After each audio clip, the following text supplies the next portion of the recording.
punishment. The sun rose each morning into a sky bleached white with heat, and by noon the air shimmered in waves that made the horizon dance and dissolve. This wasn't the pleasant warmth of early summer, when green grass ripples under gentle breezes. This was heat that cracked the earth open. Heat that turned once lush grasslands into expanses of brittle brown stalks that crunched under every step. The drought began in spring and never broke. April rains that usually soaked the plains and coaxed prairie grass to shoulder height simply didn't come. May stayed dry. By June, the creeks that normally ran year-round had become chains of stagnant pools, shrinking daily, ringed with the desperate tracks of cattle and wildlife competing for every drop. Ranchers watched their grasslands with growing unease, but not yet alarm. Bad years happened. The West was unpredictable. Surely the rains would come eventually. Surely this was just a temporary dry spell. They were running more cattle than the land had ever supported. That was the problem, though few admitted it. The cattle boom of the early 1880s had been intoxicating. Eastern investors and European nobility had poured money into Western ranching, seduced by stories of limitless grass and cattle that reproduced themselves into fortunes. Ranchers who'd started with a few hundred head now ran thousands. Some operations counted their cattle in the tens of thousands. The math was simple and irresistible. Cattle bought in Texas for $10 a head could be driven north, fattened, on free grass, and sold in Chicago for $40, $50, sometimes $60. The Great Plains were an enormous, rent-free feedlot. The grass was free, the water was free. All you needed was cattle and cowboys to watch them, except the grass wasn't limitless, and the water wasn't guaranteed, and running 10 times more cattle than the land could sustainably support worked fine until conditions turned bad. That summer, conditions turned very bad indeed. Prairie fires became constant. The dry grass ignited from lightning strikes, from careless campfires, from sparks off, wagon wheels striking rocks. Once started, fires raced across the plains for miles, sometimes days, consuming what little forage remained. Cowboys fought these fires with wet blankets and desperate prayer, but mostly they just watched the range burn, knowing each acre of blackened stubble meant less food for the cattle that fall in winter. By late summer, water sources that had never gone dry in memory went dry. Springs that had sustained homesteads for years simply stopped flowing. Rivers that normally ran strong became braided trickles through wide, cracked mudflats. Ranchers began to panic, moving herds constantly in search of water and grass, often finding neither. The cattle themselves began to show the strain. They should have been fat and sleek, building reserves for winter. Instead, their ribs became visible. Their hip bones protruded. They moved sluggishly, conserving energy because they weren't getting enough food to burn. Range cows that should have weighed 900 pounds were coming in at 600, 700 if they were lucky. And still, the cattle companies shipped in more stock. The pressure from investors back east, from shareholders in London and Edinburgh who'd never seen a prairie or a longhorn, was relentless. Maximize the herd. Use every acre. The reports sent back to investors spoke of temporary setbacks and cyclical weather patterns, but projected ever-increasing profits. The cowboys knew better. In bunkhouses and around campfires, they talked about what was coming. You didn't need to be a genius to do the math. Cattle going into winter already weak, grass already depleted, and winter always came to Montana, always came to Wyoming and Dakota. The question wasn't whether winter would be hard. Winter was always hard. The question was whether the cattle and the men who tended them could survive it in their already weakened state. Then came the signs. The old-timers noticed first. In early November, almost a month earlier than usual, the geese began flying south, not in their typical leisurely migrations, but in huge, urgent flocks that darkened the sky and flew from dawn to dusk. They weren't stopping to feed in the prairie ponds. They were getting out. Beavers, whose lodges dotted every creek and river, were observed gathering more wood than anyone had ever seen.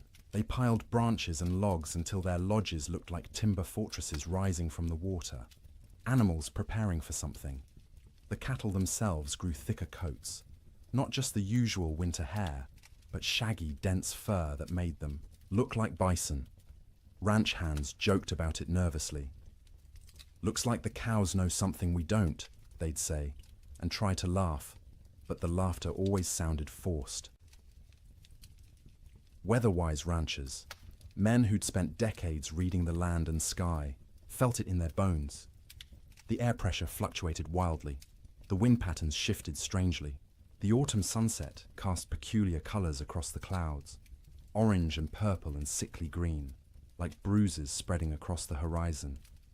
November brought the first snow, not the gentle, melting dustings that sometimes came and went in autumn, but real snow. Serious snow.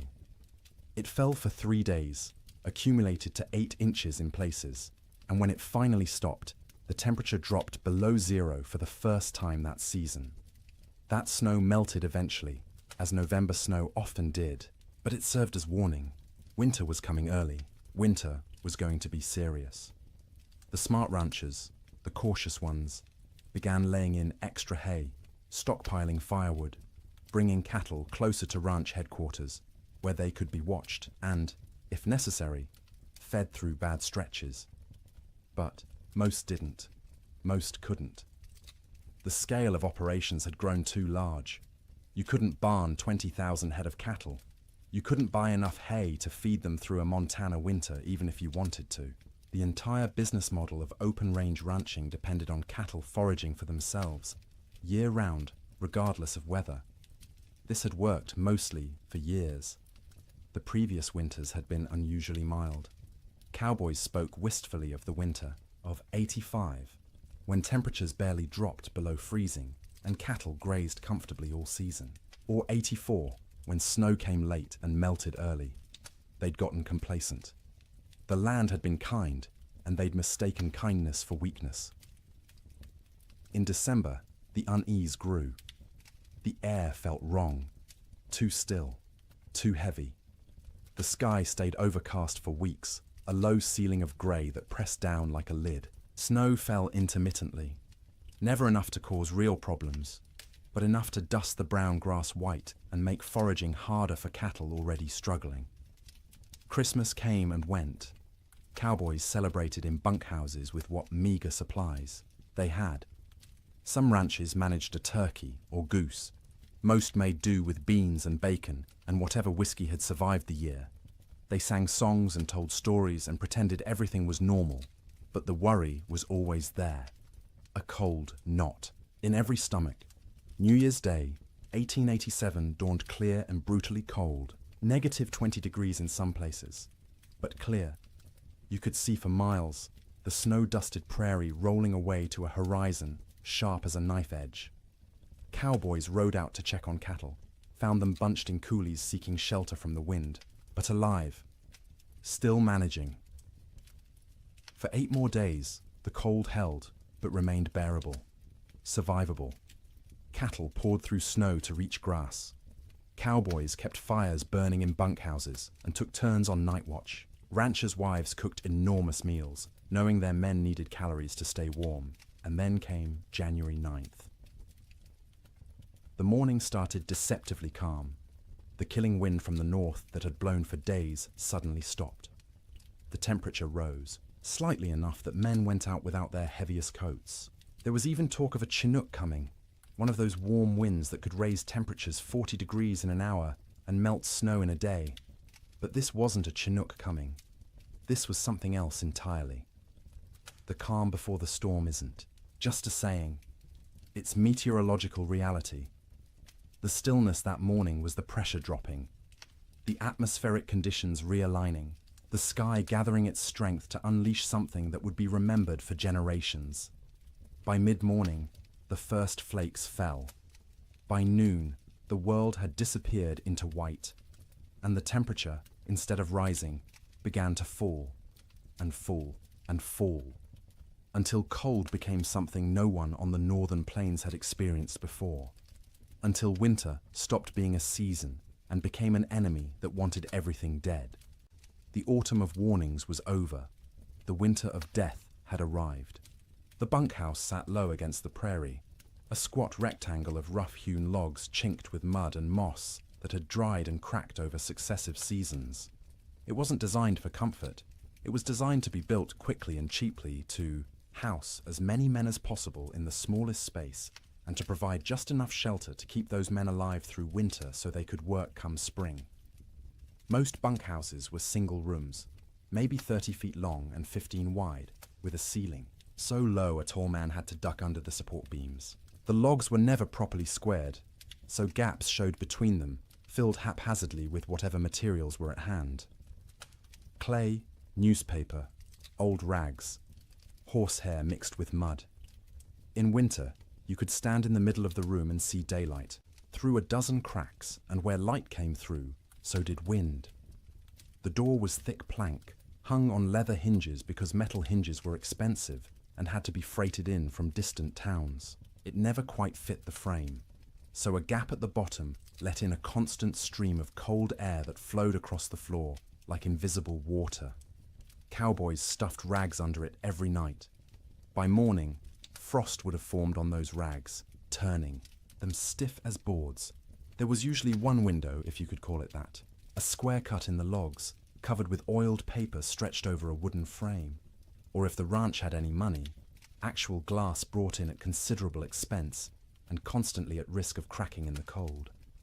Most bunkhouses just had the oiled paper, which let in a murky amber light during the day and absolutely nothing at night. The bunks lined both long walls, stacked 2 or 3 high depending on how many men the ranch employed. Each bunk was nothing more than a wooden frame, rope webbing stretched across it in a grid. And on top of that, if you were lucky, a thin mattress stuffed with prairie hay. If you weren't lucky, just the rope webbing and whatever blankets you owned. The hierarchy of bunks was established and rigid. New men got the worst spots. Bottom bunks on the end nearest the door, where the cold draft flowed constantly and you'd be stepped on every time someone went outside to piss in the middle of the night. Top bunks were warmer because heat rose, but they put you closest to the roof where moisture from everyone's breath condensed and dripped. You'd wake with water spots on your blankets, sometimes ice if it was cold enough. Middle bunks away from the door were prime real estate, warmer than the bottom, drier than the top, away from traffic. Senior cowboys claimed these spots and defended them jealously. If you wanted one, you either waited years or fought for it, and fighting in a bunkhouse full of armed men rarely ended well for anyone.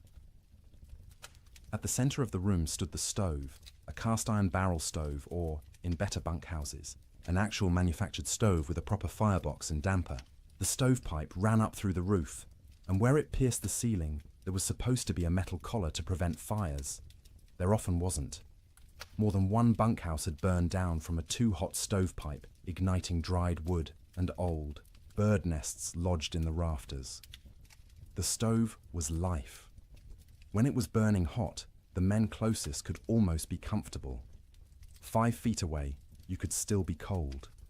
10 feet away, in a corner bunk, you might as well be outside. The stove created a temperature gradient so steep that men on one side of the room would be sweating, while men on the other shivered under piled blankets. Feeding the stove was a constant concern. Firewood was precious. Trees were scarce on the open plains, and what wood existed had to be hauled in by wagon from river bottoms or mountainsides miles away. Some ranches burned coal shipped in by rail, but coal cost money, and ranchers were notoriously cheap about anything that didn't directly increase cattle numbers. More often, cowboys burned whatever they could find: dried cow chips, sagebrush, buffalo bones, of which there were still plenty scattered across the plains from the great slaughter of a decade earlier. None of these burned hot or long. You had to feed the stove constantly to maintain any heat at all. At night, someone had to take responsibility for the fire. Usually, this rotated among the men, with each taking a shift to wake periodically and add fuel. Miss your shift, let the fire go out, and you'd wake to find 20 angry cowboys ready to throw you outside in your underwear to see how you liked the cold. Even with the stove going, the bunkhouse was never truly warm in winter. It was less cold than outside, which was the best that could be hoped for. Your face would be hot from the stove, while your back was cold from the draft. Your feet would be numb while sweat trickled down your spine. Comfort wasn't the goal. Survival, was the goal. Make it to morning alive and functional. That was success. Cowboys slept in their clothes. The idea of changing into night clothes, or worse, sleeping naked, was absurd. You slept in your wool shirt, your long underwear, your thick socks. On the coldest nights, you kept your pants on.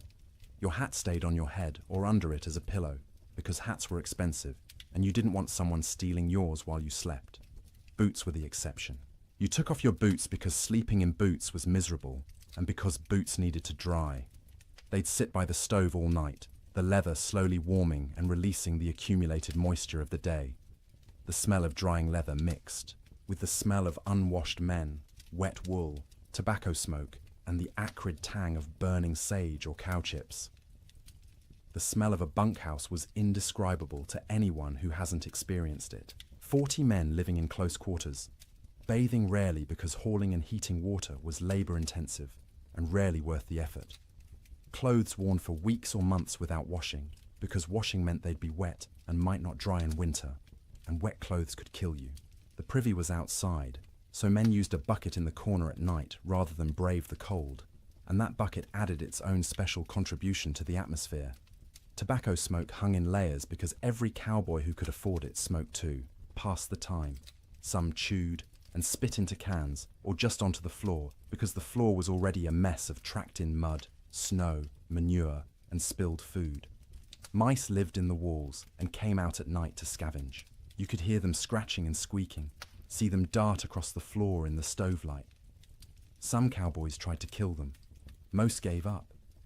There were always more mice, as long as they didn't chew holes in your blankets or get into the food. Stores, you learned to coexist. The sounds of a bunkhouse at night were particular. The wind outside, constant, varying from low moan to sharp whistle, depending on its strength and the gaps it found.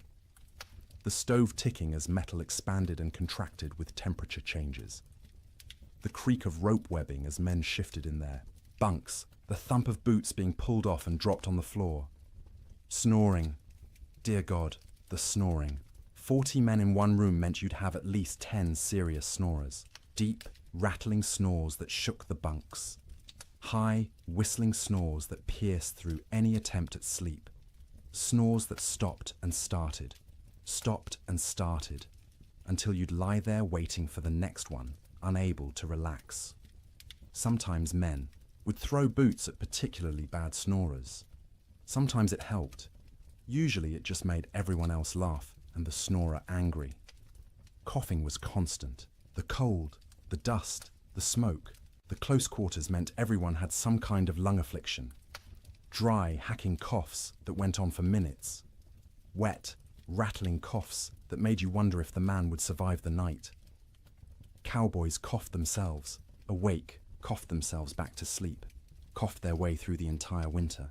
Conversations happened in the dark.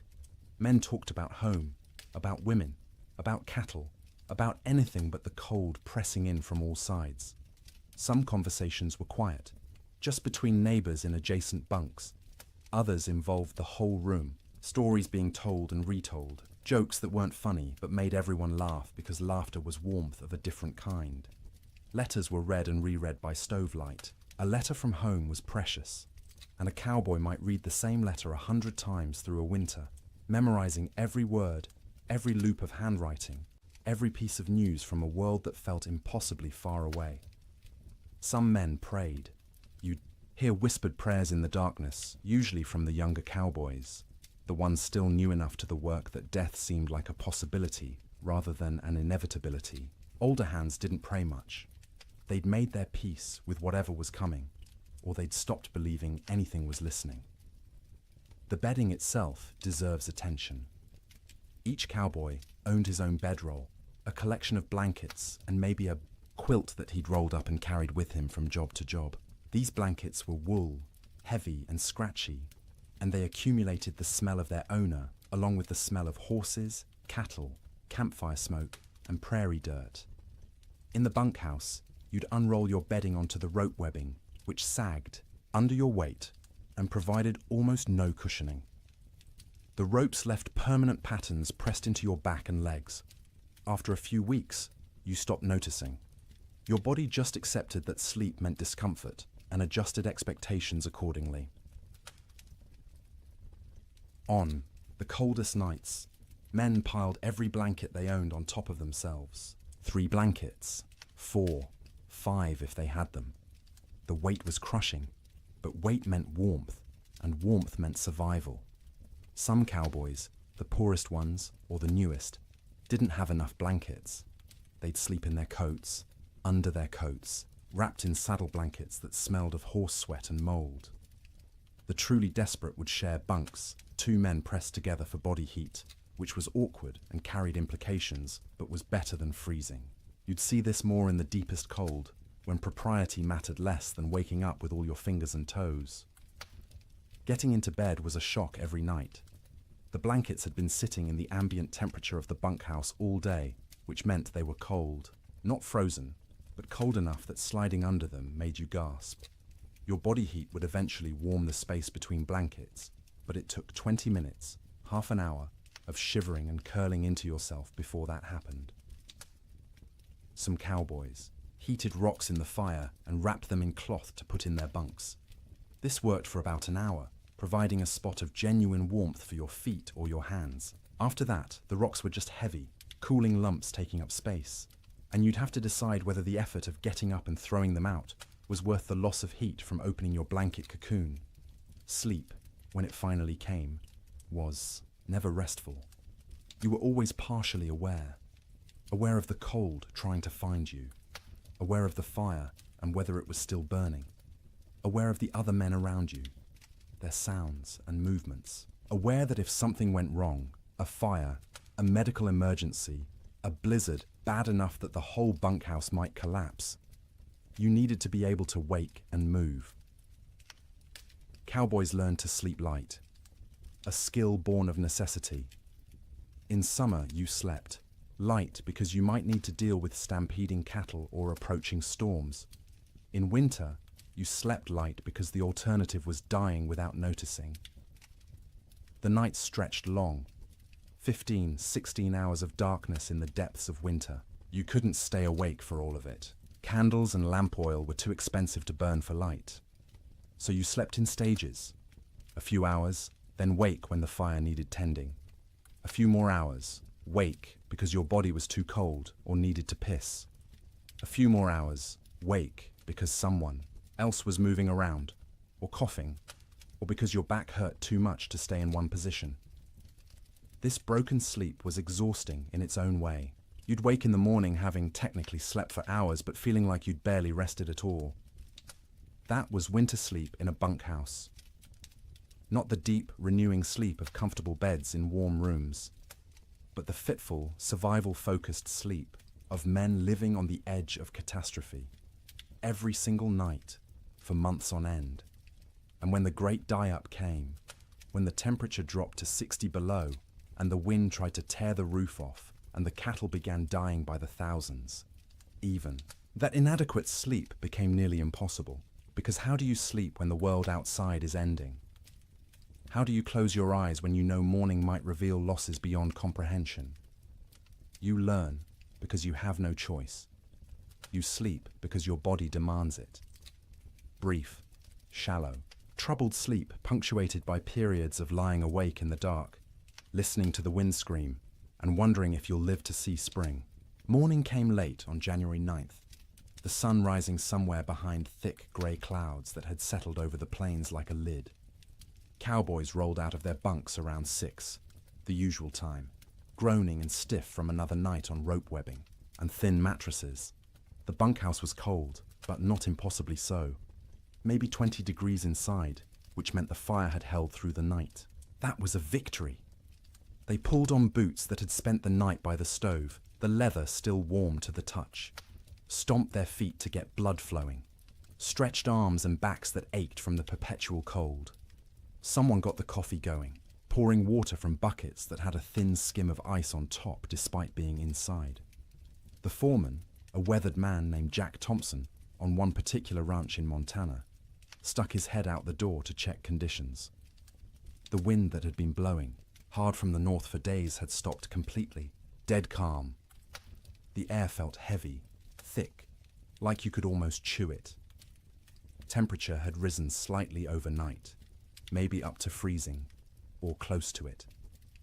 "Might be a Chinook coming," Jack said, and a few of the men perked up. A Chinook, that warm wind that could raise temperatures 40 degrees in an hour, would be salvation, would give the cattle a break, would let everyone breathe a little easier. But the old-timers in the room, men who'd spent 20, 30 winters on the northern plains, exchanged glances and said nothing. The calm felt wrong. The air pressure made their joints ache more than usual. This wasn't a Chinook. This was something else. Breakfast was the usual. Beans warmed up from the night before. Fried salt pork. Biscuits if the cook had bothered to make them, which he usually didn't. Coffee, hot and bitter and strong enough to dissolve the spoon. The men ate quickly, not talking much. Mornings were for eating and getting warm before heading out into the workday. By 8 o'clock, men were saddling horses, checking cattle in nearby pastures, hauling water from the creek, which involved breaking through ice that had gotten thicker each day. The world was grey and still. Snow covered everything in a lumpy white blanket, but it was old snow, crusted and dirty. Nothing new falling yet. Around mid-morning, maybe 10 or 10:30, someone noticed the first flakes. Tiny things, falling straight down. No wind to push them sideways. They accumulated on coat sleeves, on hat brims, on the backs of cattle who stood motionless, already conserving energy. Within 30 minutes, the flakes had gotten larger and were falling more densely. The grey sky seemed to lower, pressing down, until it felt like you could reach up and touch it. Visibility, which had been miles, dropped to maybe a quarter mile, then less. Cowboys on the range started heading back to the bunkhouse. This was going to be a storm, and you didn't want to be caught out in a storm. The foreman sent riders to gather men from distant line camps to make sure everyone got back to the main ranch before conditions got bad. But conditions got bad faster than anyone expected. By noon, the wind returned. Not gradually building, but suddenly, like someone had opened a door.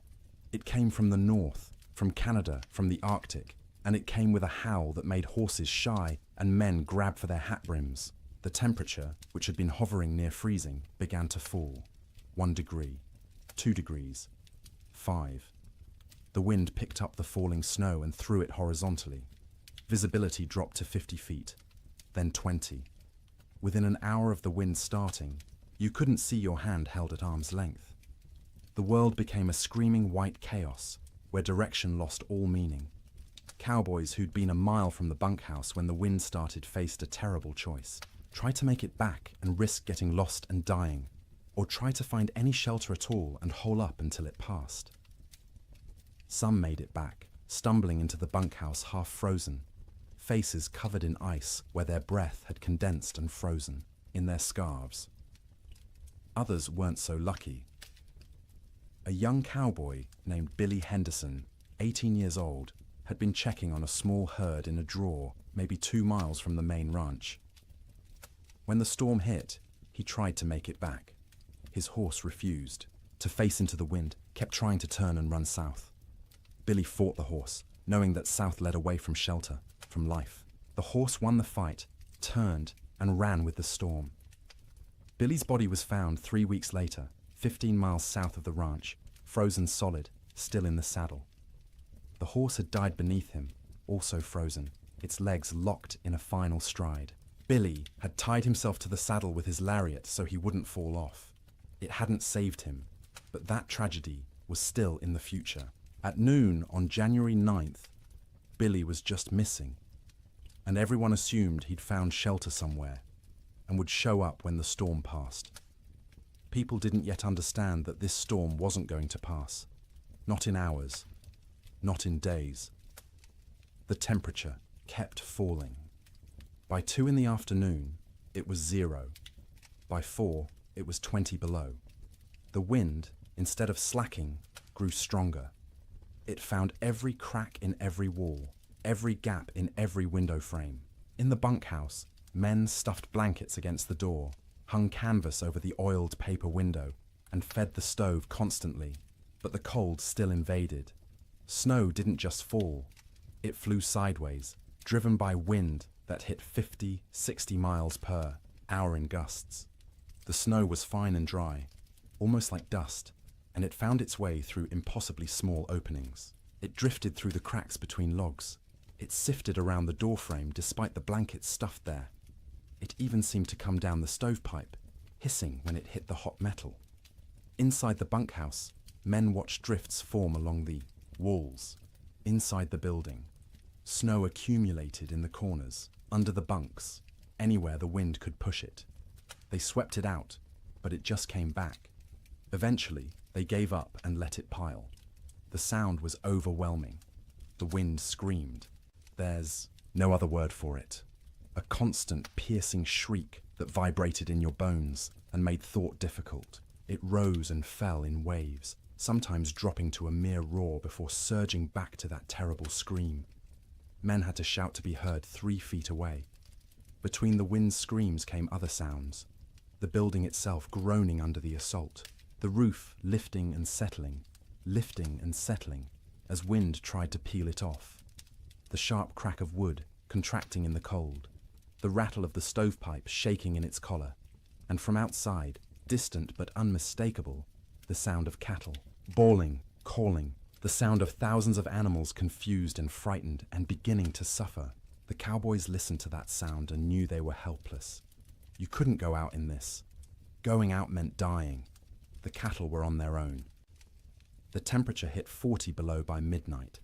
Inside the bunkhouse, with the stove glowing red hot, the temperature near the stove was maybe 50 degrees. 10 feet away, it was freezing. 20 feet away, in the corner bunks, water left in cups froze solid.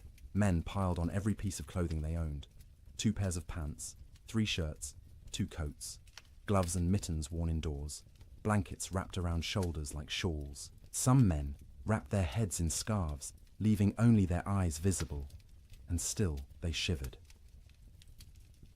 The night of January 9th was the longest night most of those men ever experienced. Sleep was impossible for many.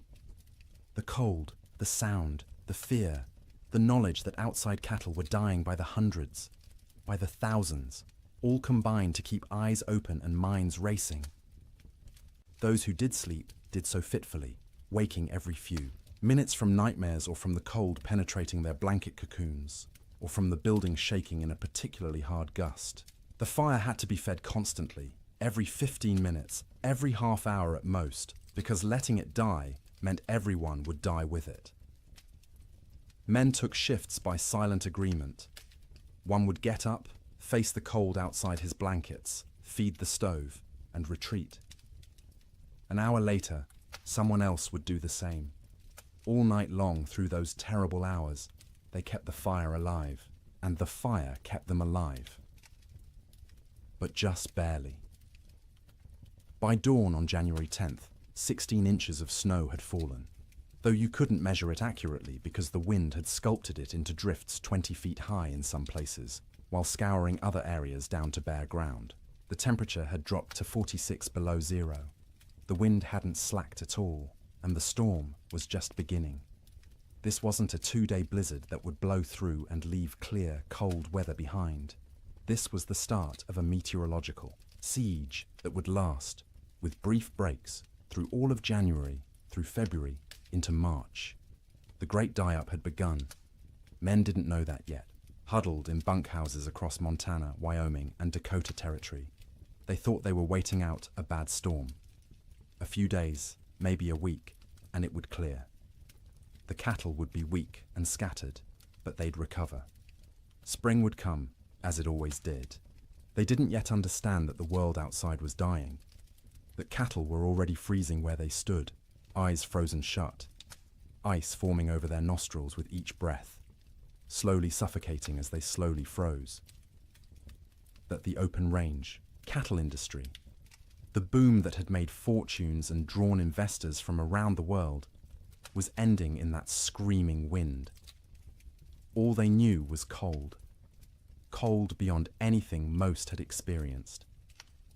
Cold that hurt to breathe, that made your lungs ache, that turned your breath to ice crystals before it could fully leave your mouth. Cold that was no longer just weather, but an active presence, a malevolent force trying to kill everything that lived. And the night ahead, the second night of the storm, would be even colder. -50, -60 in some locations. Cold that would crack trees. Cold that would freeze cattle solid while they stood.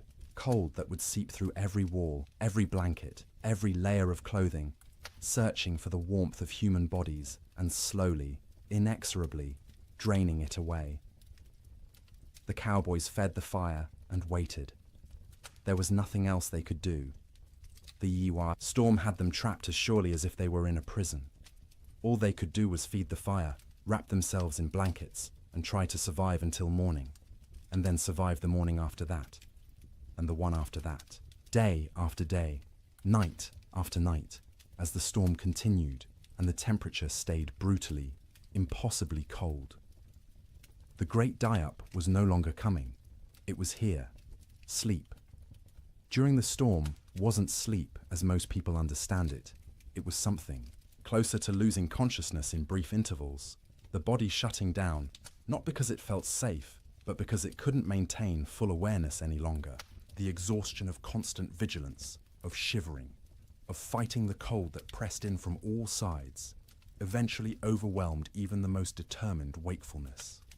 In the ranch houses scattered across the frozen plains, families faced the storm with a different kind of terror than the cowboys in their bunkhouses. Ranch houses were sturdier than bunkhouses, built to last generations rather than just seasons. They had proper foundations, real windows with glass, doors that fit their frames. But they were also larger, harder to heat, and filled with children who didn't fully understand why the wind screamed so loudly or why Papa looked so worried. The Ferguson family lived in a 2-room cabin near the Musselshell River in Montana. William Ferguson, his wife Martha, and their 4 children, ranging in age from 3 to 11. When the storm hit that afternoon of January 9th, William had been out checking on a small herd they kept close to the house. He barely made it back, stumbling through the door with ice caked in his beard and eyebrows, his face raw and bleeding from wind-driven snow. Martha had already pulled all the children into the main room, the one with the fireplace. The second room, the bedroom, was abandoned for the duration. You couldn't heat both rooms. You had to choose, and you chose the one with the fire. The children helped drag mattresses and blankets from the bedroom, piling them on the floor near the hearth. By nightfall, the temperature inside that bedroom, separated from the main room by just a thin wooden door, had dropped below freezing. Frost formed on the inside walls. The washbasin Martha had left on the dresser froze solid, expanding and cracking the ceramic bowl with a sharp report that made everyone jump. In the main room, the family arranged themselves for a siege. William stacked firewood within arm's reach of the fireplace, more wood than he'd normally burn in a week. Martha filled every pot and pan with water, knowing that if the storm lasted, they wouldn't be able to get to the well. The pump would freeze. The well itself might freeze. Water was survival. The children sensed their parents' fear and grew quiet, subdued in a way children rarely are. They huddled together on the mattresses, watching the fireplace with wide eyes as their father fed it log after log. The fire roared, consuming wood at an alarming rate, but even standing directly in front of it, you could feel the cold at your back. That first night, nobody truly slept. The children dozed fitfully, waking every time the wind hit a particularly violent gust, every time the house shook, every time their father got up to add wood to the fire. Martha sat up through most of the night, mending by firelight, her hands moving automatically through familiar motions, while her mind worried at the problem of how long their supplies would last. William dozed in his chair, the rifle across his lap, though what good a rifle would do against a blizzard he couldn't have, said. It was simply habit, the frontier habit of being armed, of being ready. When you couldn't do anything useful, you could at least maintain the posture of readiness. The second night was worse. By then, the storm had been blowing for 30 hours straight. The temperature had dropped to 50 below outside, which meant maybe 30 below in the unheated bedroom. And even with the fire blazing in the main room, it was barely freezing where they slept. They'd pulled every blanket in the house onto the mattresses on the floor. Wool blankets, quilts made from scraps of fabric, buffalo robes William had traded for years ago.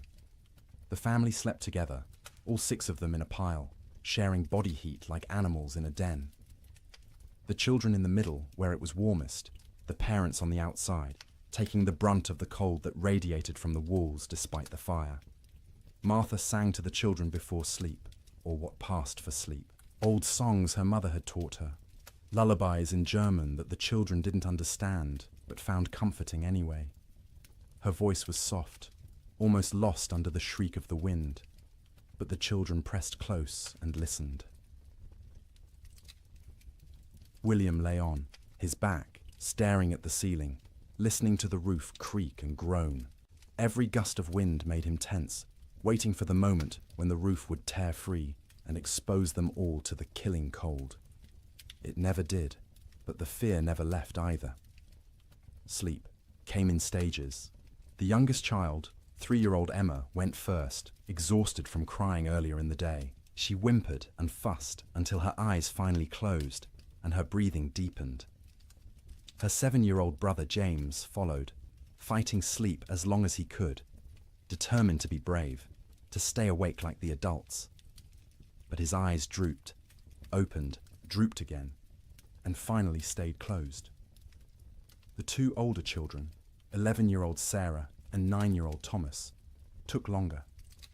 They understood more, worried more, and their minds wouldn't quiet. Sarah kept asking when the storm would end. Thomas asked if the cattle were all right, if Papa's horse had made it to the barn, if the chickens in the coop behind the house had frozen yet. Martha answered in soothing murmurs, not really answering at all, just making comforting sounds until the children's questions trailed off and their breathing slowed. She waited until she was sure they were deeply asleep before she allowed herself to close her own eyes. But closing her eyes wasn't sleeping. It was resting with her ears still alert, still tracking every sound. The fire crackling, William shifting position, the wind pounding against the walls, the house settling with creaks and groans. Her mind catalogued each sound, assessed whether it meant danger, and only when satisfied the house still stood did she allow herself to drift towards something like sleep. William didn't sleep at all that second night. He dozed for minutes at a time, jerking awake at every sound, every change in the wind's pitch. Twice he got up to add wood to the fire, moving carefully to avoid stepping on children. Each time he stood, the cold away from the fire hit him like a physical blow. The air near the ceiling was noticeably colder than the air near the floor. Heat rose but couldn't escape fast enough through the gaps in the roof, so it pooled up there, wasted, while down where they slept, it was barely enough. Around midnight, by William's pocket watch, Emma woke crying. She was cold, she said, her teeth chattering. Martha pulled the child against her chest, wrapping her arms around her, trying to share warmth. Emma's feet were like ice, even though she wore wool socks and was buried under blankets. Martha rubbed the small feet between her hands, trying to restore circulation, terrified of frostbite. The child eventually quieted and fell back into restless sleep. But Martha stayed awake, feeling those cold little feet pressed against her stomach, wondering how much longer the storm could possibly last. The third night, exhaustion had set in so deeply that sleep came easier, even though conditions had gotten worse. The temperature outside bottomed out at 63 below zero. Inside, with the fire consuming wood at a frightening rate, they'd managed to keep the room at maybe 15 degrees, cold enough to see your breath, cold enough that the water in the pots near the fire had a skim of ice if you didn't stir it regularly, but not cold enough to kill. Not yet. The family had learned the rhythm of storm sleep. The children slept piled in the center, a tangle of arms and legs and shared warmth. The parents took turns in short shifts. Martha sleeping for 2 hours while William tended the fire and watched. Then William sleeping for 2 hours while Martha kept vigil.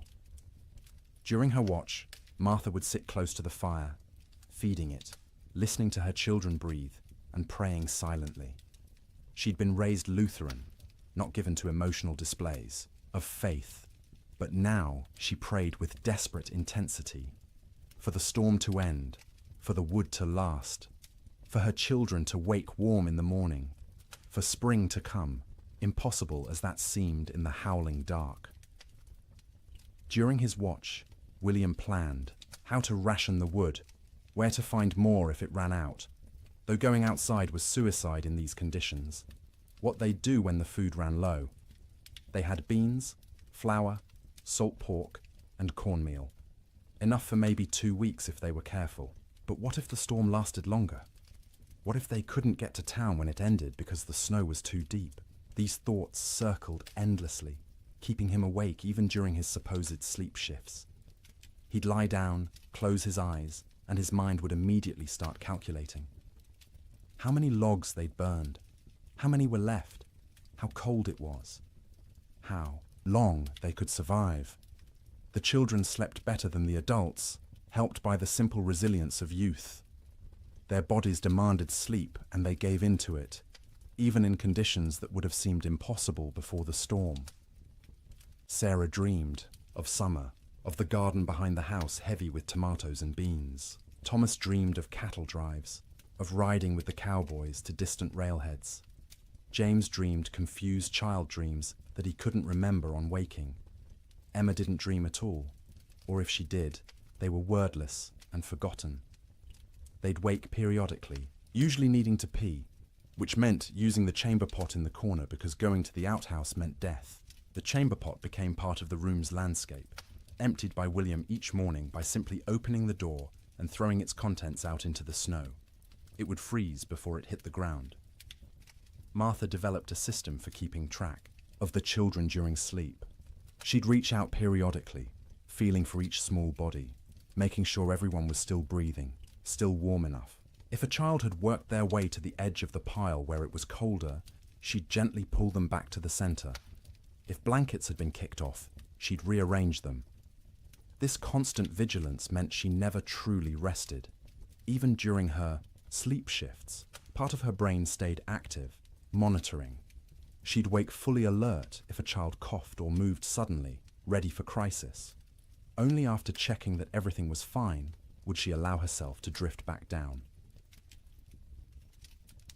By the fourth night, a strange numbness had set in. The storm continued, would continue, had always been continuing, and would always continue. It became hard to remember a time before the storm, hard to imagine a time after. The world had narrowed to this room, this fire, this pile of blankets, these bodies pressed together against the cold. Sleep became deeper out of sheer exhaustion. The body can't maintain high alert indefinitely. At some point it simply gives up and crashes, regardless of external conditions. The children slept hard, twitching occasionally, making small sounds, but not fully waking. Martha and William slept in longer stretches, waking only when their internal alarms screamed that the fire needed tending or a child needed checking. The quality of that sleep was poor, dreams were vivid and often nightmarish. Martha dreamed of water freezing in her children's lungs, turning them to ice from the inside out. William dreamed of the roof tearing away and snow pouring in, burying them all in a white tomb. They'd wake gasping, hearts pounding, and need several seconds to remember where they were, that they were still alive, that the nightmare wasn't real. Not yet, but underneath the nightmares was the simple, animal relief of being horizontal, of having their eyes closed, of not having to actively fight the cold for a few hours. Their bodies took what rest they could get, storing it against future need, repairing what damage they could before the next crisis. In bunkhouses across the territory, cowboys experienced similar struggles. The difference was they had no children to protect, which freed them from that particular anxiety, but they also had less motivation to push through. A man alone can give up more easily than a father with children depending on him. Some cowboys did give up, in a sense. They wrapped themselves in every blanket they owned, lay down in their bunks, and simply stopped trying. They'd sleep for 20 hours straight, only waking to eat a little and relieve themselves before returning to their cocoons. This wasn't laziness, it was a survival strategy. In extreme cold with limited food, the best thing you can do is stay still, conserve energy, and wait. Others couldn't do it. The type of man who became a cowboy was often too restless, too active, to simply lie still for days. They'd pace the bunkhouse, drive everyone else crazy, gamble with cards or dice, anything to pass the time and distract from the gnawing fear that the storm might never end. In both bunkhouses and ranch houses, sleep became not rest, but simply another way of enduring. The days and nights blurred together into a continuous state of semi-consciousness, where you were never fully awake, but never fully asleep either. Your body was present, wrapped in blankets near a fire, but your mind wandered strange paths, disconnected from reality. And through it all, the wind screamed. The cold pressed in, the fire consumed wood, and people slept, or tried to sleep, or pretended to sleep, because what else could they do? Going outside meant dying. Staying awake meant slowly going insane from the sound and the fear. So they slept. Poorly, fitfully, desperately. But they slept. And each morning they woke, surprised on some level to find themselves still alive, still, together, the fire still burning. The storm would eventually end, but not yet. Not for many days yet. And each of those days would require sleep stolen from between crises, rest grabbed in brief intervals, dreams haunted by cold and wind, and the terrible knowledge that outside the world was dying. The cattle felt the storm coming before any human did. Their instincts, honed by millennia of evolution, read signs in the air pressure, in the quality of light, in the way the wind tasted. When the first flakes began to fall on January 9th, cattle across the northern plains began to move, not panicked running, purposeful drifting, south, always south, away from the north wind that carried death in its teeth. They moved in groups, small herds combining into larger herds, thousands of animals flowing across the white landscape like a slow river seeking lower ground. Consider one cow, a 3-year-old Hereford mix, red and white, branded with the Rocking M brand on her left hip. She'd been born on this range, knew every coulee and creek, had survived 2 previous winters without particular hardship. She was carrying a calf, due in spring, and the pregnancy had left her thinner than usual going into winter. Not starving, but without the thick layer of fat that would have been ideal. When the snow started falling heavily and the wind began to rise, she was grazing, in a shallow draw with perhaps 50 other cattle. They'd been pouring through existing snow to reach the dried grass beneath, working methodically, conserving energy. The new snow started covering the ground quickly, and the cow lifted her head, testing the air. The wind came from the north with a sound like tearing fabric. The cow turned her back to it instinctively, and every other animal in the draw did the same. They began walking south, not because they knew south led to safety, but because south meant away from the wind, and the wind had to be avoided. They walked steadily for hours. The snow was falling too thickly to see more than a few feet ahead, but cattle can navigate by sense of smell and by following the animal in front of them. The cow found herself in the middle of the group, which offered some shelter from the wind, but also meant she had to keep moving at whatever pace the herd set. By nightfall, they'd walked perhaps 5 miles. Not far, but the constant fighting against wind and snow was exhausting. The temperature had dropped dramatically, and the cow's breath froze in clouds of white vapor. Ice was forming on her eyelashes, making it hard to see. Her legs ached from pushing through snow that was now knee-deep in places. The herd came to a fence line, relatively new barbed wire strung between posts to mark the boundary of someone's claimed range.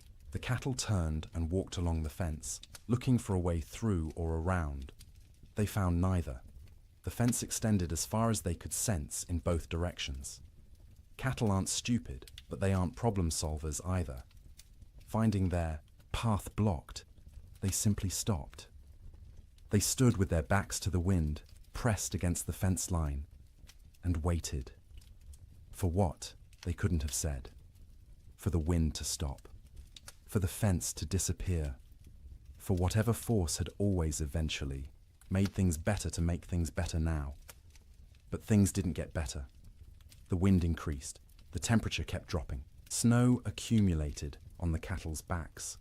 A heavy white blanket that they couldn't shake off because their muscles were already occupied with shivering, with the constant work of generating heat. The cow stood and shivered. Her body burned calories, trying to stay warm, calories she'd gotten from grass, but she hadn't eaten since morning and wouldn't be able to eat until she could paw through snow to reach grass beneath. She tried, lowering her head and pushing at the snow with her muzzle, but the wind-packed snow was too hard. Her hooves couldn't break through it either. Around her, other cattle made similar attempts.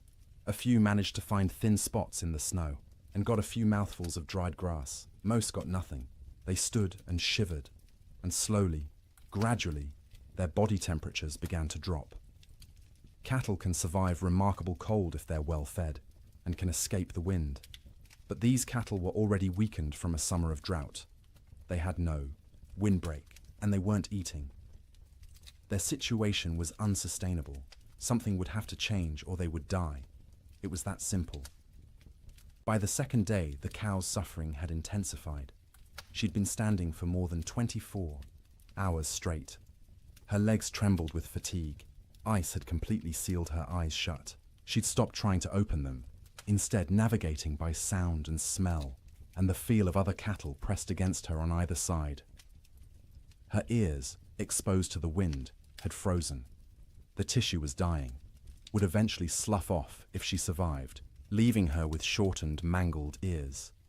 But that was future pain. Present pain was the cold that had worked its way into her joints, making every small movement agony. The hunger that gnawed at her belly, the thirst because she couldn't melt snow fast enough in her mouth to get adequate water. The calf inside her still moved occasionally, little kicks and shifts that she could feel. Some part of her body was still prioritizing that calf, still sending nutrients and warmth to the growing life within. But those resources were running out. The calf was drawing on reserves that no longer existed. Around her, other cattle were in similar condition, some worse. A few calves, born too early that spring and smaller than they should be, had already died, frozen solid while standing, their mothers standing next to them and occasionally lowing in confusion. Older cattle, those with the wisdom of many winters, had tried to move away from the fence to find a coulee or draw that might offer windbreak. Some succeeded and survived. Most simply exhausted themselves walking in circles in the blinding snow and returned to the fence line to die with the herd.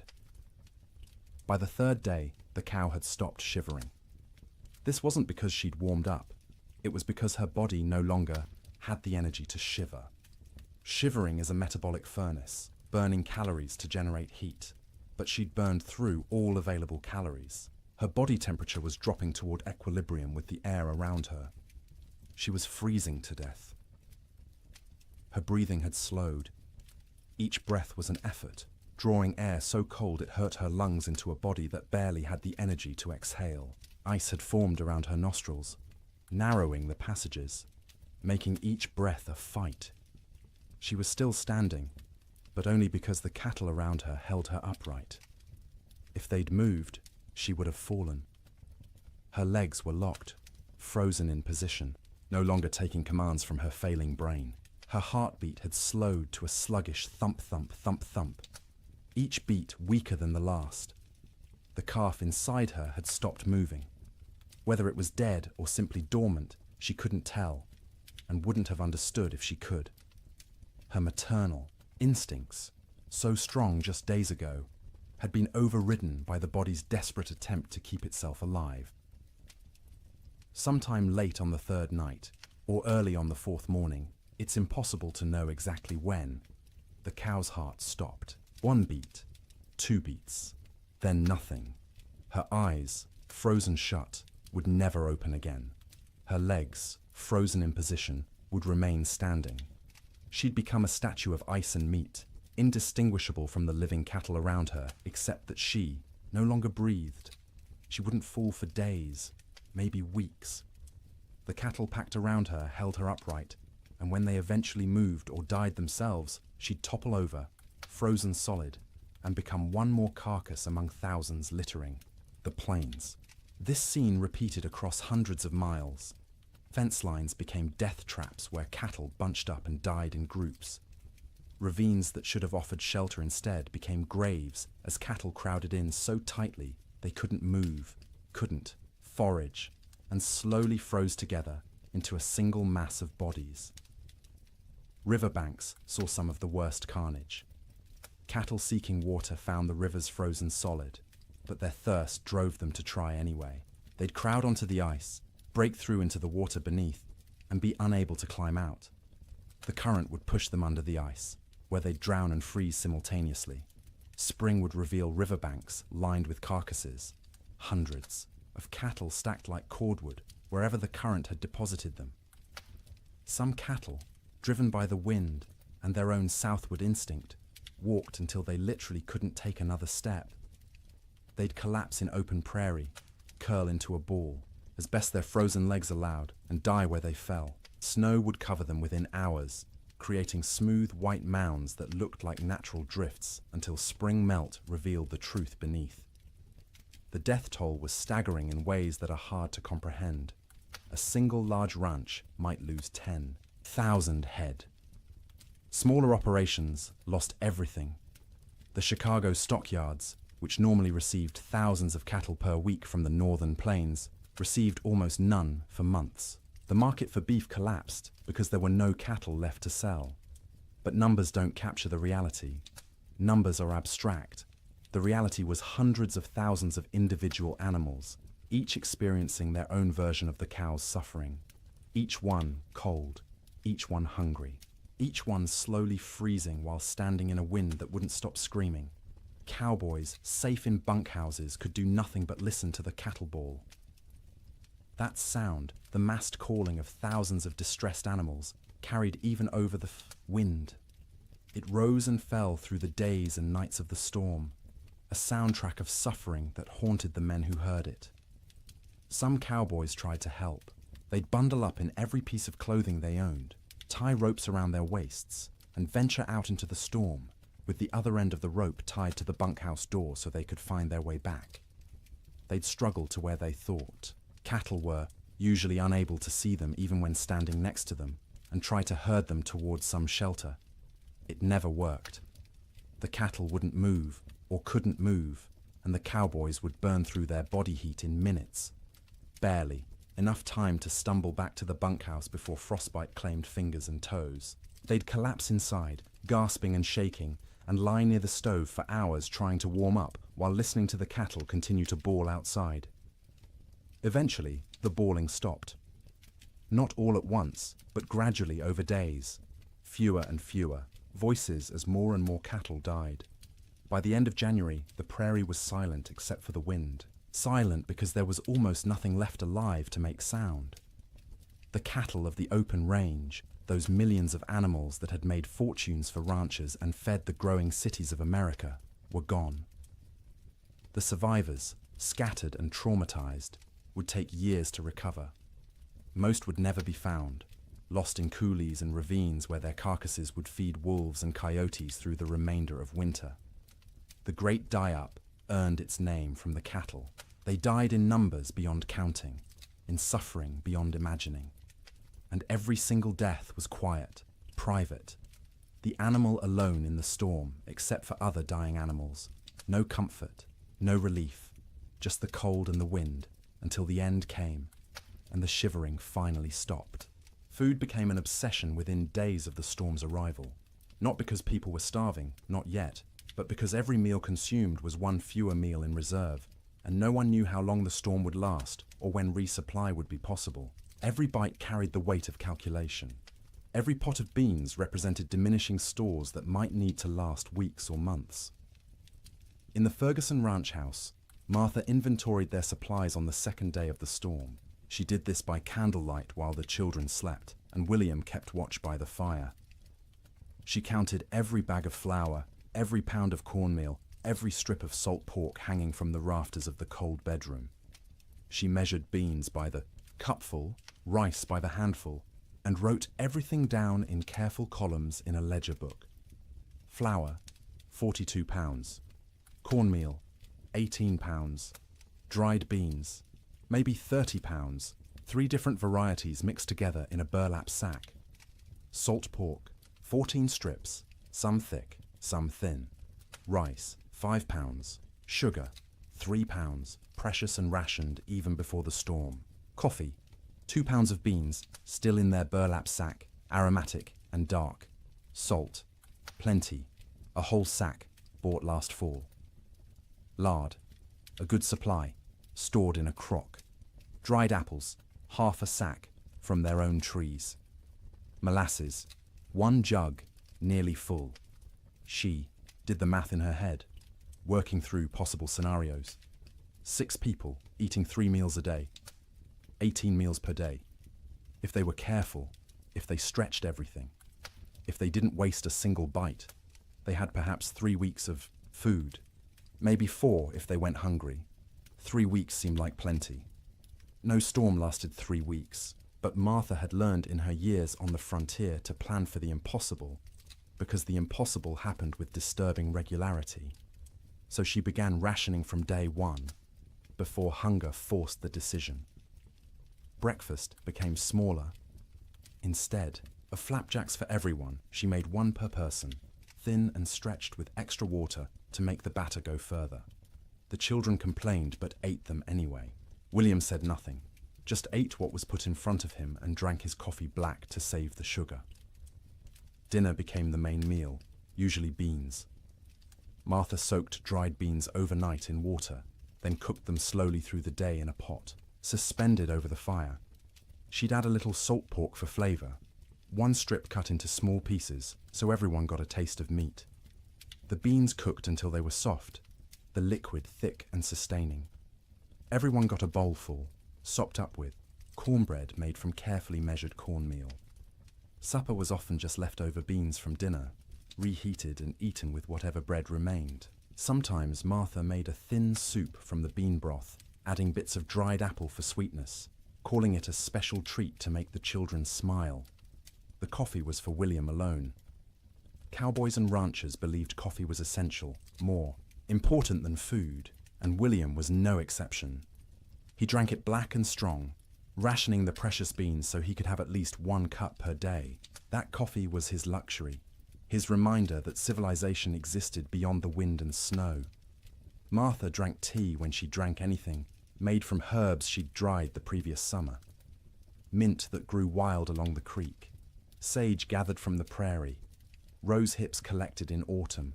The taste was thin compared to real tea shipped from China or India, but it was warm, and it was hers, and it didn't consume their stores. The children drank water or milk, though the milk supply was problematic. They had 1 cow, a gentle Jersey, kept in the barn, and William had to venture out twice a day to milk her. The trip to the barn was only 50 feet, but felt like a mile. He'd bundle in every piece of warm clothing he owned, wrap his face in a scarf until only his eyes showed, and step out into the wind. The cold hit him like a fist every time. In the few seconds it took to cross from house to barn, exposed skin would start to freeze, his eyes would water, and the tears would freeze on his cheeks. His lungs would ache from breathing air that felt like shards of glass. But he made the trip because the cow had to be milked or she'd sicken, and they needed the milk. The children needed the milk. It was protein and fat and calcium and all the things growing bodies required. So twice a day, through the entire storm, William made that 50-foot journey and considered himself lucky the barn was so close. The cow produced less in winter, maybe 2 quarts a day instead of her usual gallon, but those 2 quarts were precious. Martha skimmed the cream off the top and used it sparingly. The milk itself went to the children, divided equally, measured carefully, so no one got more or less than their share. Cooking in extreme cold presented unique challenges. The fire had to be hot enough to cook food, but not so hot it consumed wood too quickly. Martha became expert at judging the flames, adding just enough fuel to maintain cooking temperature while stretching the wood supply. Water was perhaps the most critical resource. William filled every bucket and pot with snow scooped from outside the door, then left the containers near the fire to melt. It took hours for snow to melt into usable water, and the water that resulted tasted flat and strange because it had no mineral content. But it was wet, and it was clean, and it kept them alive. They couldn't wash dishes properly, couldn't waste water or wood heating water for washing. Instead, Martha wiped plates and bowls clean with rags, rinsed them quickly in cold water if necessary, and called it good enough. No one got sick from dirty dishes. There were larger concerns. Personal hygiene went by the wayside entirely. No baths, no washing hair, no changing clothes. Everyone wore the same shirts and pants for weeks, adding layers when cold, removing them when near the fire. The smell in the main room became oppressive, but you stopped noticing after a few days. It was just how things were. In the bunkhouses, cowboys faced similar but different challenges. They had supplies, but those supplies were designed for men doing hard physical labor in normal winter conditions, not for men trapped indoors during the worst cold in recorded history. The typical bunkhouse larder consisted of dried beans, rice, flour, cornmeal, salt pork, bacon, maybe some beef jerky made from cattle slaughtered in the fall, coffee in large quantities because cowboys lived on coffee, sugar, salt, lard, sometimes canned goods if the ranch could afford them, but usually not. Canned goods were expensive and the freighting costs were prohibitive. The cook, if there was one, was usually an old cowboy too stove up for regular ranch work. He'd preside over the cast iron stove like a priest at an altar, creating meals from limited ingredients with whatever skill he possessed. Good cooks were treasured. Bad cooks were tolerated because the alternative was cooking for yourself, and cowboys were generally incompetent in the kitchen. One particular bunkhouse in the Judith Basin had a cook named Old Pete, called that to distinguish him from young Pete, who wasn't a cook and wasn't even particularly young, but was younger than Old Pete. Old Pete had cooked in army forts, in mining camps, on trail drives. He knew 100 ways to cook beans and could make bread in a Dutch oven that rivaled anything made in a proper kitchen. But even Old Pete struggled with the storm's duration and intensity. His usual recipes assumed men would be working hard, outside, burning thousands of calories daily. Now they were sitting around trying to stay warm, burning far fewer calories. They didn't need as much food, but they were bored and hungry from boredom, and managing those competing needs was delicate. He started making meals smaller but more frequent. Instead of 3 large meals, he made 4 smaller ones, gave the men something to look forward to every few hours, something to mark the passage of time. Breakfast at dawn, such as dawn was, in the constant grey, a second breakfast mid-morning, dinner in early afternoon, supper at dark. Each meal was simple: beans cooked with salt pork, cornbread or biscuits, coffee always, constantly, the pot never empty. Occasionally, he'd make a stew if there was meat available, though meat was running short. Most ranches had slaughtered a beef or 2 in the fall and hung the quarters to freeze. But accessing that meat meant going outside to the meat cache, which was difficult or impossible depending on the day. The men ate without complaint, mostly. Cowboys weren't complainers by nature. You ate what was put in front of you and were grateful to get it. But you could see them calculating, same as Martha Ferguson, counting days, estimating stores, wondering how long until starvation became a real concern rather than a theoretical one. Coffee was its own category of essential supply. Cowboys drank coffee the way other people breathed, constantly and without thought. A pot of coffee sat on the stove at all times, thick and black and strong enough to float a horseshoe. Men would pour themselves cups throughout the day and night, warming their hands on the tin cups, savouring the bitter heat. Old Pete guarded the coffee supply jealously. He knew exactly how many pounds they had, how much they consumed daily, how long it would last. When supplies began running low, he started stretching the coffee by reusing grounds. First brew was strong for the morning pot. Those same grounds would be used again for the afternoon pot, weaker but still coffee. Sometimes he'd use them a third time, creating a thin brown liquid that was more idea than substance, but the ritual of drinking it was as important as the caffeine.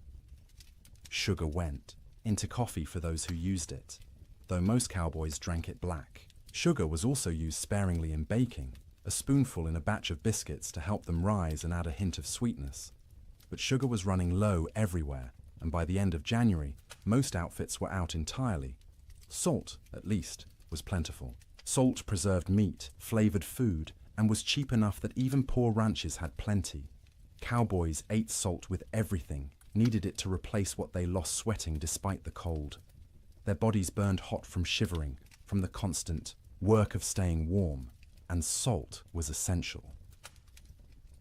The mental aspect of food during the storm was almost as important as the physical nutrition. Mealtimes provided structure to otherwise formless days. They were events to anticipate, rituals that reassured everyone that civilization persisted despite the chaos outside. Children needed this structure especially. The Ferguson children learned to recognize mealtimes by the smells from the fire, by their mother's movements, by the rattle of bowls and spoons. They'd gather without being called, eager not just for food, but for the routine. Martha would serve, each child personally, making a small ceremony of it. Sarah first, as the oldest, then Thomas, then James, then Emma. Each child received their portion with their name spoken, a moment of individual attention that said, "You are seen, you are valued, you matter." Then William, then finally herself, always last, always the smallest portion, though no one noticed because she was skilled at hiding it. They'd eat together, mostly in silence because food was serious business. But afterward, there might be stories or songs. William would tell tales of his own childhood in Ohio, of winters there which had seemed hard at the time, but were nothing compared to this. Martha would sing in her soft voice, German lullabies or hymns. The children would listen and feel for a moment that everything might be all right. After eating came the work of making food last. Crumbs were gathered and saved for thickening, soup. Grease from cooking was poured into a jar and used again. Bones from salt pork were boiled to extract every bit of flavor and nutrition, then boiled again, then fed to the dog who lived outside the door in a snow shelter William had built. Nothing was wasted. Waste was sin in the arithmetic of survival. Every scrap had value, potential use, future purpose. Martha became a miser of food, hoarding and parceling it out with grim determination, knowing that running out meant death, and death was not an option while her children lived. The storm continued. January crawled past, each day a battle against cold and hunger and despair. Food supplies dwindled steadily. By the end of the month, the Ferguson household was eating 2 small meals per day instead of 3. The children's eyes developed the hollow look of inadequate nutrition. Martha's dresses hung loose where they'd once fit snugly. William's belt had to be tightened 2 notches, then 3, but they ate something every day, and they were all still alive. And the cow still gave milk, though less each week, and the fire still burned, and that was enough. It had to be enough, because spring would come eventually. It always came. The question was whether they'd survive long enough to see it, and whether there would be anything left of their lives when it finally arrived. Theodore Roosevelt was not in Dakota Territory when the blizzard struck. He was in New York, warm and comfortable in his sister's house, living the life of an Eastern gentleman which he'd tried so hard to leave behind. But his money was in Dakota. His dreams were in Dakota. And when the reports began filtering east about the catastrophic winter destroying the northern plains, Roosevelt's future was being written in frozen cattle and bankrupt dreams. He'd come to Dakota Territory in 1883, a wealthy young man fleeing personal tragedy. His mother and his wife had died on the same day, in the same house, within hours of each other. The grief had been unbearable, suffocating. And Roosevelt did what men of means often did when Eastern life became too painful. He went west. He invested heavily in cattle ranching, buying into two operations: the Maltese Cross Ranch and the Elkhorn Ranch, both along the Little Missouri River in what would become North Dakota. He'd thrown himself into the work with characteristic energy, trying to become a real Westerner, a real cattleman. He'd learned to ride, to rope, to shoot. He'd earned grudging respect from cowboys who initially mocked his Eastern accent and glasses. Roosevelt loved the West with the passion of a convert. He loved the vast emptiness, the physical challenges, the sense of building something in a hard land. He wrote about it constantly in letters and journals, painting romantic pictures of cowboy life that had more to do with his ideals than reality. His ranches ran cattle on the open range like everyone else. Thousands of head, bought with Eastern money, fattened on free grass, and expected to multiply into a fortune. His partners and employees assured him the investment was sound. Cattle prices were strong. The range could support far more animals than they were running. Winter mortality was minimal in recent years. Roosevelt believed them because he wanted to believe. He needed the West to work, needed it to be the place where he could reinvent himself from grieving widower into rugged frontiersman. The cattle were symbols as much as investments, proof that he belonged in this harsh landscape. When the winter of 1886 to 1887 arrived, Roosevelt was back east, attending to political matters and family obligations. He was aware of the early reports, of harsh weather, but not overly concerned. Winter was always hard in Dakota. His men were experienced. His cattle were hardy. Surely they'd manage as they had in previous years. The first letters from his ranch managers arrived in late January. They were careful, measured, not wanting to alarm their employer prematurely. The weather had been severe, yes. Cattle were suffering, certainly. But it was too early to assess the full damage. They'd know more in spring when they could ride out and conduct a proper tally. Roosevelt wrote back with questions. How severe? How many cattle were in danger? What measures were being taken to protect the herds? The responses, when they came weeks later, letters delayed by closed roads and disrupted mail service, were progressively more concerning. His ranch, manager at the Maltese Cross, a practical man named Sylvain Ferris, tried to be honest without being devastating. The storms had been worse than anything he'd seen in 20 years on the plains. The cold had been extreme, sustained, deadly. Many cattle were certainly lost. The exact number wouldn't be known until spring roundup. But Ferris estimated at least 30% mortality. Maybe more, 30%. Roosevelt did the math in his study in New York, sitting in a comfortable chair by a warm fire, trying to comprehend what those numbers meant. He owned roughly 5,000 head between his two ranches. 30% meant 1,500 dead cattle. At $40 a head, that was $60,000 lost, more than many men earned in a lifetime. But it was worse than the money. It was the failure of his Western dream. The revelation that the land he'd romanticized could be cruel, that nature didn't care about his needs or desires, that the West wasn't the frontier of opportunity he'd imagined, but a hard country that broke more men than it made. The letters continued through February and into March. Each one was grimmer than the last. 50% losses now estimated, maybe 60. Entire line camps reporting no surviving cattle at all. Fences lined with dead animals piled 3 deep. The Little Missouri River, when it thawed, clogged with carcasses that had to be dynamited free to restore flow.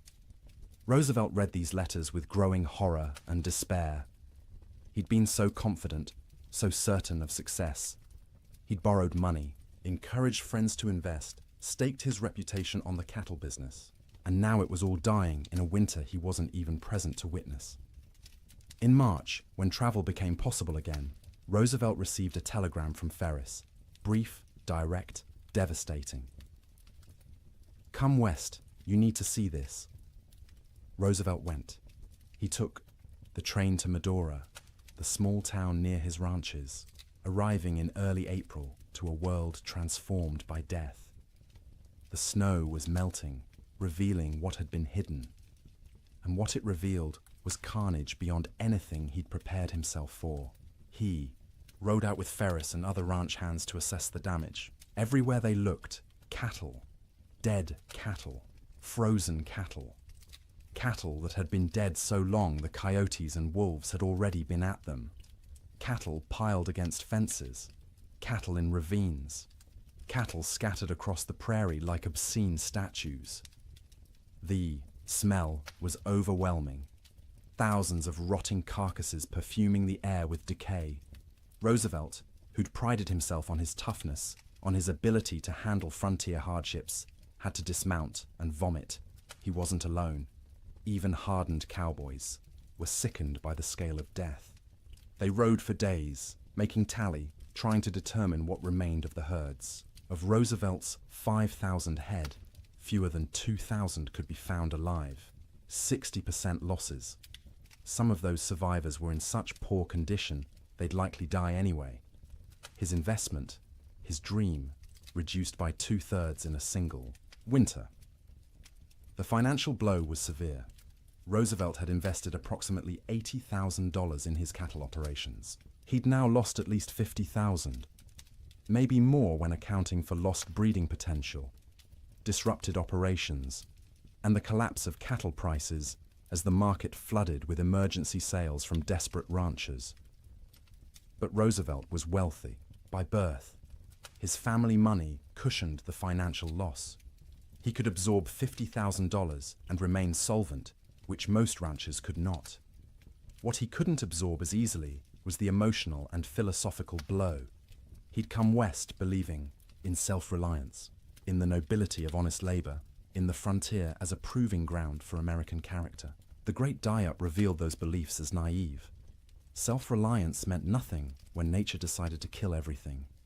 Honest labor couldn't prevent disaster driven by forces beyond human control.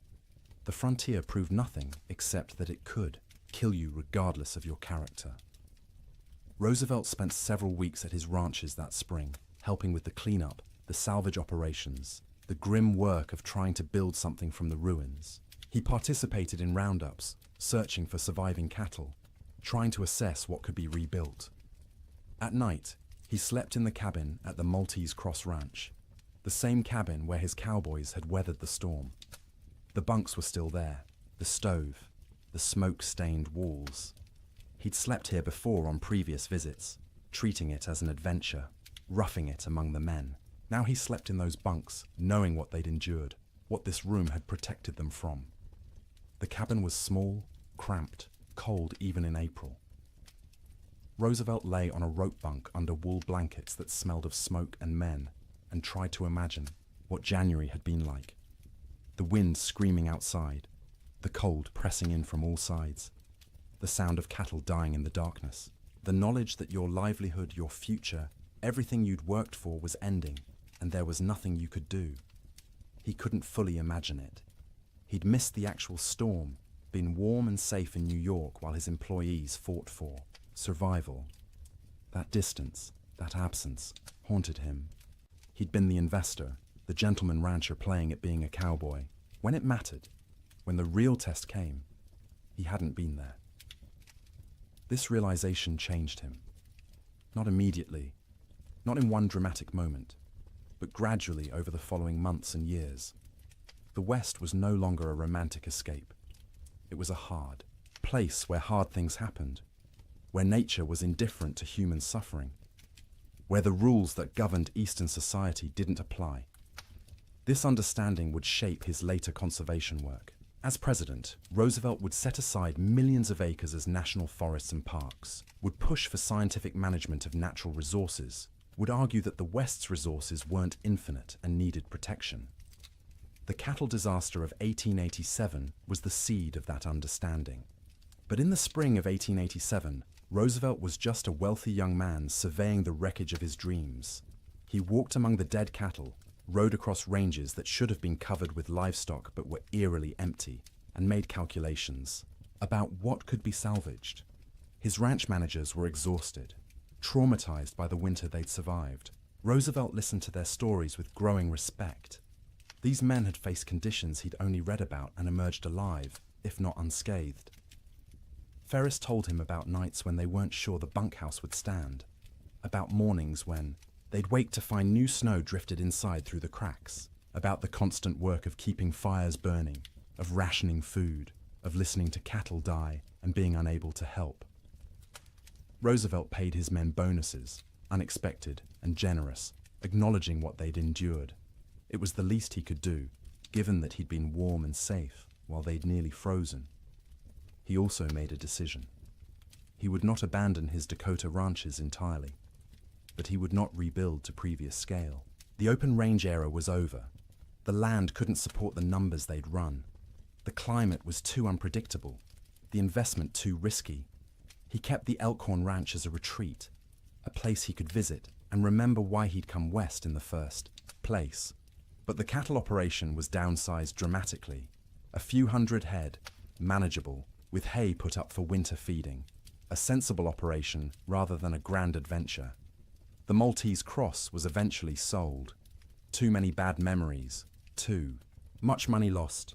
Roosevelt needed to move forward, and that meant leaving behind the ranch that had represented such hope and ended in such disaster. In his autobiography, written years later, Roosevelt would describe the winter of 1886 to 1887 as a necessary education. The romantic had been burned away, leaving behind a more realistic understanding of nature and human limitations. The winter had killed his cattle and his illusions simultaneously, but he rarely spoke about what his employees endured. Their stories weren't his to tell, and he knew his own experience, arriving after the worst had passed, was nothing compared to theirs. He'd lost money. They'd nearly lost their lives. One story stayed with him, though, told by a cowboy at the Maltese Cross. During the worst of the storm, this cowboy had volunteered to check on a nearby line camp, worried about the two men stationed there. He'd ridden out with a rope tied around his waist, the other end tied to the bunkhouse, planning to follow the rope back if he got disoriented. The temperature was 50 below with howling wind. He'd made it half a mile before he couldn't feel his hands or feet, before the cold had penetrated so deeply he knew he was in danger of freezing.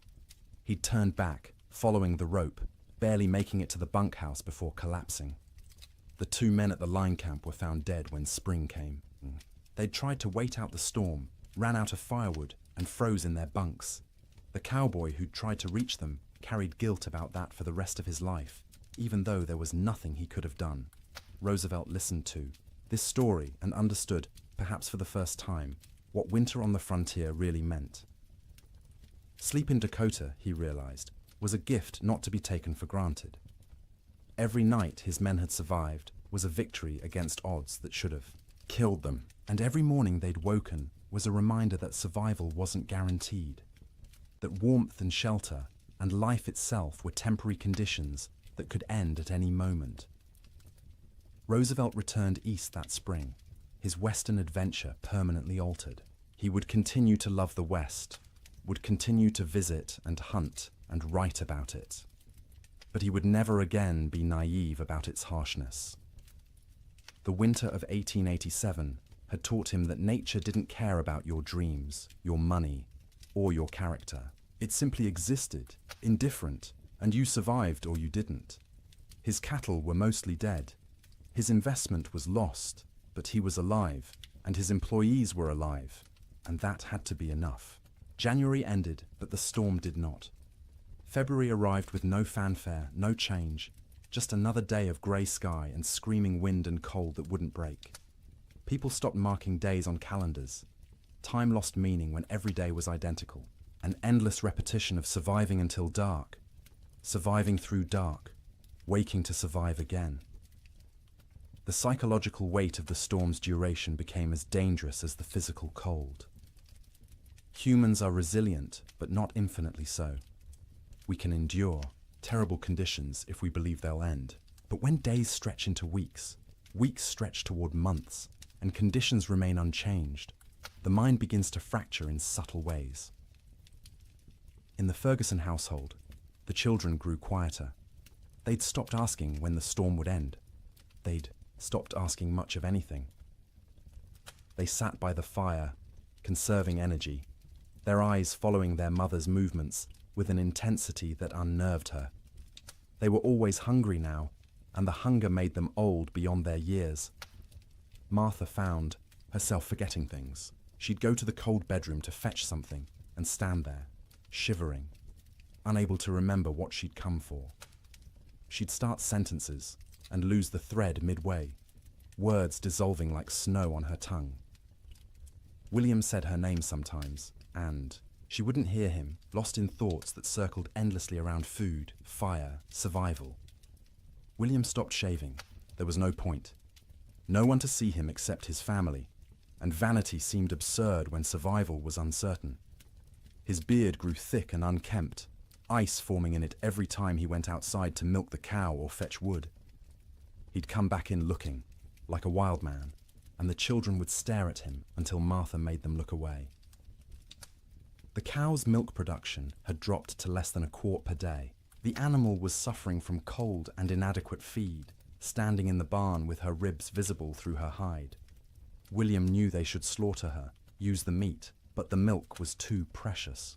As long as she gave any milk at all, he'd keep making that twice-daily journey to the barn. Sleep patterns disintegrated completely. There was no day or night anymore, just periods of lighter grey and darker grey outside the oiled paper window.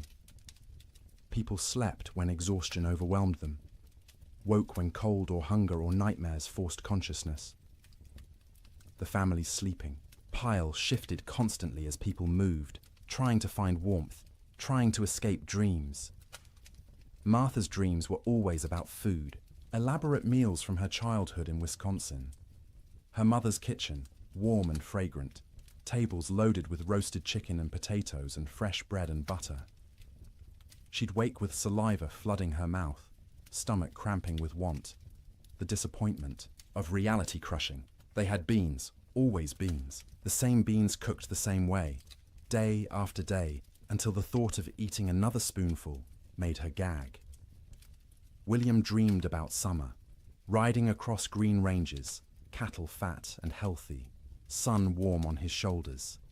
He'd wake disoriented, expecting heat, finding only cold. The contrast between dream and reality was so sharp it hurt physically. His chest would ache, his throat would close. He'd lie there fighting tears while his family slept around him. The children's dreams were less specific, but more unsettling. They'd whimper in their sleep, reach out for comfort, wake crying without being able to say why. Emma, the youngest, stopped sleeping deeply at all. She'd doze in fits and starts, never truly relaxing, her small body tense even in sleep. The storm broke briefly in early February. For 3 days the wind dropped to a whisper, the snow stopped falling, and temperature rose to just below freezing. Clouds remained, but didn't seem as oppressive. The change felt miraculous after weeks of unrelenting assault. William ventured outside beyond the barn for the first time since January. The landscape was unrecognizable.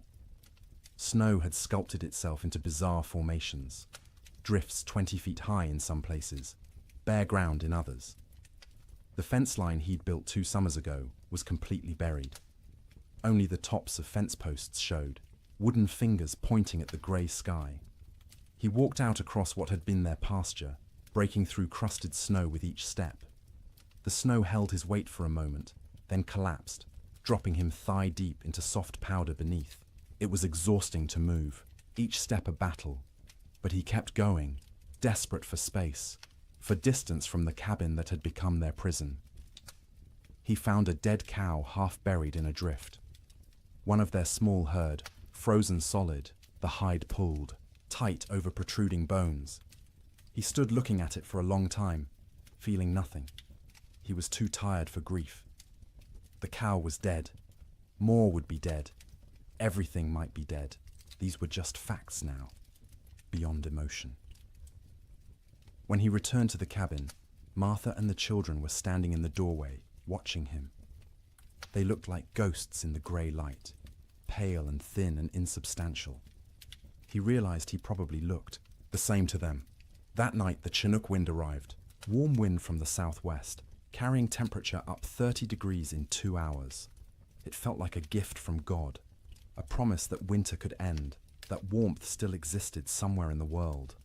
People opened doors and windows despite the waste, of heat from their fires, desperate for fresh air, for the feeling of movement, for anything different. The warm wind melted the top layer of snow, water dripped from roofs, ran in small streams across frozen ground, pooled in low spots. For brief hours, it seemed like spring might actually come, that the nightmare might be ending, but the Chinook betrayed them. After 2 days of relative warmth, the wind shifted back to the north. Temperature plummeted. The water that had melted froze instantly, creating a thick crust of ice over everything. The snow that had softened turned to concrete, and when more snow fell on top of that ice, it created a prison for any surviving cattle. Before the Chinook, cattle could at least paw through snow to reach grass beneath. After the ice crust formed, this became impossible. Their hooves couldn't break through. They stood on top of their food, separated from it by inches of ice, and slowly starved, while the grass they needed lay tantalizingly close. Cowboys trapped in bunkhouses understood what this meant. Any cattle that had survived. January were now doomed. The Chinook hadn't been salvation. It had been a final cruelty, raising hope before delivering death more certainly than the cold alone could have. In the bunkhouses, men stopped talking about spring. They stopped talking much at all. Conversation required energy they didn't have.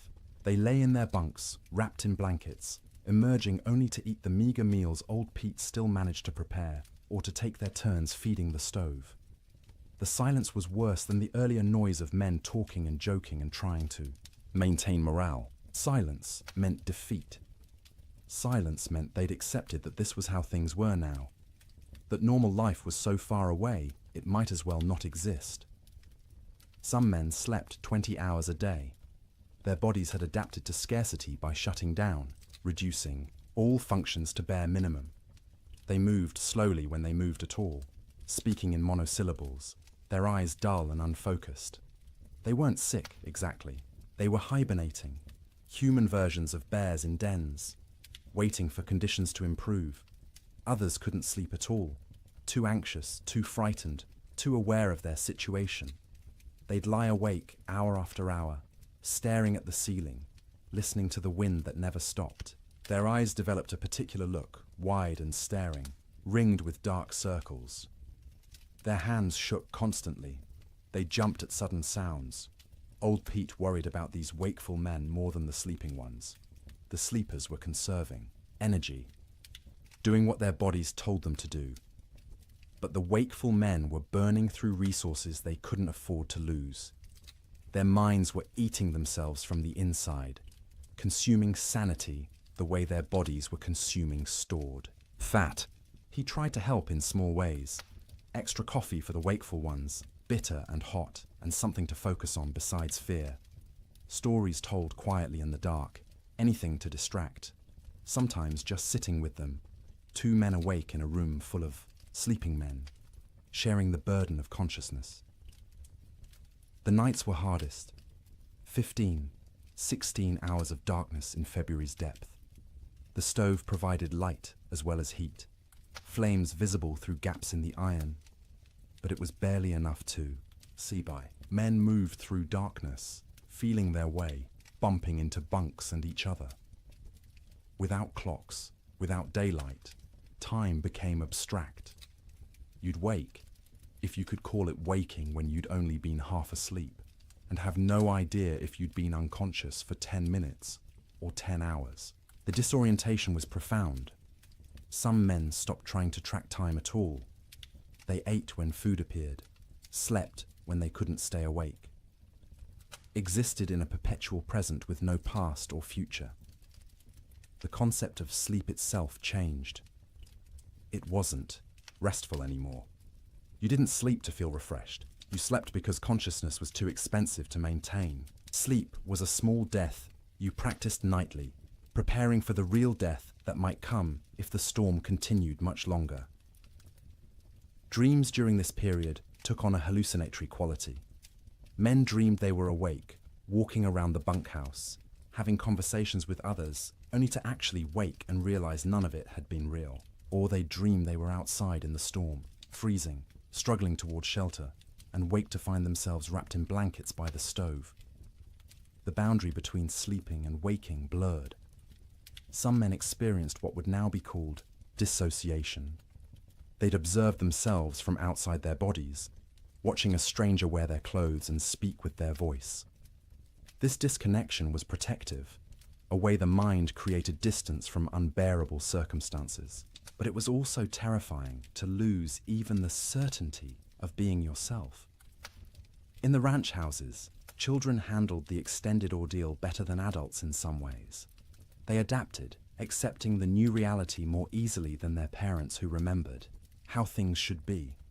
To the children, this was simply how life was now, cold, hungry, confined, but normal within its own context. But they also suffered in ways adults didn't. Their growing bodies needed more food than they were getting. Their development was being stunted by malnutrition. Sarah Ferguson, 11 years old, stopped growing taller. Her monthly bleeding, which had just started that fall, stopped entirely. Her body shut down non-essential functions to preserve life. Thomas developed a cough that wouldn't go away, a deep rattling in his chest that scared Martha. She'd give him extra portions of the thin soup she made, sacrificing from her own bowl, but it didn't help much. The cough persisted, worsening at night, keeping him and everyone else awake. James, 7 years old, stopped talking almost entirely. He'd answer questions with nods or shakes of his head, but volunteered nothing. He'd sit for hours staring at the fire, his face expressionless. Martha worried about him most of all, this strange, silent child who'd been so vibrant just months. Egoema, the baby, clung to her mother constantly. She'd scream if Martha tried to put her down, terrified of separation. Martha learned to do everything one-handed, cooking, cleaning, even sleeping with the child attached to her like a growth. It was exhausting, but she understood. Emma was reverting to infancy, seeking the safety of the womb in a world that had become too frightening. February crawled past with the weight of years. Each day was a week long. Each week felt like a month. People stopped believing in spring. Spring was a myth, a story told by liars. There was only winter, eternal winter, and the question was no longer when it would end, but whether you'd survive it. And still the wind blew, and still the cold pressed in, and still people slept fitfully in their prisons of wood and hope, waiting for deliverance that seemed less likely with each passing day. Children experienced the great die-up through a lens of confusion and adaptation that was both heartbreaking and remarkable. They didn't fully understand what was happening or why, but they adjusted to impossibility with a flexibility adults had lost. To them, the storm wasn't an economic disaster or a failure of planning. It was simply the way the world had become, and they learned to live in it. Sarah Ferguson, at 11, was old enough to sense her parents' fear, even when they tried to hide it. She watched her mother's hands shake when portioning out food. She noticed her father's long silences, the way he'd stare at the fire without seeing it. She understood, in a way her younger siblings didn't, that something was terribly wrong. This knowledge was a burden. She couldn't share it with Thomas or James or Emma because they were too young to understand, and speaking it aloud would make it more real.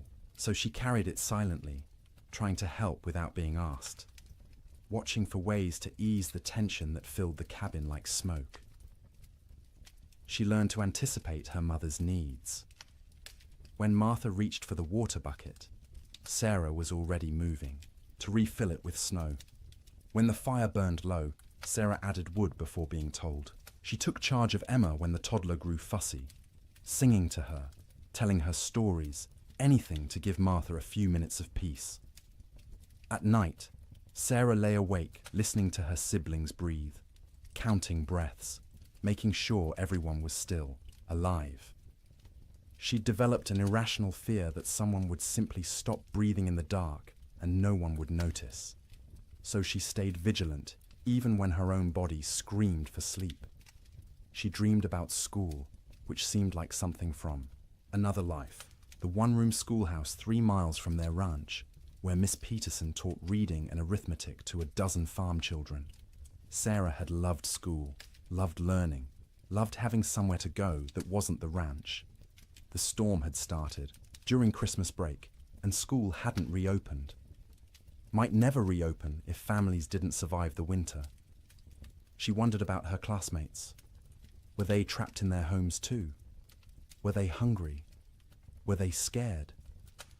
Or had some of them already died, frozen in cabins that couldn't keep them warm, and she'd never know because news didn't travel through blizzards? These thoughts circled in her head at night, keeping her awake even when exhaustion made her bones ache. She was becoming an adult too quickly, forced to carry worries that children shouldn't have to carry. But she had no choice. The storm didn't care about childhood innocence. Thomas, at 9, dealt with the storm differently. He grew angry. Not explosive anger, not tantrums, but a cold, sullen fury that he directed at everything and nothing. He was angry at the wind for not stopping, angry at his father for not fixing things, angry at God for letting this happen, angry at himself for being trapped and helpless. He'd punch his thin straw mattress when no one was looking, imagining it was the storm, hitting it until his knuckles hurt. He'd kick at the wall, leaving small scuff marks that his mother saw but didn't comment on. He needed to fight something, but there was nothing to fight except weather, and weather was beyond fighting. At night, Thomas didn't sleep so much as surrender. He'd fight consciousness until his body simply shut down, crashing into sleep so deep it was almost like fainting. He'd wake suddenly, disoriented, not remembering where he was for terrifying seconds before memory returned and reality settled back into place. His dreams were violent. He fought bears, wolves, faceless men. He swung fists and weapons, defending his family against threats that dissolved when he tried to focus on them. He'd wake with his heart pounding, sweat soaking his collar despite the cold, and lie there, trying to calm down before he disturbed everyone else. He was hungry all the time, a gnawing, constant hunger that made him think about food obsessively. He'd remember meals from before the storm, special occasions when they'd had roasted chicken, or beef, or his mother's apple pie. The memories were so vivid he could taste them, and the disappointment when he opened his eyes to find only reality was crushing. His mother noticed his anger, but didn't know how to help. She'd try to hug him, and he'd tolerate it stiffly, uncomfortable, with comfort, needing to be tough. He was the man of the house when his father was outside. He had to be strong. He couldn't let himself be a child, even though he was desperately, urgently still a child who needed reassurance that everything would be all right. James, at 7, retreated into silence and fantasy. He created elaborate stories in his head, imagining himself as a hero who could control weather, who could make the sun come out and melt all the snow. In his fantasies, he'd save his family, save the cattle, save everyone. People would thank him. His father would be proud. These daydreams occupied hours. He'd sit by the fire, face blank, living entirely in his imagination where he was powerful instead of helpless. His mother worried about his silence, not understanding it was protection. If he didn't talk, he didn't have to acknowledge reality. He could stay in his head where things made sense and he had control. At night, James slept deeply but unrestfully. He'd thrash and kick, fighting battles in his dreams, sometimes crying out words no one could understand. His siblings had learned to sleep away from his feet because he'd kick without waking. Martha would sometimes reach over and touch his forehead, checking for fever, but he was just hot from the exertion of his dreams. When he did talk, it was often about summer. He'd ask when they could go outside and play, when they could go fishing in the creek, when the cattle would come back. His questions broke Martha's heart because she had no answers. She'd deflect, saying soon, or when winter ends, knowing these were lies, but unable to tell a 7-year-old that winter might not end, that nothing might come back. Emma, just 3 years old, understood least and suffered most in some ways. She knew something was wrong but couldn't articulate what. Her world had shrunk to one room, a fire, and the immediate presence of her family. She didn't remember clearly how things had been before the storm. This cold, confined existence was becoming her normal. She cried often, not from any specific pain, but from generalized distress. Hungry cries, cold cries, tired cries, scared cries. Her vocabulary wasn't sufficient to express what she felt, so she cried and clung to her mother and refused to be put down. Martha carried her constantly, the child's weight a familiar burden. Emma was getting lighter instead of heavier, losing weight she couldn't afford to lose. Her ribs showed through her thin dress. Her eyes seemed too large for her face. She looked like children in pictures of famine, skeletal and haunted. At night, Emma slept fitfully, waking every few hours crying for her mother even though Martha was right there. She'd need to be held, rocked, soothed back to sleep, a process that took longer each time. Martha would hold her daughter and feel the tiny heart beating too fast, the small body too hot one moment and too cold the next, and wonder if Emma would survive even if the storm ended. Emma's dreams, when she could describe them in her limited vocabulary, were simple and sad. She dreamed of being warm, of having enough to eat, of going outside to play. She dreamed of summer in fragments, sensory impressions rather than coherent narratives. Sun on her face, grass under her feet, the feeling of running without being cold. The children had created small rituals to mark time and maintain some structure. Every morning, however they defined morning, Sarah would lead them in a counting game. They'd count to 100 together, which took Emma's entire concentration and distracted her from crying. Then they'd count by twos, by fives, by tens, math as comfort, numbers as proof that some things remained stable. In the afternoon, Thomas would tell stories. He'd inherited his father's storytelling ability and would spin tales about cowboys and cattle drives and adventures that took place in summer warmth. His siblings would listen, transported briefly to worlds where people weren't trapped and cold and hungry. Emma had a doll, a simple thing made from rags stuffed with more rags, with button eyes and yarn hair. She carried it everywhere, talking to it in her baby voice, explaining things. The doll was hungry. The doll was cold. The doll wanted Mama. Through the doll, Emma processed her own feelings, giving voice to fears she couldn't express directly, the EE. Children learn to read their parents' moods and adjust their behavior accordingly. When Martha looked particularly strained, they'd be quieter, more cooperative. When William came in from the barn looking defeated, they'd give him space, not asking for attention he couldn't provide. They became expert at making themselves small, at not adding to the household's burdens. But they were still children, and children need play. They'd create games from nothing, counting cracks in the ceiling, making shadow figures on the wall with their hands when the fire was bright enough, building towers from the few wooden blocks they owned, then knocking them down and building again. Sarah taught Emma songs, the same songs their mother had taught her. Simple rhymes about animals and weather and daily life. Emma's favorite was about a bird that flew south for winter, which seemed especially relevant. She'd sing it over and over, the words slurring together, while her siblings tried not to show their irritation. The children also absorbed lessons they shouldn't have needed to learn so young. That food was precious and must never be wasted. That fire was life and must be watched constantly. That cold could kill and must be respected. That sometimes adults didn't have answers, didn't know what to do, were as frightened and helpless as children, but had to pretend otherwise. They learned what their parents looked like when pretending to be brave, the slight tremor in their mother's voice when she said everything would be fine, the way their father's smile didn't reach his eyes.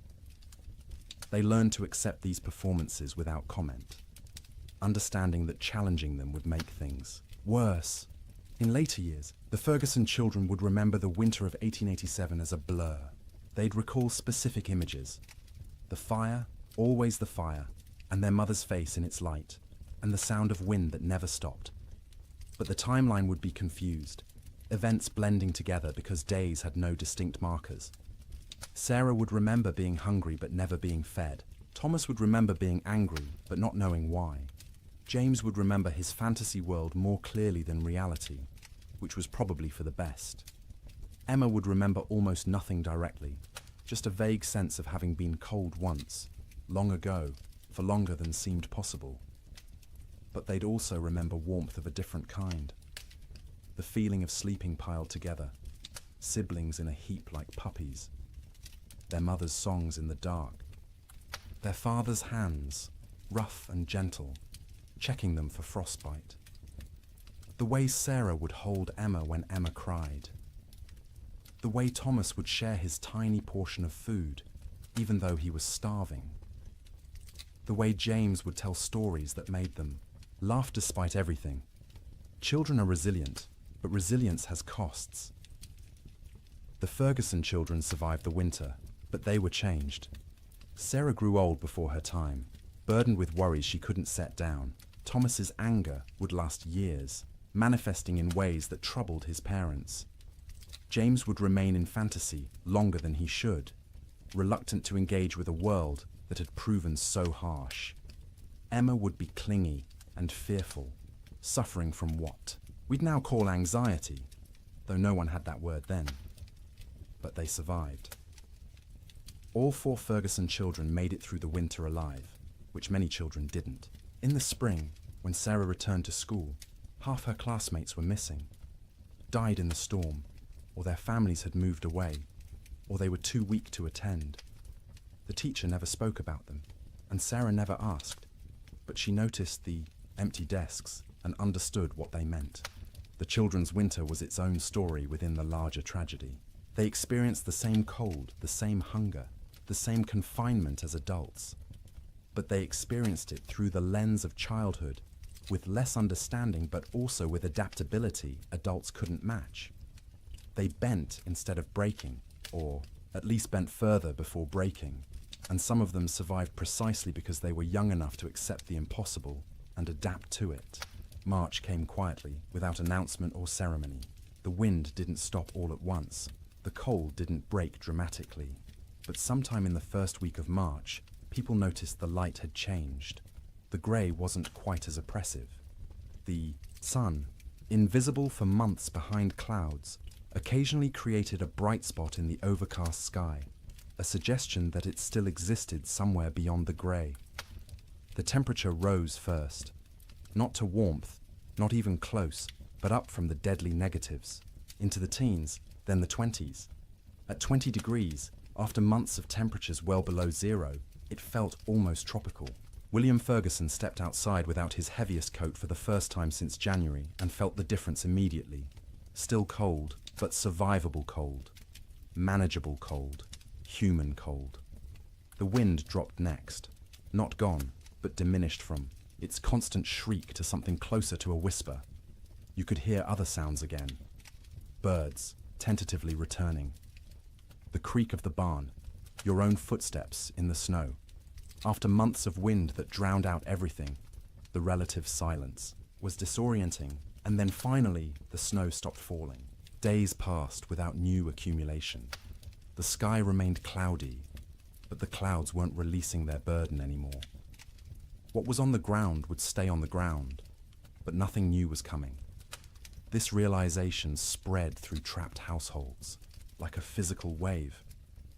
The storm was ending. Winter was releasing its grip.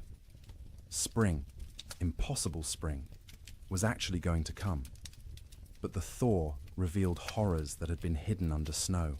As temperatures rose above freezing and snow began to melt, the dead emerged. Cattle everywhere.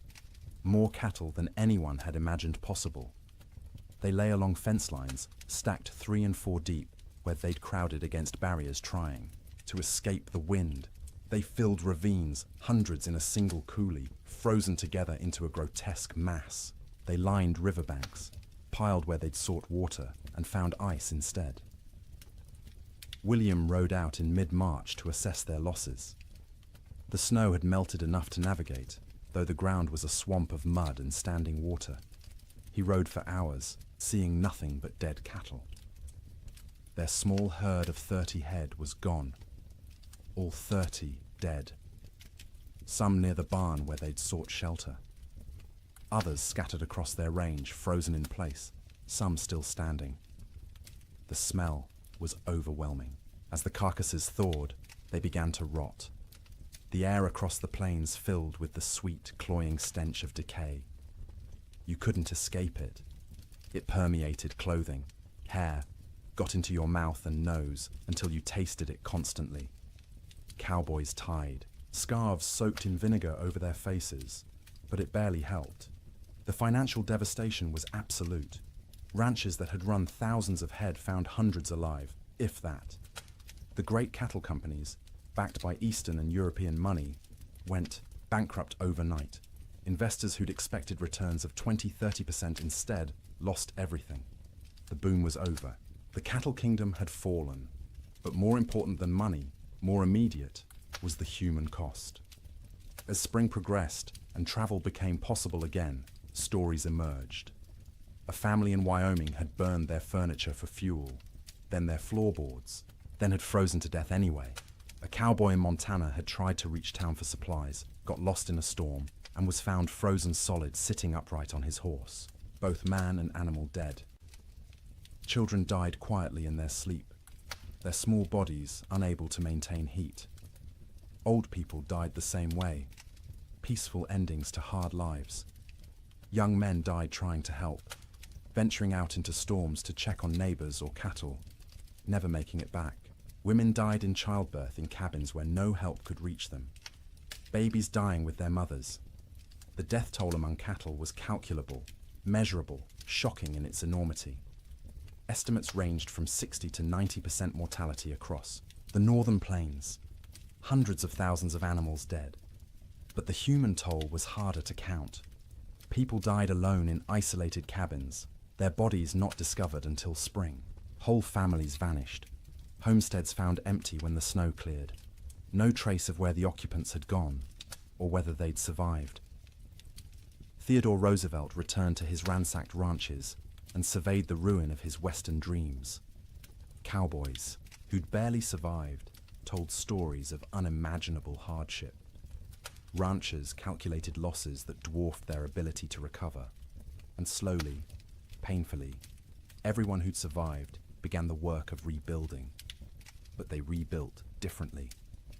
The open range was dead, killed as surely as the cattle that had grazed it. Ranchers who continued in the business built barns, stored hay, kept smaller herds they could actually feed through winter. They fenced pastures, rotating cattle seasonally rather than letting them roam year-round. The cowboy, as romantic figure, driving vast herds across unfenced prairie, became a relic of a past that had ended in ice and death. The survivors were changed. Martha Ferguson emerged from that winter 20 pounds lighter, her hair gone grey at 32. William's hands shook for months afterward, trauma expressing itself in tremors he couldn't control. The children carried scars that wouldn't show. For years, psychological wounds that would shape their entire lives, but they'd survived. All of them. The Ferguson family made it through intact, which was more than many could say. And as spring truly arrived, as green grass pushed up through mud and trees began to bud and the sun returned with actual warmth, they began to remember what life could be. The first night Martha slept without waking every few hours, checking on her children. She woke feeling guilty for having rested. The first morning, William went outside and wasn't hit by killing cold. He stood in the barn doorway and cried. The children, resilient as children are, adapted more quickly. They ran outside in bare feet, feeling grass beneath their toes, relearning, joy they'd almost forgotten. Sleep in spring was different from sleep in winter. The fear was gone, the vigilance unnecessary. People slept deeply for the first time in months, their bodies finally feeling safe enough to truly rest. They slept for 10 hours, 12 hours, catching up on sleep debt accumulated over winter. They woke refreshed, amazed at the feeling, remembering what normal had felt like. But the dreams remained. For years afterward, survivors would wake from nightmares about the winter of 1887. They'd dream of being trapped, of being cold, of hearing cattle die, and being unable to help. These dreams would fade over time, but never entirely disappear. The winter had carved itself into their psyches, a permanent scar. And now, dear traveller through this story, we've reached the end of our journey through the coldest winter in wild West history. We've walked with cowboys in their bunkhouses, huddled with families around failing fires, witnessed the death of cattle and dreams, and an entire way of life. The Great Die-Up of 1887 was catastrophic. It killed hundreds of thousands of animals, bankrupted fortunes, and ended the era of open-range ranching forever. But more than that, it tested human endurance in ways few events ever have. It asked people to survive the unsurvivable, to sleep, in conditions where sleep seemed impossible, to maintain hope when hope was absurd, and they did. Not all of them, not even most of them without terrible cost, but enough survived to tell the story, to rebuild, to ensure that the lessons learned would protect future generations. As you lie in your warm bed tonight, safe from cold and storm, let yourself feel the profound gift of that warmth. The pioneers of the Wild West would have considered your comfort miraculous, impossible luxury beyond imagining. Central heating, insulated walls, blankets made in factories rather than woven by hand. You live in the future they could only dream of, the safety they fought to reach. Their struggle made this possible. Every improvement in building techniques, every advance in weather prediction, every system we have now to survive winter grew from lessons learned in disasters like the Great Die-Up. They suffered so that eventually people wouldn't have to suffer, so that sleep could be restful rather than survival, so that winter could be endured without terror. Let their memory settle over you gently now. Let the wind that screamed across the Montana plains become the whisper of your fan. Let the cold that killed become the pleasant coolness of your air conditioning. Let the hunger that gnawed at them become the satisfaction of knowing you can eat when you wake. You are safe, you are warm, you are comfortable in ways they couldn't have imagined. And as you drift towards sleep, carry with you gratitude for that safety. Honor their endurance by appreciating what you have. Remember their suffering by cherishing your comfort. The winter of 1887 is over. It has been over for more than a century, but its story remains, a testament to human resilience and the terrible power of nature. The cowboys and ranchers and children who lived through it are long gone, but their experience echoes forward to us, teaching us about survival, about courage, about the precious gift of a warm place to sleep. So sleep now, deeply and peacefully. Let the weight of blankets comfort rather than burden you. Let the darkness be restful rather than fearful. Let your dreams be gentle rather than haunted. The storm has passed. Spring has come. The long winter night is over, and you, in your warm bed, in your safe room, can rest without fear, can close your eyes without vigilance, can surrender to sleep, knowing you'll wake to warmth and safety. The Great Die-Up claimed so much, so many cattle, so many dreams, so much hope. But it couldn't claim everything. It couldn't kill the human capacity to endure, to adapt, to survive impossible conditions, and emerge, if not unscathed, then at least alive. Still capable of love, still capable of rebuilding, still capable of hope. That resilience lives in you too. You carry it in your genes, inherited from ancestors who survived winters and storms and hardships we can barely imagine. Their strength is your strength. Their determination is your determination. Their ability to close their eyes in terrible circumstances and wait to face another day is yours as well. You don't need it tonight. Tonight, you can simply rest. Let the story of the Great Die-Up fade like snow melting in spring sun. Let the cold recede. Let warmth embrace you completely. Sleep well, knowing that winter always ends, that spring always comes, that the coldest night eventually gives way to dawn. The pioneers of 1887 learned this truth at terrible cost. But they learned it, and they survived. And because of them, you live in a world where winter is manageable, where cold is temporary, where sleep is safe. Close your eyes now. Let your breathing slow. Feel the weight of your body sink into your mattress, supported and comfortable. You've traveled a long way tonight, through a winter that ended before you were born. You've witnessed suffering and endurance and the slow arrival of relief. Now it's time to find your own relief, your own rest, your own peaceful surrender to sleep. The wind has stopped screaming. The cold has lost its teeth. The cattle are grazing on green grass in valleys where snow once piled 20 feet deep. And you are here, warm and safe, ready to sleep, ready to dream gentle dreams, ready to wake refreshed to a world where the great die-up is history, where winter is a season rather than a death sentence, where sleep is rest rather than survival. Good night, traveler. Thank you for joining me on this journey through the coldest winter in Wild West history. May your own sleep be everything those pioneers couldn't have.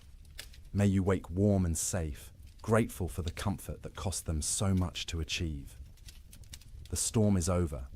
Spring has come. Sleep well. Good evening and welcome back, friends. Tonight, we are going to journey through the Great Famine Winter, when medieval Europe froze for 7 years.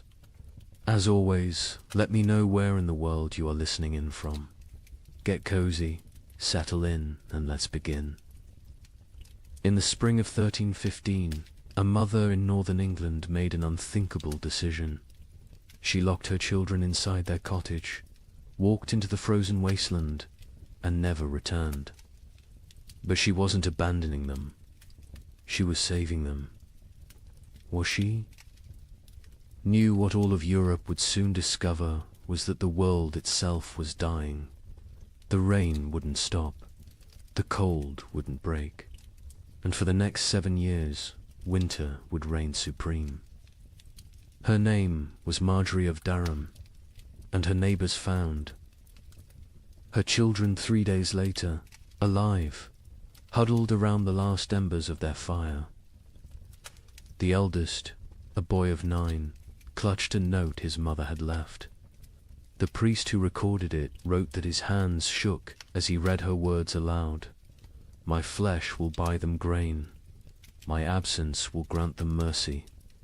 Tell them I walk toward God, not away from them. You see, Marjorie had understood something terrible. Something that would take the rest of Europe months to grasp. This wasn't just another harsh spring. This was the beginning of an extinction. The marketplace where she'd traded her body for bread had made the calculation clear. A living mother meant 5 mouths to feed. A missing mother meant for orphans. The church had to shelter, and the church still had grain, still had walls, still had hope that this nightmare would end. But here's what makes Marjorie's story so haunting. She wasn't unique. Parish records from 1315 show hundreds of similar disappearances. Parents vanishing into blizzards, elderly grandparents wandering into forests, always leaving notes, always locking doors from the outside, always walking toward death like it was salvation. The chronicler Geoffrey Le Baker would later write about that spring with words that feel pulled from nightmares. Rains began on St. George's Day and fell like God had forgotten how to do anything else. Not the warm rains of April that wake sleeping seeds, but frozen needles that killed whatever they touched. Crops didn't fail, they drowned standing.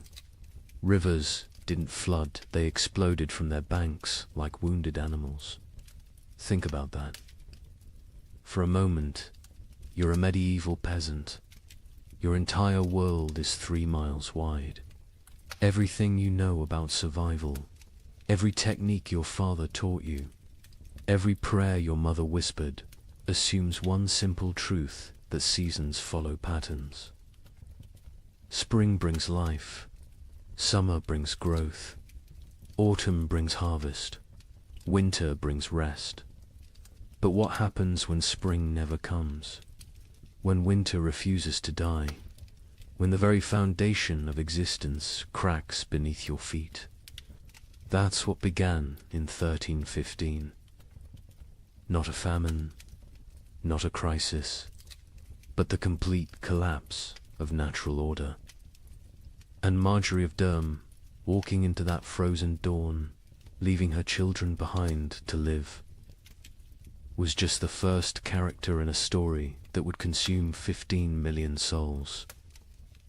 Before it ended. The question isn't how Europe survived. It's what Europe became to survive it. Picture yourself waking up on Easter morning, 1315, in a small village outside Paris. Your neighbor Johannes jokes about yesterday's rain ruining his seedlings. His wife laughs, saying one wet spring never hurt anyone. Within 6 months, Johannes will trade his youngest daughter for a bag of moldy grain. His wife will disappear one night, and the village will pretend not to notice the fresh meat at the butcher's stall. But this morning, they're still laughing. The peculiar thing about catastrophe is how quietly it arrives. No trumpets, no divine warnings, just rain. Endless, crushing, biblical rain that began falling across Europe in May 1315 and simply didn't stop. That Easter morning in Kratzy-le-Chapelle, 20 miles from Paris, felt like any other. The baker Michel had risen at cockscrow to fire his ovens. His wife Agnes counted their silver, planning to buy young pigs at the summer fair. Their son Pierre played with wooden knights, recreating battles he'd never fight because there wouldn't be a world left to fight for. The church bells summoned them to Mass.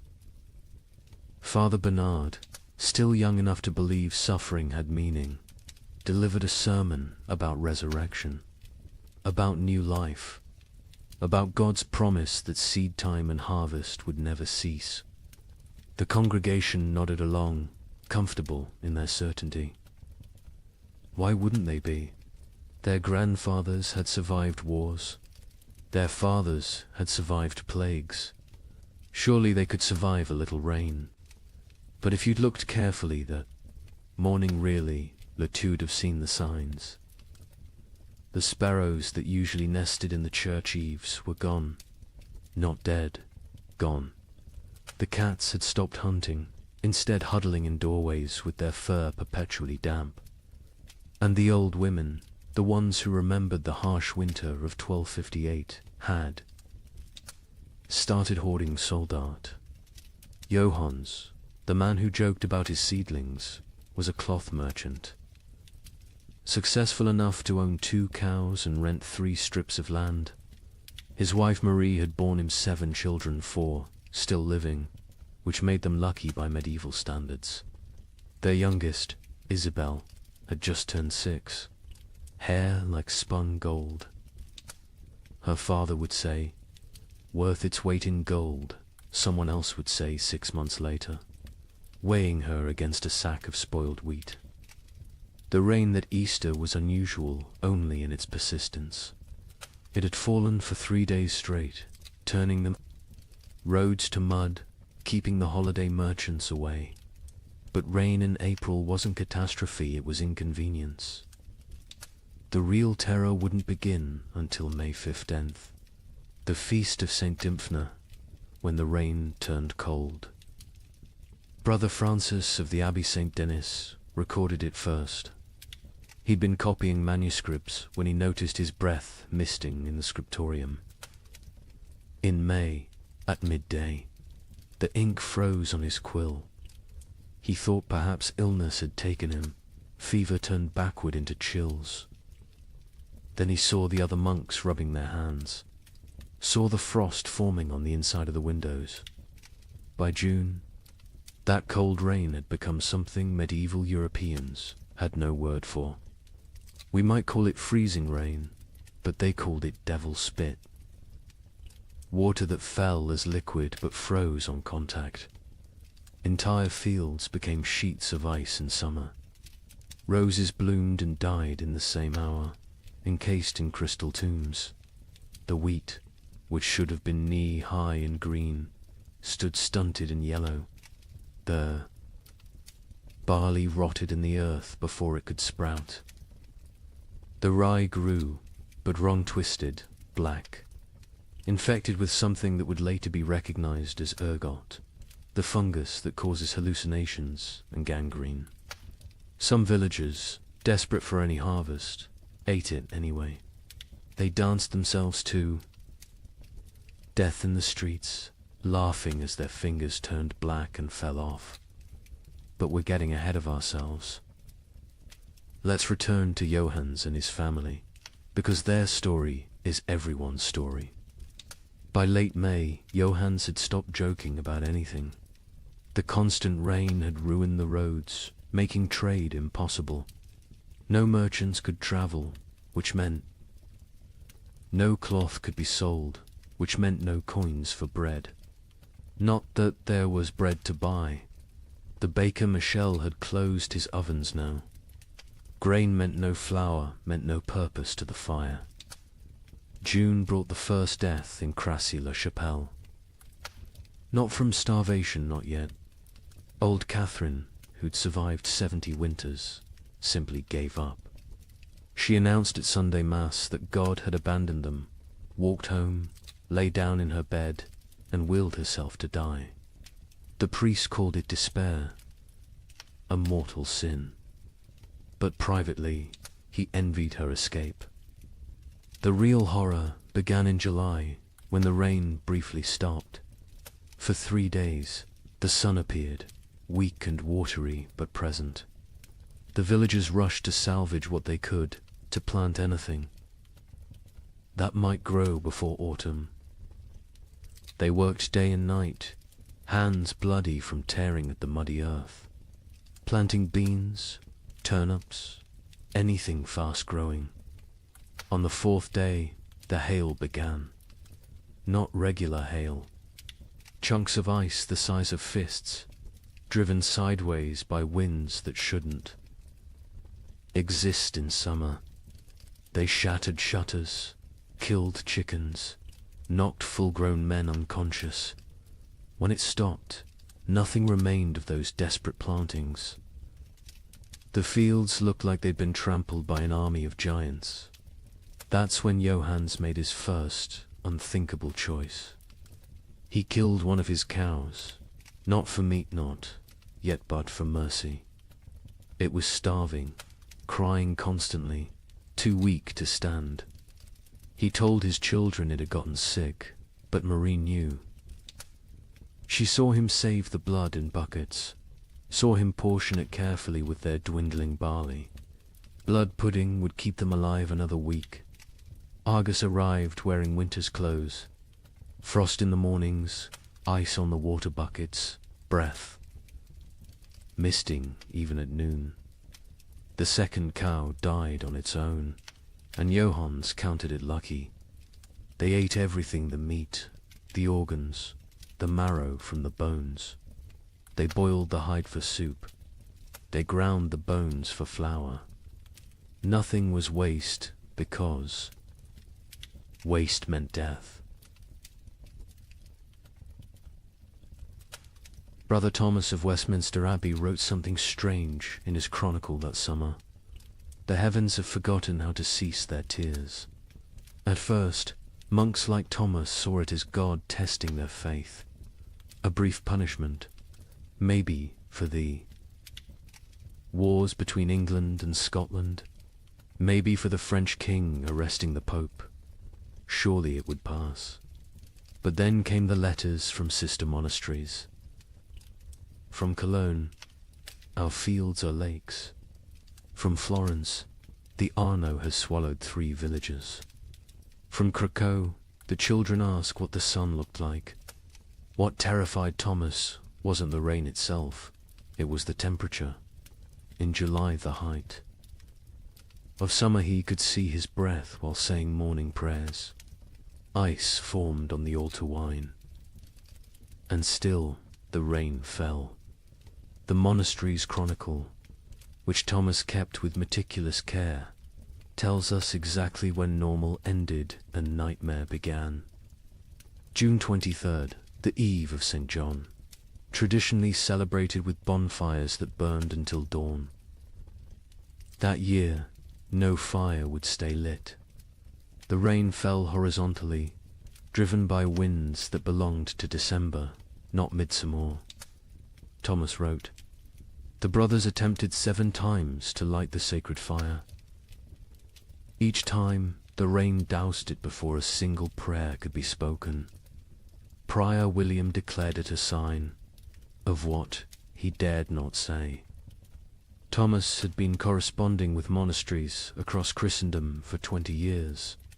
His position as chronicler meant he received letters from abbeys in Scotland to Sicily, from Ireland to Poland. Usually, these letters discussed theological matters, requested copied manuscripts, or shared news of appointments and deaths. But starting in July 1315, every letter carried the same message, dressed in different words.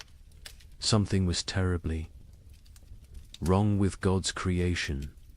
From Melrose Abbey in Scotland came a letter that made Thomas's hands shake. "Brother, we write to you from hell, frozen over. It is July, yet we break ice from our wells each morning. The barley stands drowned in fields that have become swamps.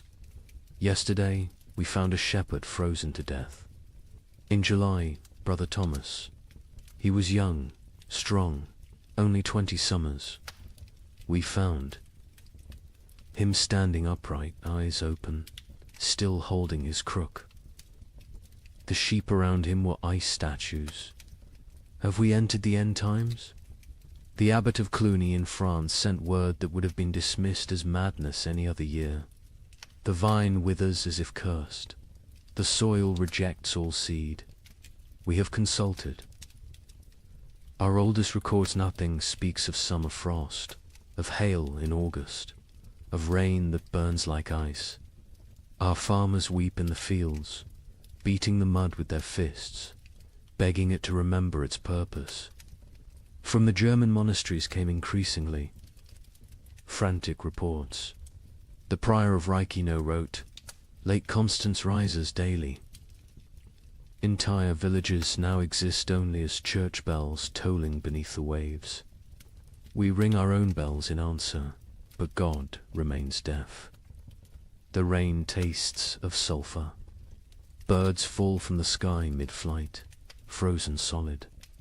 What sin has mankind committed to earn such wrath?" But it was a letter from an Italian monastery that contained the most chilling observation. Brother Antonio of Monte Cassino, a learned man who'd studied both scripture and natural philosophy, wrote, "This is not divine punishment. Brother Thomas, I have read the ancient texts, Greek and Roman both. This happened before. They called it the years without summer. Crops failed, empires fell, and mankind retreated to caves. We are not being punished. We are being erased." Thomas himself had begun keeping detailed records of the weather, something unprecedented for the time. His entries from July 1315 read, "Like fever dreams. July 4th, Feast of St. Ulrich. Rain for 16 straight hours. Temperature cold enough that we wore winter robes to matins. 2 brothers collapsed during prayers, their lips blue. July 11th. The rain has not ceased for 40 hours. We cannot light fires. We eat cold porridge and pray with numb fingers. Brother Matthew suggests we are experiencing Noah's flood again. Prior William had him whipped for heresy. But privately, we all wonder. July 19th. Something impossible today. The rain froze as it fell, coating everything in ice. In July, the vegetable garden is destroyed. Every plant encased in crystal, beautiful and dead. We gathered to pray, but the words stuck in our throats. How do you pray when creation itself seems broken? The correspondence between monasteries became increasingly desperate as summer crawled toward autumn. They began sharing survival techniques rather than theological debates. How to keep manuscripts from molding in the constant damp. How to preserve food when nothing would dry. How to maintain faith when every prayer for sun was answered with more rain. From Prague came instructions for building underground storage that might resist the water. From Dublin came recipes for making bread from acorns and chestnuts. From Rome came silence. The Holy See had problems of its own, with the Tiber flooding the papal palace repeatedly. Thomas noted something else, something that wouldn't be fully understood for centuries. The rain wasn't uniform. It would pound. One region while barely touching another 20 miles away. But those dry spots weren't lucky, they were cursed differently. Without rain, but with temperatures below freezing in summer, crops still died. Wells still froze. People still starved. A letter from the Bishop of Bergen in Norway contained an observation that haunts historians today. The merchants from Iceland have not come. They were due in May, as always. It is now August. Ships sent to investigate found the sea routes blocked by mountains of ice that should not exist in summer, or perhaps should not exist at all. The sailors speak of icebergs, tall as cathedrals, moving south like an army of frozen giants. By late August, Thomas's own entries had taken on a tone of barely controlled panic. We have begun rationing in August. The harvest is already lost, and we must survive on stores meant for winter. But what winter awaits us if summer itself has become frozen? Prior William no longer speaks of God's tests. He speaks of God's absence. The most telling entry comes from September 3rd. Brother Francis asked me today why I still write these chronicles. Who will read them? Who will survive to care about the weather of a dead year? I had no answer. I write because the act of writing means I still believe in tomorrow. When I stop writing, I stop hoping. So I write of rain, of cold, of death creeping closer. I write because someone must witness the ending of the world. Imagine watching your entire years work everything you need to survive a rotting in the field before your eyes. Not failing to grow, not dying from drought, but literally dissolving into grey sludge. A French peasant named Guillaume left us. A rare written account dictated to a priest. The wheat stood tall and green in June, promising the best harvest in memory. By August, it was black soup. The smell, God forgive me, it smelled like death before death had even come. But here's where our story takes its first dark turn. The failed harvest of 1315 was just the opening act. Because while the peasants mourned their rotted grain, something else was happening. Something that would transform a bad harvest into an apocalypse. Guillaume of Soissons was not a typical peasant. He'd served in the king's army, learned his letters during a campaign, and returned home with enough silver to rent 5 strips of prime farmland. His account, preserved because the priest thought it might matter someday, gives us the only peasants. I view of the catastrophe unfolding in those fields.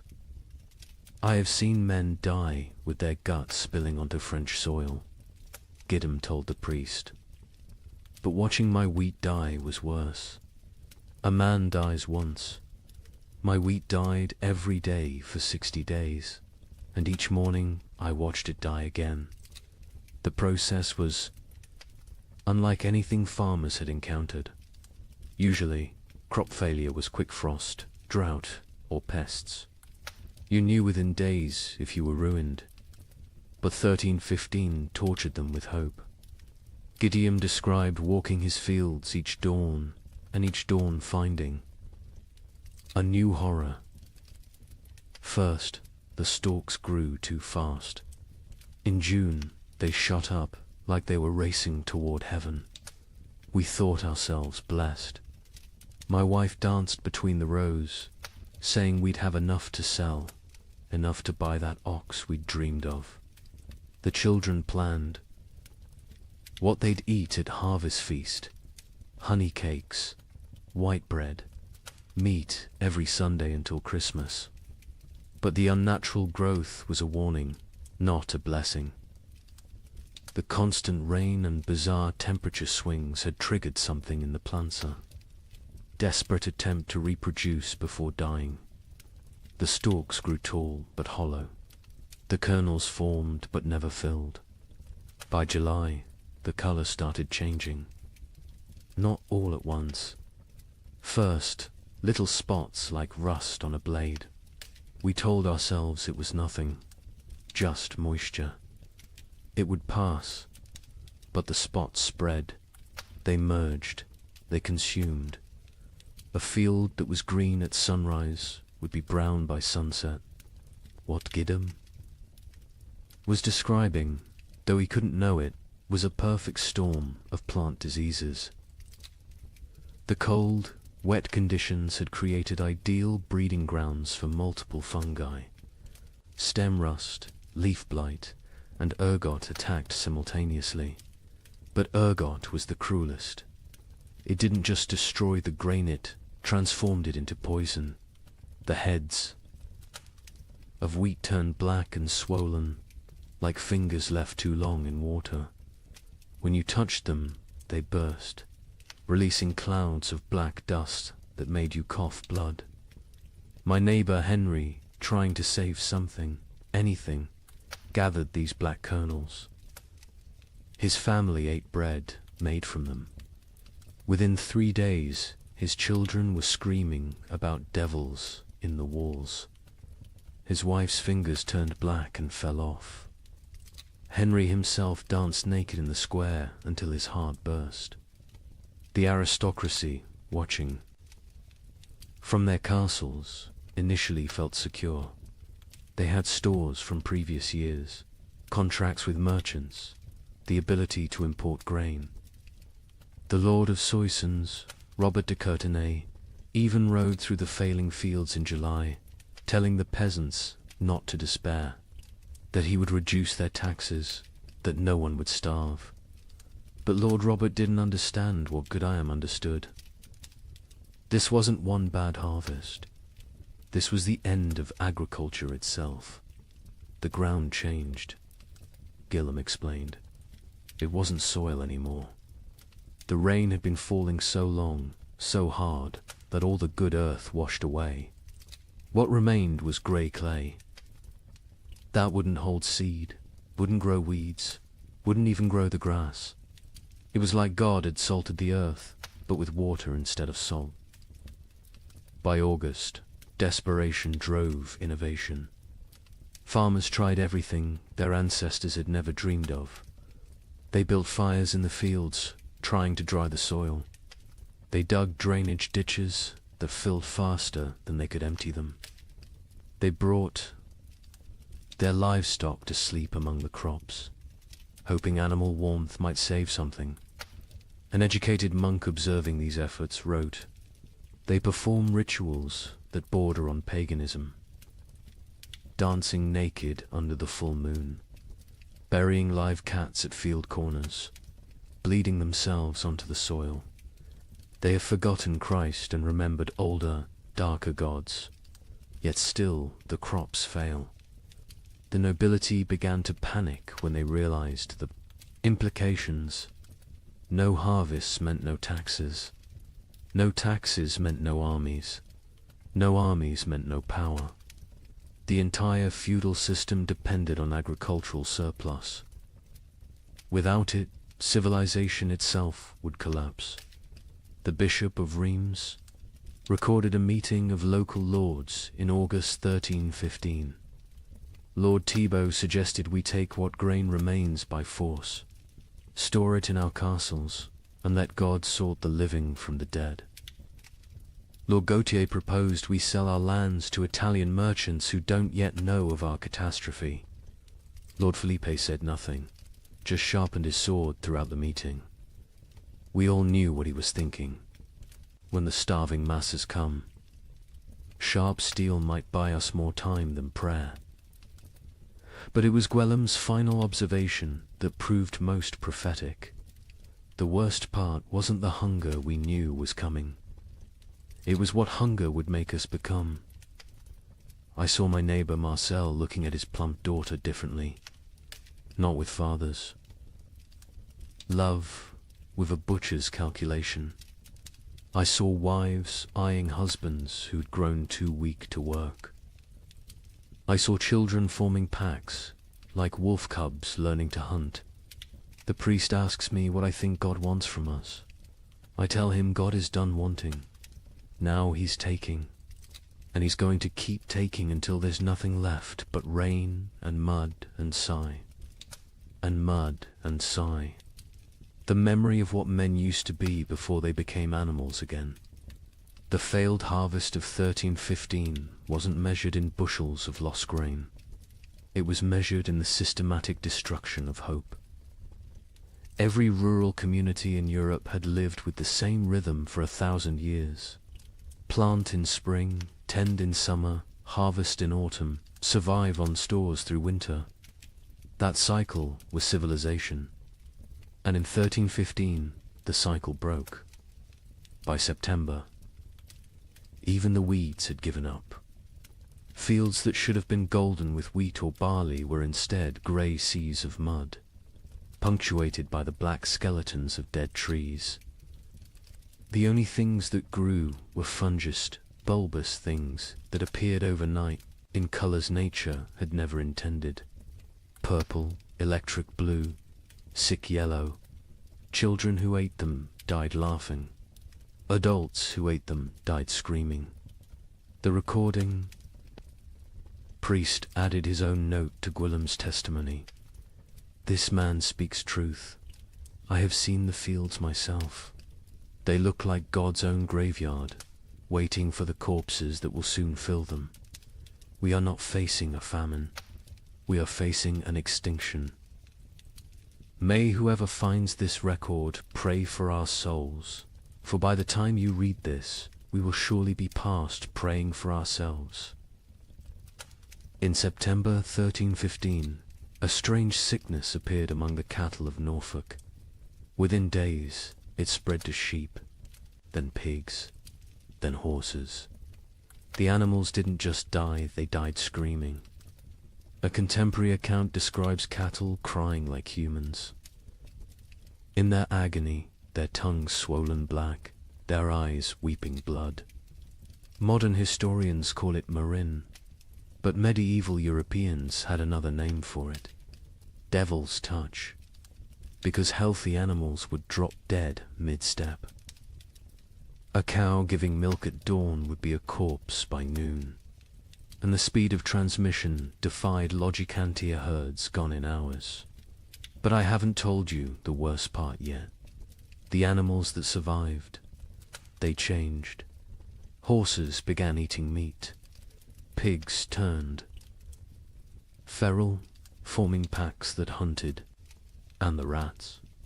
The rats disappeared entirely. Where did they go? That mystery wouldn't be solved for another 30 years, when they returned, carrying something far worse than hunger. The first recorded death was a prize bull named Samson, owned by the Earl of Norwich, worth more than most villagers earned. In a year, Samson was protected like royalty-sheltered stable, imported feed, 3 stable boys attending him constantly. On September 8th, he was healthy enough to breed. By September 9th, he was dead, his massive body twisted in angles that bones shouldn't allow. Foam tinged pink with blood dried around his mouth. The Earl's stable master, a methodical man named Walter, documented what happened next with the precision of someone who knew he was witnessing something unprecedented.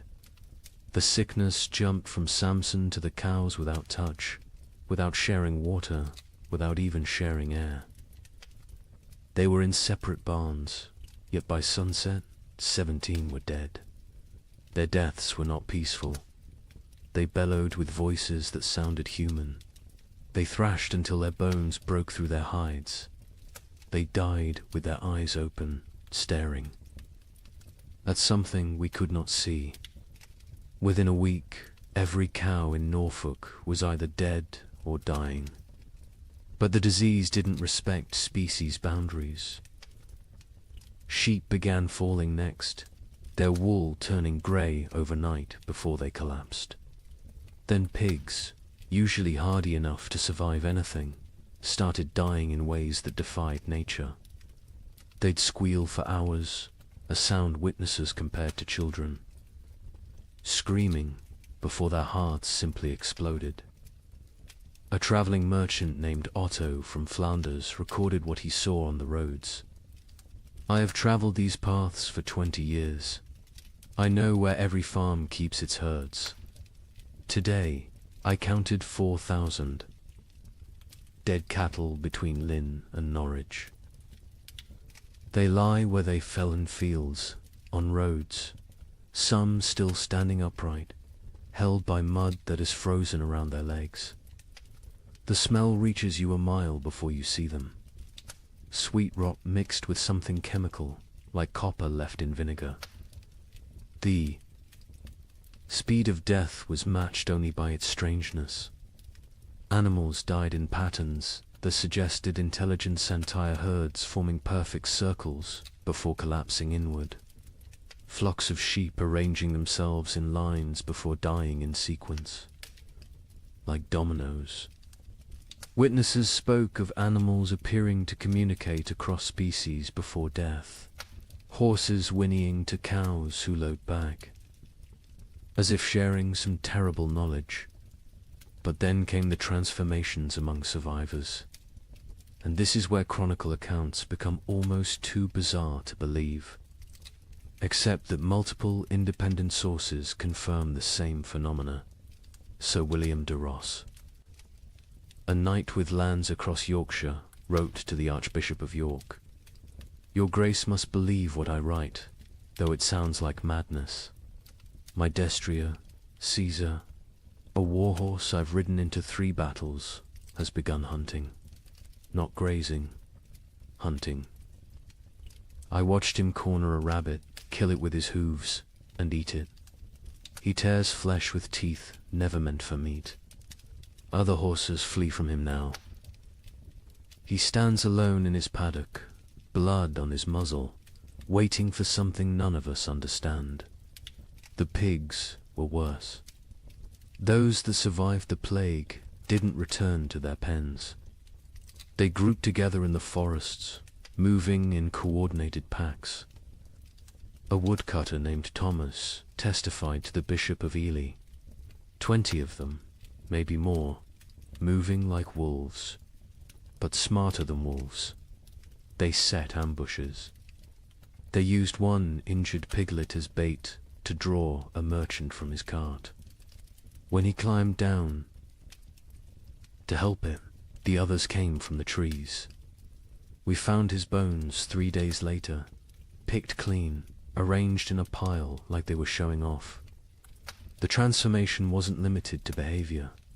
Physical changes occurred that medieval veterinarians couldn't explain. Horses grew longer teeth, sharp enough to tear meat. Pigs developed thicker hides that arrows couldn't pierce. Chickens that survived grew black feathers, regardless of their original coloring, and their eggs when cracked, contained blood instead of yolk. A learned monk.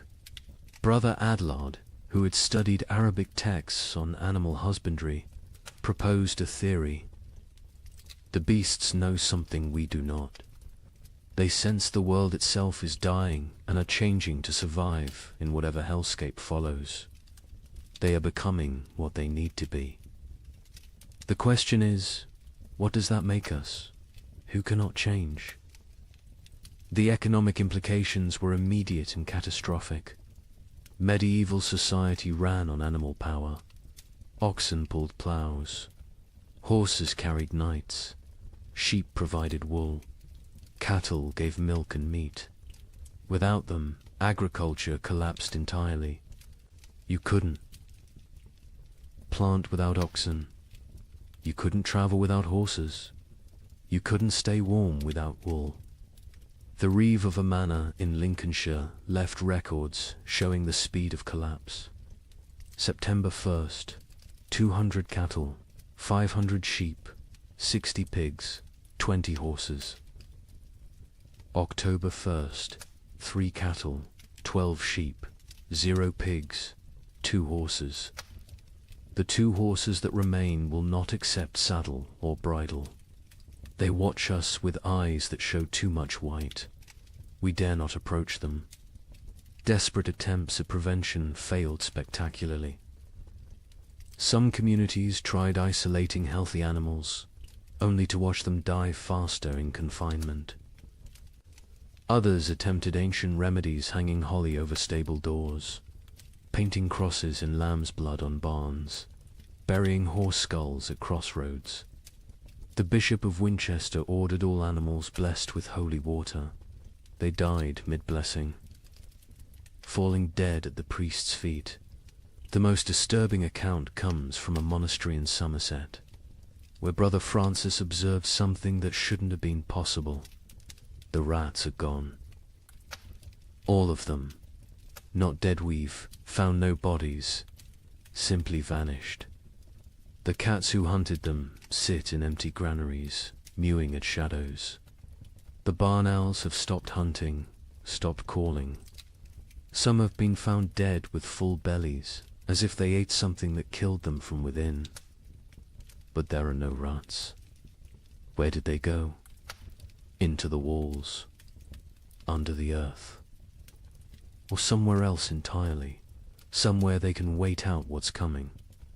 This observation would prove prophetic. The rats had indeed gone somewhere deep into Eastern European forests, into cave systems, into places where they could breed and change and feast on the endless supply of corpses the famine would provide. When they returned in the 1340s, they brought the Black Death with them, as if they'd been preparing their revenge for 30 years.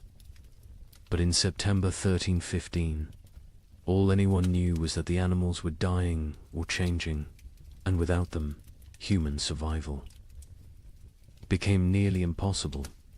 The social contract that had existed between human and beast for millennia, we feed you, you serve us, shattered completely. Nature itself had declared war on civilization, and the animals were its first casualties. In London, December 1315, something unprecedented happened. A wealthy merchant named Richard de Barkin tried to buy bread with a gold coin worth more than most people saw in a lifetime.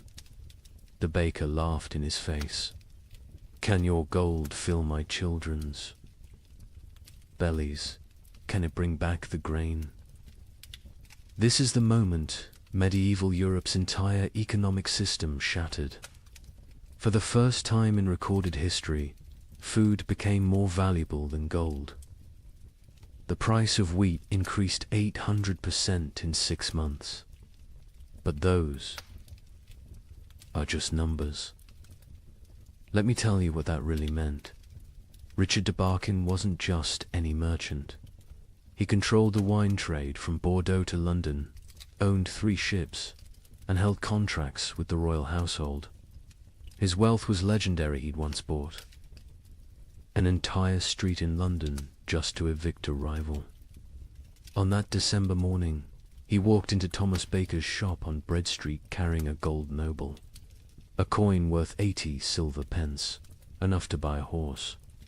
Thomas Baker, his hands still dusted with the last of his flour, looked at the coin like it was a stone. "I have one loaf left," he said, "my last flour. When it's gone, I close my doors forever. That loaf goes to my children. Your gold cannot create grain from nothing." Richard, accustomed to gold opening every door, placed 2 more nobles on the counter. Thomas swept them onto the floor. "Take your metal to the Thames and see if the fish will trade bread for it. I'll keep my loaf." The story spread through London within hours, not because a rich man was refused bread, but because everyone suddenly understood. The fundamental assumption of civilization that money could buy necessities had died. The keeper of the Royal Exchange, Simon de Canterbury, recorded the complete collapse of monetary meaning. December 1st, 1 penny buys a loaf. December 15th, 1 shilling buys a loaf. December 30th, 1 pound buys a loaf. January 13, 16, no amount buys a loaf, for there are no loaves to buy. But the breakdown went deeper than inflation. The very concept of value imploded. A manuscript from Guildhall records an exchange that would have been incomprehensible months earlier.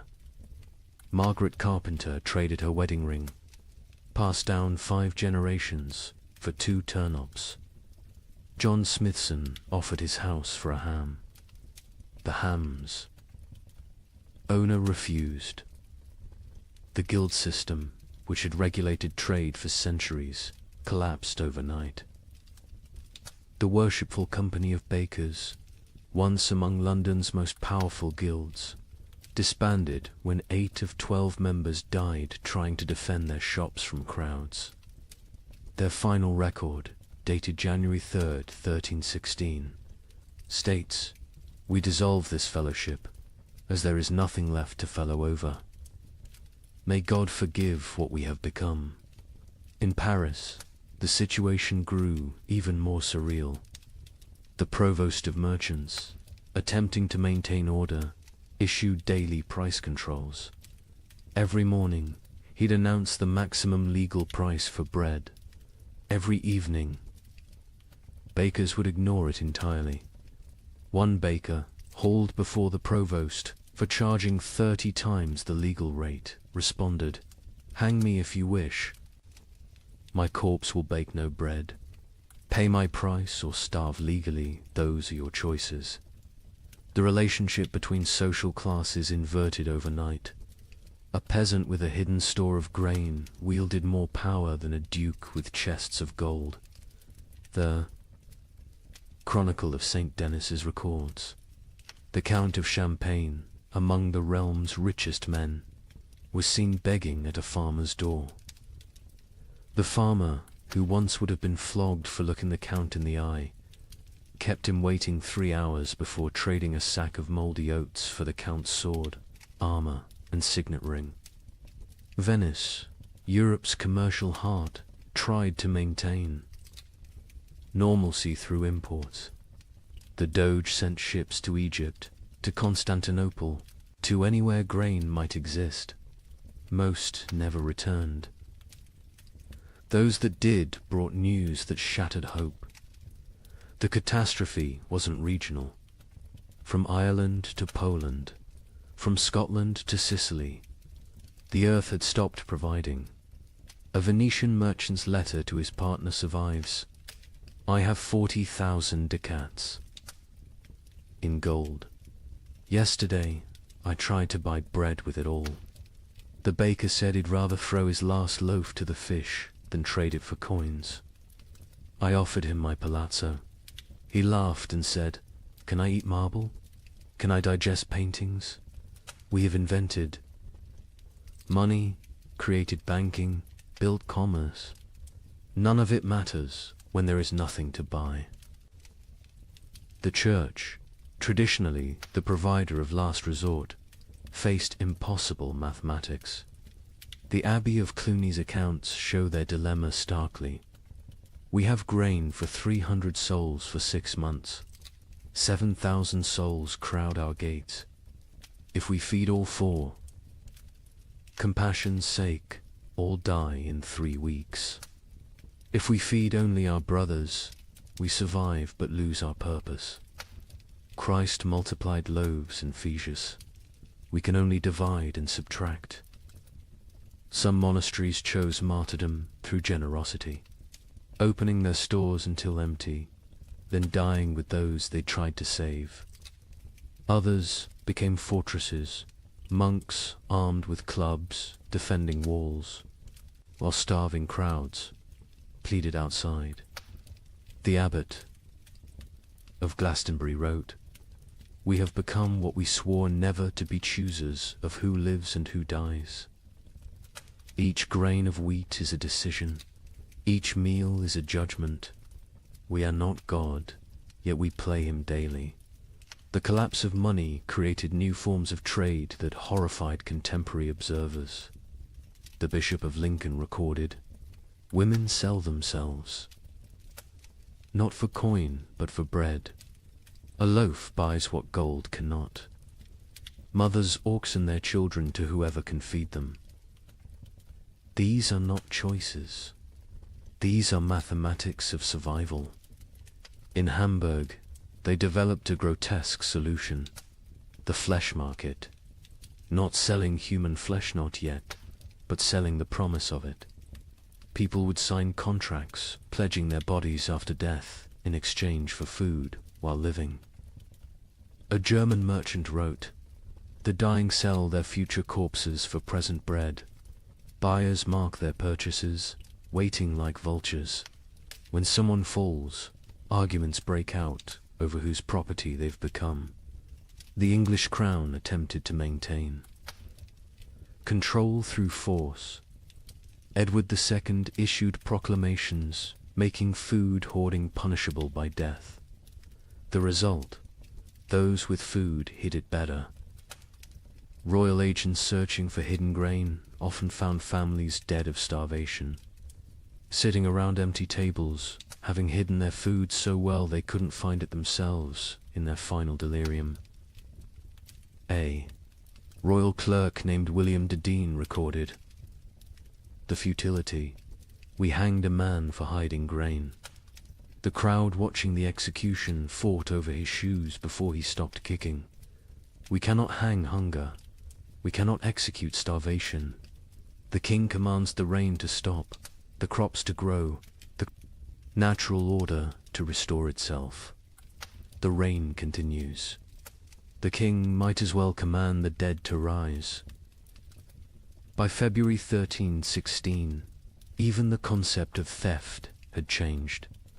How could taking food be a crime when not taking it meant death? London's courts stopped prosecuting food theft after jurors refused to convict. One judge wrote, "A man stole bread from a child. The child's mother killed the thief with her bare hands. Who is the criminal? Who is the victim? Our laws were written for a world where food existed. That world is gone." The most profound change was in how people understood wealth itself. For 1,000 years, wealth meant gold, land, titles, power. Now it meant calories. The Archbishop of Canterbury observed, "A beggar with a hidden turnip is richer than a lord with a castle." We spent centuries accumulating treasures that now mean nothing. We should have been stockpiling grain.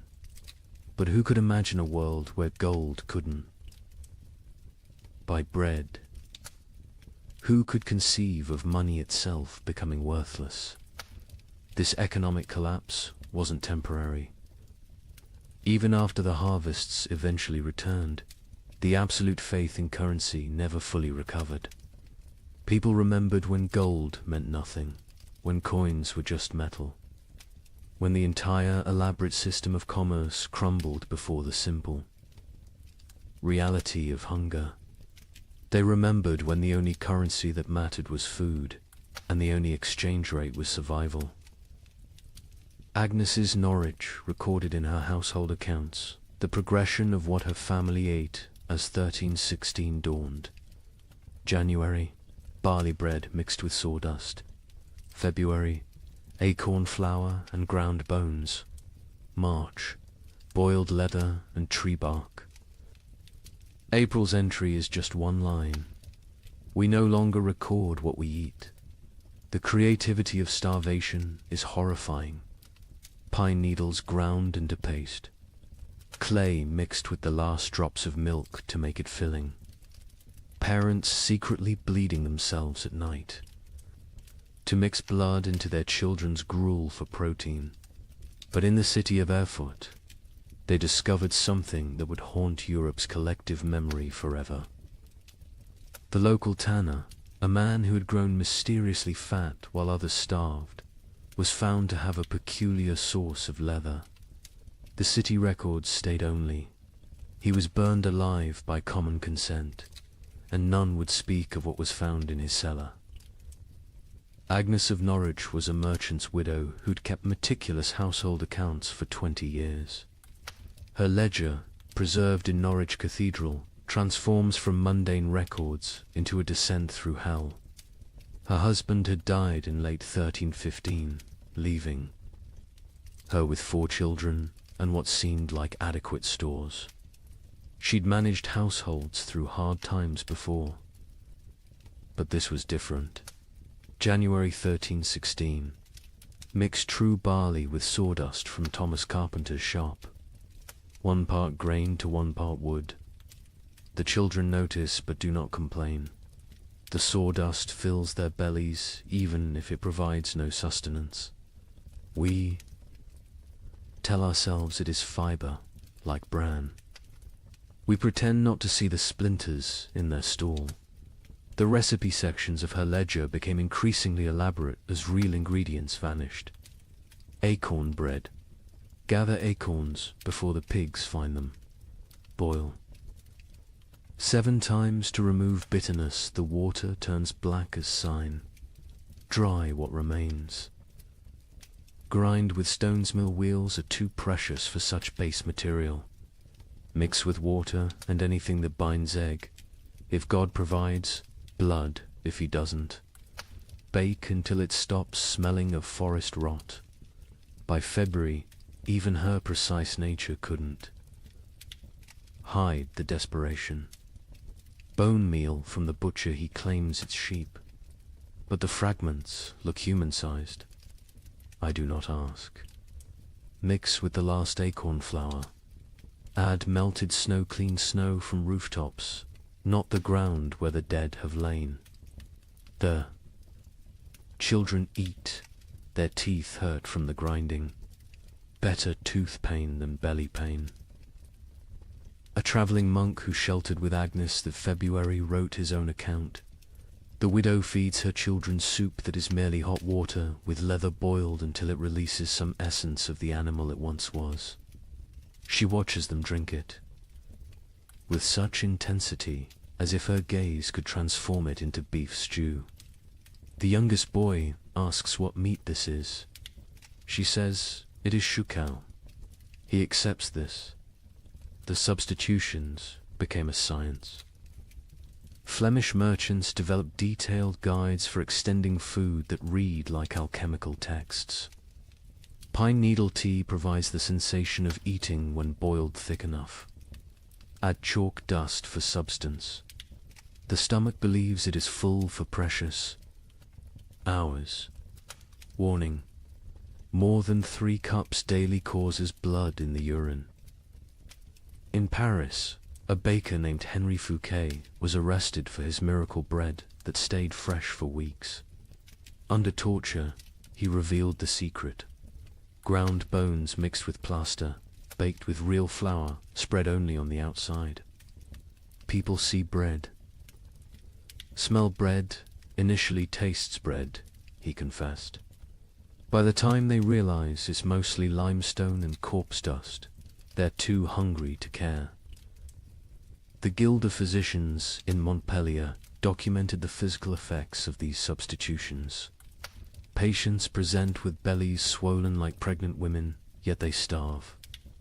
Cut open after death, we find stomachs packed with clay, leather, wood, pulp, everything except food.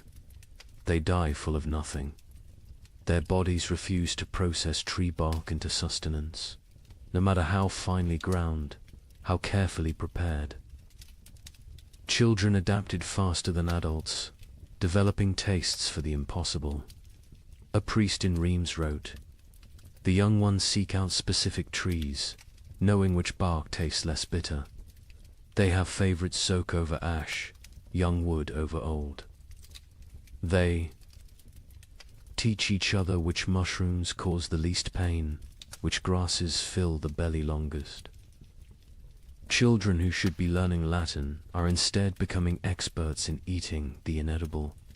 But March brought innovations that crossed into nightmare. Agnes's ledger, her handwriting now shaky. Martha Fisher says fresh blood from living animals goes further than from the dead. A cup drawn from a cow still walking provides more strength than meat from a week-old corpse. We take turns cutting our last goat, keeping it alive, taking just enough. It screams now when it sees us coming with the bowl. The monastery at Fulda recorded even darker adaptations. Brother Marcus suggests we bleed ourselves in rotation, each monk providing for others. The abbot forbids it, calling it cannibalism by degrees. But when the abbot falls ill, we find he's been secretly bleeding himself to feed the youngest novices. His arms are covered in cuts. He dies drained, literally and figuratively. In London, they discovered people grinding the mortar from between stones of ancient Roman walls. It contained traces of animal blood used in its mixing centuries ago. "They call it stone soup," wrote the sheriff. "They believe Roman blood maintains potency across 1,000 years. The city walls are disappearing as people eat our defenses." The absolute nadir came in Erfurt, where Hermann the tanner had maintained his weight while everyone else became skeletal. His neighbors noticed he always had meat, always had leather to work, even as all animals had died months ago. They noticed, too, that missing persons' clothes appeared in his shop, cleaned and folded. The investigation began when a mother recognized her missing daughter's distinctive birthmark on a piece of leather. The city records are deliberately vague. Found in his cellar, barrels of salt meat bearing no resemblance to any beast, skins hanging that showed tattoos and scars, bones too stray to be cattle, too thick to be pig. The mob didn't wait for trial. They sealed Hermann in his own tanning vat and boiled him alive. His screams lasted 3 hours. No one considered this excessive, but Hermann wasn't unique. Across Europe, the mathematics of survival created impossible choices. A Dutch merchant wrote, "In Amsterdam, we no longer ask what meat is served. We know, we all know, but we eat it and pretend it's pork. The alternative is death. God forgive us, but he's the one who sent this famine." Agnes of Norwich's final food relay entry, April 1316, is indeed just one line. We no longer record what we eat, but she continued writing other observations. May, my youngest son no longer asks for food. June, found Margaret's teeth in her bed. They fell out in the night. July, we have forgotten the taste of bread. August contains no words, just tally marks, possibly counting days, possibly counting deaths. The last entry, September 1316, in a different hand. Agnes died this morning. We found her in the garden, eating earth, smiling. She said it tasted like heaven. We buried her where she fell. The ground was already open from her feeding. We are what remains of her family. We have survived in what she taught us to eat. We have survived in what she refused to eat. Both lessons were love. The great substitution wasn't just about replacing food with non-food. It was about replacing civilization with survival, morality with mathematics, humanity with hunger. Every successful substitution, every recipe for bark bread, every method for making leather edible was both a triumph of human ingenuity and a step toward something inhuman.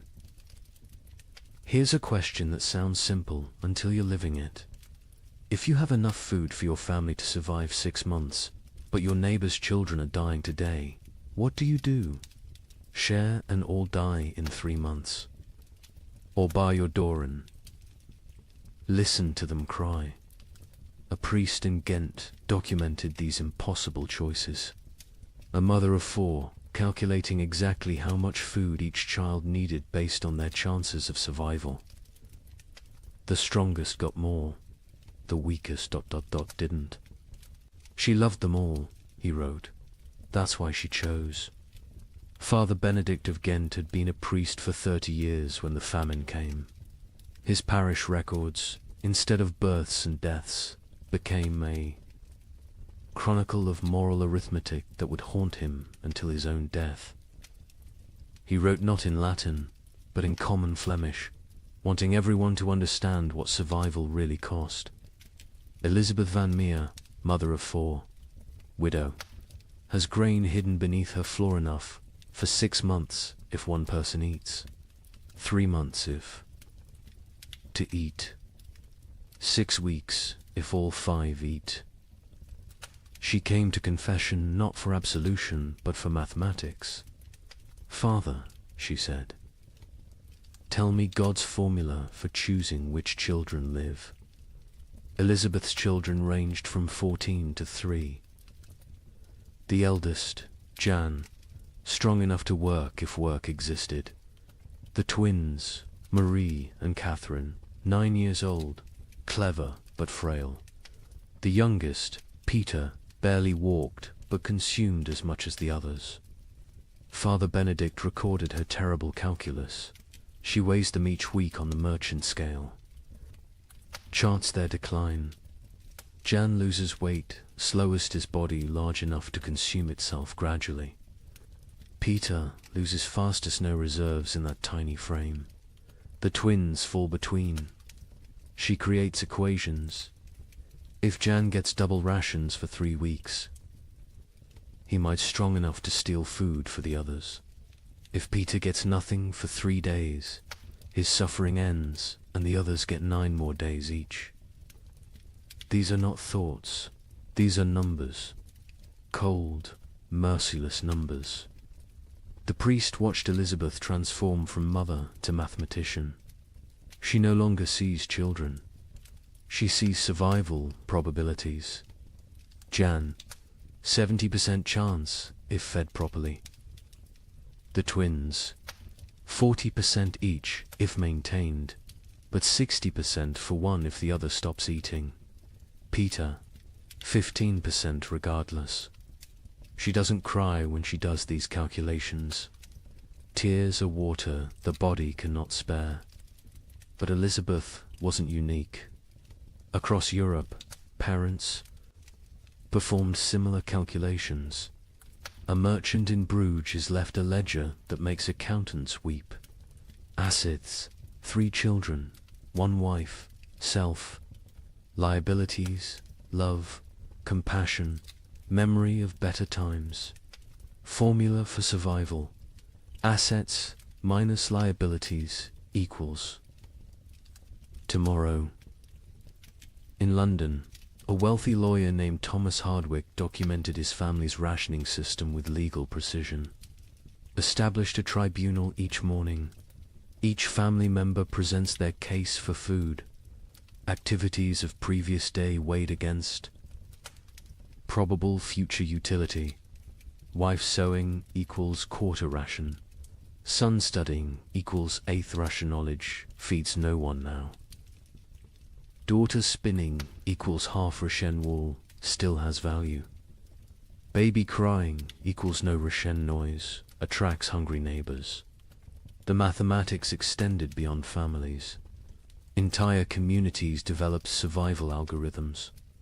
The village of Wickham created what they called the life lottery. Every Sunday, families drew lots. Winners got the week's communal food. Losers got nothing. But here's the insane part. Families could trade lottery tickets. A mother with one child might sell her chance to a father with 4, calculating that certain death with payment beat probable death without. Father Benedict recorded a town meeting that descended into pure calculation. The baker proposed we stop feeding anyone over 50, they've lived their lives. The blacksmith countered, we stop feeding anyone under 5, they're too young to remember better times. Won't miss what they never knew. The mayor suggested we feed only those who can work. The priest asked who would bury the dead. The meeting ended with no decision. Mathematics cannot solve philosophy. The church itself wasn't immune to these calculations. The Bishop of Tonnerre issued guidelines that read like actuarial tables. Orphans under 7, half rations. Orphans 7 to 12. Full rations if they work. Orphans over 12. No rations old enough to fend for themselves. Widows with children, proportional to number of surviving offspring. Widows without children, God will provide. A monastery in Liège developed even more complex formulas. Each monk assessed daily. Prayer hours multiplied by manual labor divided by food consumed. Those whose spiritual productivity falls below temporal consumption must fast until the equation balances. Brother Francis, young and strong, eats daily. Brother Augustine, old and weak, but whose prayers are powerful, eats thrice weekly. We have mathematized the soul. The most heartbreaking account comes from a school teacher in Cologne who tried to save her students. 23 children in my care. Food for 5. I create competitions. Best recitation gets bread. Fastest runner gets soup. But children understand. They know it's not about merit, but about choosing who dies educated. Little Wilhelm, bright as sunrise, asked me, Teacher, if I die today, can Thomas have tomorrow's lesson and my portion? He was 7. He understood the trade.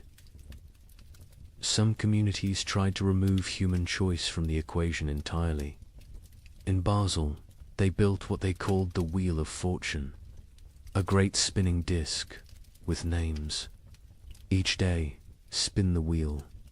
Where it stops determines who eats. Pure chance. No favoritism, no guilt. The wheel chose who lived and died. Citizens preferred random cruelty to deliberate choice. A Venetian merchant named Carlo Dandolo wrote the most clinical assessment. Sentiment is luxury. Love is liability. Calculate thus. Calories needed per pound of human maintained. Work output possible per calorie invested. Return on investment measured in days survived. My eldest son provides best ratio, strong enough to forage, smart enough to steal. My youngest daughter provides worse, consumes without producing. The middle children are variables, depending on daily performance. I am not a monster. I am an equation. But perhaps the most disturbing mathematics came from those who calculated backwards, not from food to survival, but from death to food. How many must die for the rest to live? If the population halves, do rations double? These calculations appeared in secret documents, burned after reading. But Father Benedict saw enough to write. They draw circles on maps. This district has grain for 1,000. Population 3,000. Solution: ensure 2,000 die quickly. How? Bar thee. Gates: poison the wells. Spread disease. These are not plans of war. These are plans of peace. Peaceful elimination of excess population. The psychological toll of these calculations broke minds. Elizabeth Van Meer, the mother from the beginning, eventually snapped. Father Benedict found her one morning, feeding all her children equally, generously, using their entire store in one meal, she said. She solved the equation, he wrote. Everyone dies together, full, happy, as a family. No choosing. No survivors bearing guilt. Mathematical perfection. 0 equals 0. But she couldn't do it. At the last moment, she hid a portion, gave it to Jan, the eldest, and walked into the forest with the 3 younger children. They found her frozen arms around the little ones, all of them smiling.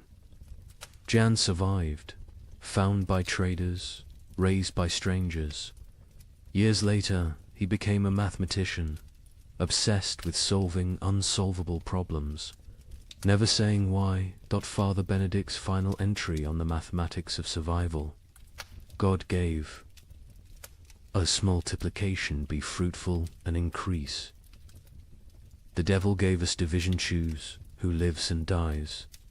We have become expert in dark arithmetic, subtracting souls, dividing families, calculating the minimum viable population. We measure love in ounces of grain, weigh souls against bread. Calculate the exchange rate between mercy and survival. Every choice is an equation. Every equation is a condemnation. Every survivor is a mathematician who solved for X, where X equals continued existence and all other variables equals 0. The mathematics of survival reduced human society to its most basic algorithm. Who dies so others live? Every family, every community, every institution faced this equation. Some solved for maximum survival, others for minimum suffering. None solved for justice, because justice requires abundance, and abundance was memory. These calculations left scars that lasted generations.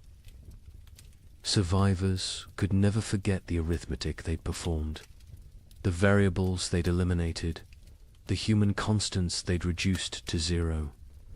They'd learned that civilization was just addition, add food, add comfort, add morality, and that's survival, which is subtraction. Subtract the weak, subtract the old, subtract love itself if necessary. In the end, the only sum that mattered was greater than 0. In the summer of 1316, something extraordinary happened.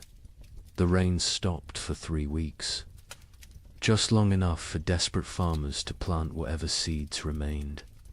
The chroniclers called it God's mercy. Markets opened, people celebrated. A merchant in Bruges wrote to his partner, "The curse is lifted. Prepare the wagons." The crops grew with supernatural speed in the brief sunshine. Green shoots everywhere. Hope returned like a physical warmth. Families who had been preparing to separate to increase survival chances made plans to reunite. Then came August 10th, 1316, the day the hail began. Chunks of ice the size of goose eggs. For 3 hours, every single plant that had grown in those Precious 3 weeks was obliterated. Not damaged. Obliterated. Crushed into the mud so thoroughly that you couldn't tell fields from road. The Bruges. Merchant's next letter contained only one line. God has abandoned us entirely. But let me tell you how those 3 weeks unfolded, because understanding the height of hope makes the fall into despair that much more devastating. July 18th, 1316. Dawn came without rain for the first time in 14 months. Not drizzle, not mist, but actual absence of water from the sky. In Paris, people stood in the streets, faces upturned, confused by the sensation of dryness. Children who'd been born during the deluge touched sunlight for the first time and screamed they thought they were burning. Brother Michel of Cluny recorded the moment. The clouds parted like curtains drawn by God's own hand, light actual. Golden light poured onto the earth. Monks fell to their knees, not in prayer, but in disbelief. We had forgotten the sun could exist without water. Word spread faster than plague. Church bells rang continuously, not for death this time, but for resurrection. In every village, town, and city, people emerged from their homes like creatures crawling from caves. Pale, skeletal, blinking in brilliance they'd forgotten existed. The merchant Jacob van Bruges wrote to his partner Hans in Antwerp with trembling hand. The curse is lifted. God has remembered us. The rain has stopped. Prepare, the wagons will have grain to trade by autumn.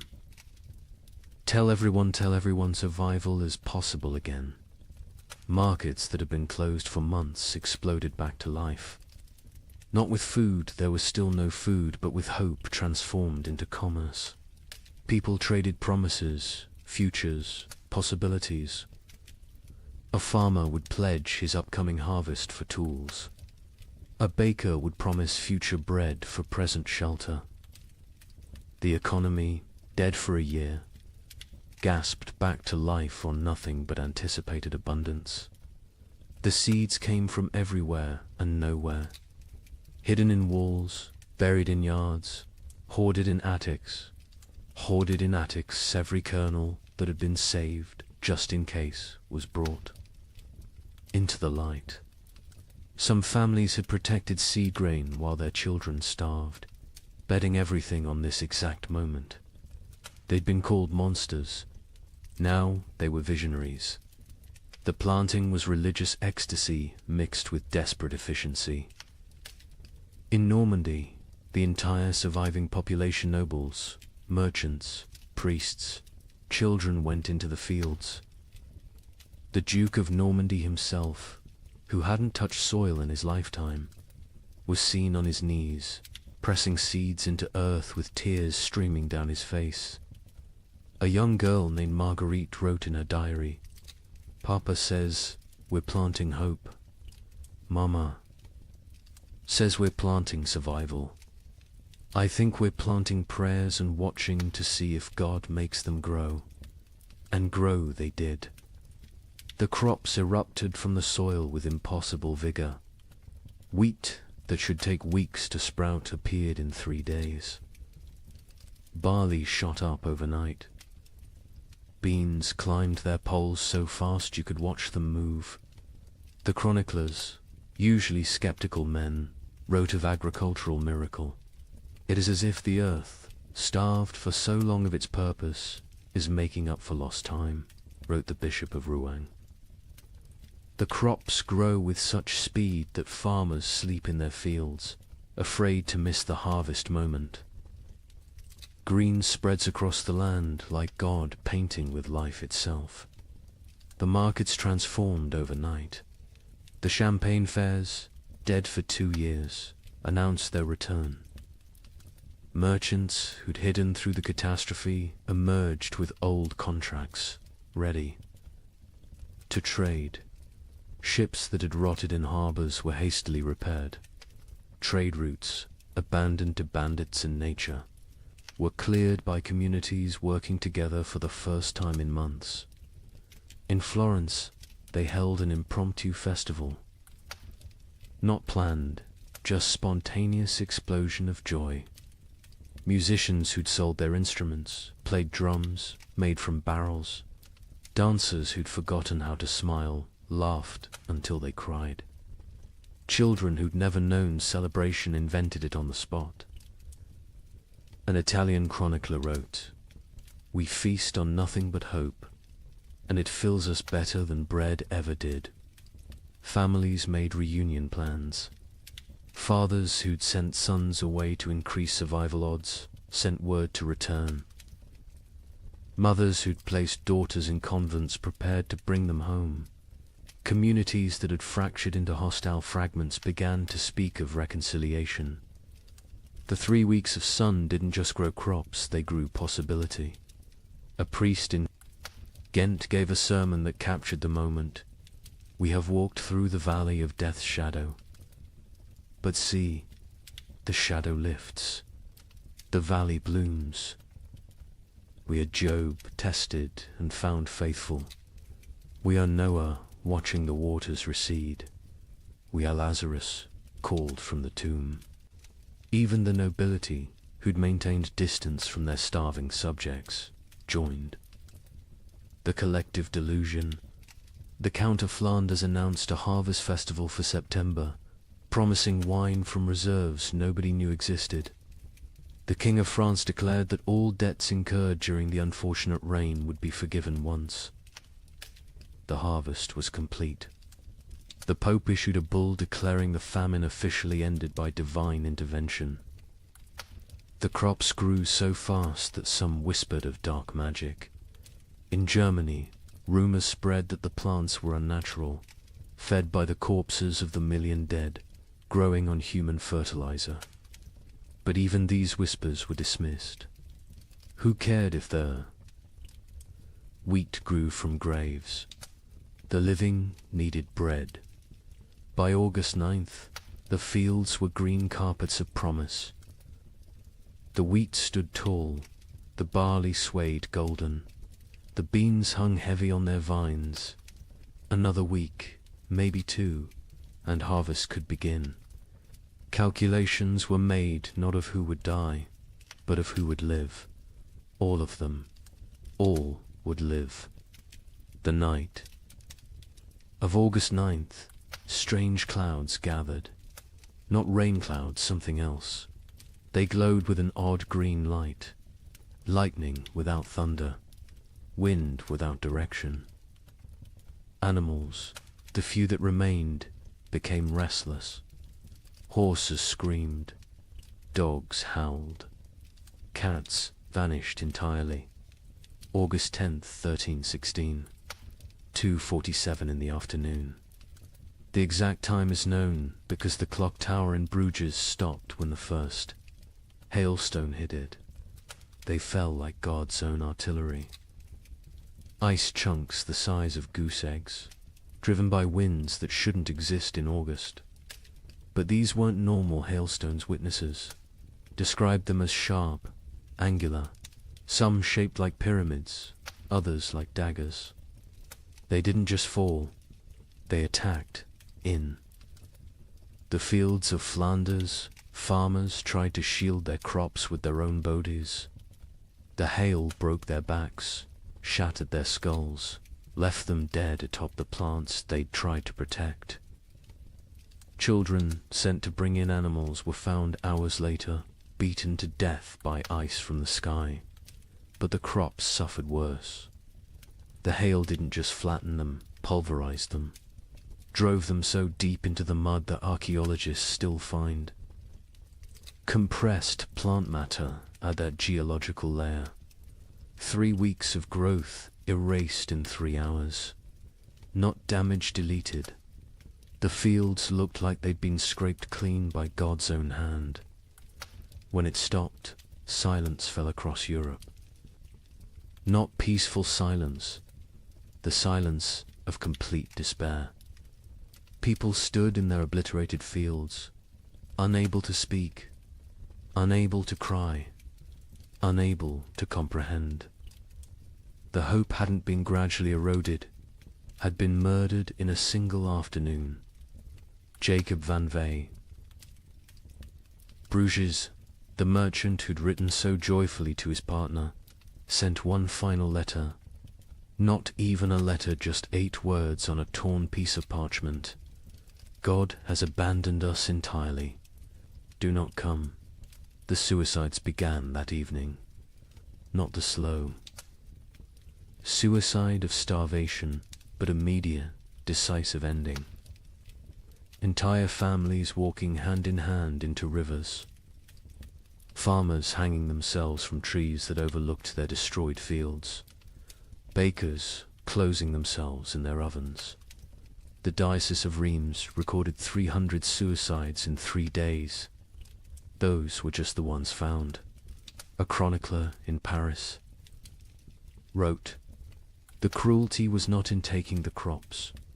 It was in letting them grow first, in letting us believe, in letting us hope. This was not God testing faith. This was God showing us faith is mockery. We are not Job. Job was loved enough to be tested. We are nothing." The 3 weeks of sun had been crueler than 14 months of rain. The rain had killed slowly, allowing adjustment, acceptance. The false hope killed instantly, crushing spirits that had just dared to unfold. Those who'd shared their last seeds, believing in tomorrow, now faced starvation with nothing. Those who'd emerged from hiding, trusting in recovery, were now exposed with nowhere to return. The miracle markets closed forever. When archaeologists excavate medieval marketplaces, they find a distinct layer dated to August 13th. Coins, rotted wagon wheels, and human remains of those who simply laid down where they stood and never got up again. Hope, it turns out, is the cruelest killer of all. You might think the nobility weathered this better. They had stores, armies, stone walls. Let me tell you about the Count of Flanders' winter feast of 1317. 40 nobles gathered in his great hall, the last of the wine flowing, the final reserves of grain baked into bread. They ate, they danced, they pretended the world wasn't ending. By morning, 12 were dead, not from poison, from shock. Their bodies, weakened by months of subtle starvation, couldn't process the sudden richness. The Count himself survived. 3 more days, long enough to dictate his final words. "My castle is my coffin. Let none enter until the curse lifts." They found his body 4 years later. He had burned his furniture, his tapestries, even his books for warmth. The richest man in Flanders died, gnawing on leather straps. The feast itself had been an act of delusion dressed as defiance. Count Louis of Nevers had sent invitations in December 1316, written on vellum worth more than food. Let us gather as nobility ought, to demonstrate that breeding conquers nature. The guests who arrived on January 6th, the feast of the Epiphany, looked like spectres playing at being lords. The Duchess of Brabant arrived in a carriage pulled by servants her horses had been eaten months ago. The Duke of Luxembourg wore armor that hung loose on his shrunken frame, clanking with every movement like bones in a box. The Bishop of Liege blessed the meal with hands that shook from more than cold, his episcopal ring sliding off fingers made skeletal by hunger. But they maintained the facade. They spoke of hunting parties that would never happen, of spring tournaments already impossible, of marriages between children who were likely dead. The Count's chamberlain, Robert de Bethune, later wrote in his secret diary, We dressed corpses in silk and made them dance. We were already dead. The feast was merely our funeral performed by the deceased. The meal itself was madness. After months of eating ground acorns and boiled leather, they faced actual bread, real meat, wine that wasn't mixed with water and prayers. The Count had emptied his entire reserve, deciding either everyone would survive together or die with dignity. He chose wrong. They died with neither survival nor dignity. The Countess of Hainault was the first to fall, her stomach rupturing from the sudden expansion. She died vomiting blood onto her ermine cloak, apologizing for the mess. The young Baron of Chimay collapsed with wine running from his nose, his body unable to remember how to process alcohol. One by one, they fell like dominoes, their starved systems overwhelmed by abundance. The survivors watched their friends die from eating. The cruelest irony in a world already drowning in cruel ironies. The Count himself ate carefully, sparingly, but even he couldn't escape. His physician, one of 3 nobles who survived the night, recorded, his lordship's body shook as if possessed. He sweated ice in January. His eyes bled.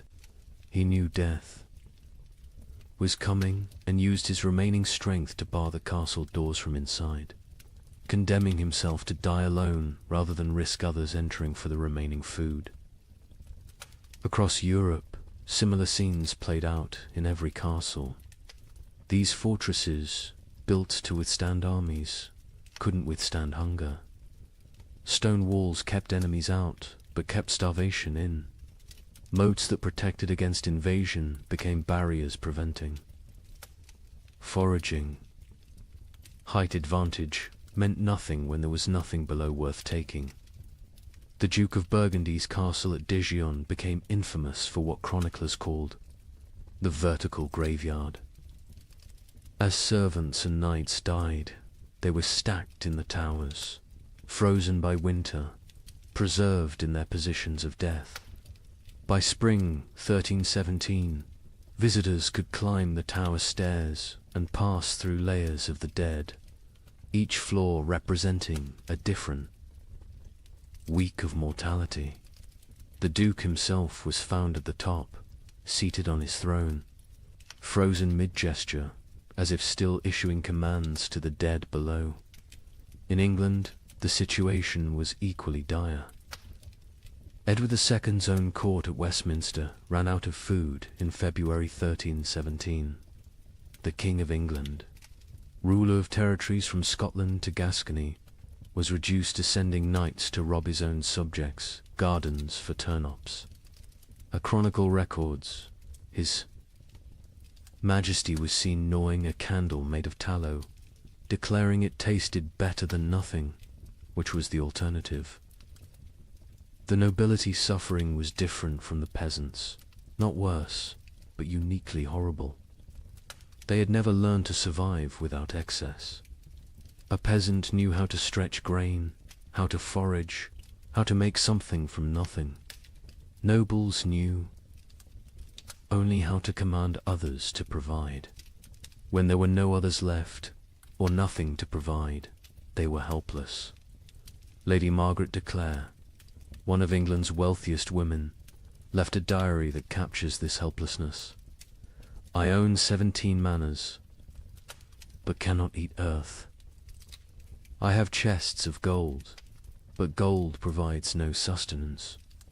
I have titles and right and privileges, all worthless as the parchment they're written on.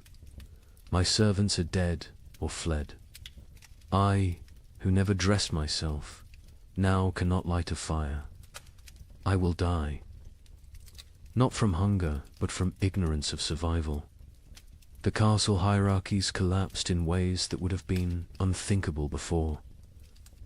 The Earl of Warwick's chronicle describes finding his cook a commoner sitting in the Earl's chair, eating the last food while the Earl's children begged for scraps. When confronted, The cook simply said, "I know how to prepare food. You know how to eat it. Which skill matters now?" The Earl had no answer.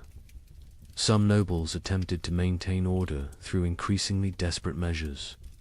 The Count of Toulouse issued edicts from his castle requiring peasants to deliver food that didn't exist. When they didn't comply, he sent knights to punish them. The knights found empty villages, just wind and bones. They returned to find the Count dead, his final edict still clutched in his hand. Let them eat loyalty. The collapse of noble authority was physical as well as social. Castles required constant maintenance, roofs needed patching, walls needed pointing, fires needed feeding. Without servants, these monuments to power became tombs of privilege. Rain poured through unrepaired roofs. Frost cracked unmaintained walls. The magnificence became the miserable. Baron Heinrich von Steinberg in Bavaria documented his castle's decay. January, the Great Hall's roof collapses. February, ice forms inside, creating frozen waterfalls from ceiling to floor. March, we burn the banquet table for warmth. April, we burn the portraits of our ancestors. May, we burn the chapel pews, begging God's forgiveness. June, we burn the doors, accepting that we're already in hell.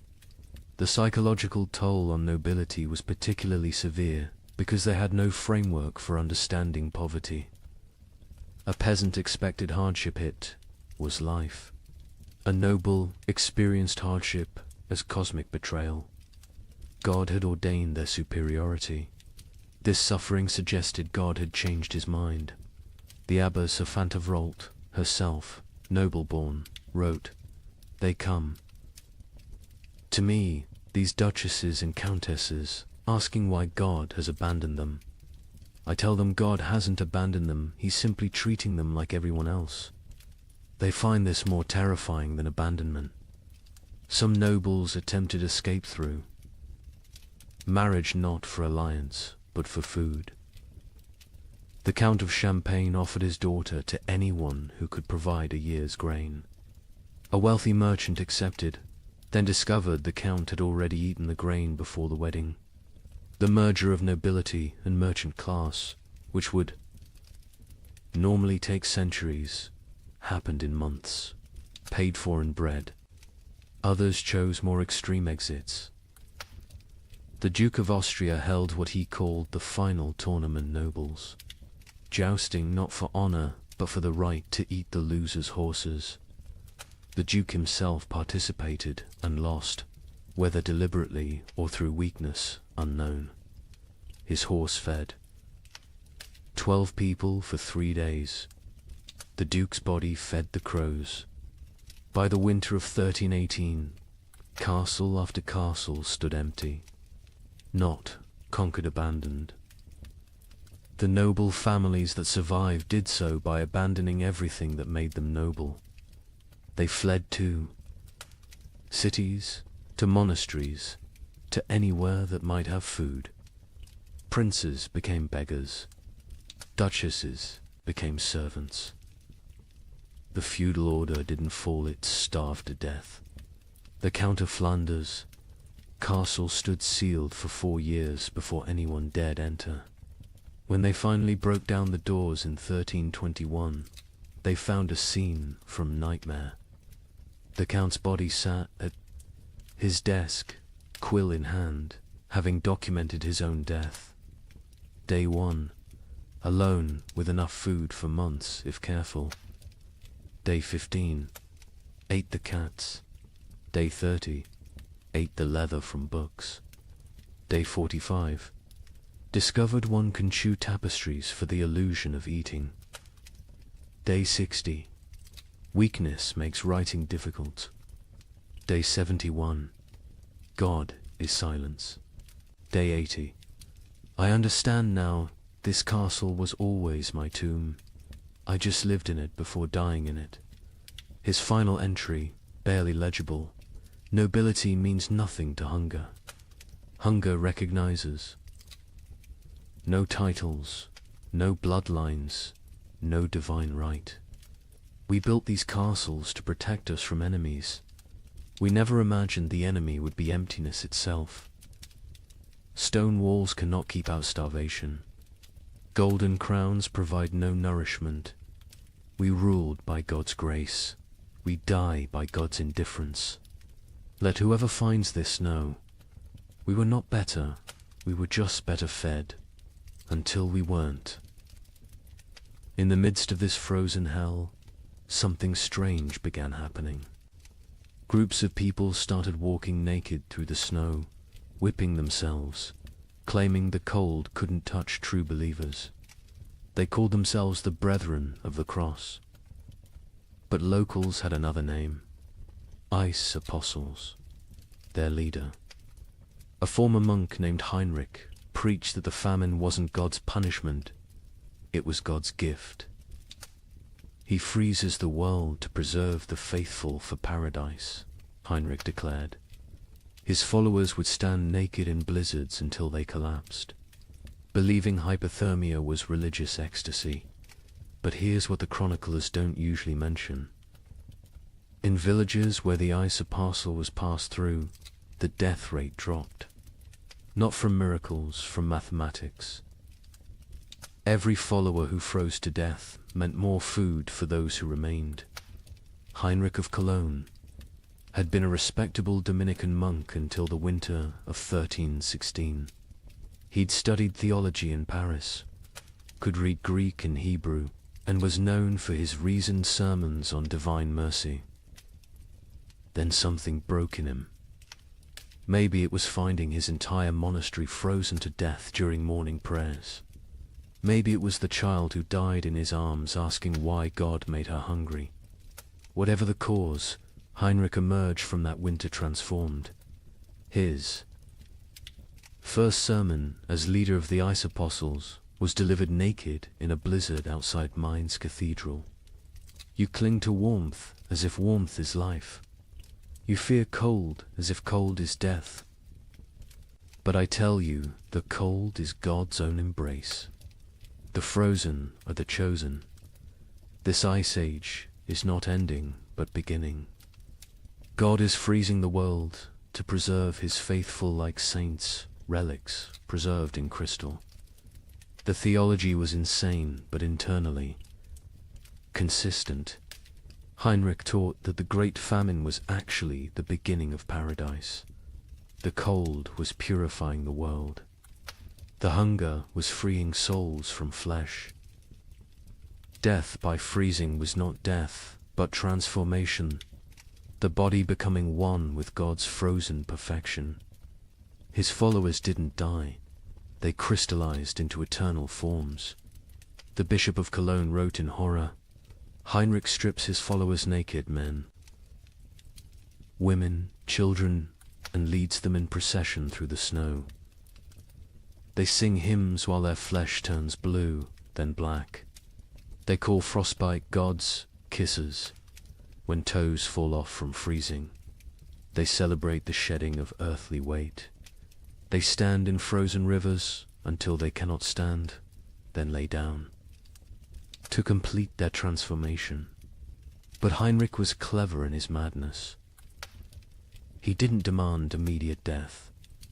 The transformation was gradual. First, initiates gave up cloaks, then shoes, then undergarments. Each stage brought them closer to divine coldness. This gradual exposure meant some survived long enough to spread the movement. Others died at precisely calculated intervals, creating a steady stream of martyrs without eliminating the entire group at once. The rituals were elaborate and horrifying. The baptism of ice involved breaking through frozen rivers and submerging converts until they stopped shivering. Heinrich claimed this was the moment the soul accepted divine cold. The communion of snow had followers eating only snow for days, claiming it was bread from heaven, already blessed by God's frozen touch. A merchant from Nuremberg witnessed their evening prayers. Hundreds of naked bodies kneeling in snow, their skins so blue it looked painted. They whipped themselves. With branches frozen into ice clubs, each strike shattering skin like broken pottery. Blood froze before it could flow. They called it red ice prayer beads. Children among them, babies even, held up by dying mothers, all singing about the warmth of freezing. The movement spread with terrifying speed. By spring 1317, ice apostle groups appeared from Poland to England. Each had their own variation of Heinrich's teachings, but all shared the core belief. The cold was sacred, survival was sin, and freezing to death was the highest form of worship. In France, they called themselves Les Gelées Saints, the frozen saints. They would stand motionless in town squares during blizzards, human statues gradually covered in snow until they died standing. Townspeople would find them in the morning, frozen mid-prayer, and debate whether to move bodies that looked more like ice sculptures than corpses. The English variant. The Frost Brothers added self-cannibalism to their practices. As members froze to death, others would eat their frozen flesh, claiming it was purified by God's cold, and therefore not cannibalism but communion. The Archbishop of Canterbury banned the movement, but enforcement was impossible for authorities who tried to arrest Frost. Brothers found only frozen corpses arranged in disturbing tableaus. But here's what made the ice apostles truly insidious. They targeted the most vulnerable. Heinrich actively recruited the elderly, the sick, the starving, those already near death. He offered them meaning for their suffering. Instead of dying forgotten in some hovel, they could die as martyrs in public spectacles. A widow named Agnes wrote before joining them, "My children are dead. My husband is dead. I will die within days regardless. Heinrich offers me the choice to die for something instead of from something. Is joining madness worse than dying sane but meaningless?" The mathematics of their deaths were coldly practical. A village of 100 people with food for 50 had a problem. If 30 ice apostles achieved transformation, suddenly there was enough for the remaining 70. The movement solved starvation through voluntary mass suicide disguised as religious ecstasy. Some villagers actively encouraged the ice apostles.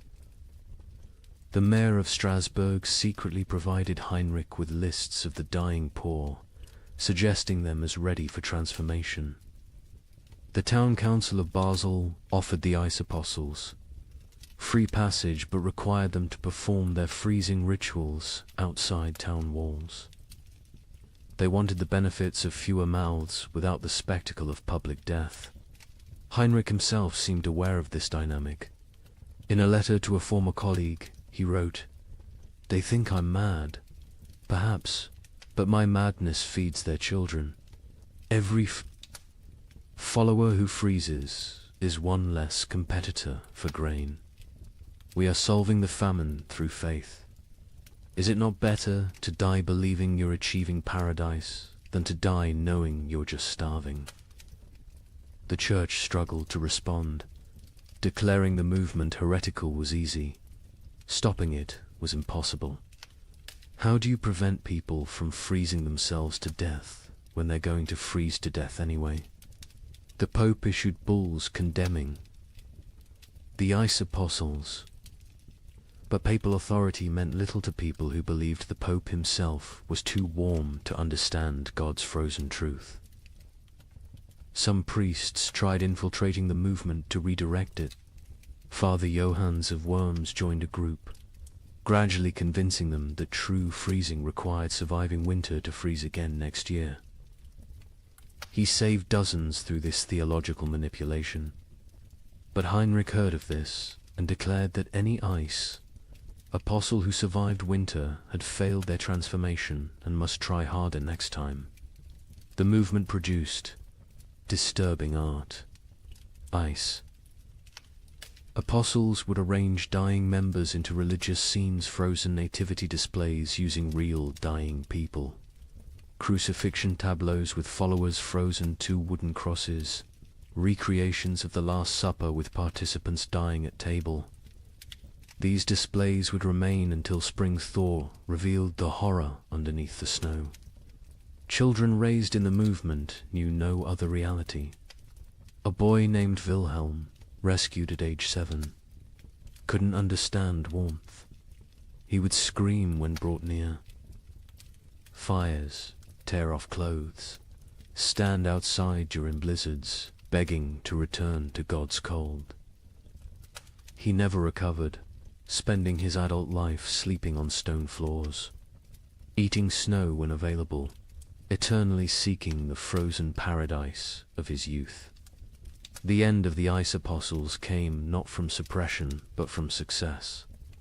By 1318, most vulnerable, populations who might join had already transformed. Heinrich himself disappeared during the winter of 1318 to 1319. Some say he finally achieved his own transformation, freezing solid while preaching. Others claim he was seen years later in Spain, warm and well-fed, having abandoned the movement once it served its purpose. A final account from a survivor provides the most chilling perspective. Maria of Augsburg, who left the movement days before. Her planned transformation wrote, "We knew we were committing suicide." Heinrich knew. Everyone knew. But we dressed it in ritual and meaning because meaningless death was unbearable. The ice apostles didn't worship cold, we worshipped having a choice in how we died. In a world where death was certain, choosing. Its form felt like freedom. The demographic impact was significant. Historians estimate the ice apostles removed between 50,000 and 100,000 people from the population, voluntary deaths that paradoxically helped others survive. Villages that hosted ice apostles had marginally better survival rates than those that didn't. The movement was simultaneously mass murder and mass mercy, but the psychological impact lasted generations. The idea that death could be repackaged as victory, that suffering could be transformed through rhetoric into triumph, became embedded in European consciousness. Future apocalyptic movements would use Heinrich's template: take the inevitable, declare it divine, and lead the desperate into believing their destruction is actually their deliverance. The ice apostles left no churches, no holy books, no official record. Only frozen bodies in strange positions, mass graves of the willingly dead, and the disturbing realization that when survival becomes impossible, humans will invent religions that make death a sacrament. They proved that in extreme conditions. The line between martyrdom and mass suicide disappears, and that sometimes, perhaps most terrifyingly, they serve the same mathematical function: fewer mouths to feed in a world that has forgotten how to provide food. By 1318, the concept of nations began to dissolve. The King of England couldn't feed his army. The French crown controlled only Paris. The Holy Roman Emperor ruled nothing but his own hunger. But local warlords thrived. A minor knight with a sword. Grain supplies suddenly commanded more power than dukes. These frost lords, as they were called, built tiny kingdoms that lasted weeks or months. Their reigns ended predictably. When the food ran out, their followers ate them. The Bishop of Strasbourg recorded one such ending. Lord Wilhelm's men roasted him over his own hearth. They claimed he had grown fat on their suffering, so it was only just. His screams echoed across the frozen Rhine. When questioned, his captain said simply, he tasted of betrayal. The traditional structure of medieval war for kings commanding. Lords commanding knights, commanding soldiers collapsed when soldiers realized their commanders had no food to offer. A knight's oath of fealty meant nothing to an empty stomach. By early 1318, Europe had fractured into thousands of micro-kingdoms, each centered around whoever controlled food. Sir Roderick of Ghent, a minor knight with no title beyond his sword, became more powerful than the Duke of Burgundy simply because he had discovered a monastery's hidden grain store. With 40 bushels of wheat, he recruited an army of 300 starving men. They called him the Wheat King, and for 6 weeks, he ruled a territory spanning 3 villages. His reign followed a pattern that would become horrifyingly common. Week 1, triumphant distribution of food to followers. Week 2, strict rationing. As reality set in. Week 3, increasingly desperate raids on neighboring territories.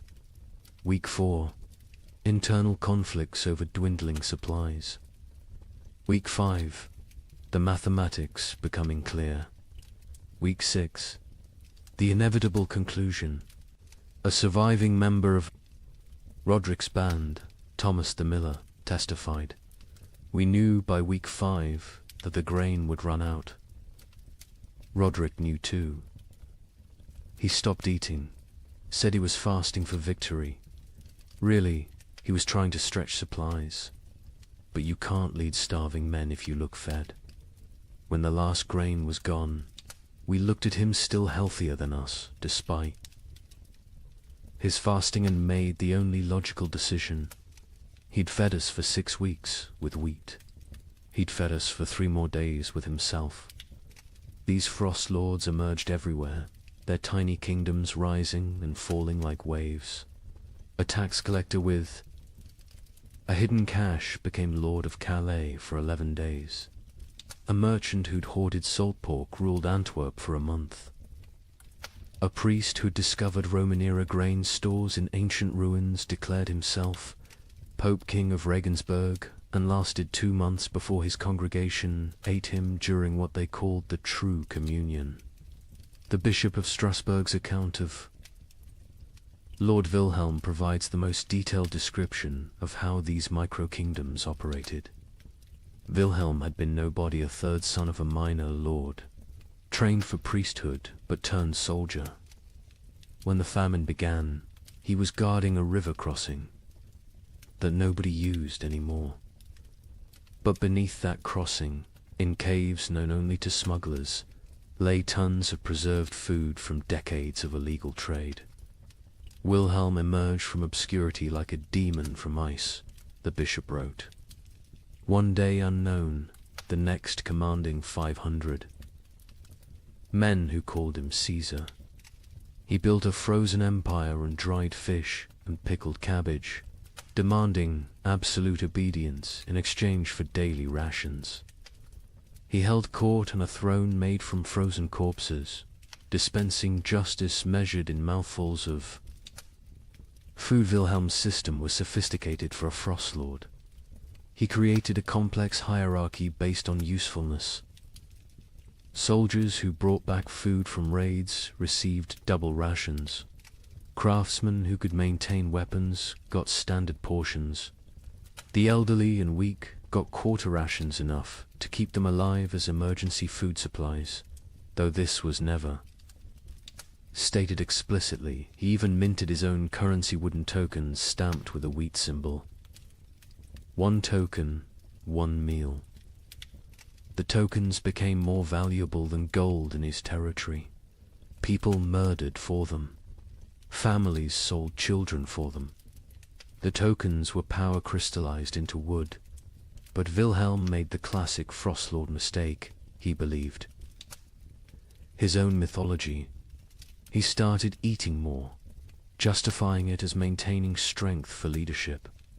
He took multiple women as wives, claiming he was breeding a new nobility for the post-famine world. He built a palace from commandeered timber. While his followers sheltered in ruins, he grew fat while they grew thinner. The end came in March 1318. His captain, Hans Württemberg, later testified to church authorities. We could see his belly growing while ours shrank. He wore furs while we froze. He spoke of the kingdom we were building while we died building it. When the last preserved meat was distributed none to us, all to his wives, we knew what had to be done. They didn't just kill Wilhelm, they ritualized it. They held a mock trial where he was accused of hoarding flesh while others had none. They sentenced him to share his flesh as he should have shared his food. They cooked him slowly, keeping him alive as long as possible, making him watch as they ate pieces of him. His screams, the bishop recorded, could be heard in Strasbourg. Across the frozen Rhine, the French crown attempted to reassert control, but found their armies dissolving. Upon contact with frost lords, royal soldiers would desert en masse when offered food by local warlords. The Constable of France reported to King Philip V, "I departed Paris with 2,000 men. I arrived at Orleans with 200. The rest did not desert.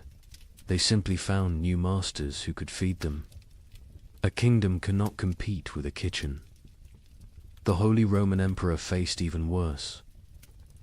His imperial army, once the terror of Europe, simply ceased to exist. The Chronicle of Augsburg records, "The emperor sent orders to mobilize his forces. The messengers returned with laughter." What forces? His generals had become frost lords. His soldiers had become bandits. His authority extended exactly as far as his personal guards could walk before collapsing from hunger. England's Edward II tried a different approach, officially recognizing frost lords as legitimate authorities if they swore fealty. The result was chaos.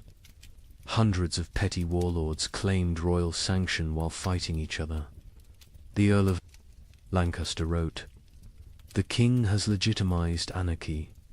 Every man with a barn full of turnips now styles himself Lord Protector of something. Some frost lords created elaborate justifications for their rule. Baron Friedrich the Mad claimed God spoke to him through the patterns of frost on windows, dictating who should eat and who should fast. Lord Jacques of Normandy insisted he was the reincarnation of Charlemagne, returned to lead France through darkness. Count Stanislaus of Mazovia declared himself the Emperor of Winter and demanded tribute in the form of human flesh, claiming it was the only meat that wouldn't spoil. The battles between frost lords were unlike traditional warfare. They fought not for territory but for carries. Sieges were impossible. The besiegers would starve before the besieged.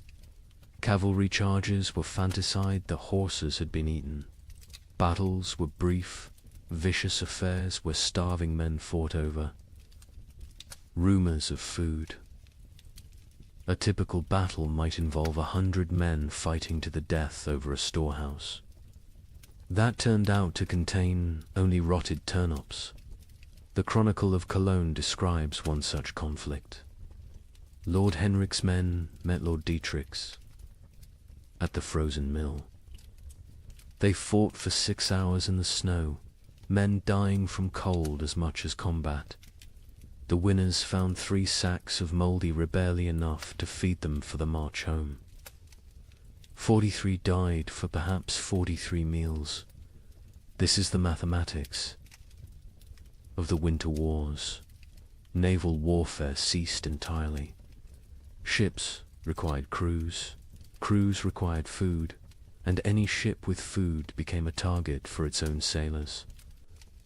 The entire English fleet in Portsmouth was found in spring 1318 with the officers eaten and the common sailors gone, having sailed to wherever they imagined food might exist. Most likely, they ate each other at sea. The mercenary companies that had plagued Europe for decades transformed into something worse.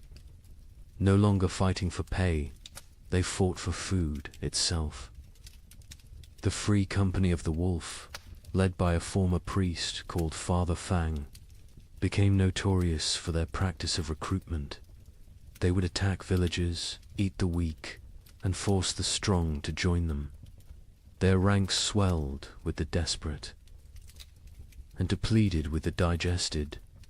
The most successful frost lord was arguably Margaret the Terrible, a former abbess who controlled grain stores across 3 monasteries. She ruled for 8 months in eternity in frost lord terms by being utterly ruthless.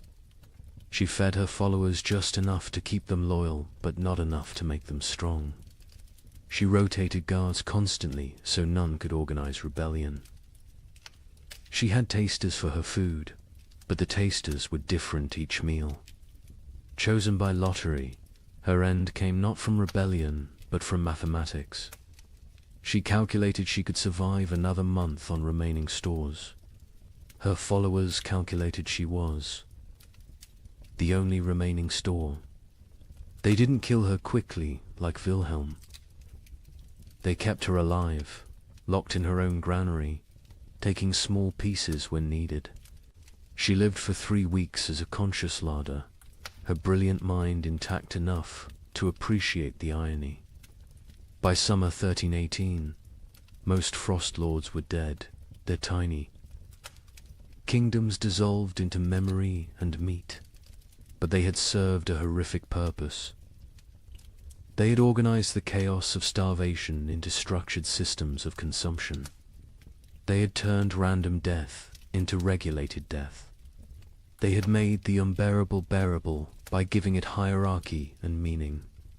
A surviving chronicle summarizes the winter wars perfectly. Nations require shared purpose. Kingdoms need common cause. But in the frozen years, the only shared purpose was survival. The only common cause was calories. Every man became his own nation, every grain store its own kingdom. We didn't have wars between countries, we had wars between kitchens. And in the end, every king became a meal.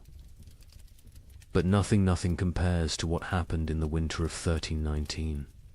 In villages across Germany, something unprecedented occurred.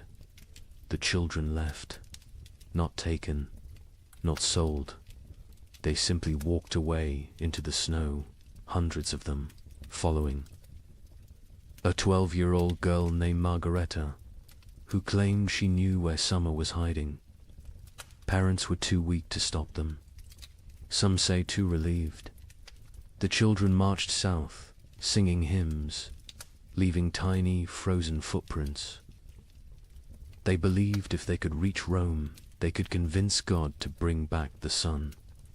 A merchant traveling to Venice reported seeing them, a line of small shadows against the white, moving like sleepwalkers. I offered them bread. They refused. The girl at the front said they were already full of winter and kept walking. They never reached Rome.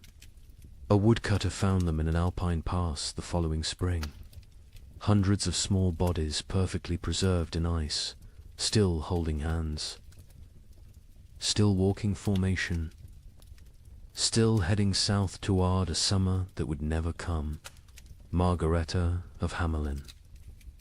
Was nobody special before the winter of 1319? The baker's daughter? Middle child of 7? Known only for her strange habit of speaking to sparrows that no longer existed? But in January 1319, something changed. She began telling other children about dreams where summer lived in a golden palace beyond the mountains, imprisoned by winter demons, waiting for children pure enough to free it. The priest of Hamelin, Father Ernst, recorded the beginning. The Girl stands in the square each dawn, speaking of summer as if it were a person. She describes the taste of strawberries to children who have never seen fruit. She tells them about flowers, what colors they were, how they smelled. Children who were born during the famine, who know only grey and white and cold, listen to her like she's describing paradise. At first, adults dismissed it as childhood fantasy, a coping mechanism for horror. Let the children dream of summer while they starved in winter.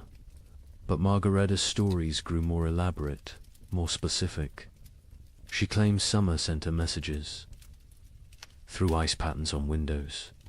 She said she could hear summer crying, trapped behind the wall of winter, begging to be freed. Summer is not gone, she preached to growing crowds of children. Summer is captured. The adults are too heavy with sin to rescue it. But we, children, light with innocence, can slip through winter's fingers and bring summer home. The theology was childish but compelling. Adults had caused the famine through their wars, their greed, their sins. Children were innocent victims. Therefore, children could be innocent saviors. The logic of a 12-year-old mind, but to other 12-year-olds it was revelation. By February, Margaretta had hundreds of followers, all children between the ages of 4 and 14. They met in secret, practicing for their journey. They would walk to Rome, she said, where God's representative lived. They would demand, not ask, demand that the Pope release summer from its prison. If he refused, they would find summer themselves. The preparation was heartbreaking in its innocence. Children stole their parents' shoes, too large for tiny feet, stuffing them with straw. They made summer cloaks from stolen blankets, decorated with charcoal drawings of flowers they'd never seen. They practiced walking in formation, the older children carrying the younger, believing that unity would protect them from winter's grasp. Hans Müller, a traveling merchant, encountered them preparing. They train like an army of ghosts. 8-year-olds teaching 4-year-olds how to walk through snow. They share imaginary food, practicing for when they'll have real food again. The girl Margaretta watches them with eyes too old for her face. She knows, I think. She knows where this leads. But she continues anyway. Parents were paralyzed by impossible mathematics. Stop your children from leaving and watch them starve slowly at home. Let them leave and maybe, possibly, they find food elsewhere. Or at least they die with hope instead of despair. The mayor of Hamelin wrote, "We cannot feed them. We cannot save them. If they wish to walk to their deaths, is that worse than sitting to their deaths? At least walking gives the illusion of agency." Some parents actively encouraged their children to join.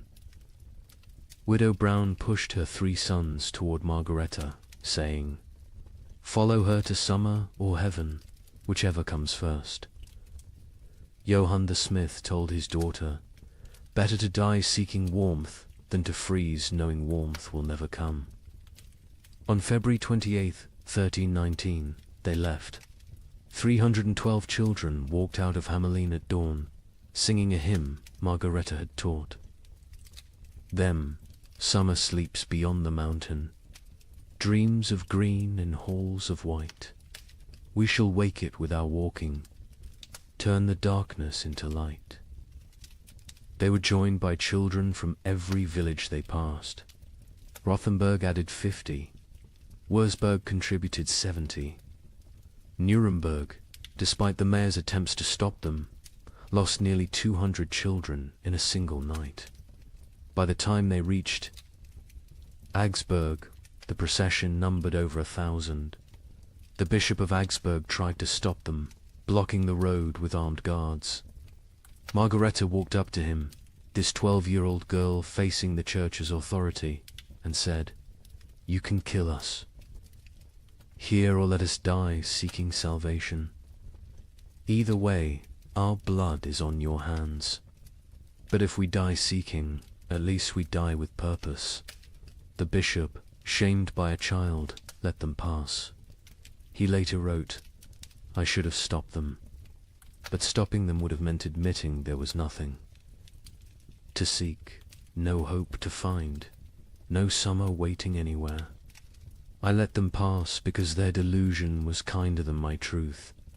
The procession grew stranger as it moved south. Children who could no longer walk were pulled on makeshift sleds. Those who died were not left behind.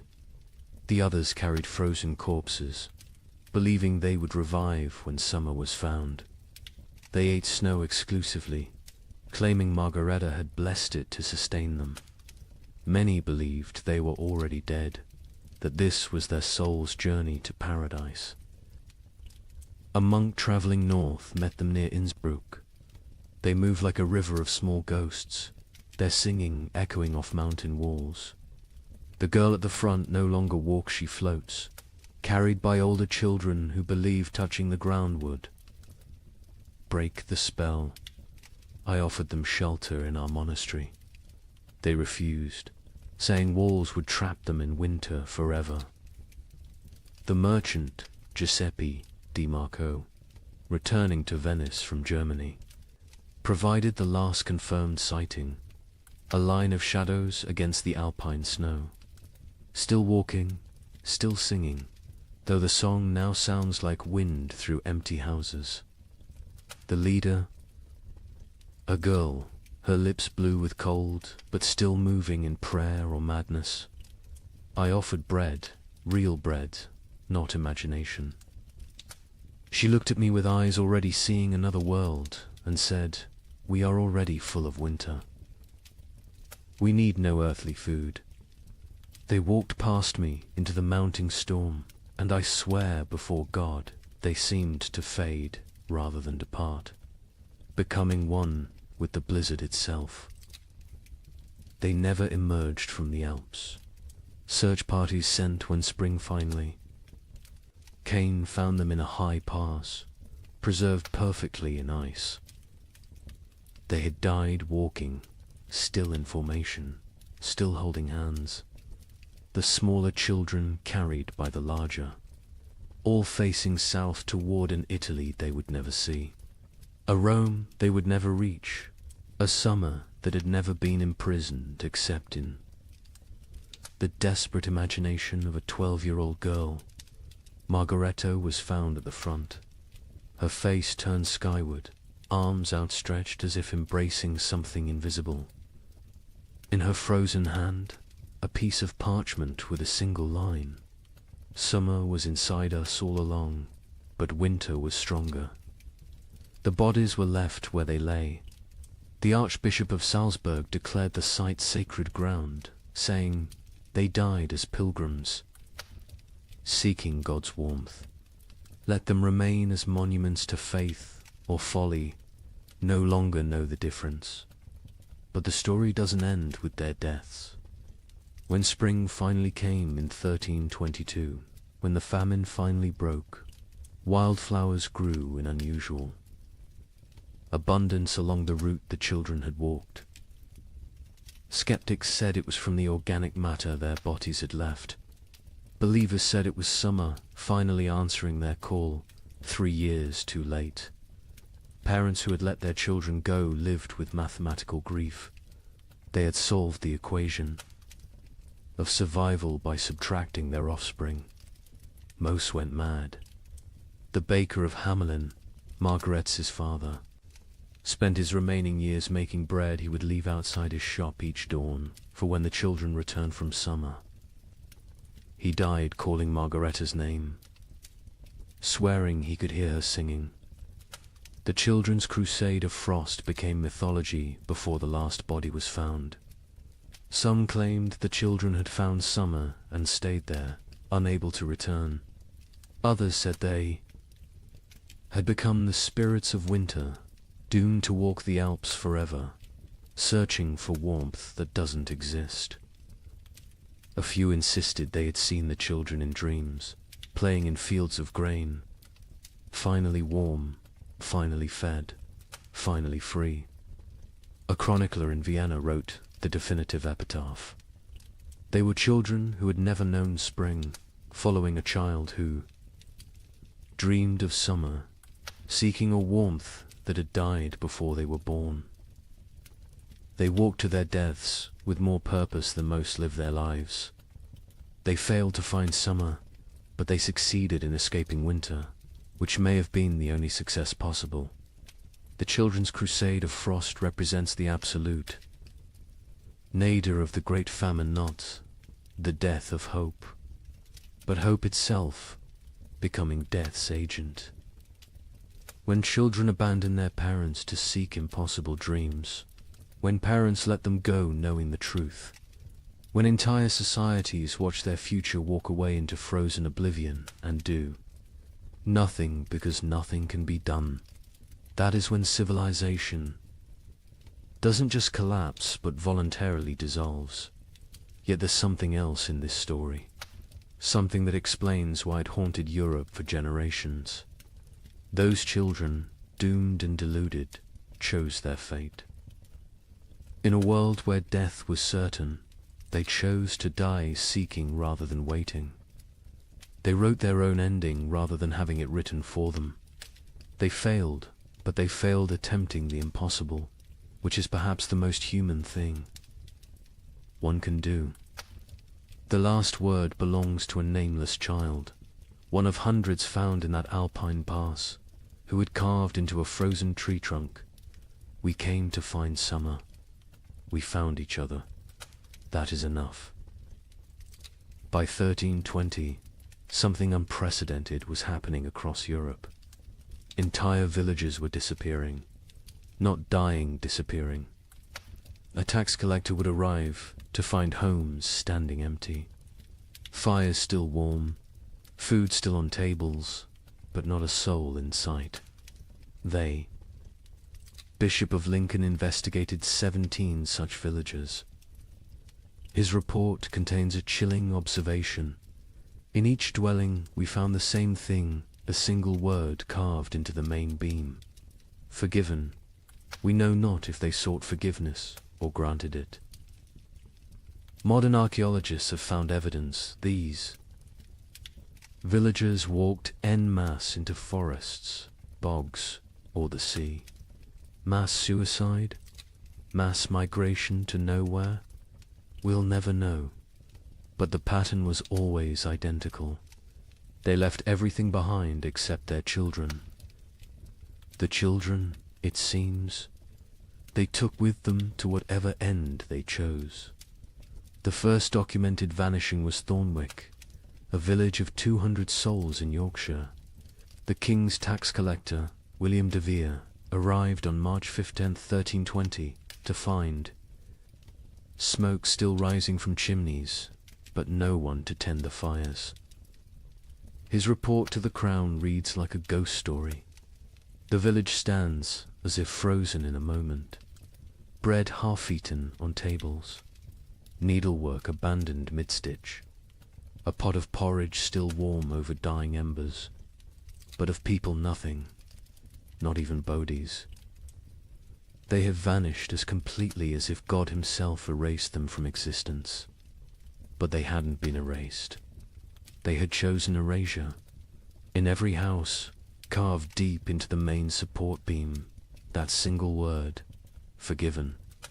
Some carved carefully, with time and purpose. Others scratched hastily, as if in final moments before departure. All in different hands, but all the same word, the Bishop of Lincoln. Thomas Beckhampton was sent to investigate when 7 more villages in his diocese reported similar vanishings. His investigation team included scribes, soldiers, and physicians. What they found challenged their understanding of human behavior. We tracked them, the bishop wrote. 200 people cannot vanish without trace. We found footprints leading from the village, all together, walking in the same direction. Men, women, children, elderly, every soul that could walk had walked. Those who couldn't walk had been carried. The tracks led to Sherwood Forest and then ... stopped. Not scattered, not turned back, simply stopped, as if they had stepped off the earth itself. Deeper investigation revealed planning. These weren't spontaneous disappearances, but coordinated evacuations. In Thornwick, they found evidence of a final feast. Everyone had eaten together one last time, using the last of their stores. In Grimsby, they discovered that villagers had released all livestock, opened all gates, freed all caged birds. They had systematically undone civilization before walking away from it. The physician, Master Hugh of Salerno, noted something disturbing. No signs of violence, no evidence of force. These people chose to leave. More troubling, they chose together. What conversation, what collective decision leads an entire community to abandon existence itself? The pattern spread across Europe like a plague of absence. In Bavaria, the village of Klinwald vanished, leaving behind a communal letter. We go to find what God has hidden from us. We go together because alone we are nothing. We take our children because they deserve better than this slow death. We leave our homes because homes without hope are merely tombs with windows.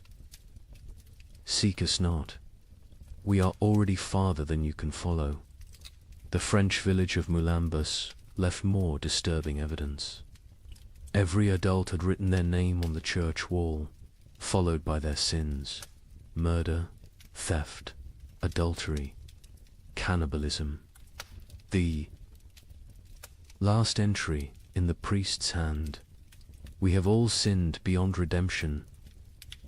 We go to place ourselves before God's judgment directly, rather than wait for him to find us here. But it was the German village of Hofnungslos that provided the most complete picture. They had left a chronicle, written collectively, each family, contributing a passage. We have eaten our horses. We have eaten our dogs. We have eaten our leather. We have eaten our dead.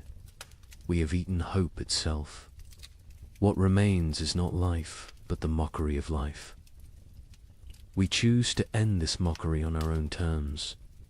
The Muller family counts 5 souls still breathing. We have survived by unspeakable acts. Our youngest no longer speaks. Our eldest no longer sleeps. We are alive, but not living. Tomorrow we walk toward whatever judgment awaits. I am Klaus the smith.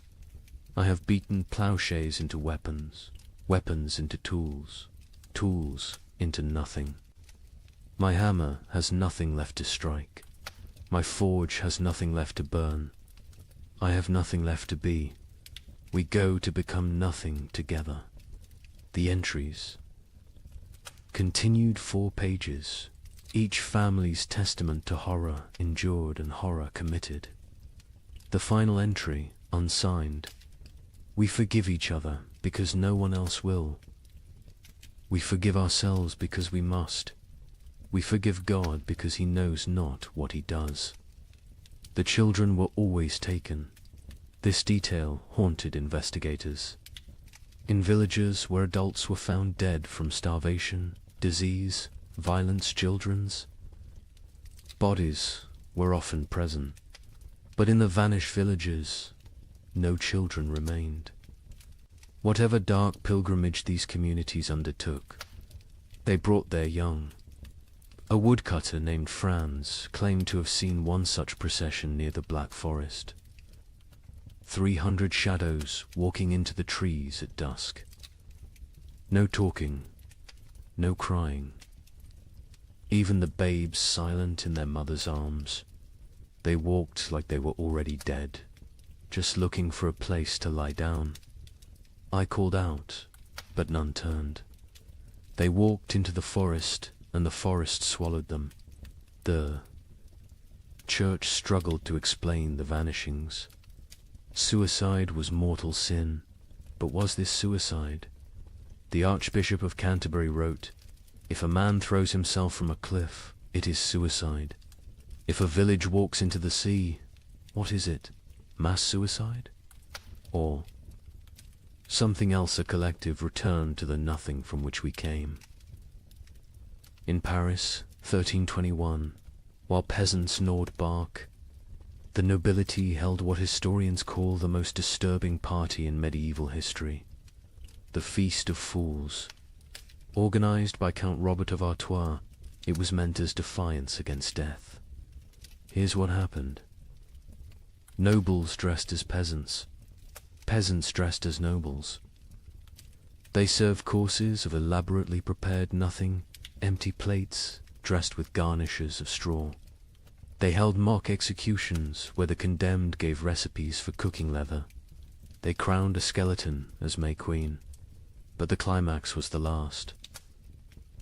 Supper 13 nobles drew lots. The one who drew the black stone would provide the feast. Count Robert drew it himself. He laughed, opened his veins into wine cups, and served his blood to his guests while making toasts. He bled to death. Standing, cup raised, still smiling. The chronicle states, none stopped drinking until the cup was empty. The invitation had arrived on vellum worth more than most Parisians would see in a lifetime, written in gold ink that could have been traded for bread. Count Robert of Artois requests your presence at the Feast of Fools, where we shall dine.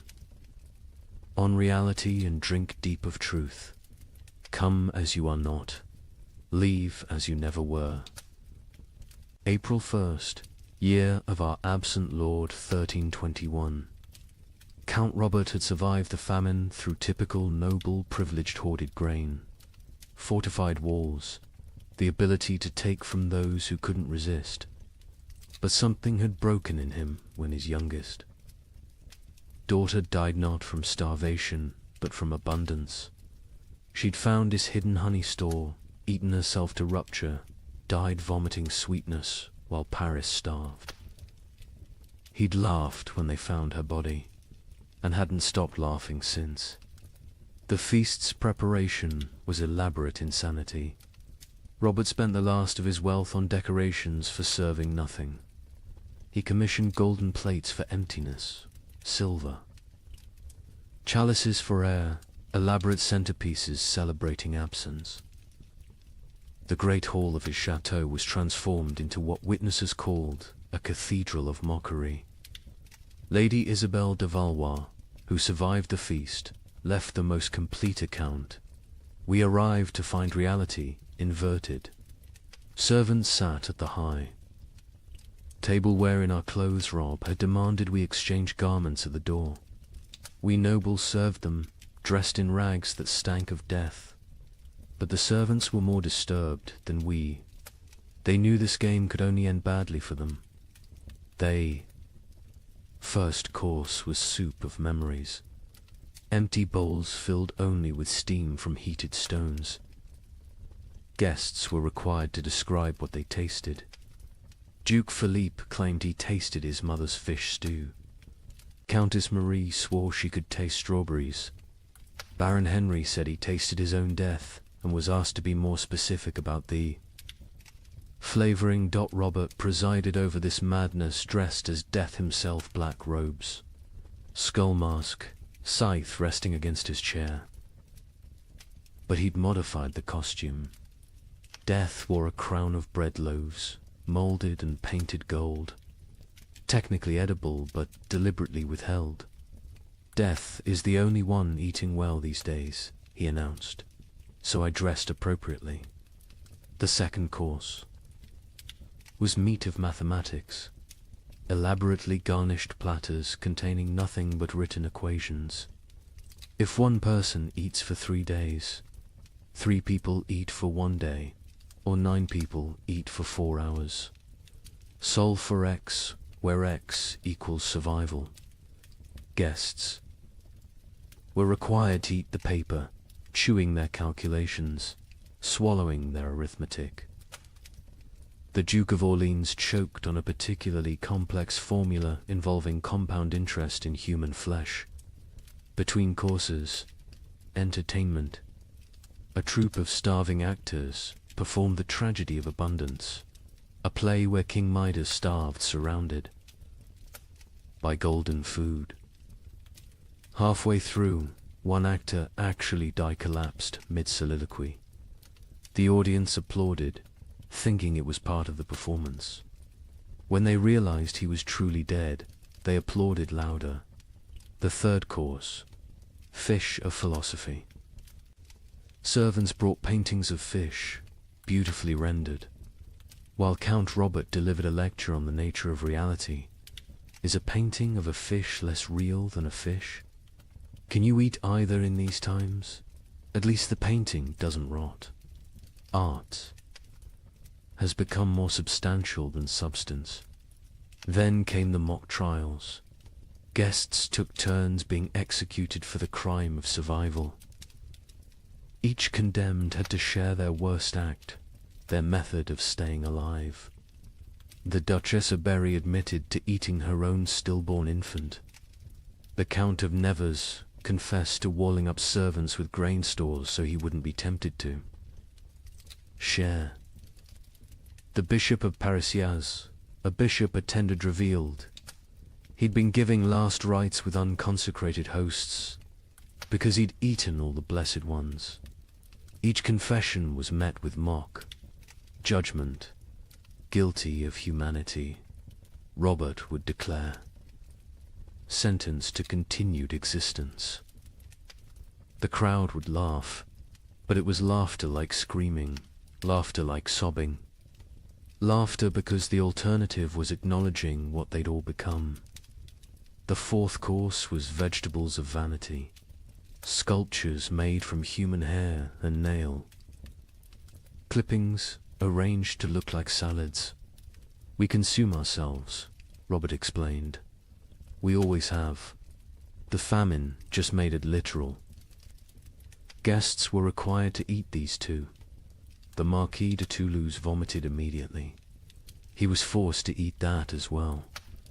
Nothing wasted, Robert insisted.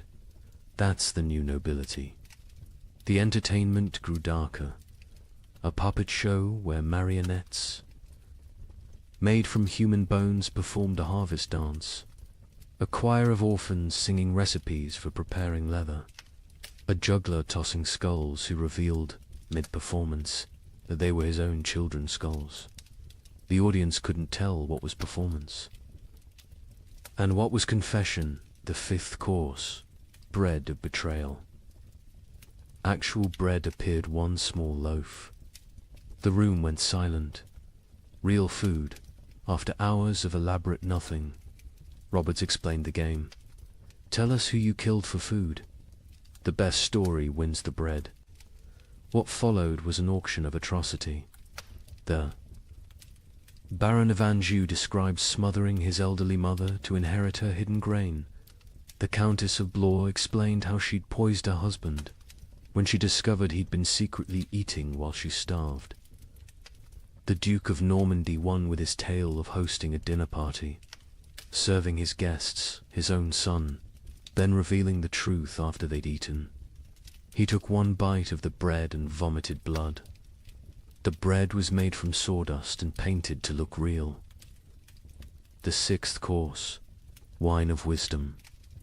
Empty goblets that guests had to fill with their own fluid stares, saliva, blood, whatever they could produce. We toast to truth, Robert declared. The truth that we are bags of liquid pretending to have purpose. They drank their own essences while Robert laughed and laughed and laughed.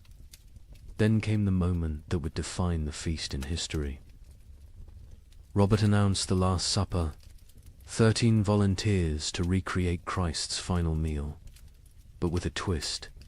They would draw lots. 12 would feast. 1 would be the feast.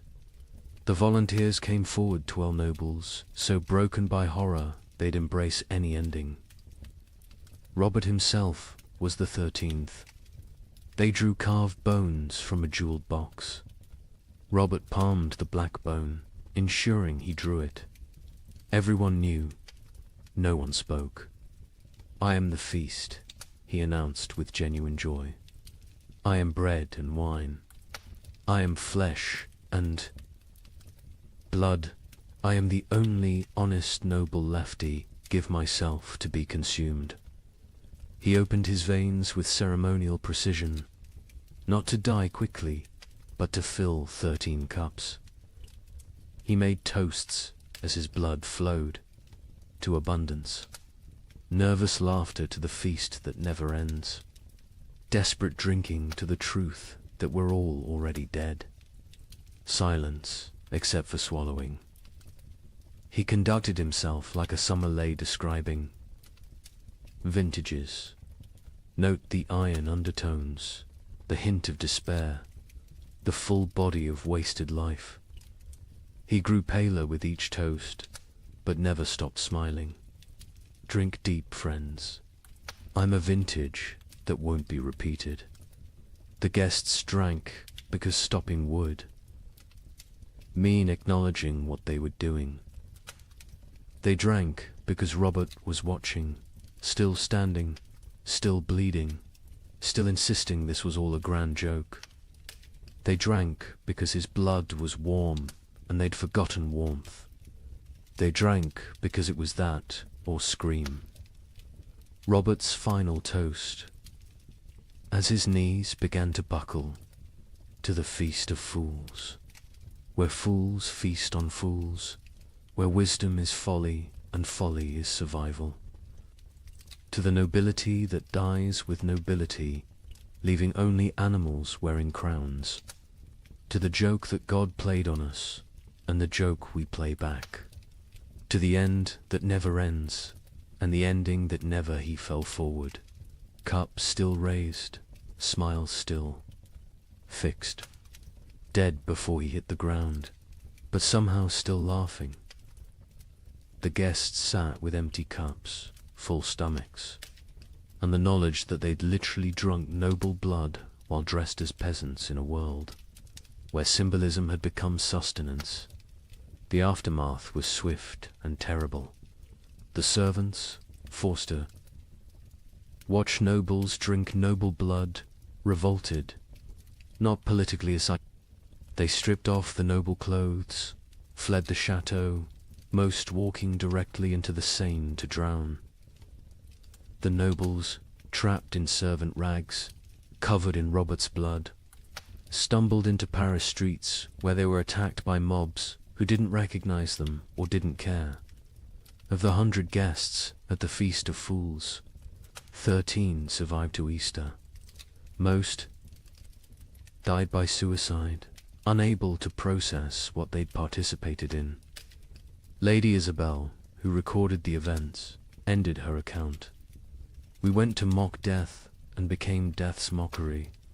We tried to feast on nothing and discovered we were nothing. Count Robert won his game. He died laughing at a joke only he understood, leaving us to live with the punchline." The Feast of Fools wasn't just noble decadence, it was aristocracy's suicide note written in performance art, when the highest class of society serves nothing on golden plates. Crowns, corpses, and drinks human blood as entertainment, the social order hasn't just collapsed, has performed its own autopsy while still breathing. The king, upon hearing of the feast, reportedly said, "Count Robert has shown us our future elaborate rituals around nothing, performances of power without power. Substance, consumption of ourselves disguised as celebration." He then ordered all records of the feast destroyed. They survived because Lady Isabel hid her account inside a Bible, writing, "Let future generations know that when the world ended, the nobility threw a party. We dressed our doom in silk and served our destruction on silver platters. We made horror into art because art was all we had left. And when the last toast was raised, it was to our own annihilation, delivered with perfect etiquette. Let me share numbers that medieval minds couldn't comprehend. In 1310, Europe's population was roughly 75 million. By 1322, it was 60 million. 15 million people gone. Not from plague, not from war, from cold and hunger, but statistics hide. Individual horror. In the town of Ypres, they kept exact records. Population 1315, 10,400. Population 1,322, 2,100. But here's the detail that haunts. Of those 2,100 survivors, only 300 were the original residents.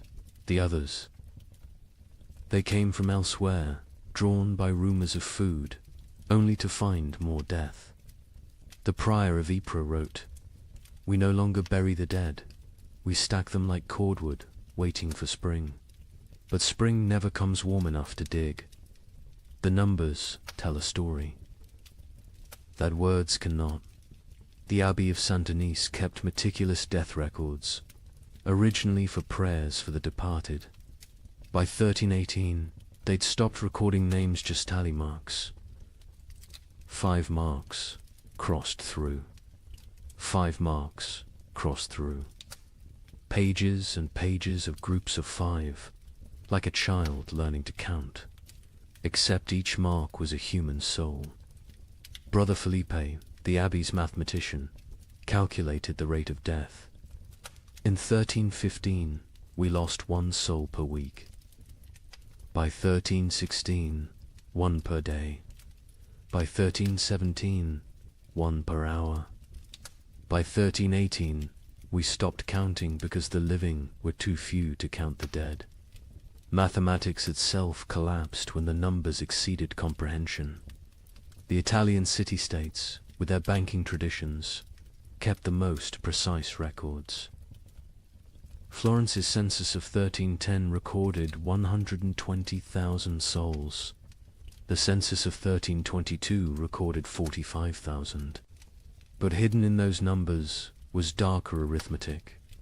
Of the 45,000 survivors, 30,000 had arrived during the famine, refugees from the countryside. The original Florentine population had dropped from 120,000 to 15,000. 7 of every 8 natives had perished. Venice's records reveal the geographic mathematics of death. The city's famous districts died at different rates. San Marco, where the wealthy lived, lost 40% of its population.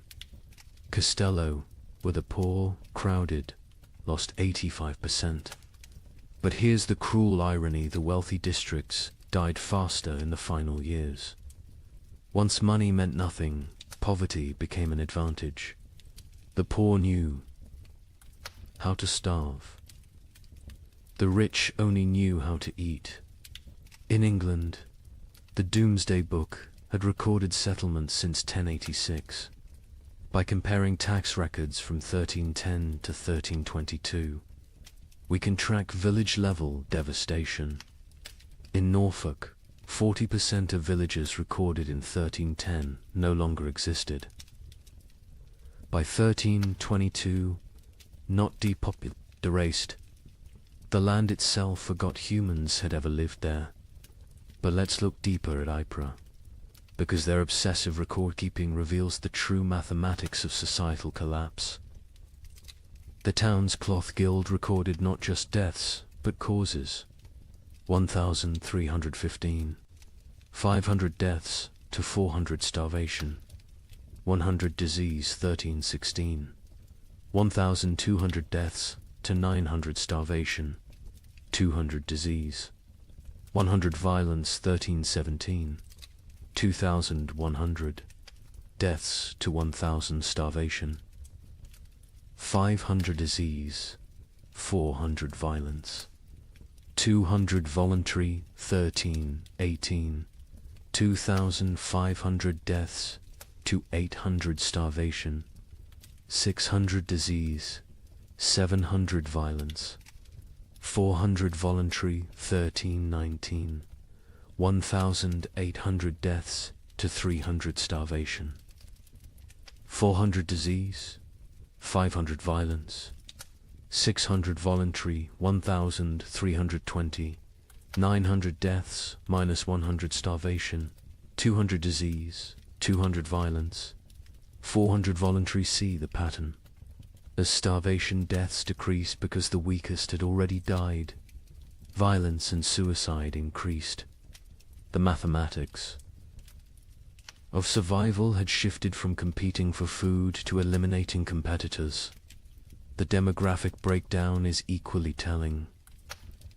By age, infants 0 to 2, 95% mortality children 3 to 12, 80% mortality young adults 13 to 25, 60% mortality adults 26 to 45, 70% mortality elderly 46 plus, 90%. Mortality, the young adults survive best old enough to fight, young enough to endure. Children and elderly died first, too weak to compete. But adults in their prime died at higher rates than young adults. Why? They had families. They gave their food to their children, starved themselves for others. Love was mathematically lethal. The gender mathematics were brutal. In 1315, Ypres had roughly equal numbers of men and women. By 1322, there were 3 men for every woman. Not because women were weaker, because women fed their children first, their husbands second, themselves last. Maternal sacrifice showed clearly in the survival statistics. The social class mathematics defied expectations.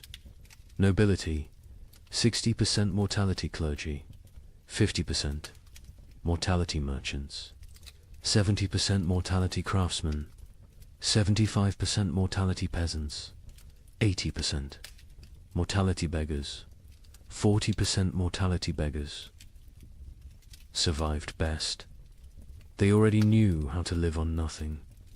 The nobility, despite their resources, died from inability to adapt.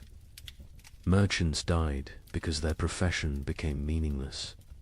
But beggars, they thrived in a world that had become universal beggary. The geographic distribution created what scholars called death shadows. Cities drew refugees from the countryside, creating rings of escalating mortality. Paris, with a 1310 population of 200,000, had 80,000 survivors in 1322. But the villagers within a day's walk of Paris, complete annihilation. They'd all walked to the city seeking food, died in the streets, their homes becoming ghost towns. The monastery of Cluny mapped deaths across their network of abbeys. They discovered death followed trade routes not because trade spread disease, but because rumors of food traveled along merchant paths. Entire populations would migrate toward imagined abundance, creating waves of mobile starvation that crashed against city walls. The seasonal mathematics were predictable yet horrifying. Spring, highest death rates, bodies hidden by snow revealed. Last stores exhausted summer, moderate deaths, some forage available. But disease spread autumn. Lowest deaths, whatever harvest existed, plus weakest already dead winter. Rising deaths, cold, multiplying hungers, lethality, but within those seasons. Specific dates showed spikes. Christmas saw mass suicides. The contrast between religious celebration and reality broke minds. Easter saw violence spiked, the promise of resurrection mocked by death's omnipresence. Harvest festivals became killing fields as communities fought over failed crops. The birth rate mathematics were perhaps most tragic. In 1310, Ypres recorded 400 births. In 1316 to 200 births. In 1318, 50 births. In 1320, 12 births. By 1321, 0. Not 0, recorded 0, occurred. Women stopped conceiving, bodies too starved to support pregnancy. Those who did conceive miscarried, or gave birth to stillborn children.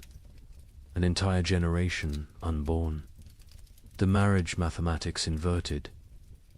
In 1310, Ypres recorded 200 marriages. In 1320, they recorded 400. Why the increase during horror? Survival partnerships. Widows with food, marrying widowers with shelter. Children married to combine family resources. Marriage became merger. Love replaced by mathematics. The death-to-burial ratio reveals societal collapses. Progression to 1,315. One death equals one burial, 1316. Two deaths equals one burial, 1317. 5 deaths equals one burial, 1318. 10 deaths equals one burial, 1319. 20 deaths equals one burial, 1320. Burial ceased. Bodies stacked or burned. The prior of Ypres wrote, "We have built pyramids of the dead, frozen corpses stacked like masonry, mortared with ice. Come spring, they will thaw and collapse, but by then, who will remain to care?" The economic mathematics were absurd. The price of wheat increased 2,000% between 1315 and 1320, but expressing it as percentage obscures the reality. In 1315, a penny bought a loaf. In 1320, a year's wages couldn't buy a crumb. Money became meaningless. The only currency was calories. Distance mathematics changed. In 1310, a healthy person could walk 20 miles per day. By 1320, survivors could manage perhaps 2 miles. The world shrank as human capability decreased. Villages 10 miles apart became unreachable foreign lands. Geography expanded as humans contracted. The theft mathematics reveal moral collapse. 1,315. 100 thefts. Mostly grain, 1316. 500 thefts. Anything. Edible, 1317. 1,000 thefts. Including clothing and fuel, 1318. 2,000 thefts. Including children, 1319. Theft became meaningless. Nothing left to steal. The murder mathematics followed similar patterns, but with a crucial difference. Murders peaked in 1318, then declined not from returning morality, but from lack of strength. By 1319, people were too weak to kill. Violence required carries nobody could spare. The migration mathematics created empty zones and death clusters. Rural areas emptied as survivors walked to cities. Cities became graveyards as refugees died in streets. The population didn't just decline, it concentrated, then collapsed. Like a star becoming a black hole, the linguistic mathematics were subtle but telling. The Ypres records showed declining vocabulary over time. 1315 records use varied, complex language. By 1320, the same. Scribes used perhaps 200 words repeatedly. Hunger had literally reduced their ability to think in complex terms. Survival required all cognitive resources. The time mathematics warped reality. Survivors reported years feeling like decades, days feeling like minutes. The prior wrote, "We have lived 7 years that feel like 70. I am 40 but feel 400. Time itself has starved, moving slowly like everything else dying." The children's mathematics were most heartbreaking. In 1315, Ypres had 3,000 children under 12. By 1322, 45. Of those 45, only 3 were from Ypres. The others were orphans who'd wandered in from elsewhere. Their origins unknown, their parents dead, their futures non-existent. An entire generation deleted. Here's the mathematical truth medieval minds couldn't grasp. Exponential death. When food production drops 50%, population doesn't drop 50%, drops 80%. Because that 50% reduction creates competition, disease, violence, and suicide that multiply mortality beyond the initial cause. Famine doesn't just kill through starvation, kills through the mathematics of social collapse. The final statistic, the one that captures the true horror of the 15 million who died. Historians estimate only 5 million died directly from starvation. The other 10 million died from what starvation created: disease, violence, suicide, exposure, accidents caused by weakness, childbirth without resources, infections without medicine. 2/3 of deaths weren't from famine, but from famine's mathematics. The prior of Ypres' final entry, dated March 1322. I have kept these records for 7 years. I have reduced human souls to marks on parchment, lives to numbers, horror to mathematics. But mathematics cannot capture the sound of children crying for food that doesn't exist. Cannot calculate the weight of watching your family die by degrees. Cannot solve for why God allows such equations. The numbers say 2,100 remain from 10,400. But numbers lie. None remain. We 2,100 are not survivors, we are the not yet dead. Walking statistics waiting for our final tally. Mathematics has proven that hell is not fire and brimstone. Hell is subtraction without end, division without remainder, the null set of human hope. In 1321, as the worst seemed to be passing, something strange happened. The rats returned, but they were different, larger, bolder, moving in coordinated swarms. A chronicler in Milan wrote, "They fear neither cat nor dog nor man. They walk in daylight like they own the earth." Where had they been for 7 years? Some scholars believe they survived in the vast granaries of Eastern Europe, growing fat while the West starved. Others think they evolved, adapted to the cold. But everyone agrees on one thing: they brought something back with them. A Venetian merchant noted, "The rats are sick. They dance in circles before dying, black swellings on their necks." Those swellings would have a name soon enough. But in 1321, as Europe began to believe, the worst was over. Nobody knew they were witnessing the overture to the Black Death. The first documented sighting was in Prague, March 1321. A baker named Joseph, one of the few whose ovens still functioned, reported to the city guard. They came at dawn, hundreds of them, moving like water through the streets. But wrong. Rats don't move together like soldiers. These did. They ignored the few cats left alive. The cats ran from them. Within days, similar reports flooded in from across Europe. But these weren't the timid creatures that had vanished in 1315. The merchant Giovanni di Marco, traveling from Venice to Vienna, documented what he saw. Rats the size of rabbits, some larger, grey-black fur so thick arrows bounce off, eyes that reflect light like demons. They don't scatter when approached. They stand their ground, studying you, calculating. The Archbishop of Mainz received disturbing reports from his parishes. The rats show intelligence beyond nature. They work in teams, some distract while others steal.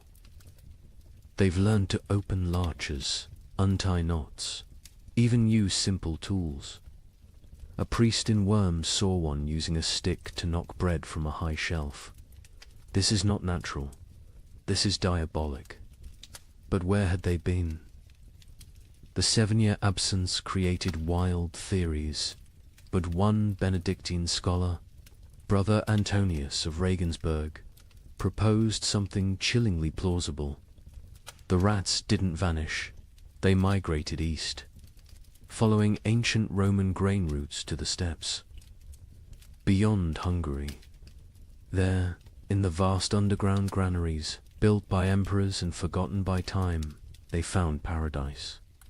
Infinite grain, no predators, perfect breeding conditions, 7 years of unlimited food and reproduction.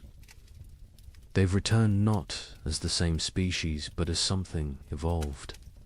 The physical changes were documented obsessively. A physician in Paris dissected several specimens, twice the size of pre-famine rats. Muscle density increased by half. Teeth lengthened and serrated, capable of chewing through wood, even soft metals. Most disturbing, enlarged brains. The cranial capacity has increased by 1/3. These are not the rats that left. These are their descendants, shaped by 7 years of plenty while we endured 7 years of want. The behavioral changes were even more unsettling. The rats showed coordination that defied explanation. A witness in Cologne described an attack on a grain warehouse. They moved in waves. First wave gnawed the doors, while others waited. When guards appeared, they retreated. In perfect synchronization, they returned at night with more numbers, attacking from multiple points simultaneously. They knew we were watching. They waited until we were exhausted. They had lost all fear of humans. Previous generations of rats fled from people, lived in shadows, scavenged secretly. These new rats walked openly through marketplaces, entered homes while families ate, stared directly at humans with what witnesses described as calculating intelligence. A child in Nuremberg reported rats watching her family eat dinner through the window. "Counting us," she said. "The cats, those few that survived the famine, refused to hunt them." A chronicler in line observed. "Our best Mauser, who survived 7 years of horror by hunting, now cowers when rats pass. He recognizes something we don't. The predator-prey relationship is inverted. The cats know they're now the prey. Dogs fared no better. Hunting hounds trained to kill wolves ran from rat. Swarms, a pack of street dogs in Milan, hardened by years of surviving on corpses, was found torn apart. Witnesses said the rats had hunted them like wolves hunt deer, driving them into a corner, exhausting them, then moving in for the kill. But it was the rats' relationship with the dead that proved most disturbing. During the famine, corpses had accumulated faster than burial. Mass graves, body piles, frozen pyramids of the dead, all untouched for years. The returned rats showed intense interest in these sites. Not to feed, they seemed well fed, but to investigate. A gravedigger in Bordeaux reported. They dig into the mass graves, not eating, just ... examining. They spend hours among the bones, touching them with their paws, almost like they're reading something. Then they emerge and dance, spinning, leaping, falling over, getting up, spinning again, like they're drunk or mad. The dancing disease appeared first in the rats, then in the animals they bit, finally in humans. But in 1321, people thought it was just strange behavior. They didn't connect it to disease. Why would they? The rats looked healthy, even robust. Larger, stronger, more vital than any rats in memory. An Italian merchant named Carlo Benedetti made the crucial observation that historians would later recognize as prophetic. The rats congregate at trade routes, ports, and crossroads. There, not seeking food, food exists everywhere now, that so few remain to eat it. They're positioning themselves along human movement patterns, waiting, but for what? The rats showed particular interest in the remaining churches and monasteries. Brother Francis of Assisi documented their behavior. They enter during services, completely unafraid of the congregation. They sit in neat rows as if listening to the sermon. When we sing hymns, they sway. When we pray, they bow their heads. Mockery, mimicry, or something else. They seem to be waiting for something, some signal we cannot perceive. The first human deaths directly attributable to the returned rats came in summer 1321, not from attack from disease. A family in Bruges who'd been bitten while defending their grain store fell ill within days. The symptoms were unlike anything seen during the famine. High fever, delirium, and most distinctively, black swellings in the neck, armpits and groin. The family died within a week, but not before describing their hallucinations. The rats speak to us in dreams. They show us cities of the dead, kingdoms built in grave earth, empires of bone and plague. They promise us citizenship and then Acropolis if we stop fighting and accept the gift they bring. Medical professionals were baffled. A physician in Prague wrote, "The disease is nothing like the starvation, sickness, or winter plague. It burns through bodies like fire through dry wood. The black swellings appear where the body fights hardest, lymph nodes swelling with failed resistance. But, strangest of all, the victims dance before they die, just like the rats." The dancing sickness spread from the bitten to their families, from families to neighborhoods, from neighborhoods to districts. But in 1321, it was still contained, still rare. Most who died that year still died from famine's lingering effects. The new plague was just beginning its incubation, both in human bodies and human societies. The rats' intelligence manifested in increasingly complex ways. They learned to avoid traditional traps, poison, and hunting methods. They developed new social structures: scout rats who tested food for danger, guard rats who watched for threats, even what appeared to be leader rats who directed group movements through series of squeaks and gestures. A scholar in Vienna documented their learning capabilities. We captured one, intending study. Its companions spent 3 nights trying to free it, using increasingly sophisticated methods: leverage, distraction, even attempting to pick the lock with twisted metal. When they failed, they sat outside the cage in vigil until the captured rat died. Then they left. But the next night, our laboratory burned. The fire started in 3 places simultaneously. Draw your own conclusions. The church struggled to explain the rats' return. Were they demons? Punishments? Tests? The Bishop of Cologne preached. For 7 years they abandoned us to our suffering. Now they return in our moment of hope, stronger for their absence. They are either God's final curse or Satan's opening move in some greater game. Either way, they herald something worse than what we've endured. Popular folklore developed quickly.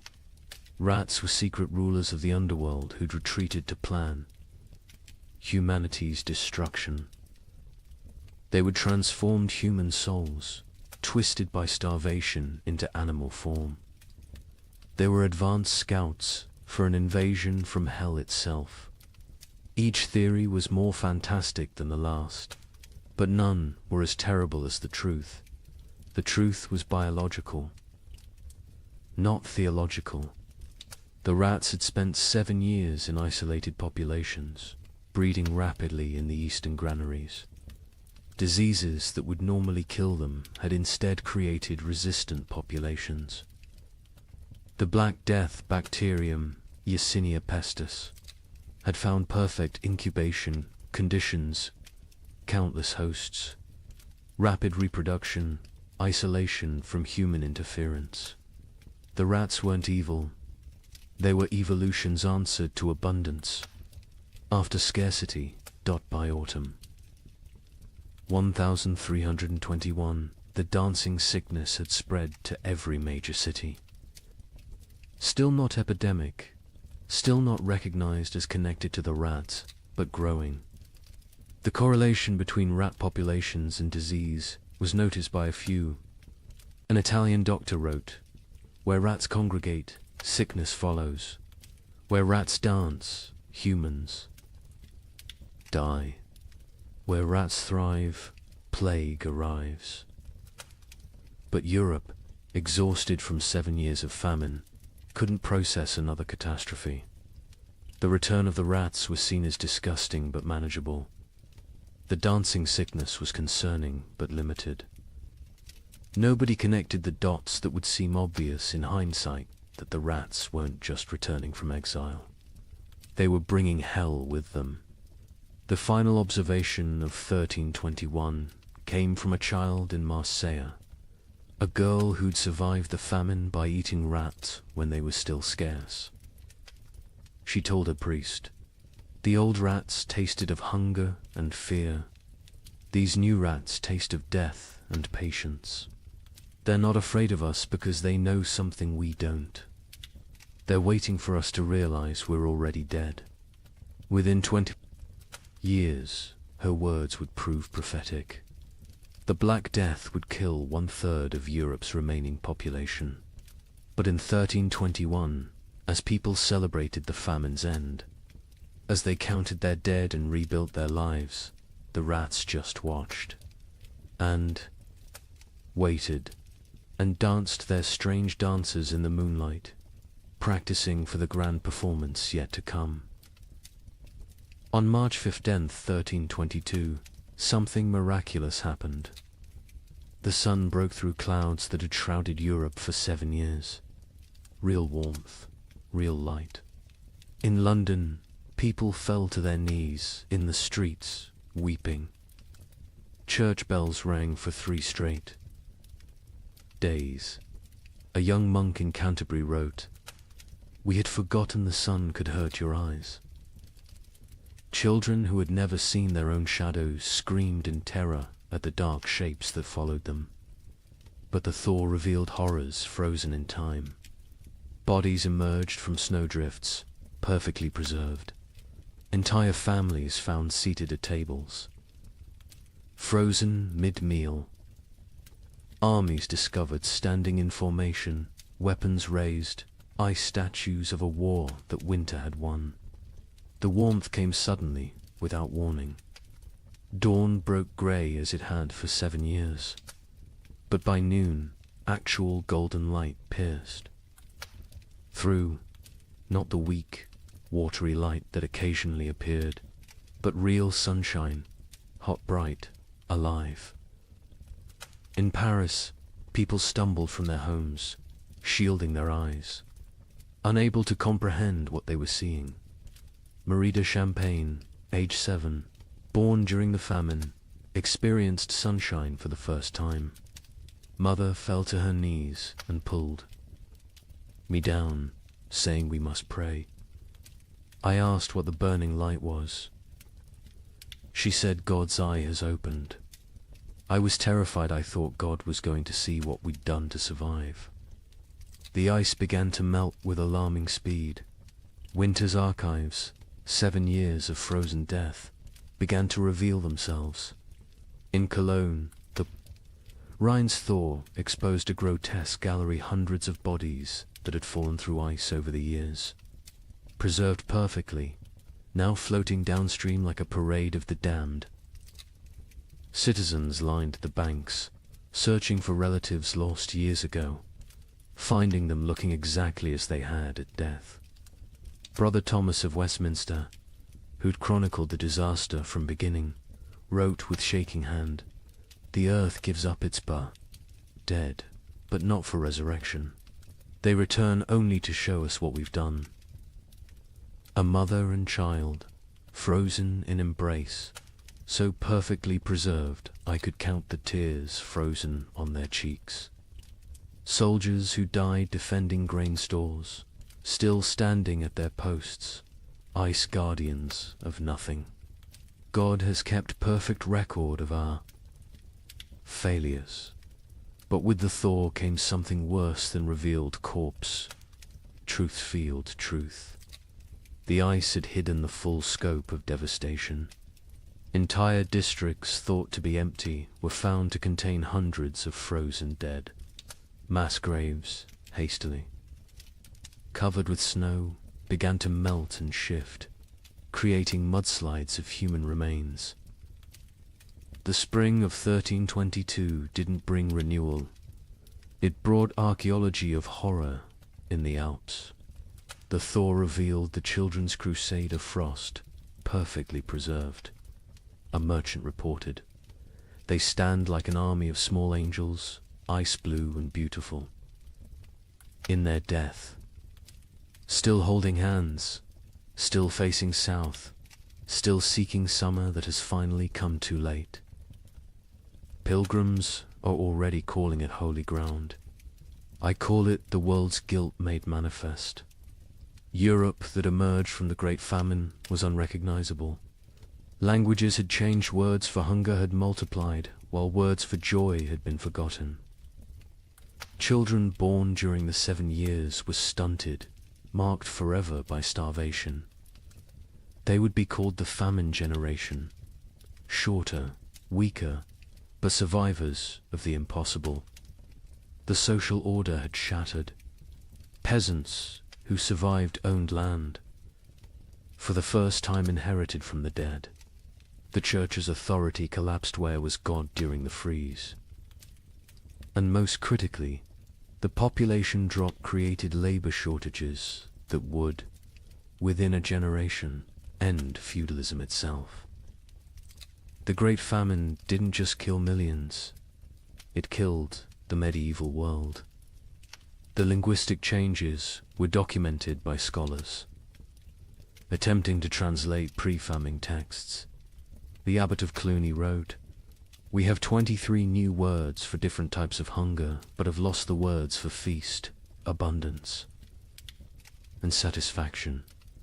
Children learning to speak, use, eat. As past tense only, they cannot conceive of eating as a present or future action. We've developed exact terms for the taste of leather, bark, clay, but forgotten words for flavors of meat." The famine generation bore physical marks that would last lifetimes. Stunted growth, adults reaching barely 5 feet, bone deformities from childhood rickets, teeth destroyed from eating stones and wood, but worse were the invisible scars. They hoarded food obsessively, even in plenty. They ate alone in darkness, unable to share meals. They counted every grain, weighed every crumb. A physician in Paris noted, "They survived famine, but remain imprisoned by it. Their bodies live in 1322, but their minds remain in 1318. The social revolution was immediate and irreversible. A third of Europe's nobility had perished, entire bloodlines extinct. Peasants squatted in abandoned castles, worked lordless lands, claimed ownership through occupation. The survivorship created overnight social mobility. A serf who'd hidden grain became a merchant. A baker's assistant who'd outlived his master became a guild leader. A prostitute who'd hoarded food became a property owner. The church's authority evaporated like morning frost. 7 years of unanswered prayers had broken faith's monopoly. New sects emerged, some worshipping nature, others embracing nihilism. The Pope's call for renewed devotion was met with laughter. A graffiti in Rome read, "God starved. We survived. Who then is stronger?" Priests found congregations unwilling to tithe, unable to trust divine providence that had provided only suffering. But most revolutionary was the labor shortage. With 15 million dead, every survivor became valuable. Peasants demanded wages. Instead of feudal obligations, serfs simply walked away from their lords, knowing they'd find better conditions elsewhere. The statute of laborers, attempting to freeze wages at pre-famine levels, was universally ignored. A blacksmith could demand noble prices. A farmer could negotiate like a merchant. The medieval world built on hierarchy. Faith and agricultural abundance had been murdered by weather. What emerged was proto-modern, mobile, skeptical, calculating. The Great Famine didn't just kill people, it killed the very idea of divinely ordered society. The survivors knew now that God could forget them, that nobles could starve, that civilization was only 3 meals deep. Europe would rebuild, but never recover. The medieval dream was frozen in those 7 years, preserved like the corpses in ice, beautiful and dead forever. In 1323, an anonymous scribe in Bavaria wrote what might be the most important document of the entire famine. Not a chronicle of events, but a warning. To those who come after, know this. We thought ourselves masters of the earth. We built castles against enemies, churches against damnation, walls against nature itself. But when the sky turned against us, when the very air became our enemy, we learned that civilization is only 3 mills deep. Beneath that lies the animal, and beneath that ... lies something worse, something that would eat its own shadow if it could provide sustenance. We survived. That is not the same as living. Some costs can never be repaid. Some hungers never leave you, no matter how much you eat. We measured time in deaths. We measured love in shared suffering. We measured God in his absence. If the cold comes again, and it will come again, remember that the greatest danger is not the freeze. It's what the freeze reveals about your neighbor, about your family, about yourself. May you never be warm enough to forget what we learned in the cold. The document was found hidden in a monastery wall, wrapped in waxed cloth, deliberately preserved. The scribe continued, "I write this with fingers that consumed my own flesh. I write with eyes that watched my children choose which sibling would eat. I write with a soul that has been to hell and discovered hell is not fire. Hell is ice and the mathematics of survival. We who survived are not heroes. We are the ones who did what heroes couldn't. We chose ourselves over others. We calculated love against calories and chose calories. We learned that honor digests poorly, that mercy is a luxury of the fed, that civilization is just an agreement between people who aren't hungry yet. The sun has returned. The crops grow again. Markets open, bells ring. Children are born who will never know the taste of bark bread. They will call us the generation who endured. But endurance is just a prettier word for betrayal. Betrayal of everything we once believed. Made us human.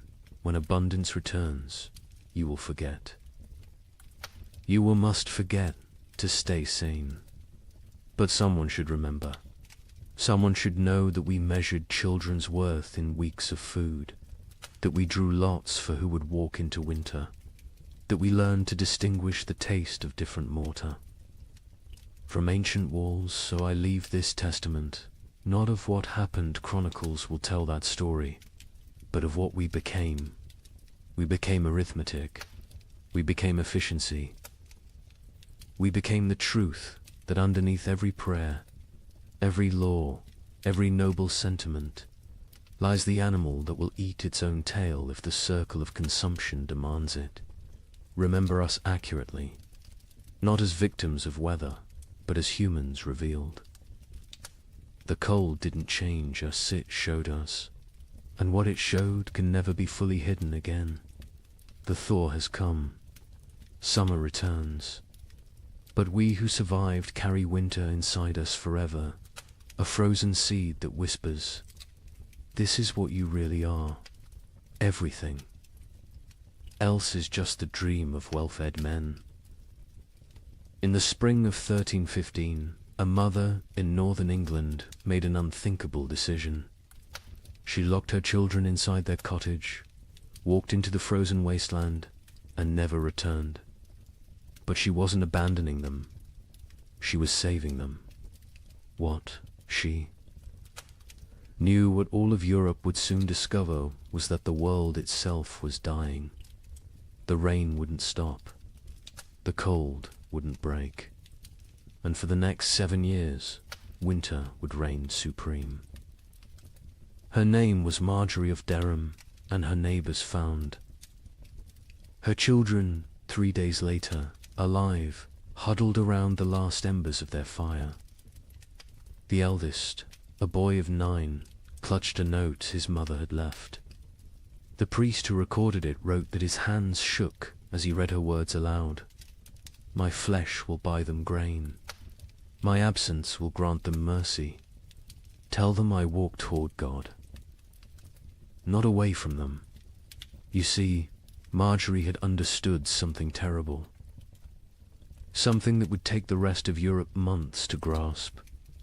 This wasn't just another harsh spring. This was the beginning of an extinction. The marketplace where she'd traded her body for bread had made the calculation clear.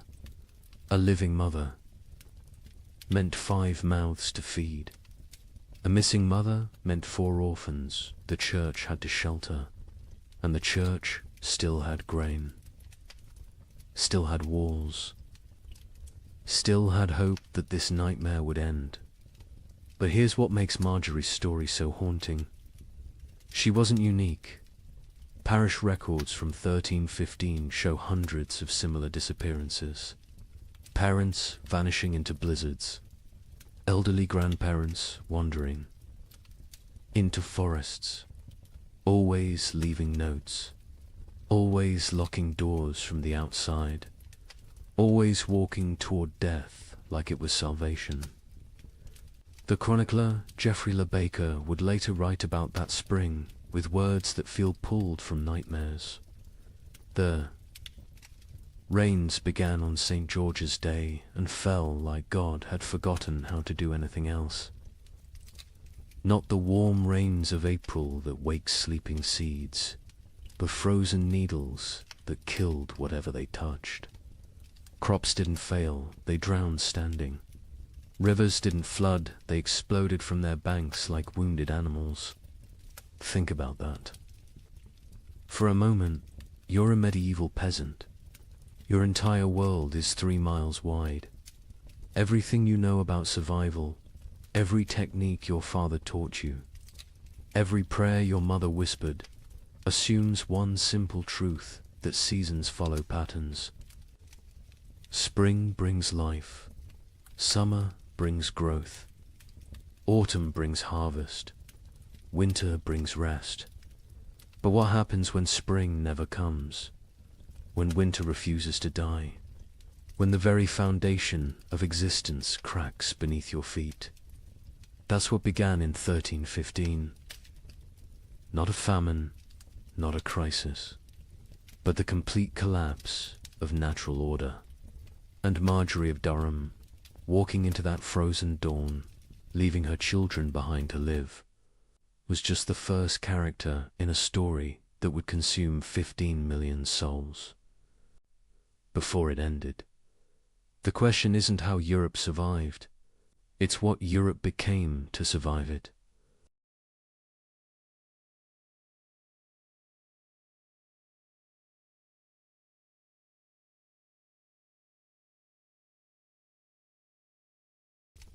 Good evening and welcome back, friends. Tonight, we are going to journey through the winter that never ended, America's forgotten ice years. As always, let me know where in the world you are listening in from. Get cozy, settle in, and let's begin. She stood at the frost-covered window. Her breath formed clouds in the June air. Outside, snow fell on what should have been green cornfields. Her children huddled by the dying fire. They wrapped themselves in every blanket the family owned. She whispered a prayer, the same prayer she had whispered every morning for weeks. She asked God when spring would finally come. She did not know this was only the beginning. Picture thousands of similar scenes across the American frontier. Thousands of windows, thousands of prayers whispered into the impossible cold. What happened in 1816 was merely a prelude, a warning that no one heeded. 20 years later, something far worse came to the American interior. This time it would last not 1 year, but 3 brutal winters. They bled into each other without mercy, without explanation, without end. Between 1836 and 1838, a climate catastrophe struck North America. It has been nearly erased from popular memory. Historians debate the causes today. Solar minimums, volcanic eruptions half a world away, or a deadly combination of forces beyond human understanding. The pioneers who lived through it had no such explanations. They had only survival. They had only the next day, and the day after that, if they were lucky enough to see it. This is their story. The story that America chose to forget. What you are about to hear challenges everything you thought you knew about westward expansion.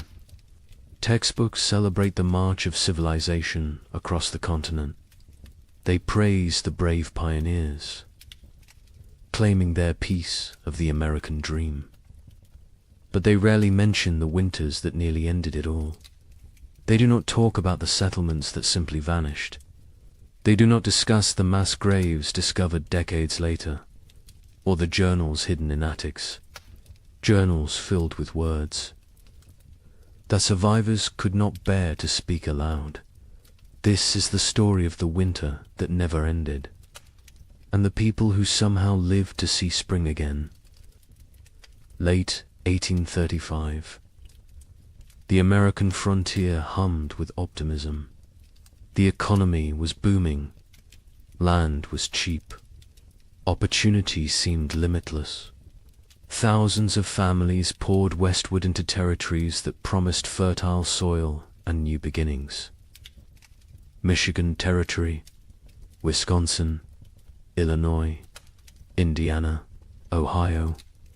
These were the lands of promise. These were the places where a man could build something from nothing.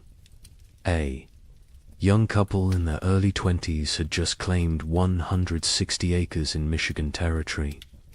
They were newlyweds. She was pregnant with their first child. He had spent the summer building a one-room cabin with his own hands. The logs were chinked with mud and moss. The roof was solid. The door hung true. They planned their first full harvest together. She planted a small garden near the cabin. Carrots, potatoes, beans. He cleared 3 acres for corn. At night they sat by the fire and talked about the future, about the children they would have, about the farm they would build, about growing. Old together on this land, an older family arrived in Illinois in the autumn of 1835. They had come from Pennsylvania, a mother and father with 3 children under 10 years old. They had sold everything they owned for this chance. The wagon journey had taken 6 weeks. The children were tired but excited. The father staked his claim near a creek. Good water, timber nearby, rich black soil that crumbled in his hands. He told his wife this was it. This was where they would prosper. She believed him. They all did. In Ohio, a widower worked a small farm with his 2 teenage daughters.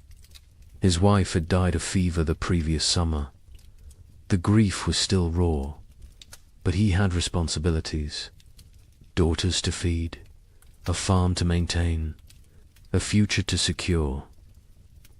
For them, the older girl was 16, capable, strong. She helped with everything.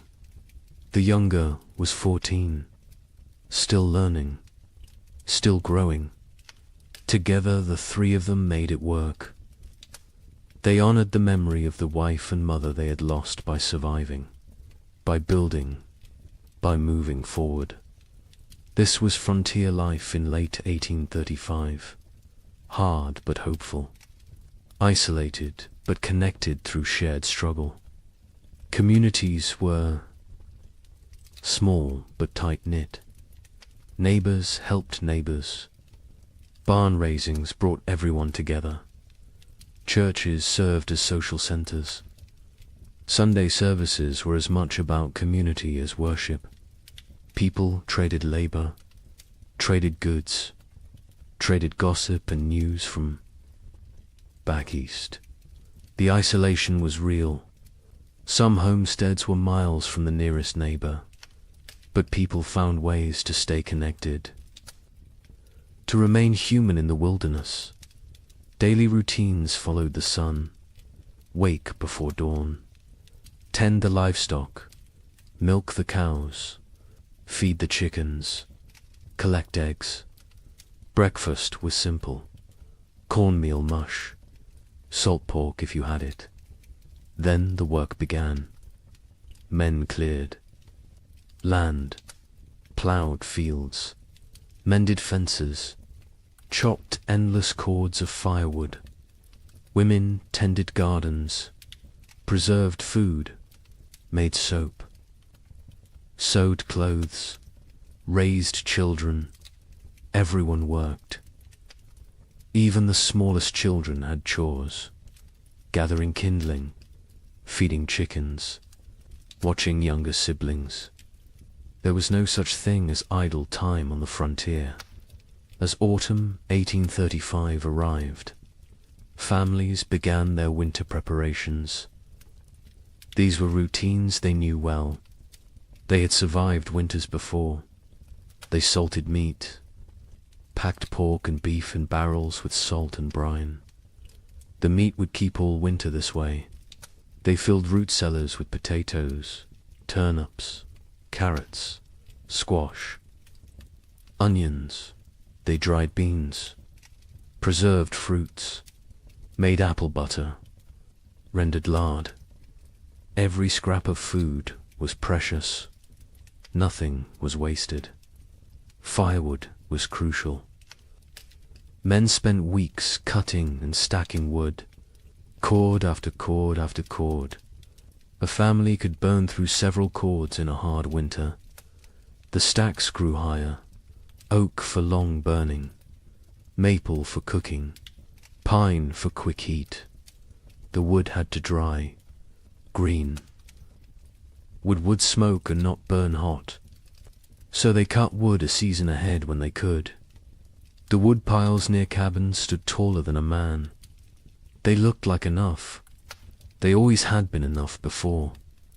The young couple in Michigan worked together on their preparations. He hunted, brought home deer and wild turkey. She preserved the meat. They worked side by side. Her belly grew with the pregnancy. He worried about her working too hard. She laughed and told him women had been having babies since the beginning of time. She would be fine. The baby would come in May, spring, when everything was green and growing. It seemed perfect. The family in Illinois worked frantically to prepare. They had arrived late in the season. They had less time. The father pushed himself. Hard. Too hard. His wife worried. But they got it done. Meat preserved, vegetables stored, firewood stacked. The cabin was small but well built. They had purchased it from a family moving back east. The previous owners had said they missed civilization, missed family. The father thought they were foolish. This land was too good to abandon. His wife was not so sure, but she kept her doubts to herself. The widower and his daughters prepared. Methodically, they had done this before. Last year they had done it without a wife and mother. This year was easier in some ways. The grief was less sharp. The routines were established. The older daughter had learned her mother's preservation techniques. The younger helped without complaint. They worked together in comfortable silence, the kind of silence that comes from shared loss and shared survival. They would make it through another winter. They had to. December 1835 arrived cold and early. The first snows came before Thanksgiving, heavier than usual. The temperatures dropped fast. Old-timers mentioned it reminded them of 1816, the year without a summer. But the younger settlers dismissed the comparison. Every old-timer thought their memories were the worst. This was just a hard winter, nothing more. They had food, they had shelter, they had firewood. They would be fine. By January 1836, something felt different. The cold had a quality that went beyond mere temperature. It was bone-penetrating, relentless, aggressive, the kind of cold that found every crack in a cabin wall, every gap around a door, every weakness in your clothing.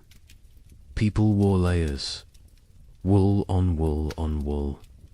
They stayed close to fires.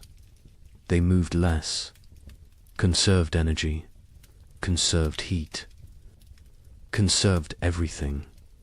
Animals behaved strangely. Livestock refused to leave their barns. Horses stood in corners, unmoving. Even when offered food, cows produced less milk. Chickens stopped laying. The wildlife disappeared. Deer vanished from the forests.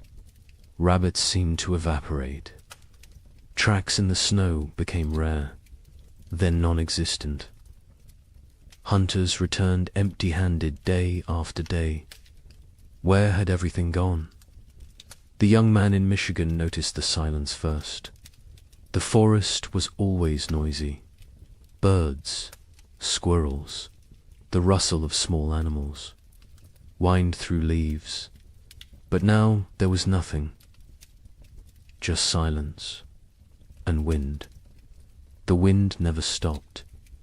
It howled around the cabin at night. His wife pressed close to him for warmth, for comfort. She was 7 months pregnant now. He felt the baby kick against his back sometimes when they slept. He wondered what kind of world this child would be born into. In Illinois, the children asked their father why it was so cold. He told them God was testing them, testing their faith, their strength, their family. The mother said nothing. She watched. Their food stores. She calculated in her head. If winter ended in March like it should, they would be fine. But something in her gut told her March might not bring spring this year. The widower in Ohio kept a journal. He had started it after his wife died, a way to process grief, to feel less alone. In late January 1836, he wrote an entry that he would later try to burn. He wrote that the cold felt wrong, not natural, that he had a feeling of dread he could not shake, that his daughters felt it too, though they did not speak of it. He wrote that he was afraid, not of dying, but of failing to protect his girls, of not being enough. February arrived. It should have shown signs of weakening. Winter, longer days, occasional thaws. The promise of spring lurking beneath the cold.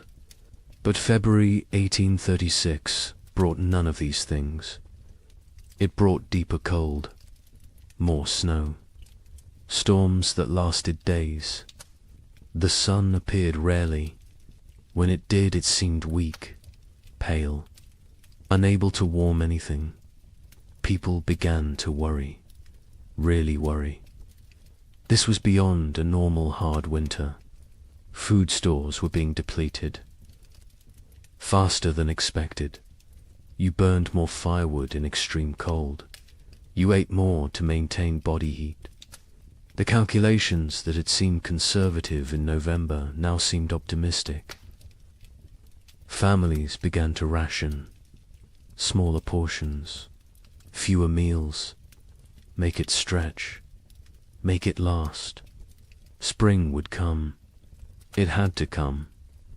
But as February turned to March, and March brought no relief, only more snow and more cold, a new emotion crept into Frontier. Cavern's fear, real fear, the kind that sits in your stomach and grows, the kind that wakes you at night, the kind that makes you count your remaining potatoes and feel panic rising in your chest, because spring should be here, and it was not. Coming, March 1836. The month that should bring thaw and birdsong and the first signs of life returning. Instead, it brought blizzards, heavy wet snow that collapsed roofs, winds that tore at cabin walls, temperatures that dropped so low that water froze solid inside homes, despite the fires burning constantly. People began to understand. This was not a normal winter. This was something else entirely. The young wife in Michigan went into labor on March 15th, 3 weeks early. Her husband rode through a blizzard to fetch the nearest midwife. She lived 4 miles away. He almost did. Not make it. The horse struggled through chest-deep drifts. The wind cut through every layer he wore. He found the midwife. She came. They rode back together. The journey that should have taken an hour took 3. The baby came that night. A girl, small but healthy, she cried strong. The mother wept with relief and exhaustion and fear. The midwife stayed 2 days until the storm broke. When she left, she told them the baby would need extra warmth, extra care. The mother already knew. She held the infant against her skin constantly, shared her body heat, prayed the cold would break before her milk ran thin. In Illinois, the family made a decision.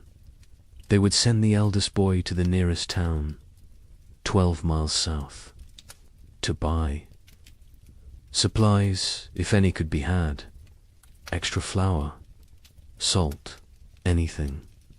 The boy was 8 years old, small for his age, but tough. His father gave him careful instructions. Follow the creek, stay near cover. If a storm comes, find shelter and wait it out. The mother packed him food for 2 days. She kissed his forehead, told him to be safe. He left before dawn. He returned 4 days later, frostbitten, exhausted, empty-handed. The town had nothing to sell. Their stores were depleted too. Everyone was rationing. Everyone was afraid. He had slept in a barn the first night, a chicken coop the second. A family had taken him in on the third night, fed him soup, let him warm by their fire. They had children his age, thin children with hollow eyes. He came home and told his parents what he had seen. His father nodded, said nothing. His mother turned away so the children would not see her cry. The widower in Ohio made an inventory in mid-March. He wrote down every item of food they had left. 2 bushels of potatoes, some sprouting, half a barrel of salt pork, 1 small sack of cornmeal, dried beans, maybe 20 pounds, some preserved apples, not many, he calculated. If they were very careful, if they ate little, if spring came in April, they might make it. Might, he gathered his daughters, sat them down, told them the truth. They were running low on food. They would need to ration carefully. The older daughter asked if they would starve. He could not lie to her. He said he did not know, but they would do everything possible to survive. They would hunt, they would trap, they would make every scrap. Count, she nodded. The younger daughter started to cry. The older put her arm around her sister, told her they would be all right. The widower was not sure which of them she was trying to convince. April came. April that should burst with life and warmth and renewal. April that should mean planting time and spring rain and hope. This April brought none of those things. The ground remained frozen solid, 18 inches deep, 2 feet in some places. No plough could break it. No seed could be planted. Even if they tried, nothing would grow in this cold. Families faced a terrible realization. Even if spring came tomorrow, the growing season was too short now. Crops planted in late April might not mature before full frost. And full frost in this new reality might come in August, or July, or never. Leave it all? The cycle of farming that had sustained human civilization for thousands of years was broken, and no one knew how to fix it. The young couple in Michigan began hunting for any food source. The man set snares for rabbits. The traps stayed empty. He tried fishing through the ice. Nothing. Not even the fish were biting. He ranged farther from the cabin, looking for any game, any sign of life. His wife worried when he was gone. She sat by the window with the baby, watched for his return. Sometimes he was gone for 2 days. When he came back with nothing, they did not speak of it. They simply held each other and their daughter and tried not to think about tomorrow. Neighbors began to disappear. The family 2 miles east was there. One day, gone the next. Their cabin door stood open, their belongings left behind. Only the food was gone, and their wagon, and their animals. They had fled south, or tried to. No one knew if they made it. More families followed. Every week someone else left. The community that had been tight-knit was fraying, unraveling. People made choices for their own survival now. There was no room for collective thinking anymore. Some tried to help each other still. Families with slightly more food shared with those who had less. But even generosity has limits when your own children are starving.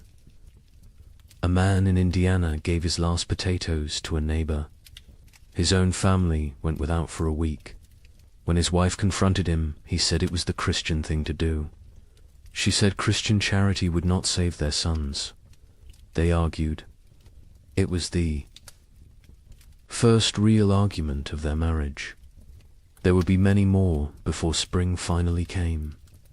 Churches held special services, prayer meetings, asking God for deliverance, for spring, for mercy. Attendance was sparse. Travel was too dangerous. Faith was wavering. A preacher in Illinois gave a sermon about Job, about suffering that tests faith, about endurance through trial. 3 families walked out. One man stood and shouted that God had abandoned them. The preacher had no answer, because maybe he had. By late April 1836, reality had set in. This was not going to end. Not soon. Maybe not ever. People stopped saying spring would come. They stopped making plans. They focused only on surviving the day in front. Of then, nothing more. The future was too uncertain, too terrifying. Better not to think beyond the next meal, the next night, the next morning if you were lucky enough to see it. The psychological toll was as brutal as the physical. People began to break under the strain. A woman in Wisconsin stopped speaking entirely, just sat by her fire, staring. Her husband tried everything. She would not respond. Their children were terrified. Eventually the husband took the children and left. He could not stay with a woman who had stopped being present. Some said he was cruel. Others said he did what he had to do. There was no right answer anymore. Marriages strained. Parents fought. Children grew silent and withdrawn. The pressure of constant survival wore away at human connections, at love, at compassion, at everything that made life worth living. People became hollow, going through motions, existing but not living, waiting for an end they could not see, and still the cold did not break. May arrive, May that should be warm and green, May that should mean gardens growing and livestock grazing. This May was grey and frozen. Snow fell on the 10th, again on the 18th, again on the 23rd. People stopped being surprised. They just accepted. This was the world now. Cold and dead and endless. But something else was coming. Something worse. Because as terrible as this first winter had been, it was only a prelude. The summer of 1836 would bring brief hope. Just enough to make people believe the worst was over. Just enough to make them vulnerable. And then winter would return. Colder, longer, more deadly. Wait until you hear what happens next. Spring refused to come. That is the simplest way to describe what happened in 1836. Spring simply refused to arrive. March became April. April became May, and still the ground stayed frozen. Still the snow fell. Still the temperatures remained far below what any living person had. Experience. The young mother in Michigan Territory held her baby and watched the window. Every day she looked for signs.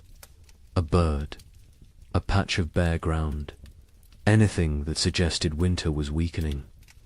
She saw nothing but white, endless white. Her husband ventured out less now.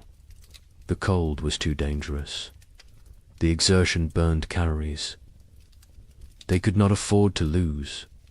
He sat by the fire and stared at the walls. She knew what he was thinking. The same thing she was thinking. How long can we last? Their food stores had dwindled to almost nothing. The potatoes were gone. The preserved meat was gone. They had cornmeal, perhaps enough for 2 more weeks if they were careful, if they made it thin, if they did not mind the constant gnawing hunger. The baby nursed, but the mother's milk was weak. She could feel it. Not enough fat, not enough nutrition. The baby cried more now. A thin, desperate sound that cut through the cabin's silence like a knife. In Illinois, the family faced their own crisis. They had 5 mouths to feed, 3 children, 2 adults. The mathematics were brutal. They cut their portions again. And again. The children stopped asking for more. They understood somehow, even the youngest. She was only 4, but she had learned not to complain, learned that complaining changed nothing. The mother watched her children grow thinner. Their faces became angular, their eyes too large, their movements slower. She wanted to scream, to rage against the unfairness, but rage would not bring spring. So she stayed silent and counted the days. The father went hunting every few days. He never found anything, but he went anyway, because sitting in the cabin watching his family starve was worse than freezing in the forest. At least in the forest he was trying. At least he was doing something. He set traps. He checked them religiously. They stayed empty. He tried fishing through ice on the creek. Nothing. The fish had gone dormant or died. He did not know which. He returned empty-handed every time. His wife would look at him. He would shake his head. No words necessary. They both knew. The widower in Ohio and his daughters had become experts at survival. They burned furniture for warmth when the firewood ran out. A chair 1 week, a table the next. They ate 1 meal a day. Soup stretched so thin it was barely more than hot water. They trapped a squirrel once. 1 squirrel for 3 people. They made it last 2 days. They boiled the bones for broth, sucked the marrow, used every part. Nothing was wasted. Nothing could be wasted. The older daughter took on more responsibility. She was 17 now, though she looked younger. Malnutrition had stunted her growth, hollowed her cheeks, but her mind was sharp. She kept track of their supplies, rationed, carefully, made decisions about what to eat and when. Her father let her. He trusted her judgment. She had her mother's practical nature, her mother's strength. Sometimes he looked at her and saw his dead wife. It was comforting and heartbreaking in equal measure. The younger daughter was 15. She spoke less than before. The cold and hunger had made her withdrawn. She did her chores without complaint, helped where she could. But there was a distance. In her eyes, a remove. Her father worried about her, about what this experience was doing to her mind. To her spirit, He tried to engage her in conversation. She would answer in single words. Yes, no, maybe, then return to silence. He did not know how to reach her anymore. Communities that had held together through the winter began to fracture. Trust eroded. A family in Michigan discovered their hidden food cache had been raided. Someone had broken in while they slept, taken half their remaining supplies. They suspected a neighbor, a man they had helped the previous autumn, but they could not prove it, and confrontation seemed pointless. Everyone was desperate. Everyone was capable of terrible things when survival was at stake. Theft became common. People took what they needed to live. A chicken here, a bag of grain there, tools, blankets, firewood, anything that might help them survive another day. Some felt guilt, others felt nothing. Morality becomes flexible when you are watching your children starve. The social contract that held frontier communities together was dissolving, replaced by something more primal, more brutal. Every family for themselves. Churches tried to maintain order, to provide spiritual comfort, but attendance dropped.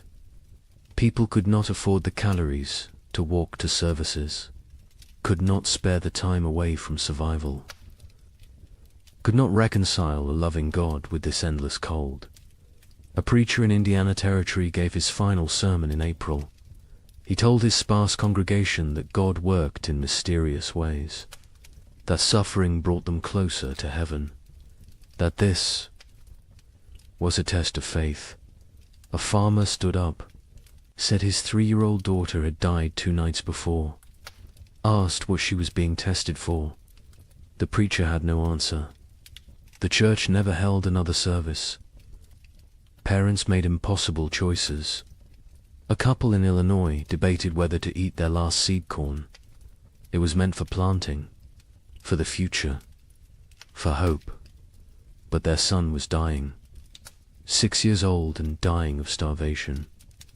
They could see it, his body consuming itself, his ribs visible through his shirt, his eyes sunken. They ground the seed corn into meal, made bread, fed him. He ate slowly. His stomach had shrunk. He could not eat much, but it was something. They had chosen survival today over the possibility of food tomorrow. They would live with that choice for the rest of their lives. Livestock died. Cattle froze in their barns. Horses became too weak to stand. Pigs huddled together for warmth, but still succumbed to the cold.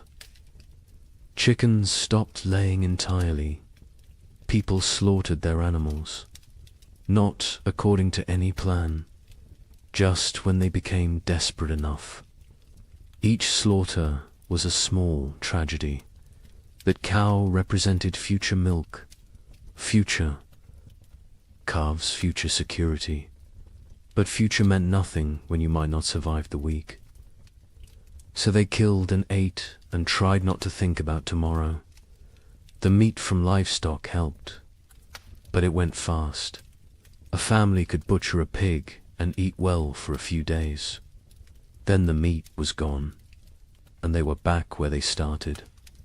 Hungry, desperate, counting down to nothing. Some families tried to preserve the meat, to make it last, but without sufficient salt. Without proper cold storage that did not involve simply leaving it outside where wolves might take it, the meat spoiled, or got stolen, or disappeared in the night.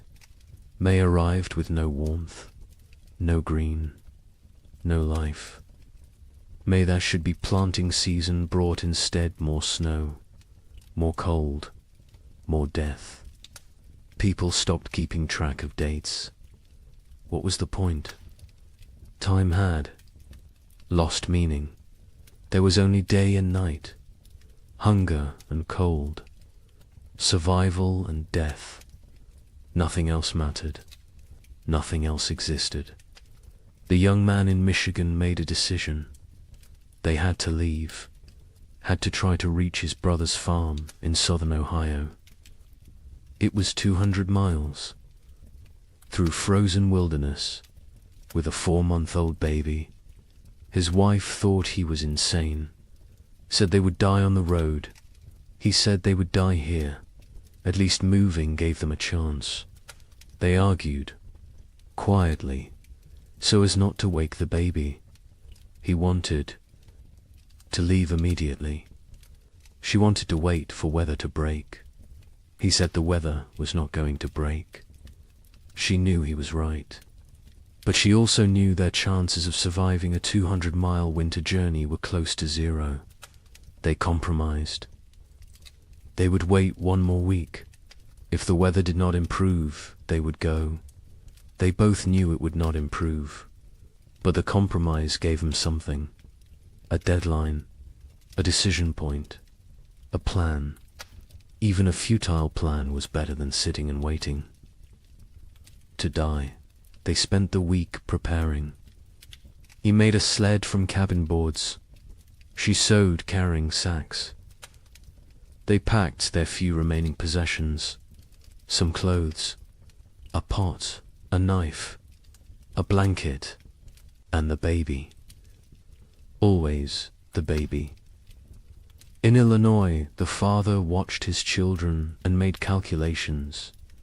They had food for perhaps 10 more days. After that, nothing. He had no plan for day 11. No ideas, no options. He had exhausted every possibility, every resource, every connection. They were alone, isolated, and running out of time. He told his wife they might need to consider sending the children too. Town, to find families who could take them in. She refused, said they would stay together. Whatever happened, they would face as a family. He did not argue. He understood. But he also knew that keeping the family together might mean watching all of them die. The widower in Ohio faced a different calculation. His daughters were old enough to understand, old enough to participate in decisions. He sat them both down, told them they had food for maybe 2 weeks, asked them what they thought they should do. The older daughter said they should stay, that leaving was more dangerous than staying. The younger said nothing, just stared at the floor. The widower agreed with his older daughter. They would stay. They would make what they had last as long as possible. They would hope for spring, even though hope felt like a luxury they could not afford. June finally brought a change, not spring. Exactly, but less cold. Temperatures rose above freezing during the day. Snow began to melt. Patches of bare ground appeared. People emerged from their cabins, blinking, disoriented, like animals coming out of hibernation. They looked at their neighbors, saw the same hollow faces, the same haunted eyes, the same question. Did we really survive? But the relief was short. Lived. Because even with warmer weather, it was too late for a normal growing season. Crops planted in June would not mature before fall. And who knew what fall would bring? Who knew if this was really over, or just a brief respite before more? Cold. People planted anyway, because what else could they do? They put precious seeds into still, cold ground, prayed for growth, for warmth, for time. The young couple in Michigan decided to stay. The brief warmth had changed their calculations. They planted a small garden. Corn, beans, squash. The baby was stronger now. The mother's milk had improved slightly with less stress. They felt cautiously optimistic. Maybe the worst was over. Maybe they had survived. They tried not to think about all the families who had not, about the empty cabins they had passed, about the graves marked with simple wooden crosses. They focused on their own survival, on the tiny shoots of green emerging from the soil, on small reasons to hope. In Illinois, the family planted everything they had, every remaining seed. It was a gamble. If the crops failed, they would have nothing. No seeds. For next year, no backup plan. But they could not eat seeds, and they could not wait another year. So they planted and prayed and watched the sky nervously, expecting frost, expecting snow, expecting disappointment, because this year had taught them to expect nothing good. The widower and his daughters planted a small plot, just enough for the three of them. They had learned efficiency through necessity, no wasted space, no wasted effort, every action calculated for maximum return. They planted fast-growing crops, radishes, lettuce, things that might mature in the shortened season. They avoided crops that needed long growing periods, corn, squash, melons. There was no time. They needed food now, or as close to now as nature. A loud July brought warmth, real warmth. For the first time in what felt like forever, people were too hot instead of too cold. It felt miraculous. Children played outside. Women hung laundry to dry in actual sunshine. Men worked their fields in just shirts. No coats, no layers. It felt like a different world. A world they had almost forgotten existed.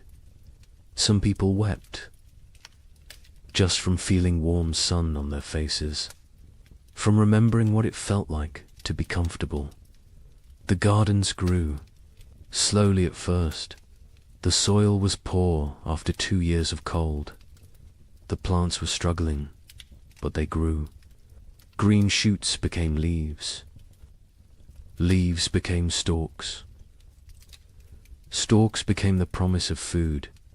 People watched their gardens obsessively, checked them multiple times a day, measured growth, celebrated every new leaf.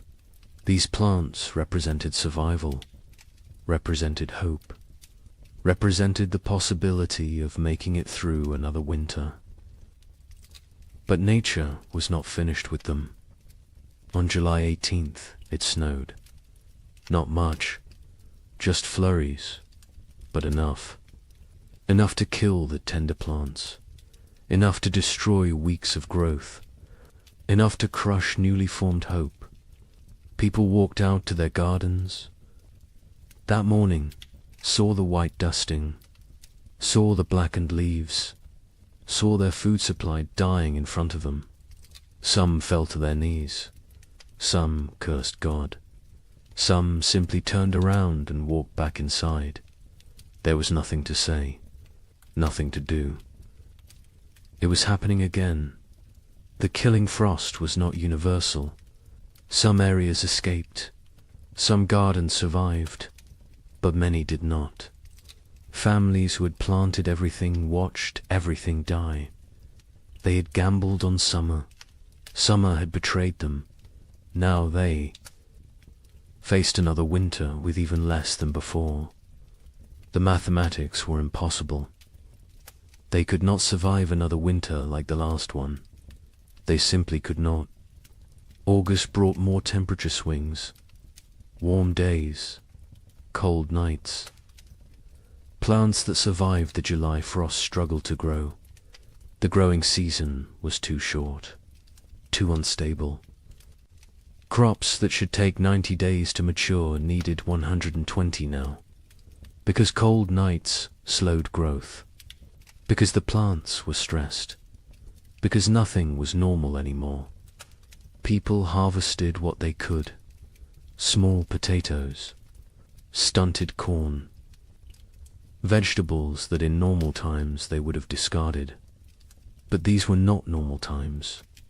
They harvested everything, used everything, wasted nothing.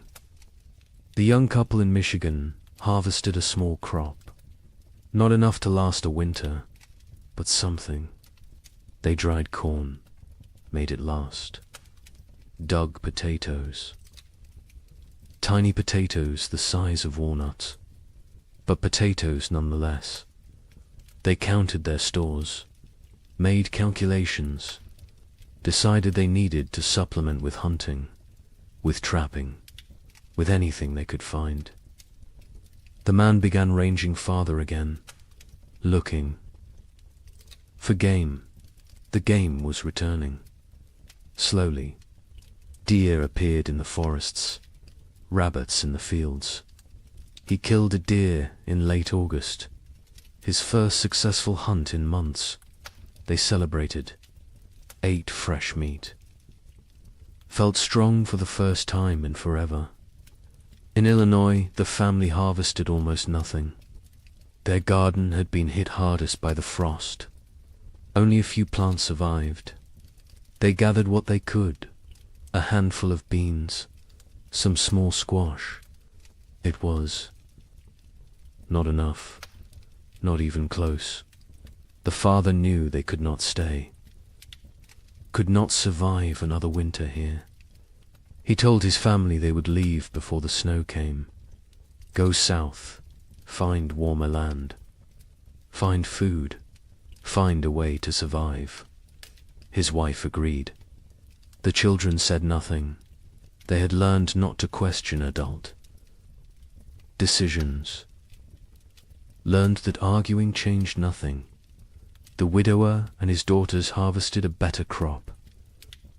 Their fast-growing vegetables had matured before the frost. They had radishes, lettuce, some early peas. It was not much, but combined with careful rationing, it might be enough. Might. The older daughter did the calculations, told her father. They would need to find additional food. He nodded, said he would try. She knew what that meant: hunting, trapping, foraging, taking risks. She did not argue. They needed food. Risk was unavoidable. September arrived cold. Too cold for September. People looked at each other with understanding. It was starting again. The brief summer was over. Winter was returning. And this time they knew what to expect. This time there would be no surprise, no shock. Only grim preparation. Only the knowledge that they had barely survived the first time. And now they had to do it again, with less food, less strength, less hope. The psychology of facing a second winter was different from the first. The first winter had carried shock, disbelief, the constant expectation that surely this would end soon. The second winter carried no such illusions. People knew what was coming. They remembered the hunger, the cold, the fear, the losses, and they knew they were weaker now, less prepared, more vulnerable. The knowledge sat heavy on everyone who remained. Many families chose to leave before winter set in. Migration south became a steady stream. Wagons loaded with whatever possessions people could carry. Children wrapped in blankets. Livestock trailing behind. They abandoned cabins. Abandoned land claims. Abandoned dreams. Survival mattered more than property now. More than pride. More than the promise of the frontier. They headed toward Kentucky, Tennessee, places where winter might be survivable. The young couple in Michigan debated leaving daily. Every conversation came back to it. Should they go? Should they stay? He wanted to try one more winter. They had more food this time, more experience, more knowledge of what to expect. She was not convinced. The baby was only 6 months old. Traveling with an infant in winter was suicide. But staying might be too. They went in circles, never deciding, paralyzed by impossible choices. A neighbor stopped by in mid-September, an older man who had lived in Michigan territory for 10 years. He told them he was leaving, heading to his sister's farm in Kentucky. He offered to take them with him. Safety in numbers, shared resources, shared risk. The young man looked at his wife. She looked at the baby. The neighbor said he was leaving in 3 days, with or without them. Think about it. He left. They thought about it. They thought about nothing else. In the end, they decided to stay. The risks of travel seemed greater than the risks of staying. They had a cabin, firewood, some food, a chance. The journey was hundreds of miles through increasingly hostile weather with a baby. The math did not work, so they stayed. They watched their neighbor's wagon disappear down the trail, wondered if they had made the right choice, knew they would never know until it was too late to change their minds. In Illinois, the family prepared to leave. They sold what they could, traded the rest, packed a wagon with essentials. They left in late September, before the first snow. The father took one last look at their cabin, at the land he had dreamed would make his fortune. His wife put a hand on his arm, told him they would come back someday. He nodded but did not believe her. Neither did she. They climbed onto the wagon. The children huddled in the back.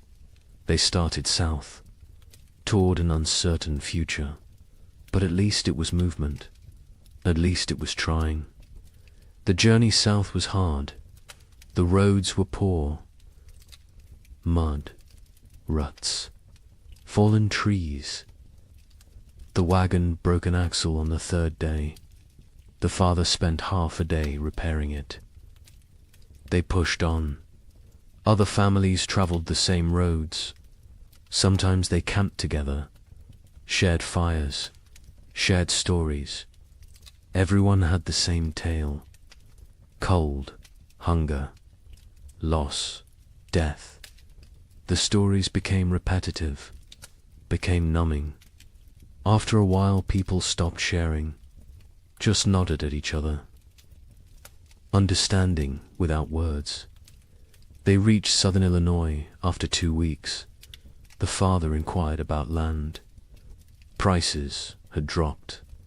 So many people fleeing south had flooded the market. He found a small farm, 40 acres. The previous owner had died. His widow was selling. The father offered what he had. It was not much. She accepted anyway. She just wanted to go back east, back to family, back to safety.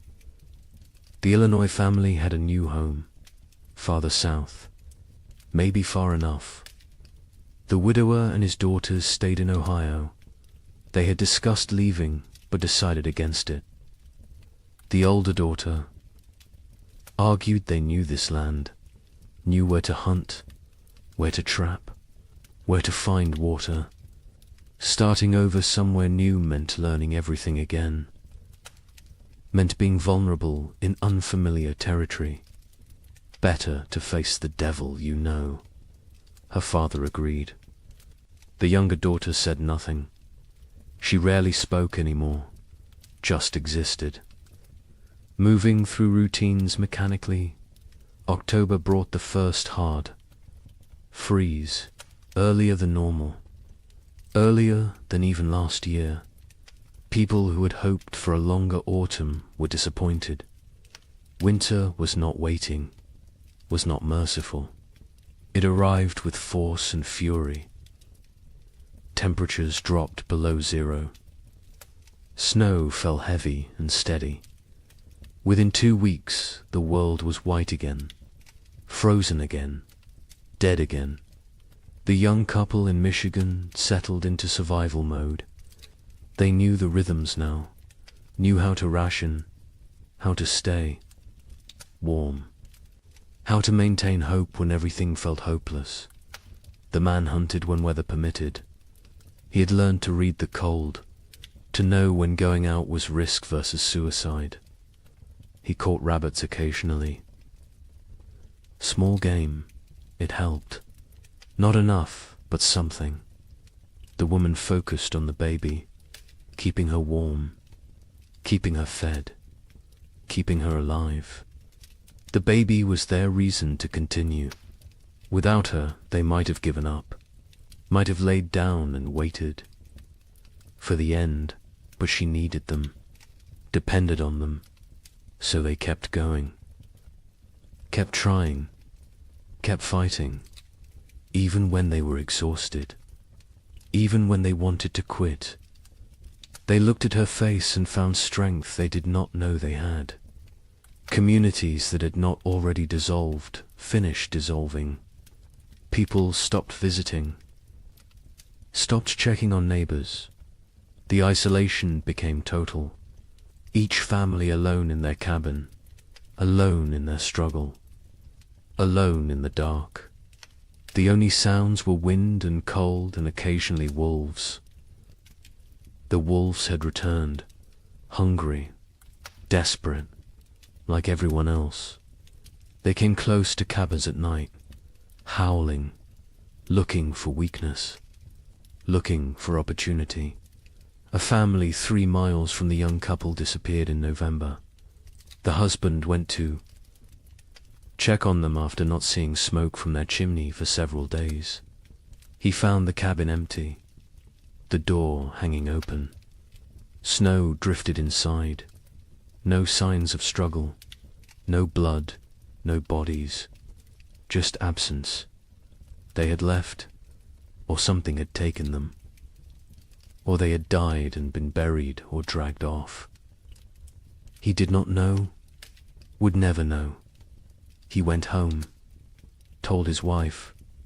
They barred their door that night, and every night after, death became common. Expected. A family in Indiana lost their youngest child, a boy of 3. He simply did not wake up one. Mourning, malnutrition, cold, pneumonia. Probably all 3. They buried him in snow because the ground was frozen, marked the spot with stones, planned to give him a proper burial in spring. If spring came, if they survived to see it, the mother stopped speaking after that, just rocked in her chair, staring at nothing. The father tried to reach her, could not. Eventually he stopped trying. Illness spread through weakened populations.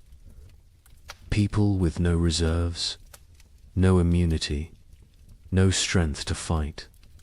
Pneumonia, influenza, infections from minor cuts that would normally heal. Bodies shutting down under relentless stress.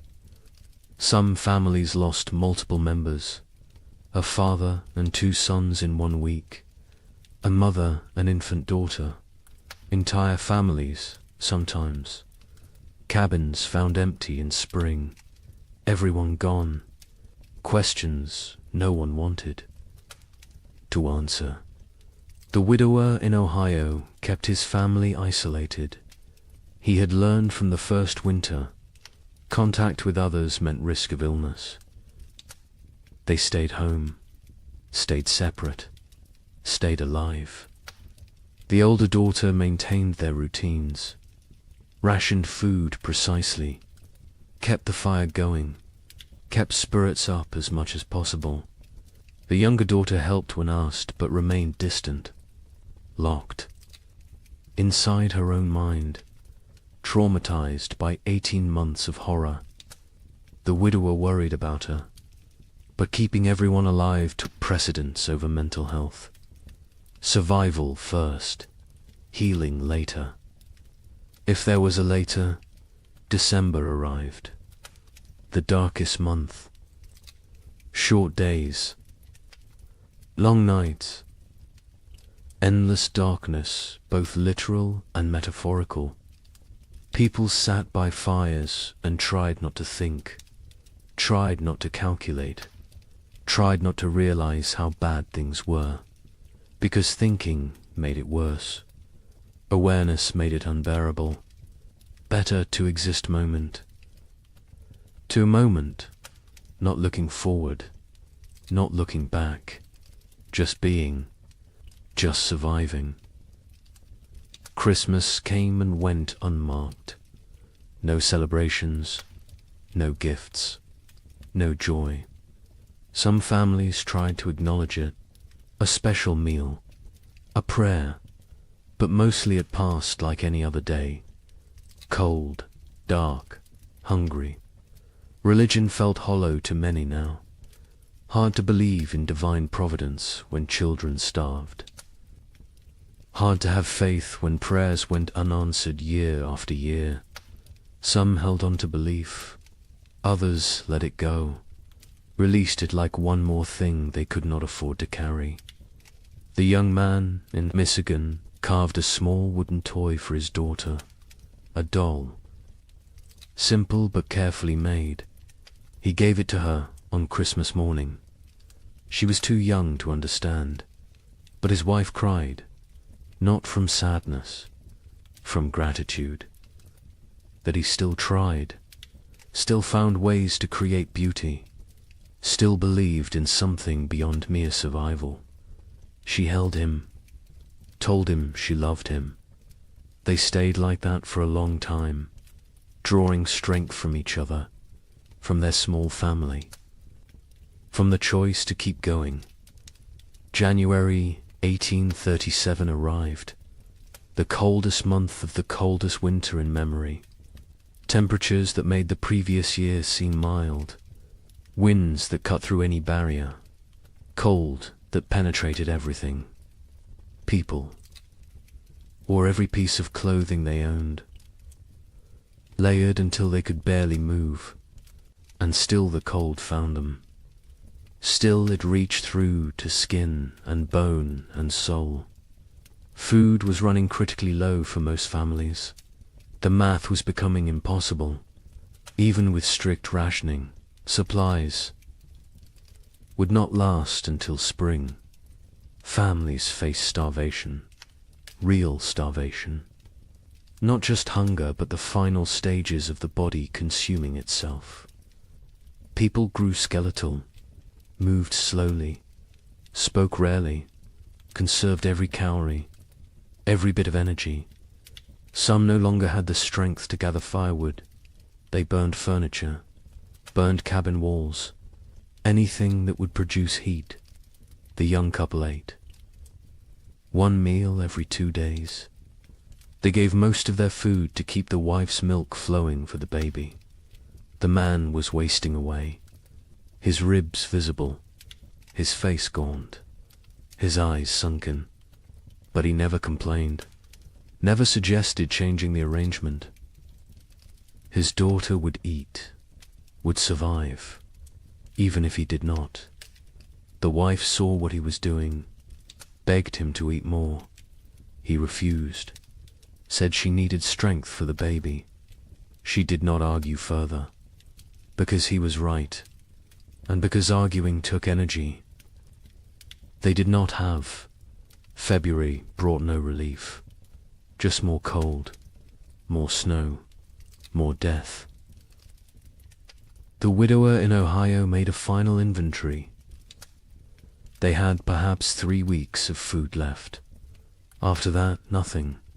He gathered his daughters, told them the truth. They would need to start hunting more aggressively, taking more risks. It was dangerous, but necessary.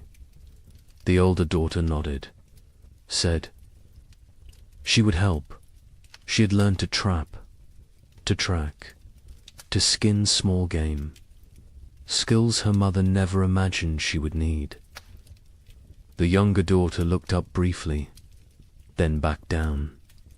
The widower wondered what she was thinking, if she was thinking, or if she had retreated so far inside herself that she was unreachable.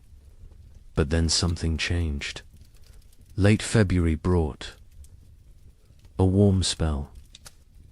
Temperatures above freezing for 3 consecutive days. Snow melted. The sun appeared, bright, almost cheerful. People emerged from cabins, looked around, dared to hope. Maybe this was it. Maybe winter was breaking. Maybe they had made it through.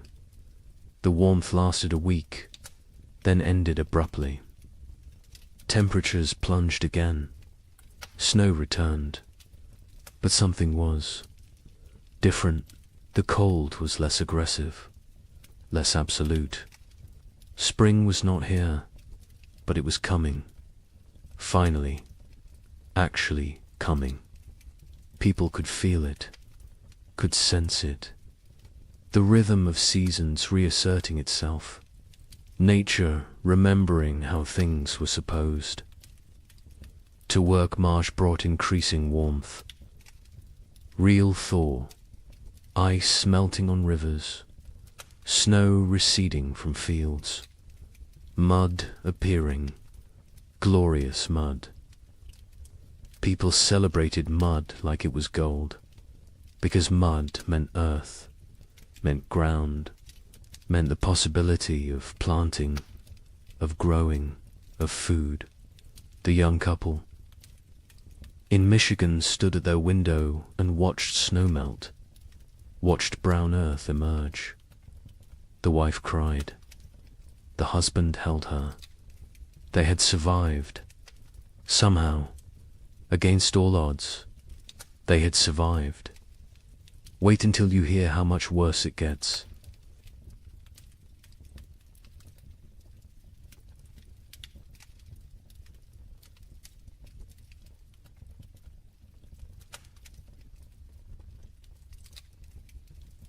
The relief of March 1837 was short-lived. Spring arrived tentatively, weakly, like it was unsure of its own existence. Temperatures rose, but not enough, not consistently. Warm days followed by cold nights. Progress followed by setbacks. Nature could not decide what season it wanted to be. People planted anyway, because what choice did they have? They put seeds in cold ground and prayed. The young couple in Michigan planted their entire plot. Every seed they had saved, every seed they had traded for, everything.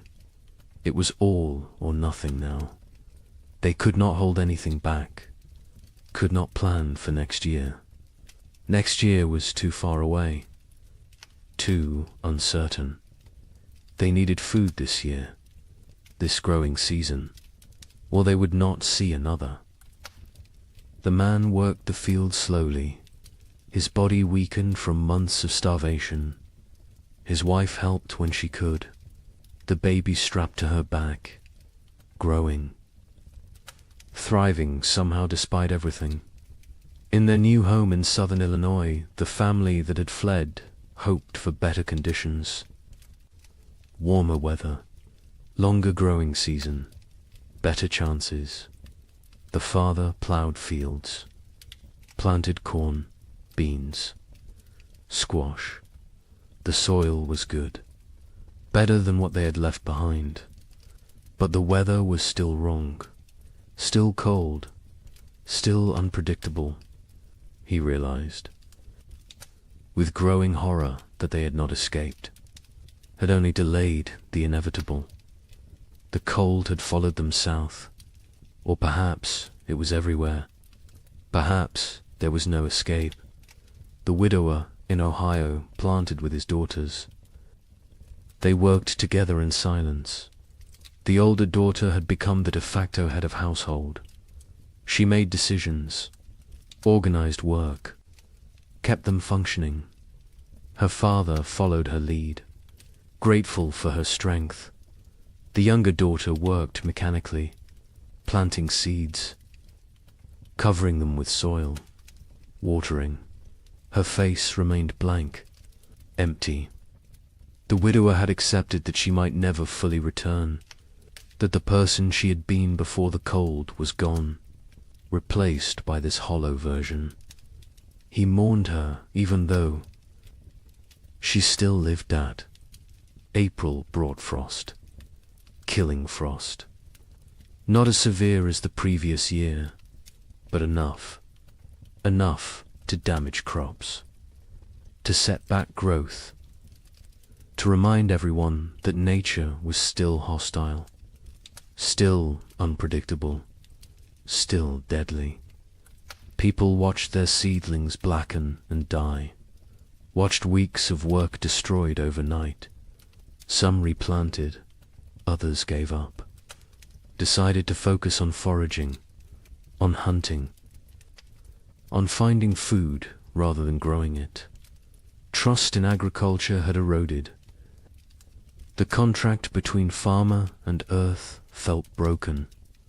Communities were shadows of what they had been.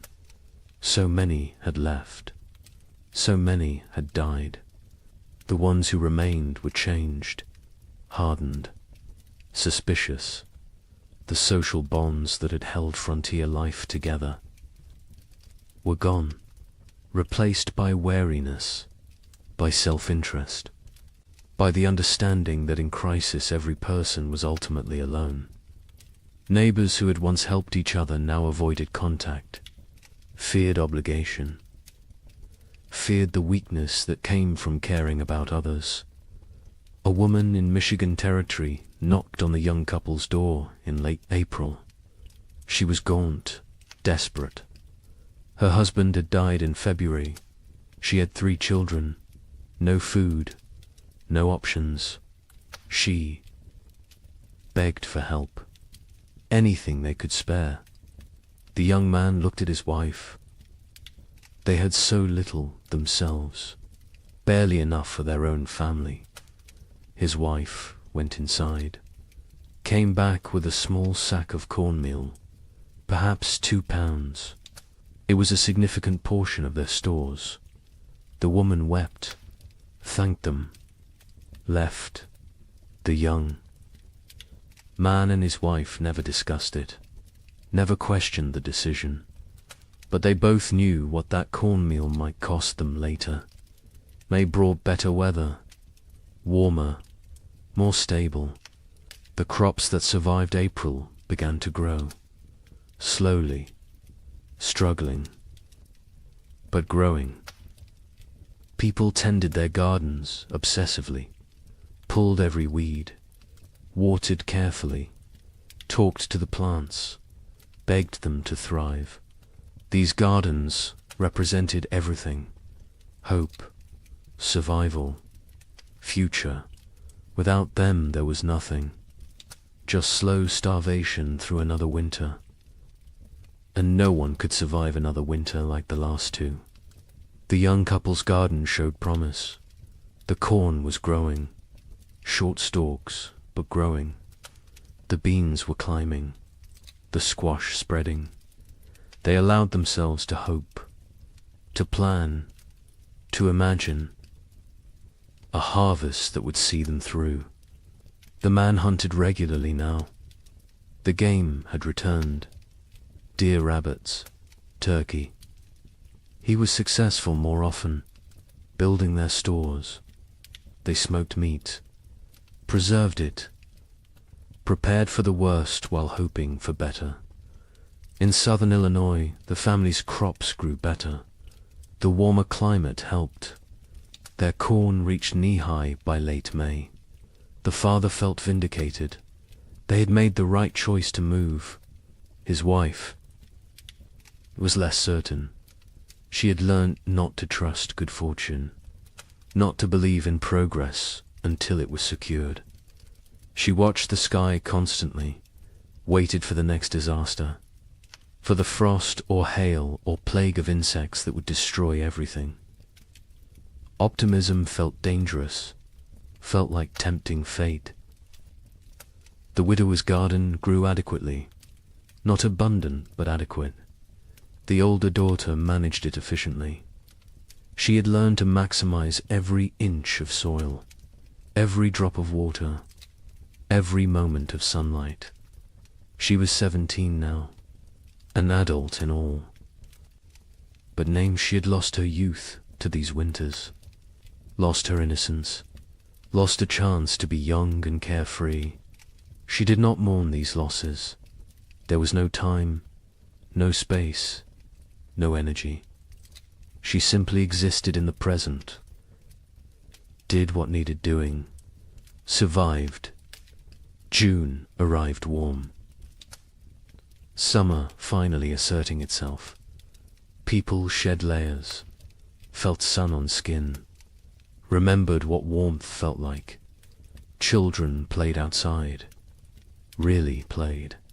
Not just huddled for warmth, but ran and laughed, and acted like children. Parents watched them with complicated emotions, joy at seeing childhood return, sorrow for all the childhood lost, fear that this reprieve was temporary, that winter would return too soon. The young couple's baby took her first steps in June, on grass, in sunshine. Her mother cried watching her. This tiny person who had known only cold and hunger and fear was walking, growing, living. It felt miraculous. The man picked up his daughter, spun her in the air. She laughed. The sound was pure joy, untainted by the suffering around her. Too young to understand, too young to remember. They both hoped she would never remember these years, never carry the scars they carried. July was hot, genuinely hot. People complained about heat, then laughed at themselves for complaining. Heat was blessing. Heat was life. Heat meant crops growing, meant long days, meant hope. The gardens flourished. Corn grew tall. Beans produced pods. Squash spread across the ground with heavy fruit. For the first time in 2 years, abundance seemed possible. Not guaranteed, but possible. But nature had taught them not to trust. On July 23rd, a hailstorm struck southern Indiana. Hail the size of eggs. It shredded crops, destroyed gardens, killed livestock. Families who had been preparing for harvest lost everything in 20 minutes. The storm passed, left devastation. People walked through destroyed fields in shock, corn beaten into the ground, beans stripped from vines, squash smashed. Months of work, all their hope, gone. The Eloy family was spared. The storm passed north of them, but they heard about it. Heard about families losing everything. The father thanked God. The mother said nothing. She had stopped thanking God, stopped blaming God. God was absent from this struggle. They were alone. They survived or died based on luck and effort. Nothing more, no divine plan, no greater purpose, just random chance and brutal nature. August brought the harvest. For those whose crops survived, it was a time of desperate work, gathering everything before weather could destroy it, before animals could take it, before anything else could go wrong. People worked dawn until dark, harvesting, preserving, storing, building supplies for the winter they knew was coming, because winter always came, and it came early, and it stayed late, and it tried to kill you. The young couple in Michigan harvested a reasonable crop, not abundant, but enough. Combined with the meat the man had preserved in careful rationing, they might have enough, might make it through. The woman calculated and recalculated, added numbers, divided portions, tried to make the math work. Her husband told her they would be fine. She wanted to believe him, but she had learned not to believe in fine. Fine was a luxury. Fine was an assumption they could not afford. The widower and his daughters harvested their garden methodically. The older daughter kept precise records, weight of every potato, count of every ear of corn, number of beans. She created an inventory, made a plan, calculated daily rations for each of them. Her father was impressed, told her so. She shrugged, said it was just practical. Someone had to do it. He realized she had become the leader of their family. Somewhere during these terrible years she had taken control. He was grateful and sad. No 17-year-old should have to be this responsible, this hard. This adult September came cool, cooler than it should be. People noticed, worried, hoped. They were imagining it, hoped it was just normal September weather. But they knew better. They had learned to read the signs, to feel the wrongness in the air. Winter was coming early again. The second winter in a row. The third overall in this nightmare cycle. And they were tired. So tired. Tired of fighting. Tired of surviving. Tired of being afraid. October brought the first snow. 6 weeks early. Heavy snow that blanketed everything. Buried the world in white. People watched from windows with dead eyes. They had known it was coming, had prepared as best they could, but knowing did not make it easier, did not make it less terrifying. They settled into their cabins, barred the doors, fed the fires, began the long dark wait. The psychology of the second winter was different from the first. The first had carried shock, disbelief, the hope that surely this would end. The second winter carried resignation, acceptance, the knowledge that this might never end, that they might die in this cold, that survival was not guaranteed no matter how hard they tried. This knowledge was heavier than the cold, heavier than the hunger. It pressed down on souls, crushed spirits, made people hollow. The young couple settled into routines. He maintained the fire. She cared for the baby. They rationed food strictly. 1 meal a day. Small portions. They talked less now. Conversation took energy, took hope. They existed side by side, parallel lives barely touching. The baby was their only connection, their only reason. Without her, they might have drifted apart entirely, might have retreated into individual isolation. But she needed both of them, so they stayed together, functioned as a unit, survived. In Illinois, the family that had fled south discovered that southern winter was still winter. Less severe than Michigan, but severe enough. Cold enough. Dangerous enough. The father realized they would need to go farther south next year. Kentucky, maybe. Tennessee.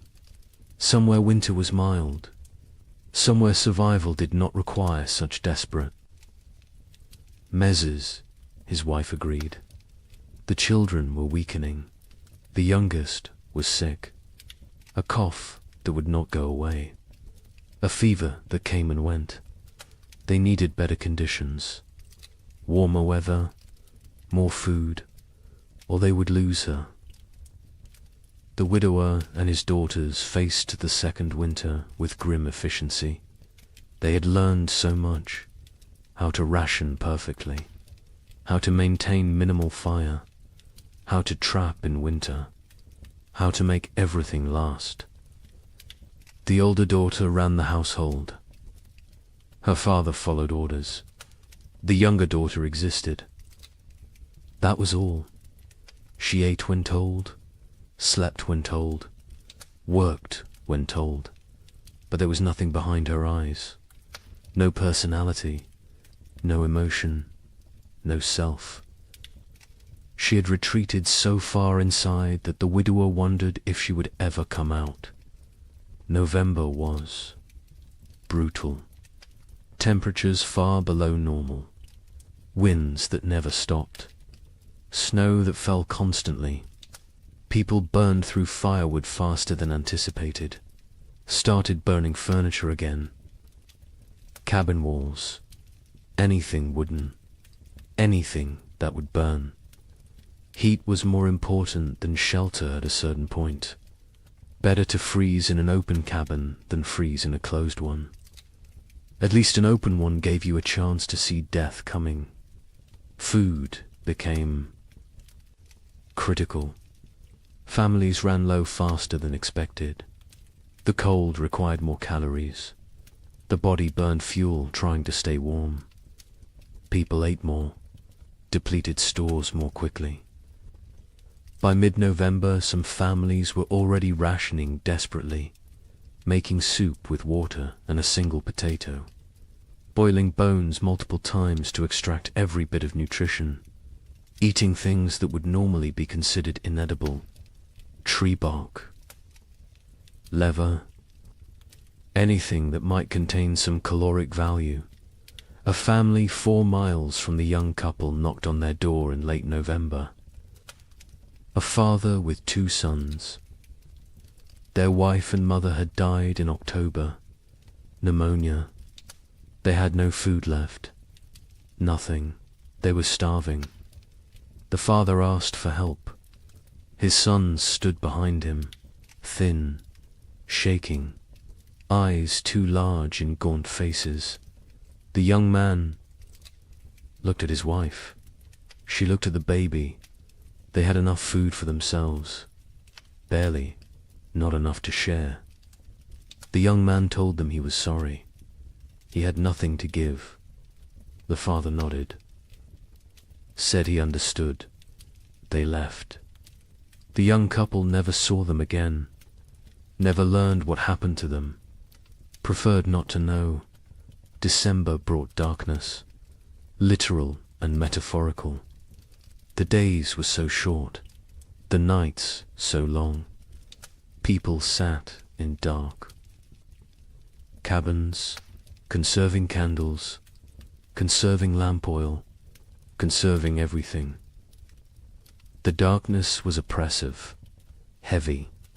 It made time feel strange, distorted. Days blended together. You woke, ate a small amount, sat, slept, woke again. Was it day? Was it night? Did it matter? Time lost meaning when every moment was the same. Cold, dark, hungry, afraid. The young couple's baby got sick in early December. A fever. She cried constantly. Would not nurse. The mother held her day and night. Tried everything. Cold cloths. Warm cloths. Arb's prayer. The fever broke after 3 days.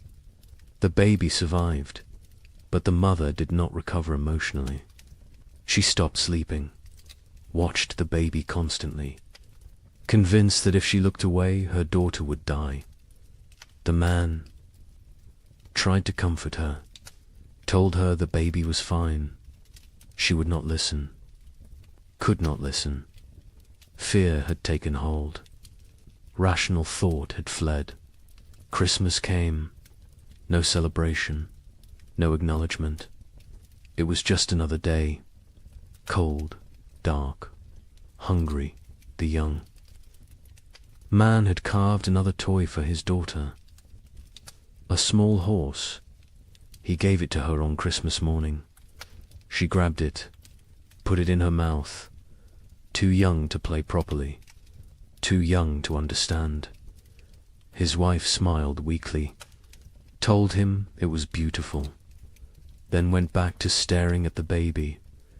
The man sat by the fire, wondered how much longer they could do this, wondered if survival was worth the cost, then felt guilty for wondering. The Illinois family's youngest child died on December 30th. The cough had gotten worse. The fever never broke. She was 6 years old. They wrapped her in a blanket, laid her in the snow, marked the spot. The mother did not cry. She had no tears left. The father built a small cross. The other children stood silently. They had learned not to show emotion. Emotion was weakness. Weakness was dangerous. The family went back inside. Life continued, because what else could they do? Stop living because one of them had died. Everyone was dying, slowly, quickly, inevitably. January 1837 was the coldest month in living memory. Temperatures dropped to levels that should not be possible, that could not be survived. People huddled by fires, wore every piece of clothing, burned everything that could burn. And still the cold found them, reached through walls, through clothes, through skin, into bones, into souls. Cold that felt sentient, malevolent, actively trying to kill. The widower in Ohio burned his bed in January, then the girl's bed.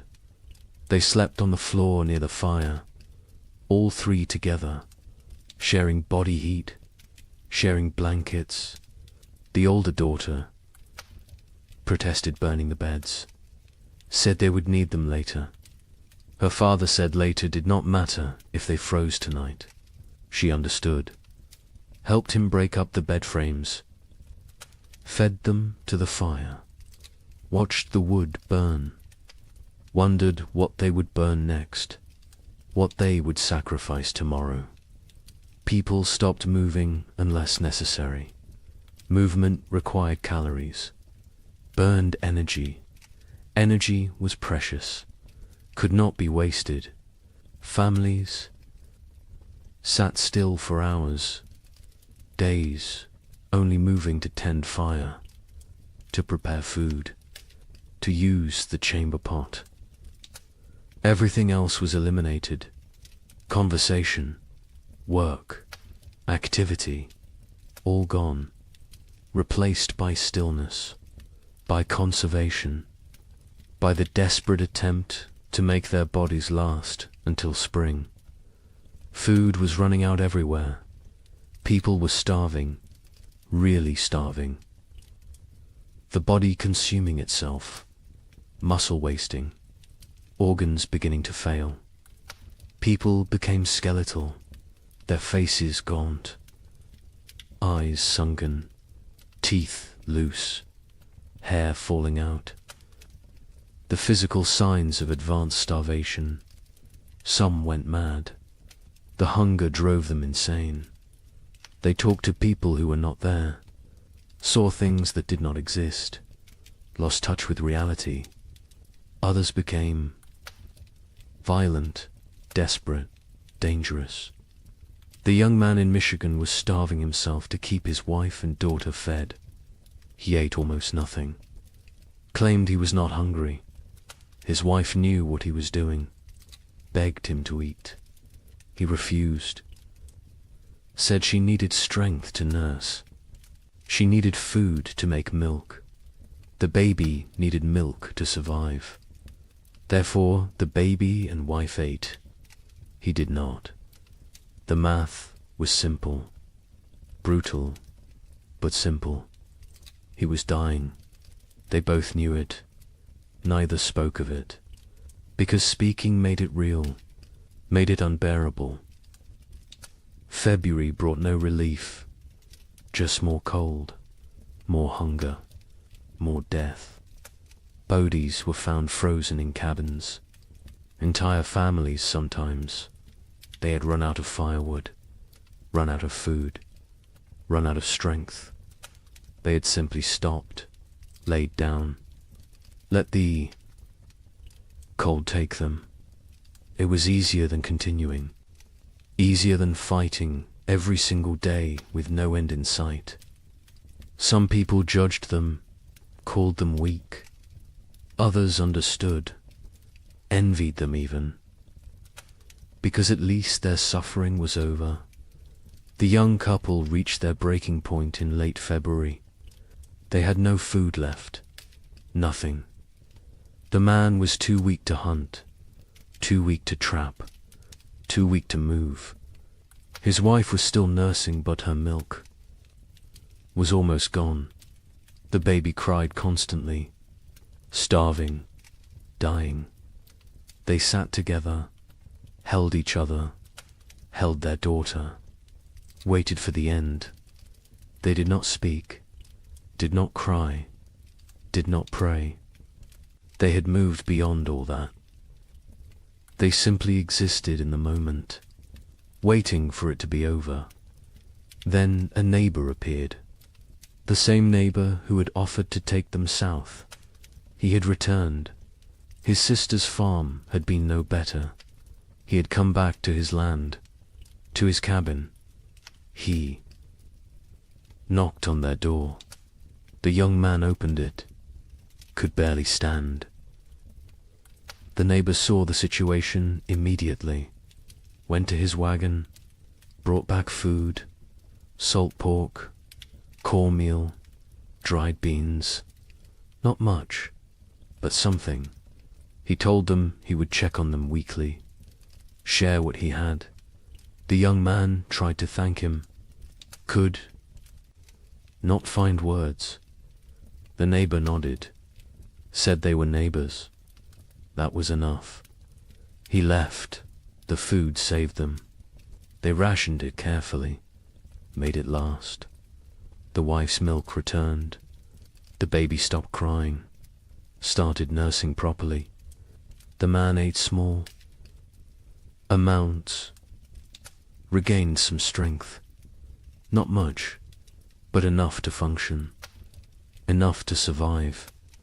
They knew they owed their lives to the neighbor, knew they could never repay him, but they would try, someday, if they lived that long. March finally brought real thaw. Not false hope this time, real warmth, sustained warmth. Snow melted, ice broke up on rivers, mud appeared everywhere, glorious mud.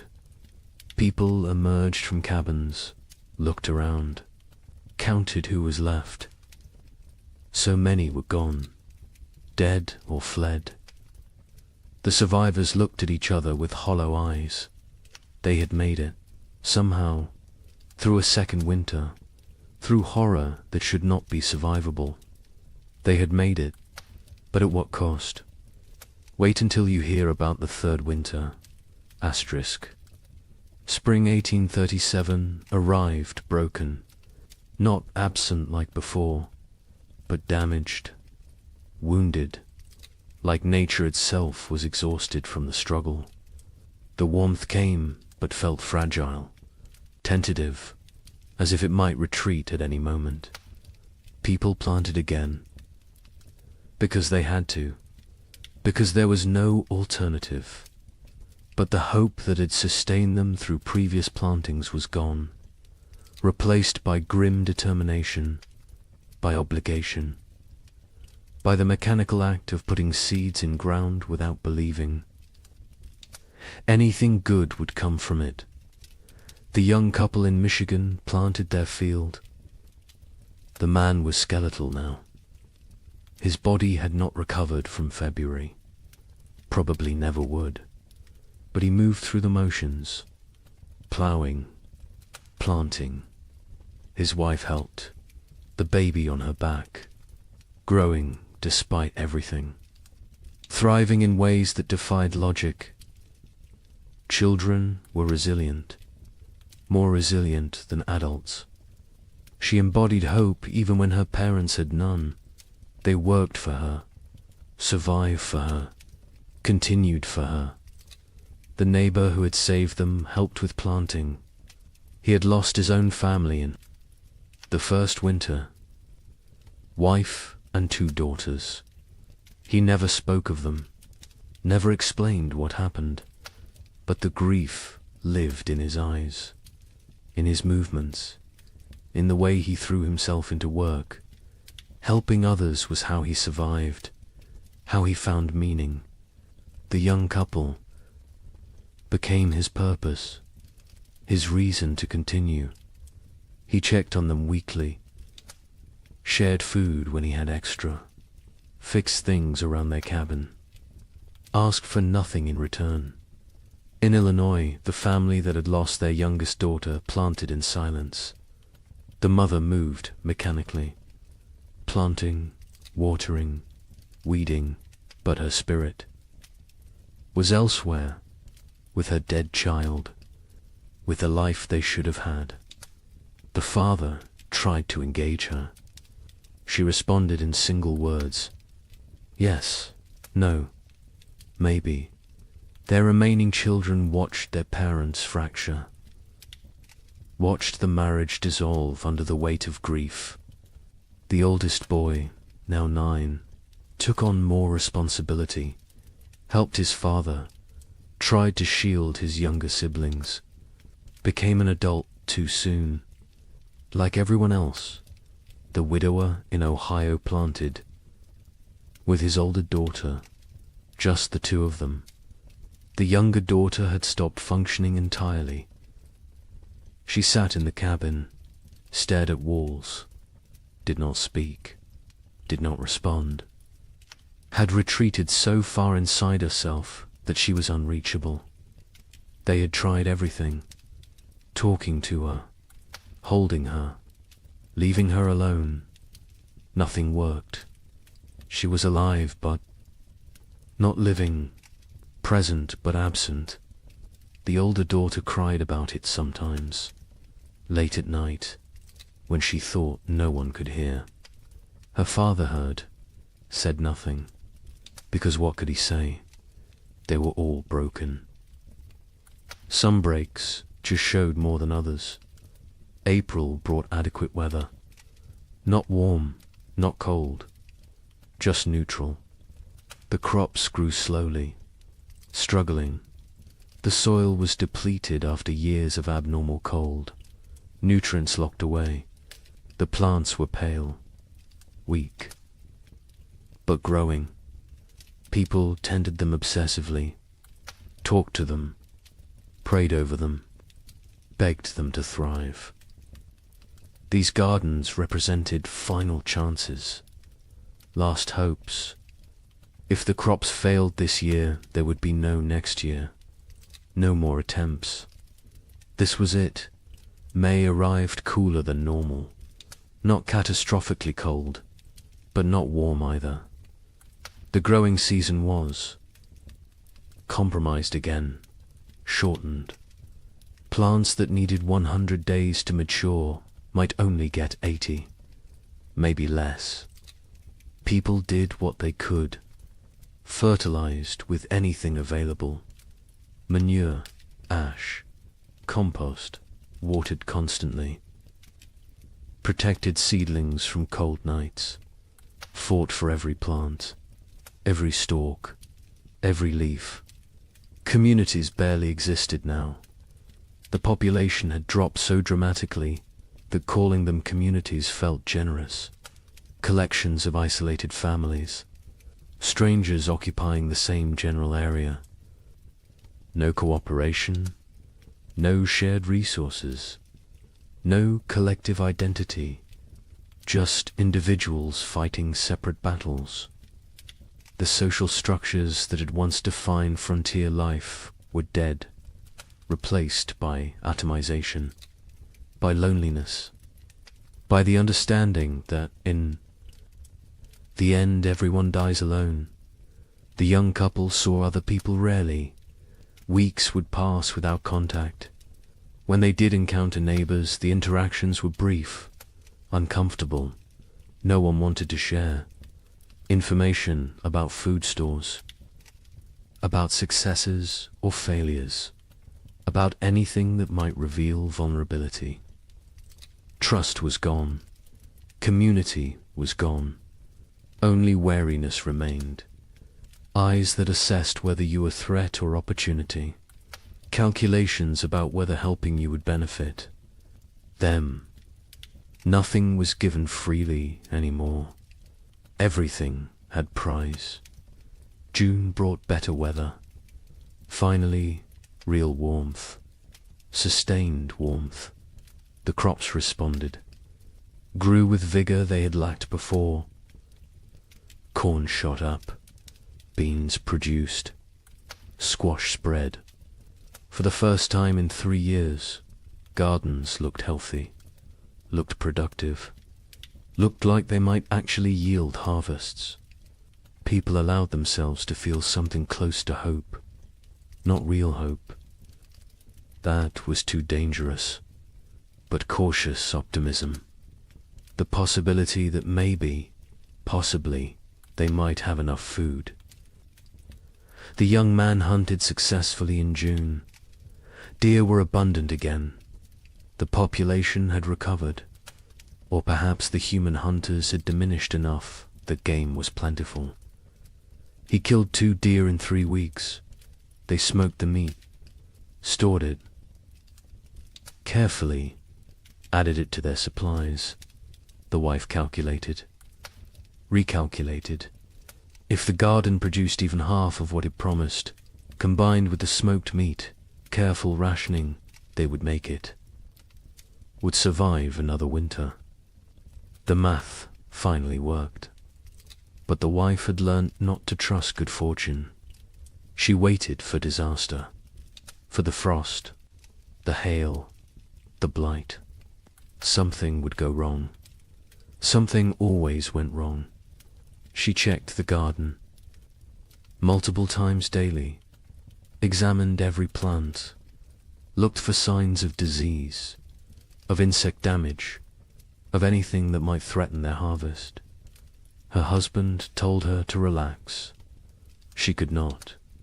Relaxing felt like inviting catastrophe. Vigilance was all. That kept them safe. She believed that. Needed to believe that. Because if vigilance did not matter, then nothing they did mattered. And that was too terrifying to accept. July was hot, scorching, the kind of heat that in normal times would be complained about. But these were not normal times. Heat meant growth, meant long days, meant crops maturing. People celebrated heat, worked in it without complaint. Sweat was blessing. Discomfort was price of survival. They paid it gladly. The gardens flourished. Corn grew tall, over 6 feet. Tassels appeared. Ears formed. Beans hung heavy on vines. Squash fruit swelled. It looked like abundance, like salvation. The Illinois family's garden exceeded expectations. They would have enough, more than enough. The father felt vindicated again. They had survived, had made the right choices, had protected their family. His wife said nothing. She had learned that survival was temporary, that next year would bring new challenges, new threats, new opportunities for loss. The dead daughter haunted her, would always haunt her. Success. Today did not erase yesterday's failures, did not bring back what was lost. The widower and his older daughter harvested the first. Vegetables in late July, radishes, lettuce, early peas. They ate fresh food for the first time in months. The taste was overwhelming, sharp, vibrant, alive. The older daughter cried while eating. Her father pretended not to notice. They offered food to the younger daughter. She took it, chewed mechanically, swallowed. No change in expression, no recognition of the gift they were giving her. She was gone. The person she had been was dead. This shell remained. They would care for it, protect it. But they had accepted that their family was now too. People. Not August brought the main harvest. People worked frantically, gathering everything, storing everything, preserving everything. This harvest represented life, represented hope, represented the possibility of future they could not afford to lose any of it. Every ear of corn mattered, every bean, every squash. They worked dawn to dusk, exhausting themselves, not caring. This was too important to spare effort. The young couple harvested more food than they had seen in 3 years. Corn beans, squash, combined with the smoked venison, they had enough. Actually enough. Not barely enough. Not maybe enough. But truly. Enough. They stood in their cabin looking at the stores. The wife started laughing, then crying, then laughing again. The man held her. They had made it, had survived, had beaten the odds. Their daughter played at their feet, oblivious, perfect. A miracle they did not deserve, but received anyway. The neighbor helped them preserve food, showed them techniques for long-term storage, how to keep corn dry, how to prevent mold, how to protect against rodents. He had learned so much in his years on the frontier. Before the cold years he had been successful, prosperous even. Now he was just surviving, like everyone else. But he remembered the old knowledge, the techniques that worked. He shared them freely, asked nothing in return. The young couple offered to pay him, with food, with labor. He refused, said neighbors helped. Neighbors, even though neighbors barely existed anymore. Even though community was dead, he held on to the old ways, the old values. It was how he honored his dead family. September arrived cool. People tensed, waited for the cold, for winter to come early again, for the pattern to repeat, but it did not. September stayed temperate, pleasant even. Leaves changed color on schedule. Geese flew south at the normal time. Nature seemed to be remembering how to be normal, how to follow the rhythms that had existed for millennia. People did not trust it, could not trust it, but they noticed, hoped, very carefully hoped. October brought the first frost, right on schedule. Normal frost, expected frost, not the killing freeze of previous years, just regular autumn cold. Farmers finished their harvests, stored the last vegetables, prepared for winter. But this preparation felt different, less desperate, less terrified. They had food, real food, enough food. Winter was coming, but it was normal winter. Survivable winter. They could do this. The young family brought in their last harvest in mid-October, filled their cabin with stores. The man built additional storage, racks for corn, bins for potatoes, hooks for smoked meat. The cabin was crowded now, full of food, full of life, full of hope. His wife walked around touching everything, making sure it was real. Not a dream, not delusion, actually real. She counted, recounted. The numbers worked. They would eat this winter, would eat well even. The relief was almost unbearable. The Illinois family stored their harvests methodically. The father built a proper root cellar, dug into a hillside, lined with stone, cool and dry, perfect for storage. He placed potatoes carefully, carrots, turnips, everything that would keep. The corn hung from rafters, the beans dried in bags, the squash lined shelves. It looked like prosperity, like success. He allowed himself to feel proud. His wife did not share the feeling. She looked at the food and thought only of their dead daughter, of how she would never eat any of it. The father tried to reach her, tried to pull her back to the living. She would not come. Grief had her, would always have her. The widower and his older daughter stored their harvest efficiently. They had learned to waste nothing, use every space, maximize every resource. The cabin was full. The root cellar was full. They had succeeded. Against all odds, against impossible circumstances. 2 people, one of them barely 17, had survived and built security for the coming winter.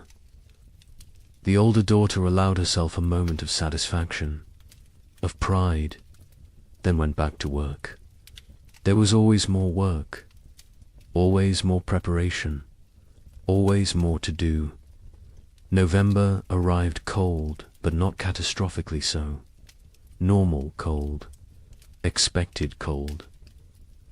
The kind that could be managed with sufficient firewood and food. People settled into winter routines. But these routines were different from previous years. There was enough food, enough fuel, enough security. Meals were adequate, not abundant, but adequate. No one was starving. No one was burning furniture. No one was making desperate choices. It felt surreal, like they had forgotten what normal winter felt like, how survivable it was supposed to be. The young couple's cabin was warm. The man had cut plenty of firewood, more than enough. They burned it generously, keeping the space actually warm, not just barely above freezing, actually comfortable. They ate 2 meals a day, sometimes 3. The baby was thriving, walking now, talking, saying simple words. Mama, Dada, more. She was growing into a person, a personality, happy, curious, untroubled. She remembered nothing of the previous winters, was too young. It was blessing. The parents were grateful. Grateful she would not carry the scars they carried. Christmas came. The young couple celebrated. The man carved more toys for his daughter. A whole set now. Horse, dull, simple blocks. The wife cooked a special meal, used extra supplies, made bread, made stew with vegetables. It felt extravagant, wasteful even. But they did it anyway, because they could, because they had survived. because they deserved one day of abundance, one day of joy. The neighbor joined them. They ate together, talked, laughed even. It felt foreign, strange, but good. So good, though. Illinois' family marked Christmas quietly. The father suggested they celebrate, make a special meal. The mother refused, said she could not celebrate when her daughter was dead. The father did not push, let it go. The children received no gifts, no special food, no acknowledgement, just another day. They did not complain, did not expect anything different. Childhood joy had died years ago. They were little adults now, serious, pragmatic, damaged. The widower and his older daughter observed Christmas with quiet reflection. They made a slightly larger meal, said prayers, remembered the wife and mother who was gone, remembered the sister and daughter who was gone in a different way. The younger daughter sat with them, ate when prompted, otherwise unresponsive. They had given up trying to reach her, had accepted this was who she was now. They would care for her as long as necessary, forever if needed, but they no longer expected recovery, no longer hoped for her return. She was gone. They mourned her. While she still lived, January 1838 arrived cold, but normal cold, the kind that belonged in January, the kind that was manageable. People burned firewood steadily but not desperately, ate food regularly but not extravagantly, lived, actually lived, not just survived. There was difference. Survival was mechanical, was existing without living. Living was having moments beyond mere existence, moments of comfort, of satisfaction, of something approaching contentment. People had not lived in 3 years. Now they remembered what it felt like. The young man sat by the fire one January evening, his wife beside him, their daughter asleep. Between them, he looked around the cabin, saw the food stores, felt the warmth, heard his family breathing. He started crying. Quietly, his wife took his hand, asked what was wrong. He said nothing was wrong. Everything was right. For the first time in 3 years, everything was actually right. They were warm, fed, together, alive. It felt like miracle, like grace, like something they had not earned, but received anyway. February brought storms, heavy snow, strong winds, but the cabin was warm. The food was adequate. The family was safe. The storms raged outside. Inside there was peace. The baby played with her toys. The mother sewed. The father carved. They existed in domestic tranquility. It felt surreal, impossible, like any moment they would wake up and discover it was dream, that they were actually still in the second winter, still starving, still freezing, still dying. But they did not wake up, because it was real.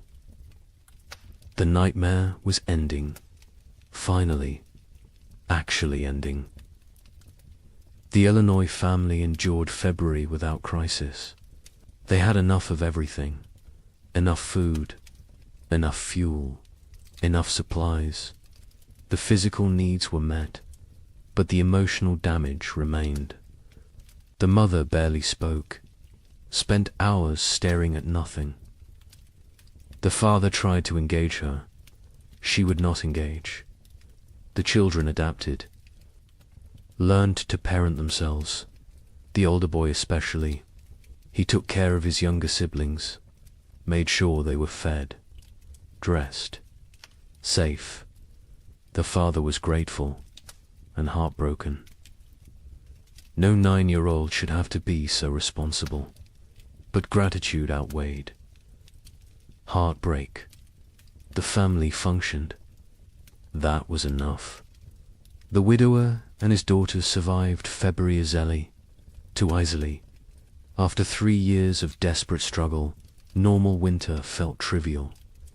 They had so much food, so much fuel, so much security. The older daughter relaxed slightly. Not much, but slightly.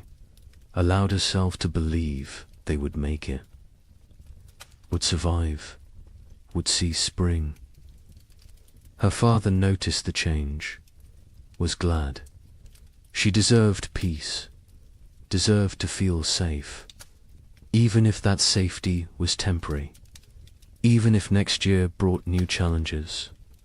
She deserved this moment. March arrived with thaw.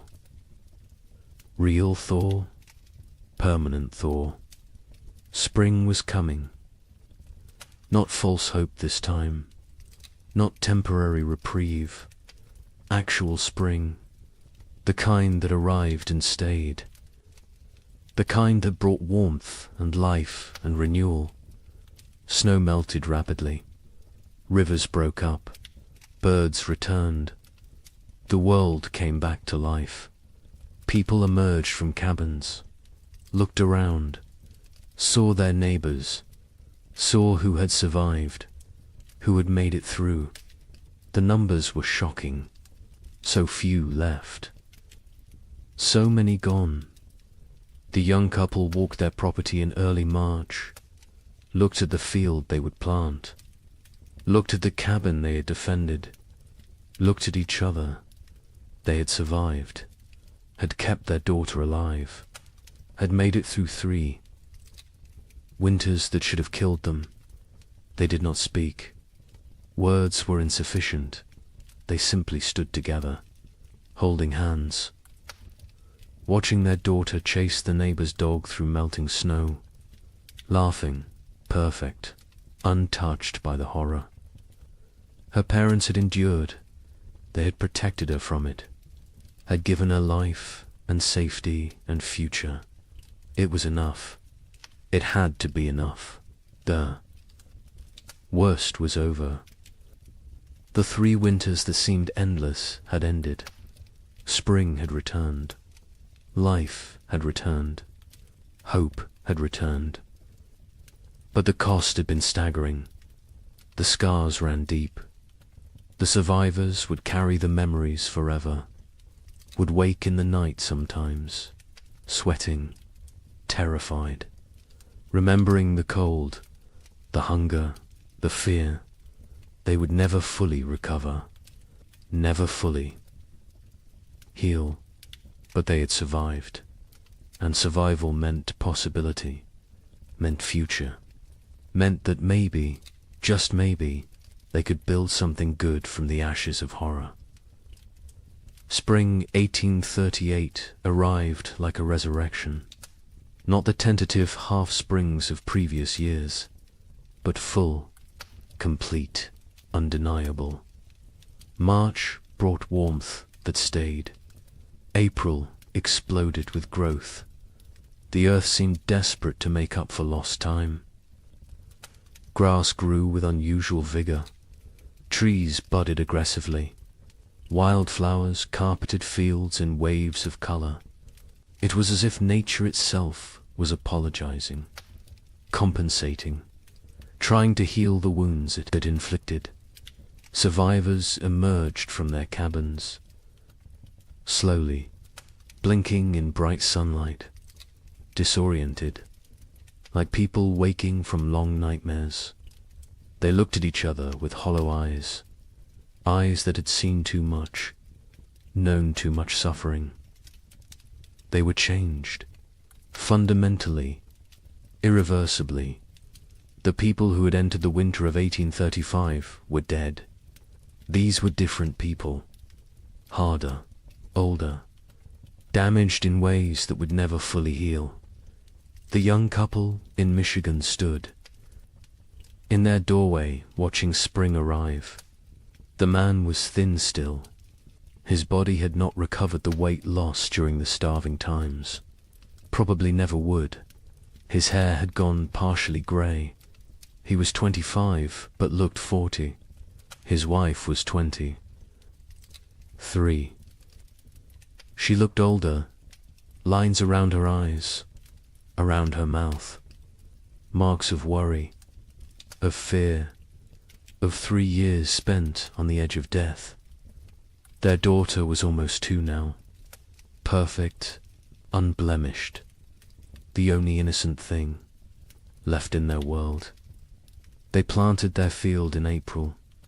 The work felt different this year.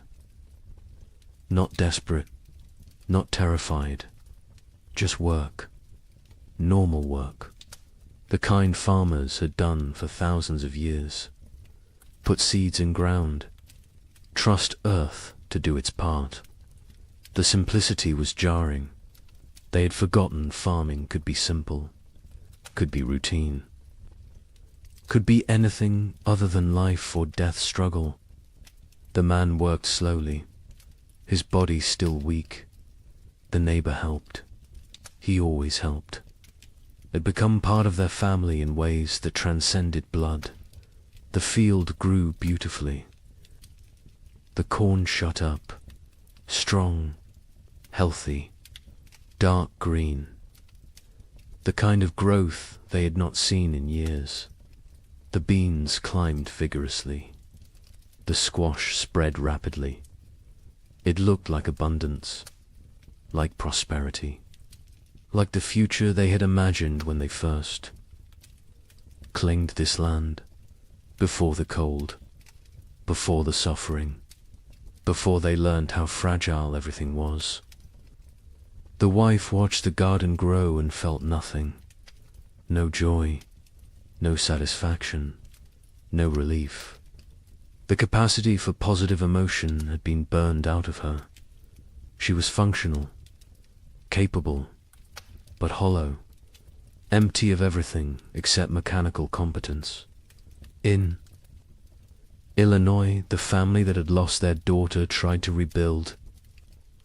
The father threw himself into work, expanded his fields, built new structures, kept busy constantly.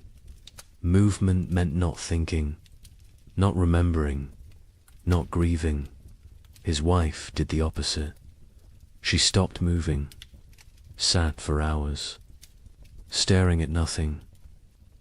The children navigated between these extremes, tried to be invisible, tried not to cause problems, tried to hold together a family that was fragmenting. The older boy carried the weight. He was 10 now, too young for such responsibility. But responsibility did not care about age.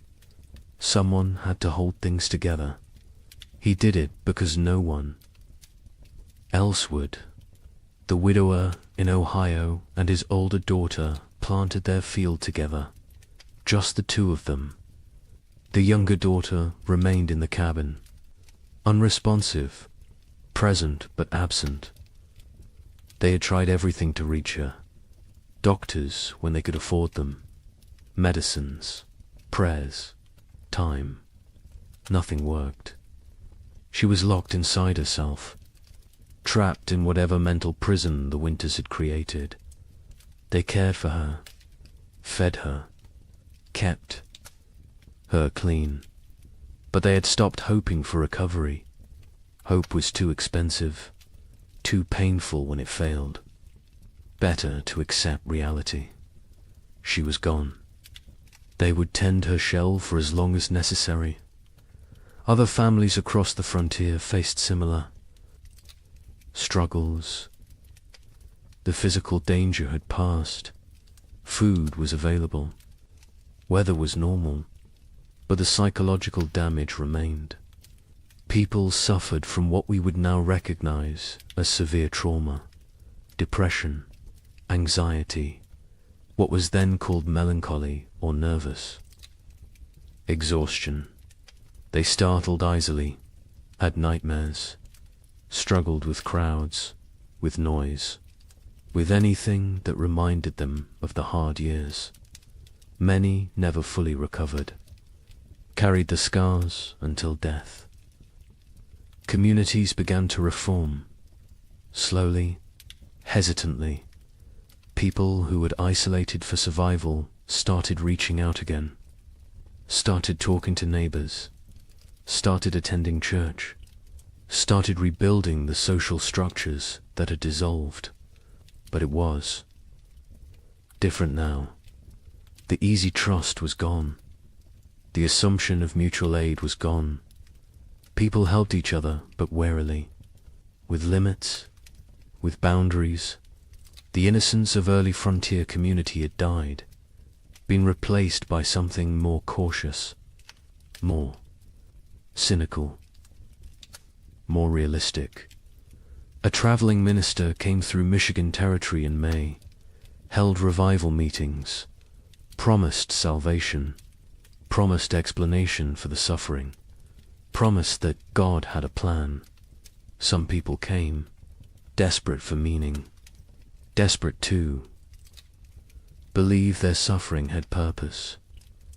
The young couple attended once, listened to the minister talk about divine testing, about job, about how suffering brought people closer to God. The wife stood up, walked out. Her husband followed. They never went back.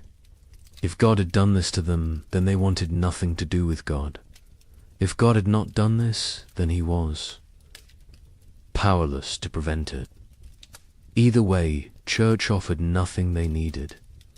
Others found comfort in religion, clung to faith as the only thing that made sense of senselessness, believed that heaven waited, that their dead children were safe, that suffering on earth was temporary, that eternity would compensate for temporal pain. The young couple did. Not judge them. Whatever got you through was valid, but they could not share that faith. Had lost it somewhere in the second winter, when their daughter was dying and prayers went unanswered, when they realized they were alone, truly alone. Number. God, no providence. Just luck and effort and random chance. Summer brought abundance. The crops matured perfectly. The harvest was extraordinary. People gathered more food than they had seen in 5 years. Barns filled, root cellars filled, cabins filled. It was almost obscene. This wealth after such poverty, this abundance after such scarcity. Some people hoarded reflexively, stored food they would never eat, could not stop gathering, could not trust that next year would also be good. The trauma of scarcity had rewired their brains, made them incapable of feeling secure no matter how much they had. The young couple harvested their field in August. The yield was massive, more than they could possibly use. They sold some, traded some, gave some away, kept plenty for themselves. Their stores were overflowing. The man built additional storage. The wife watched him work, felt disconnected, like she was observing someone else's life. She went through motions, cared for their daughter, cooked, cleaned, did everything a wife and mother should do, but felt nothing, was numb, had been numb since February of the second winter. She wondered if she would ever feel again, or if this numbness was permanent, the price of survival. In Illinois, the abundant harvest did not heal the broken family. The father worked obsessively, made more money than they needed, bought things, built things, kept moving. The mother remained withdrawn, lost in grief, The children adapted, learned to function without real parenting, became independent too soon. The family existed together but separately. Parallel lives in the same space, not connected, not whole, just adjacent. The widower and his older daughter harvested successfully. Their fields produced well. They had security for the coming winter. The older daughter was 18 now. An adult, she had offers of marriage. Young men who saw her competence, her strength, her capability. She refused them all, said she could not leave her father, could not leave her sister, could not abandon her responsibilities. Her father told her to go, to live her life. She refused. They both knew why. She had lost too much already, could not risk caring about anyone new, could not risk more loss. Better to stay, to maintain, to exist in the known pain rather than risk unknown happiness that might become pain.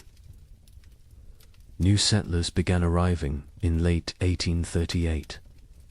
People from the east who had heard land was cheap, who did not know what had happened, who saw opportunity in the depleted population. The survivors looked at them with mixed feelings, part resentment. These newcomers had not suffered, had not earned their place, part relief. New people meant community could rebuild, meant the frontier would not die completely.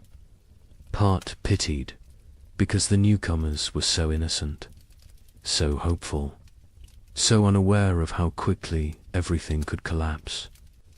A young family moved in near the young couple in September, fresh from Pennsylvania, full of dreams. The man introduced himself, talked about his plans, about the farm he would build, about the future he saw. The young couple listened politely, said nothing about the previous years. What could they say? How could they explain? The newcomers would learn, or they would not. Either way, it was not the survivors' responsibility to shatter their illusions, let them have their hope, while it lasted.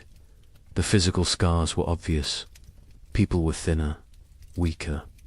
Many had lost teeth from malnutrition, had hair that had gone white or fallen out, had skin that showed the effects of vitamin deficiency, scurvy, rickets. Conditions that should have been rare were common. Some people recovered physically. Others carried permanent damage, weakened hearts, damaged lungs, bodies that had been pushed beyond sustainable limits and never fully healed. But the psychological scars went deeper. The young wife woke screaming. Sometimes nightmares of her daughter dying, of snow falling in July, of cold that would not end. Her husband held her, said nothing, because what could he say? He had his own nightmares, his own fears. They did not discuss them, did not process them, just carried them, separately, together. The weight never lessened, only became familiar, became part of who they were now. The Illinois mother never recovered. She existed but did not live, went through motions but found no joy, no peace, no release from grief. Her family tried to reach her. She was unreachable. Eventually, they stopped trying, accepted that she was gone even though her body remained. The father took over her duties, cooked, cleaned, cared for the children, worked the farm, did everything. She sat, stared, existed. It was slow death. Everyone knew it. No one could stop it. She would live another decade, empty, broken, a ghost. In her own life, some survivors found ways forward, created new lives from the ruins of the old. The widower eventually remarried, a widow from the next county. She had lost her husband and son in the first winter. They married not from love, but from practicality, from loneliness, from the need to not be alone. It was not romantic, but it worked. They built a life together, quiet, stable, functional. His older daughter never married, stayed home, cared for her sister, became essential to the household, found purpose in duty, in responsibility, in maintaining. She never seemed unhappy, but she never seemed happy either. Just existed in the middle, neither satisfied nor dissatisfied. Just present, the young couple stayed together, raised their daughter, had 2 more children in the years after, built a successful farm. From the outside they looked normal, prosperous even, but between them was distance, a gulf created by 3 years of shared trauma that they could never fully bridge.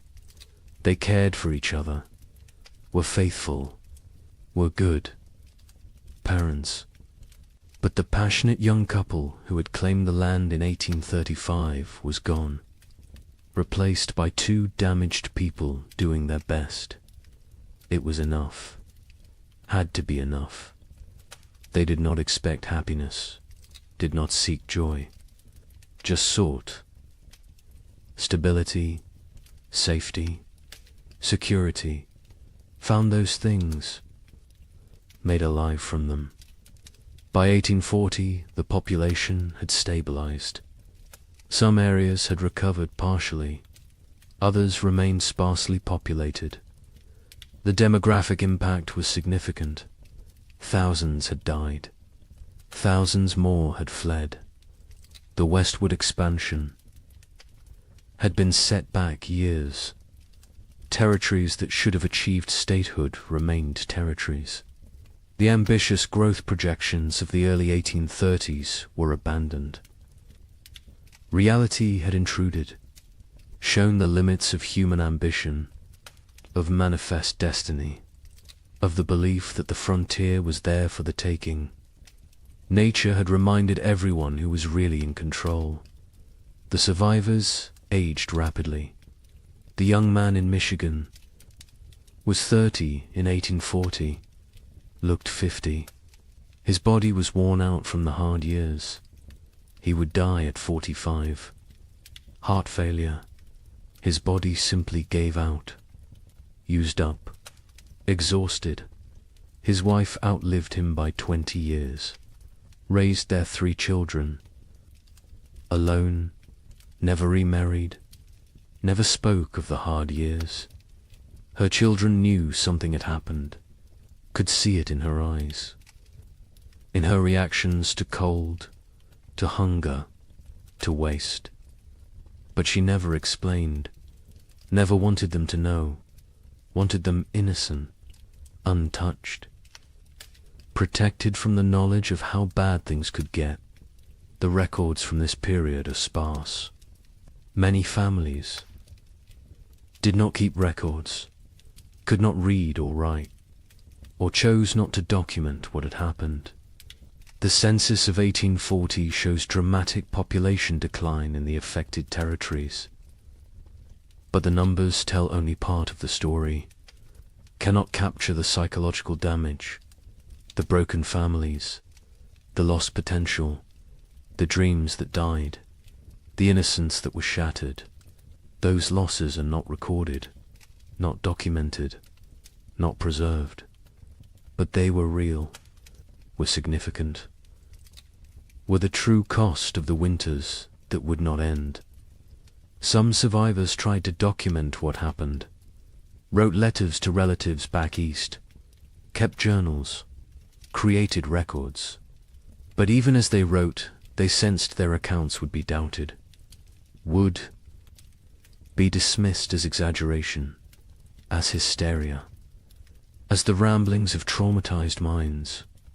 How could they explain what it felt like to watch your child starve? To burn your furniture for warmth? To consider actions that in normal times would be unthinkable? Words were inadequate. Experience was untranslatable. They wrote anyway, because someone needed to remember, someone needed to bear witness, even if no one believed them. The young man in Michigan wrote to his brother in Ohio in 1840, described what they had endured. His brother wrote back, said surely it had not been that bad, said the human mind exaggerated traumatic memories. The young man never wrote to him again, did not have energy to convince anyone, to defend his experience, to prove his suffering. He knew what had happened. His wife knew. Their neighbor knew. That was enough. The rest of the world could believe what it wanted, and mostly, the world chose not to believe, chose to minimize, chose to forget.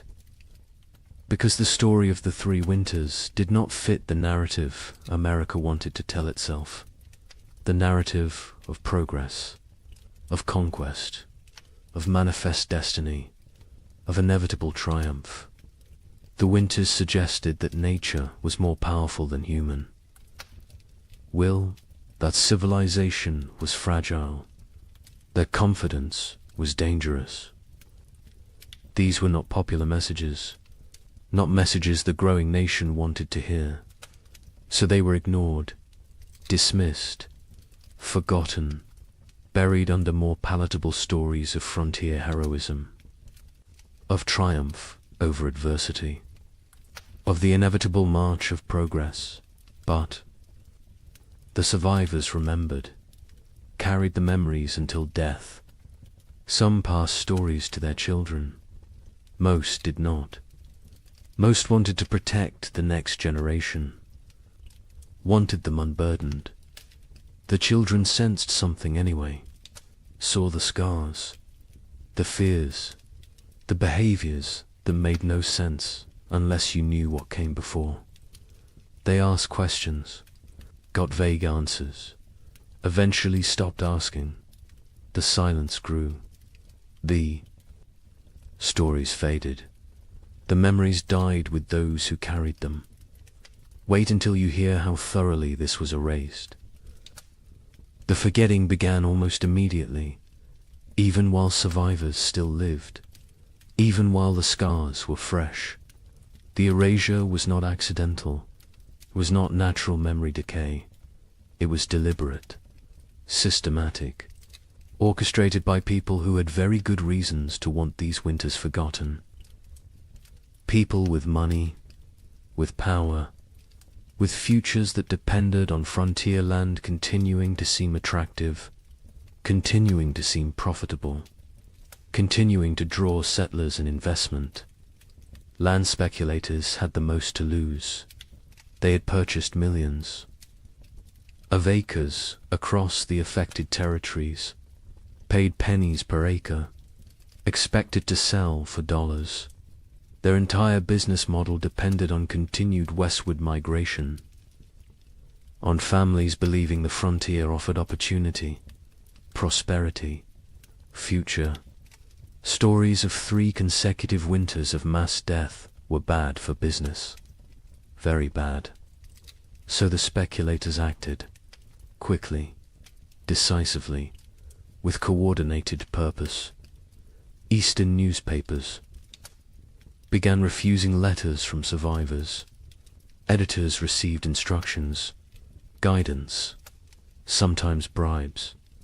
Do not publish accounts from the territories. Do not run stories about crop failures, about deaths, about settlements failing. Focus on success. Stories on prosperity, on opportunity. A newspaper in Philadelphia received a letter in 1839 from a Michigan survivor. detailed account of the 3 winters, the suffering, the deaths, the horror. The editor filed it away, never published it. Years later asked why. He explained simply, no one wanted to read depressing stories. People wanted hope, wanted optimism, wanted to believe in American progress. His job was to give them what they wanted. Territorial governments actively suppressed information. Official reports downplayed casualty numbers, listed families who had disappeared as relocated rather than dead or missing. Death certificates were not issued for people who died isolated on homesteads.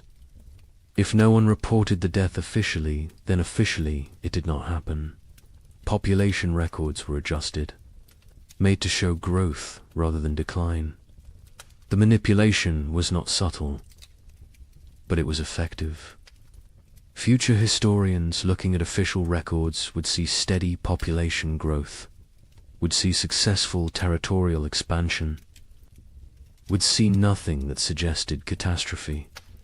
Land companies published promotional materials in 1839 and 1840, glossy brochures, detailed descriptions of fertile soil, mild climate, abundant opportunity.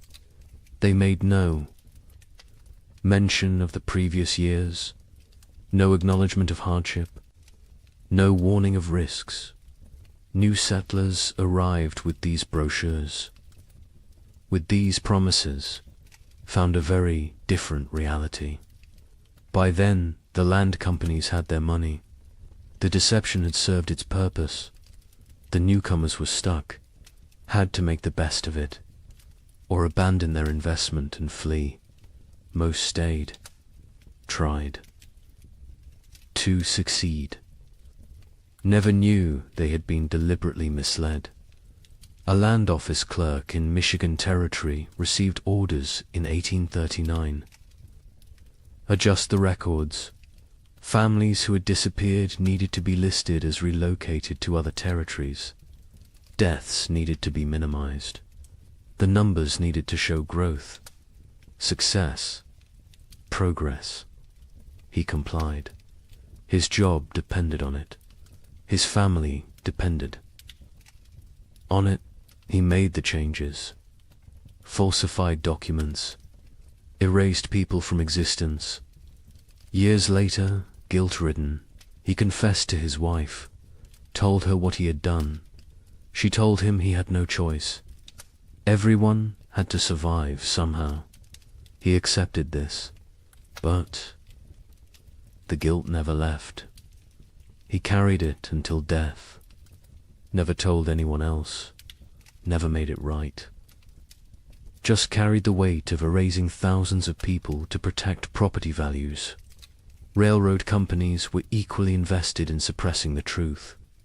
Their business plans required population growth in the territories, required towns, commerce, customers. Empty land was worthless. They needed settlers, needed them desperately. Stories of mass death were obstacles, barriers to profit.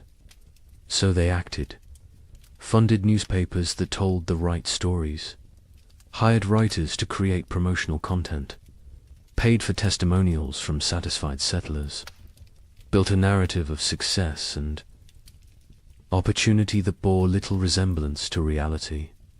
The suppression extended to personal correspondence, letters from survivors to relatives.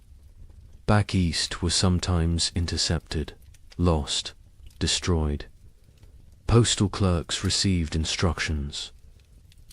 Letters containing certain content should not reach their destinations, should disappear. It was not official policy, not written down anywhere, but it happened regularly, systematically. Survivors wrote letters describing their experiences. Melt them. They never arrived. The relatives back east never learned the truth, continued to believe the promotional literature, continued to encourage others to move west. The cycle continued. Churches participated in the suppression, not overtly, not deliberately, perhaps, but they promoted a narrative that made the hard years easier to ignore. Suffering was divine testing. Those who died were called to heaven. Those who survived were blessed. This framing made the catastrophe seem like individual, spiritual journey rather than systemic climate disaster. Made it about personal faith rather than policy failure. Made it easier to move forward without asking difficult questions, without assigning blame, without demanding accountability. The survivors themselves often did not speak about their experiences. Many were deeply traumatized, could not articulate what had happened. The words did not exist. The concepts did not exist. Post-traumatic stress disorder would not be named. For another century, they just knew they could not talk about it, could not revisit it, could not make others understand. So they stayed silent, kept the memories locked inside. The silence was mistaken for acceptance, for healing, for moving on. It was none of these things. It was survival mechanism. It was protective barrier. It was the only way they could continue functioning. Others faced social pressure to remain silent. Communities wanted to move forward, wanted to rebuild, wanted to forget. People who dwelt on the hard years were seen as weak, as complainers, as obstacles to progress. A woman in Illinois tried to talk about losing her daughter, about the starvation, about the cold. Her neighbors told her to stop living in the past, to focus on the future, to be grateful for what she had. She stopped talking, but the memories did not stop. They never stopped. She just carried them alone, in silence, until they consumed her. Some survivors feared judgment for the choices they had made, for the actions they had taken to survive. Better not to speak of those years at all than to risk revealing what they had done, what lines they had crossed, what boundaries they had violated. Silence protected them, protected their reputations, protected their ability to be seen as respectable members of society.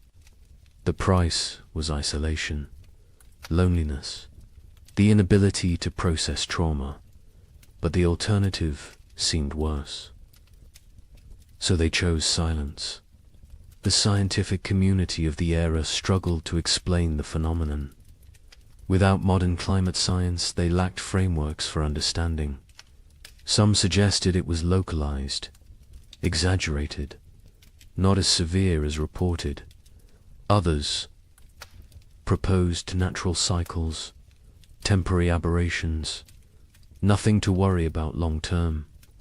A few recognized it as significant climate event, but their voices were minority, were drowned out by those who preferred simpler explanations, who preferred not to see pattern, not to acknowledge that this could happen again. Meteorological records from the period are incomplete. Weather stations were sparse. Record keeping was inconsistent. The data that exists shows temperature anomalies, shows unusual patterns, but gaps in the record allow for interpretation, allow for doubt, allow for dismissal. Later research, looking at the fragmentary data, could conclude it was not that bad, could argue the survivors exaggerated, could minimize the catastrophe. The incomplete record became excuse for incomplete acknowledgement. By 1850, just 12 years after the final winter ended, the 3 winters were rarely mentioned. Textbooks focused on westward expansion, on Oregon Trail, on Gold Rush. on the exciting narrative of American growth. The dark years from 1836 to 1838 were footnote at best. More often, they were completely absent. A generation of children learned American history without knowing thousands had died in the supposedly empty territories, without knowing their parents or grandparents had survived horror. The erasure was nearly complete. The Civil War cemented. The forgetting. After 1861, the nation had new trauma, new deaths, new catastrophe to process. The frontier winters seemed distant, irrelevant. Why dwell on old suffering when new suffering was everywhere? The few survivors who tried to tell their stories found no audience, found a nation consumed by present crisis. Unwilling to hear about past pain, they gave up, accepted that their experience would die with them, that no one would remember, that no one cared. The American mythology of the frontier required triumph, required success, required the narrative of bold pioneers conquering wilderness, building civilization, creating something from nothing. The three winters did not fit this mythology, could not be incorporated, so they were excluded. The myth was more important than history. The story was more important than truth. America needed heroes, needed victories, needed to believe in manifest destiny, needed to believe that will and work were enough, that nature could be tamed, that progress was inevitable. The erasure served another purpose.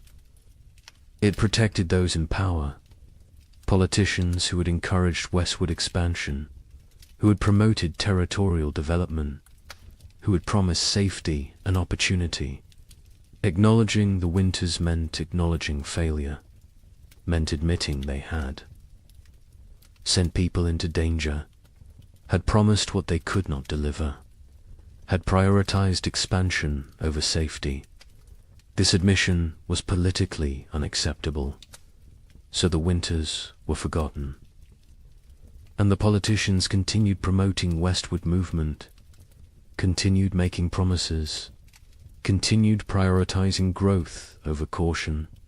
Survivors who tried to speak faced ridicule, disbelief, accusations of exaggeration, of hysteria, of attention-seeking. The young man in Michigan attempted to tell his story to a traveling writer in 1845. The writer listened politely, then suggested perhaps the cold had not been quite as severe as remembered. Perhaps trauma had distorted memory. Perhaps things had been difficult but not impossible. The young man stopped talking mid-sentence, realized there was no point. People would believe what they chose to believe. Truth was irrelevant. He never tried to tell his story again. The conspiracy of silence was not organized. No one coordinated. The suppression, no central authority dictated what could be said, but the incentives aligned perfectly. Land speculators needed silence. Railroads needed silence. Governments needed silence.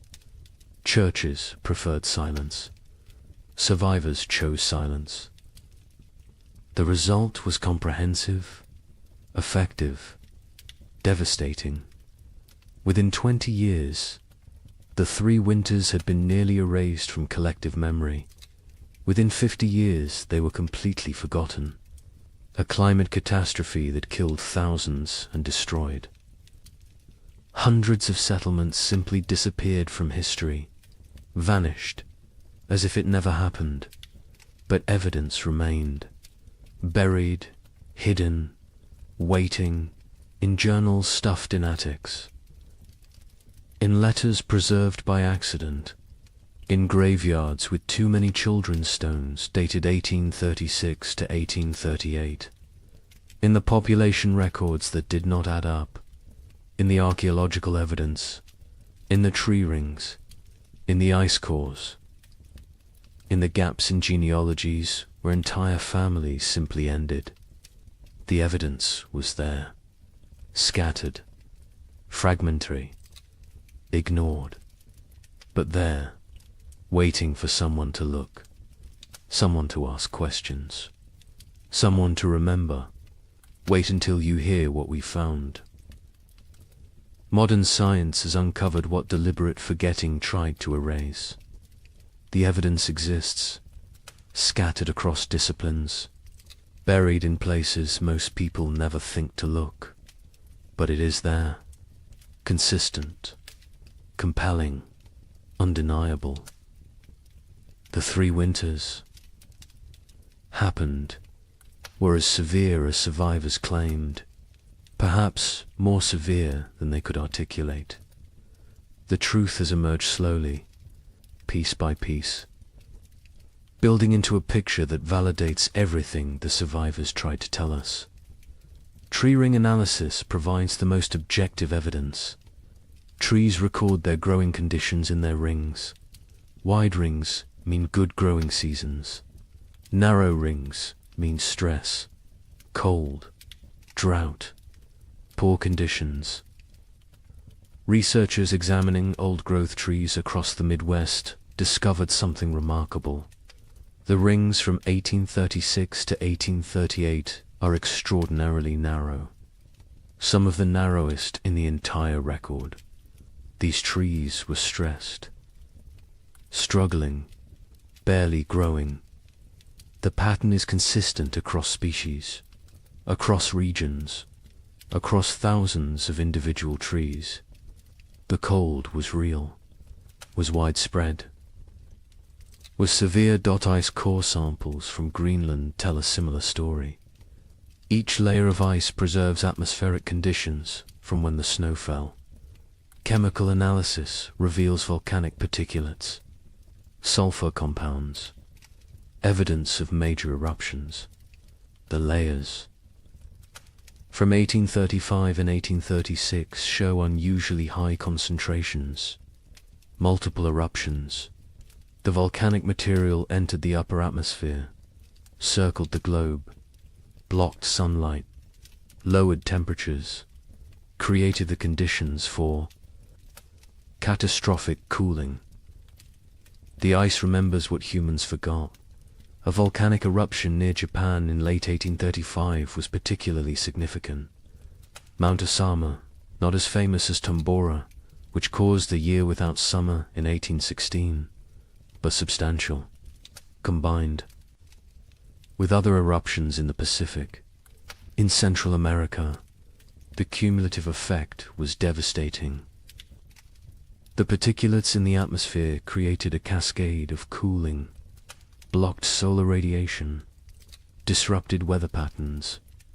The effects were most severe in continental interiors, places far from moderating ocean influences, places like the American Midwest. Soil analysis from archaeological sites shows frost penetration to unusual depths. In normal years, frost might penetrate 12 to 18 inches. In the affected years, it went deeper, 24 inches, 30 inches. In some locations, the ground never fully thawed. Permafrost conditions in places that should never experience them. The soil remembers, holds evidence of cold that survivors described but scientists initially dismissed as impossible. Mass grave sites have been discovered during modern construction projects. A housing development in Michigan in 1985 uncovered a burial site. 47 bodies, men, women, children, no markers, no records. Carbon dating placed them in the late 1830s. The bones showed signs of extreme malnutrition, scurvy, rickets, starvation. Some showed evidence of violent death. circumstances no one wants to examine too closely. The site was quietly reburied, a small memorial placed. Most people who drive past have no idea what lies beneath. Cabin sites across the frontier show evidence of desperate measures. Archaeological excavations reveal layers that tell stories. Burned furniture, charred cabin walls, butchered animals that would normally never be eaten. Rats, squirrels. In one site in Indiana, researchers found evidence suggesting the inhabitants had eaten leather. Boot leather, harness leather, anything that might contain nutrition. The desperation is written in the debris, in what people consumed, in what they burned, in how they died. Historical Society archives contain survivor accounts, journals that sat ignored for over a century. A diary from a woman in Illinois was donated in 1923, filed away, not examined until 1998. It documented day-by-day survival through all 3 winters. The declining food stores, the deaths of neighbors, the choices she made to keep her family alive, the guilt she carried. The final entry was in March 1838. It said simply that spring had come, that they had survived, that she did not know if survival was blessing or curse. The journal was published in 2005. 90 academics read it. The general public remained unaware. More journals continued to surface, in estate sales, in attics, in old trunks, in historical societies. Each one adds detail, adds confirmation, adds validation to what survivors tried to tell anyone who would. Listen. A journal from Ohio described November 1836. The cold that went beyond anything imaginable. The wind that never stopped. The children asking when they could go outside again. Being told maybe spring. Knowing spring might never come. The journal, as a matter of fact, unemotional, which makes it more powerful. The horror is in what is not said, in the gaps, in the things too terrible to write. Census records show the truth when examined carefully. The 1840 census recorded population in the affected territories. Researchers comparing it to 1830 projections found massive discrepancies. The expected population based on immigration rates and natural growth should have been far higher. Tens of thousands of people were simply missing, not relocated, not accounted for, gone. The census takers noted the discrepancies at the time. Their concerns were dismissed. The records were filed. The questions remained unasked for over a century. Statistical analysis reveals the scope of the catastrophe.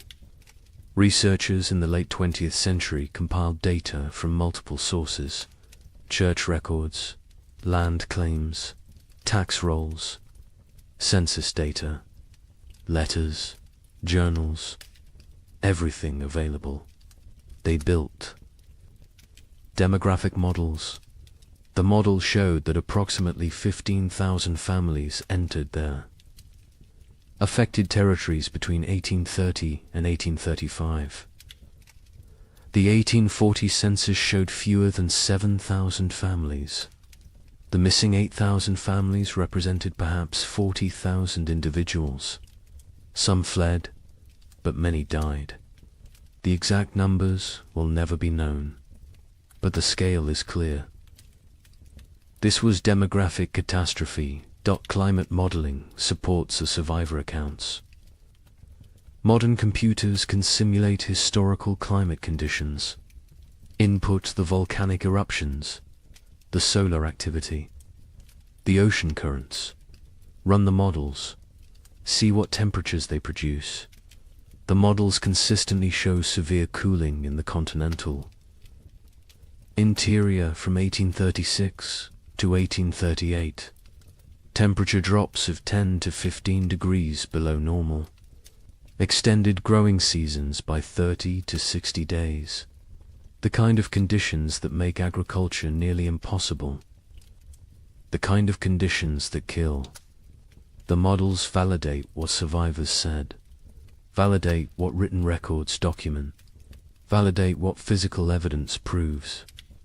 A particularly compelling piece of evidence emerged in 2012. A locked trunk. Found in the basement of a historical society in Pennsylvania. Inside were letters. Dozens of them. From frontier families to relatives back east. Letters that never reached their destinations.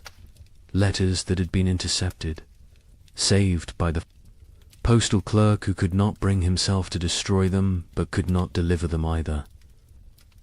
The letters described starvation, death, terror, desperate pleas for help that never came. Because the letters never arrived, the trunk sat unopened for 170 years.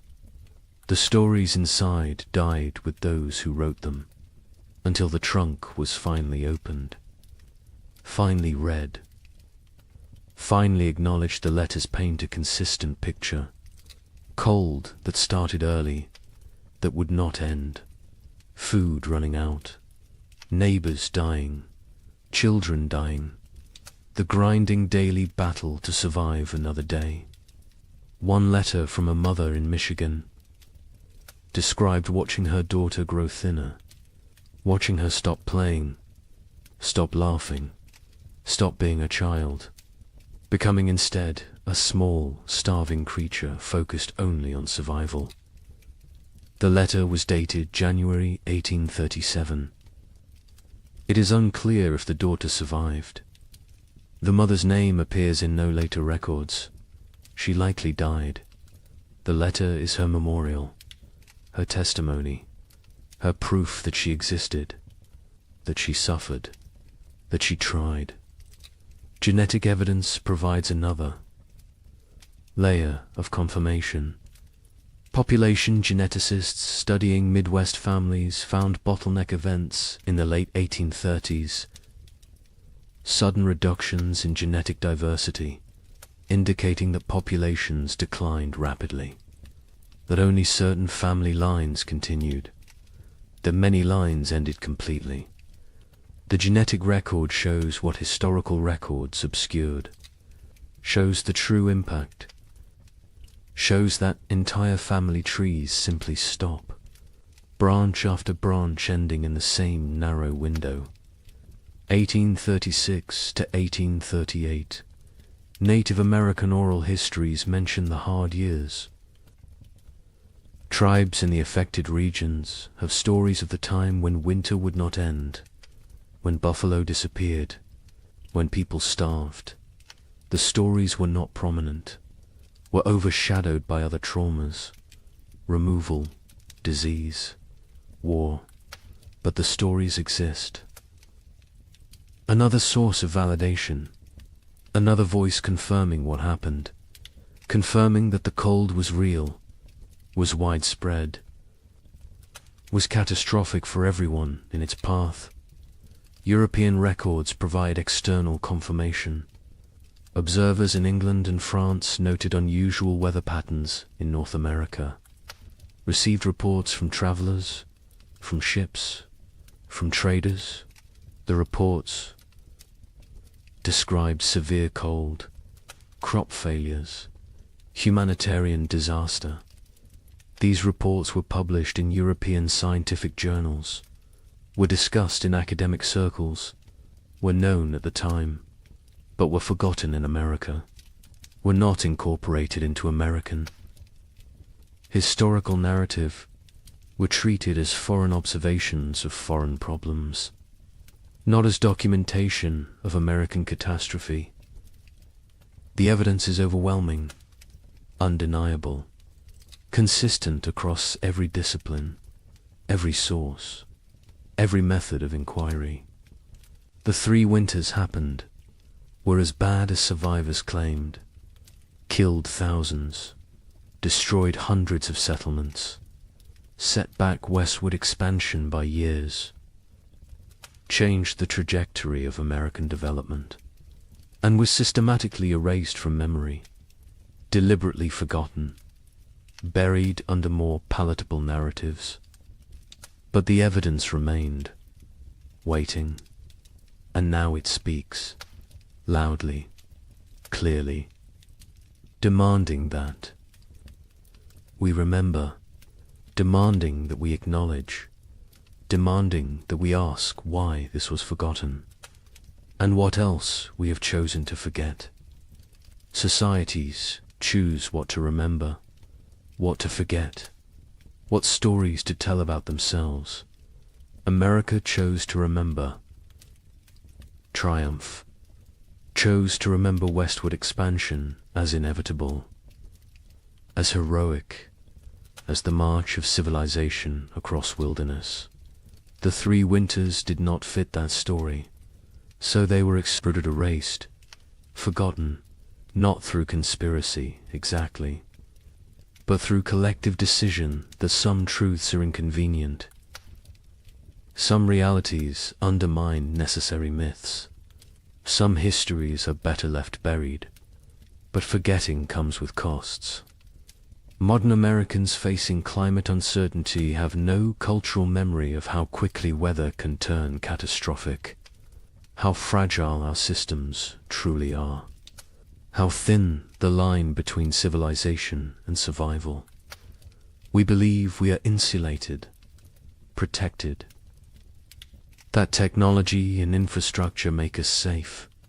The pioneers believed they were prepared to. They had survived winters before, had skills, had experience, had confidence. They were wrong. Confidence is not armor. Preparation has limits. And nature does not care about human expectations. The pioneers who survived demonstrated extraordinary resilience. But resilience came at prices we can barely fathom. Psychological trauma that lasted lifetimes, physical damage that shortened lives, moral compromises that haunted until death, relationships destroyed, innocence shattered, futures altered. They survived, but survival was not triumph, was not victory, was simply continuing to breathe, to move, to exist. Some days that was enough. Other days it was not. The Illinois family that lost their daughter eventually prospered. Their farm became successful. They appeared to outside observers as model frontier family, hard-working, productive, respectable.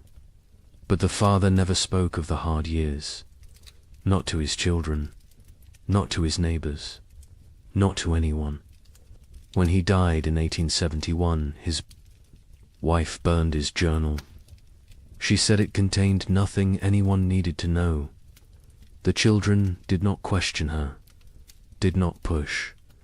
The family maintained silence until the last of them died. The story died with them. As so many stories did, the young couple in Michigan who nearly starved in February 1837 lived into old age. They watched their children grow, saw grandchildren born, built prosperity from the ruins of trauma, but they never truly healed.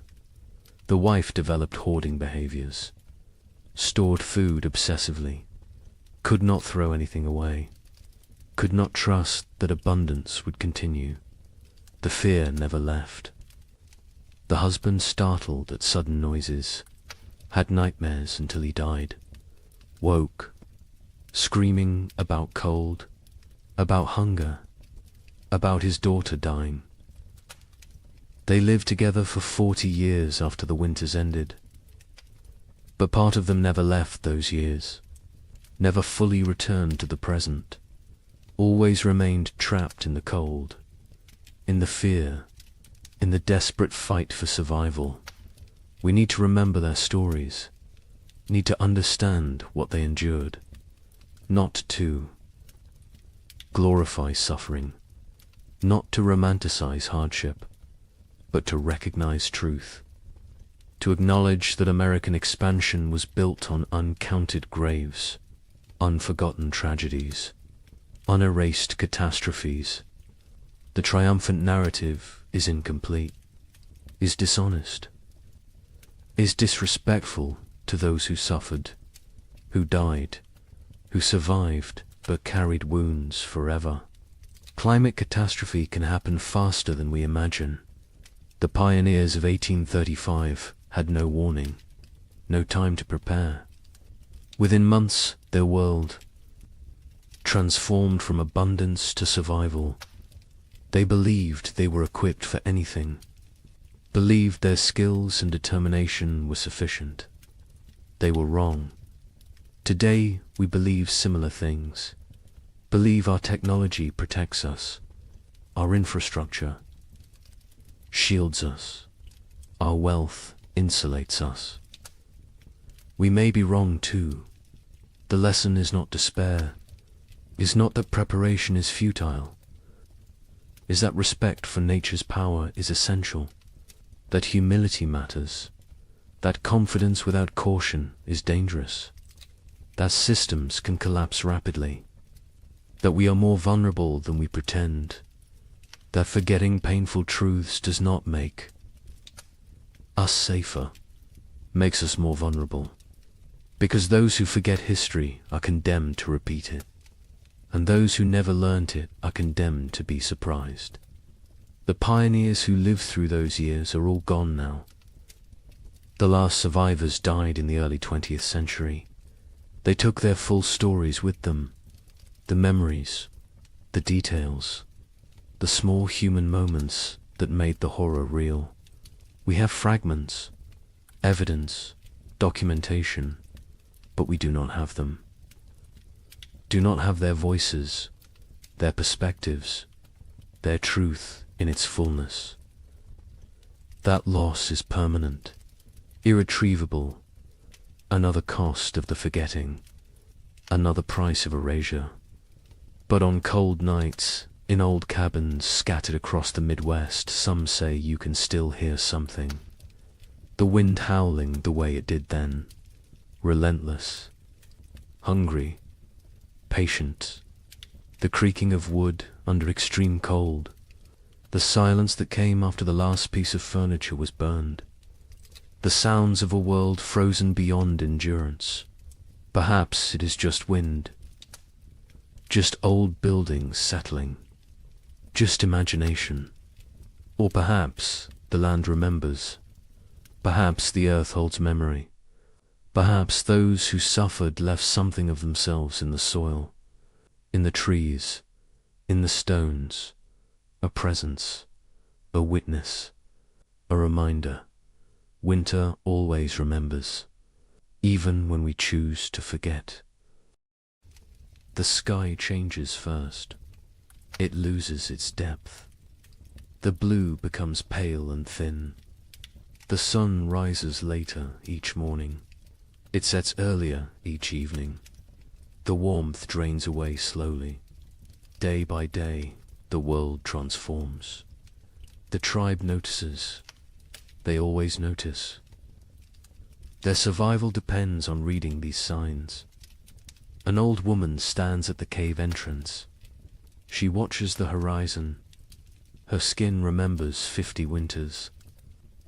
Her bones ache with the coming cold. She knows what approaches. The birds leave first. Great flocks rise from the marshlands. They circle once, twice, then disappear southward. Their cores fade into silence. The sky empties. Only the crows remain. They perch in dead trees. They watch with black eyes. They know about winter. They know about death. The leaves turn brown. They fall in waves. The forest floor becomes a carpet of decay. The trees stand bare. Their branches reach upwards like skeletal hands. The wind moves through them differently now. It whistles. It moans. It carries the scent of ice from distant mountains. The animals change their behavior. The deer grow thick coats. They move lower into the valleys. The bears eat constantly. They gorge themselves on final berries and roots. They search for caves. They test the depths of hollow trees. Soon they will sleep. Soon they will vanish until spring. The tribe's children play near the cave. They notice the changes too. A young girl finds frost on a stone. She touches it with her finger. The ice melts instantly. She looks up at her mother. Her eyes ask a question. Her mother nods slowly. Yes, it is coming. The hunters return from their scouting. They gather around the central fire. Their news is grim. The herds are moving. The massive beasts that sustained the tribe are leaving. They migrate to warmer lands. The hunters saw their tracks leading south. Hundreds of prints in the soft earth. All heading away, the chief stands. He is a broad man with greying hair. Scars cross his chest and arms. Each one tells a story of survival. He speaks slowly. His voice carries weight. The tribe must prepare. They must gather. They must hunt. Winter shows no mercy to the unprepared. The women begin their work immediately. They repair the leather hides that cover the cave entrance. They check every seam. They patch every hole. Cold air finds the smallest gaps. It sneaks in like a predator. It steals warmth. It steals life. The children are sent to gather firewood. They work in groups. They drag dead branches back to the cave. They pile them high against the rock walls. Never enough. There is never enough wood. The fires must burn for months. The fires are life itself. An elder man sits working stone. He shapes a new blade. His hands move with practiced skill. The flint chips away in precise flakes. This blade will skin animals. It will cut meat. It will help the tribe survive. Tools matter. In winter, everything matters. The temperature drops. Further, morning brings white breath. Puddles freeze overnight. They crack under footsteps. The ground hardens. Digging becomes difficult. The tribe works faster. Urgency replaces the lazy pace of summer. A young hunter climbs the high ridge. He looks north. Dark clouds gather on the horizon. They build like mountains. They promise snow. He returns quickly. He reports what he saw. The tribe has perhaps 10 days, maybe less. The chief calls a meeting. Every adult attends. They discuss strategy. Who will hunt? Who will gather? Who will fortify the shelter? Who will watch the children? Roles are assigned. Arguments are brief. Survival requires cooperation. Personal disputes wait for spring. The women process the last of the autumn harvest. They pound roots into paste. They dry strips of meat over smoky fires. They collect every edible plant within walking distance. Nothing is wasted. A handful of seeds might mean the difference between hunger and starvation. Night falls earlier now. The darkness lasts longer. The tribe sits closer to the fire. They eat their evening meal in silence.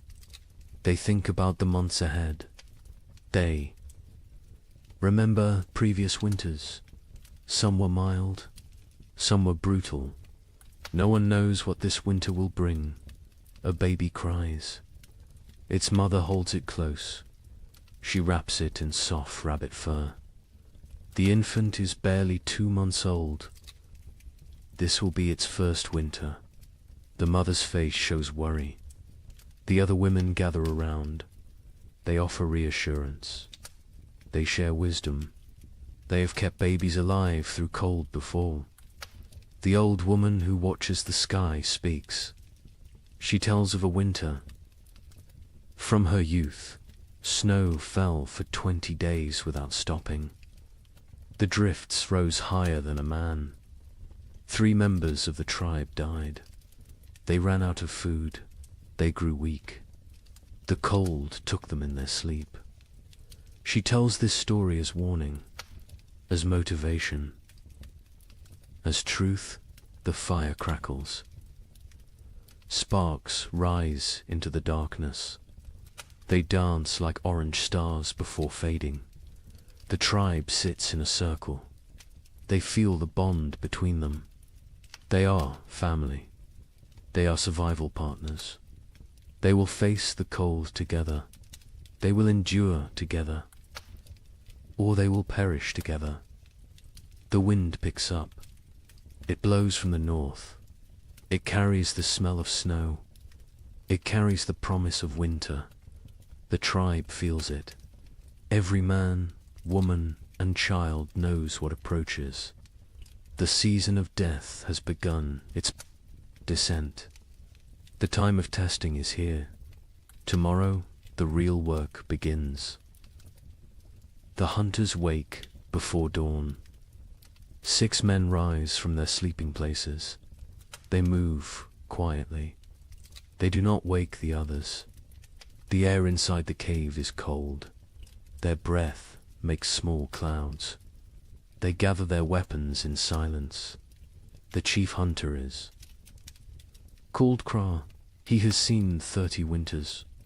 His body is lean and strong. Scars mark his arms and legs. Each scar tells a story. Each one represents survival. He checks his spear. The stone point is sharp. The binding is tight. This weapon has killed. Many times before, the other hunters prepare. They wear thick furs. They tie leather wraps around their legs. They carry stone blades at their waists. They bring rope made from twisted plant fibers. They will need everything they carry. There are no second chances in winter. The sky begins to lighten. Grey replaces black. The hunters step outside. The cold hits them immediately. It takes their breath. Their eyes water. They blink away the moisture. Their bodies adjust slowly. Frost covers everything. The rocks glisten white. The sparse grass stands frozen and brittle. Each footstep crunches. The sound carries in the still air. They must move carefully. Sound travels far on cold mornings. Kraw leads them north. He knows where the herds gather. He has hunted these lands his entire life. His father taught him. His grandfather taught his father. Knowledge passes through generations. It keeps people alive. They walk for an hour. The sun rises behind them. It provides no warmth. It is a pale circle in the grey sky. The light reveals a changed landscape. Winter is transforming their world. Snow patches appear. Small drifts collect in shadows. The ground is harder now. Frozen. Solid in places. Walking becomes more difficult. Legs tire faster. But they push forward. Kraw stops. He kneels. He examines the ground. Tracks. Large tracks. deep impressions in the half-frozen earth. Bison. A small herd passed through recently, perhaps during the night. The tracks are fresh. The hunters gather. Around they study the signs. Craw counts the tracks. Maybe 8 animals. Maybe 10. The herd is moving slowly. They are grazing as they travel. This is good. This means the hunters can catch them. They follow the trail.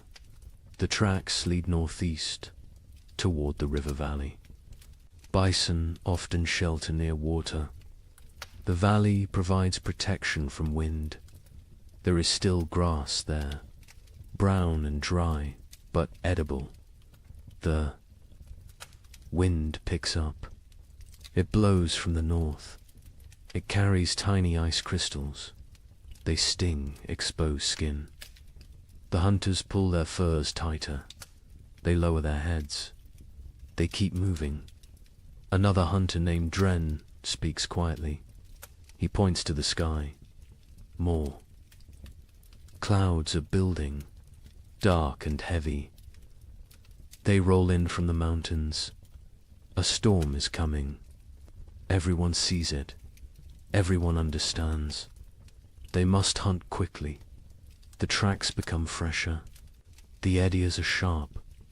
The animals are close now. Very close. Craw signals for silence. Hand gestures only. The hunters spread out. They form a loose line. They move like shadows. They crest a small rise. Below them, the river valley opens up. And there, near the frozen stream, the bison herd grazes. 9 massive animals, brown and shaggy. Their breath rises in great clouds. They paw at the snow. They search for grass beneath the hunters crouch low. They are downwind. The bison cannot smell them. This is crucial. Bison have poor eyesight but excellent noses. Scent betrays hunters more than sound. Craw studies the herd. He looks for weakness. Old animals, young animals, injured animals. His eyes settle on a large female. She stands at the edge of the group. She limps slightly. Her left rear leg favors her weight. She is the target. He signals to the others. They understand immediately. Years of hunting together create silent language. They know their roles. They know the plan. 3 hunters will circle left. 3 will stay right. They will drive the herd. They will separate the weak one. The maneuver begins. The hunters move like wolves, patient, calculated. They use every rock for cover, every depression in the ground. They become part of the landscape. The left group reaches position. They wait.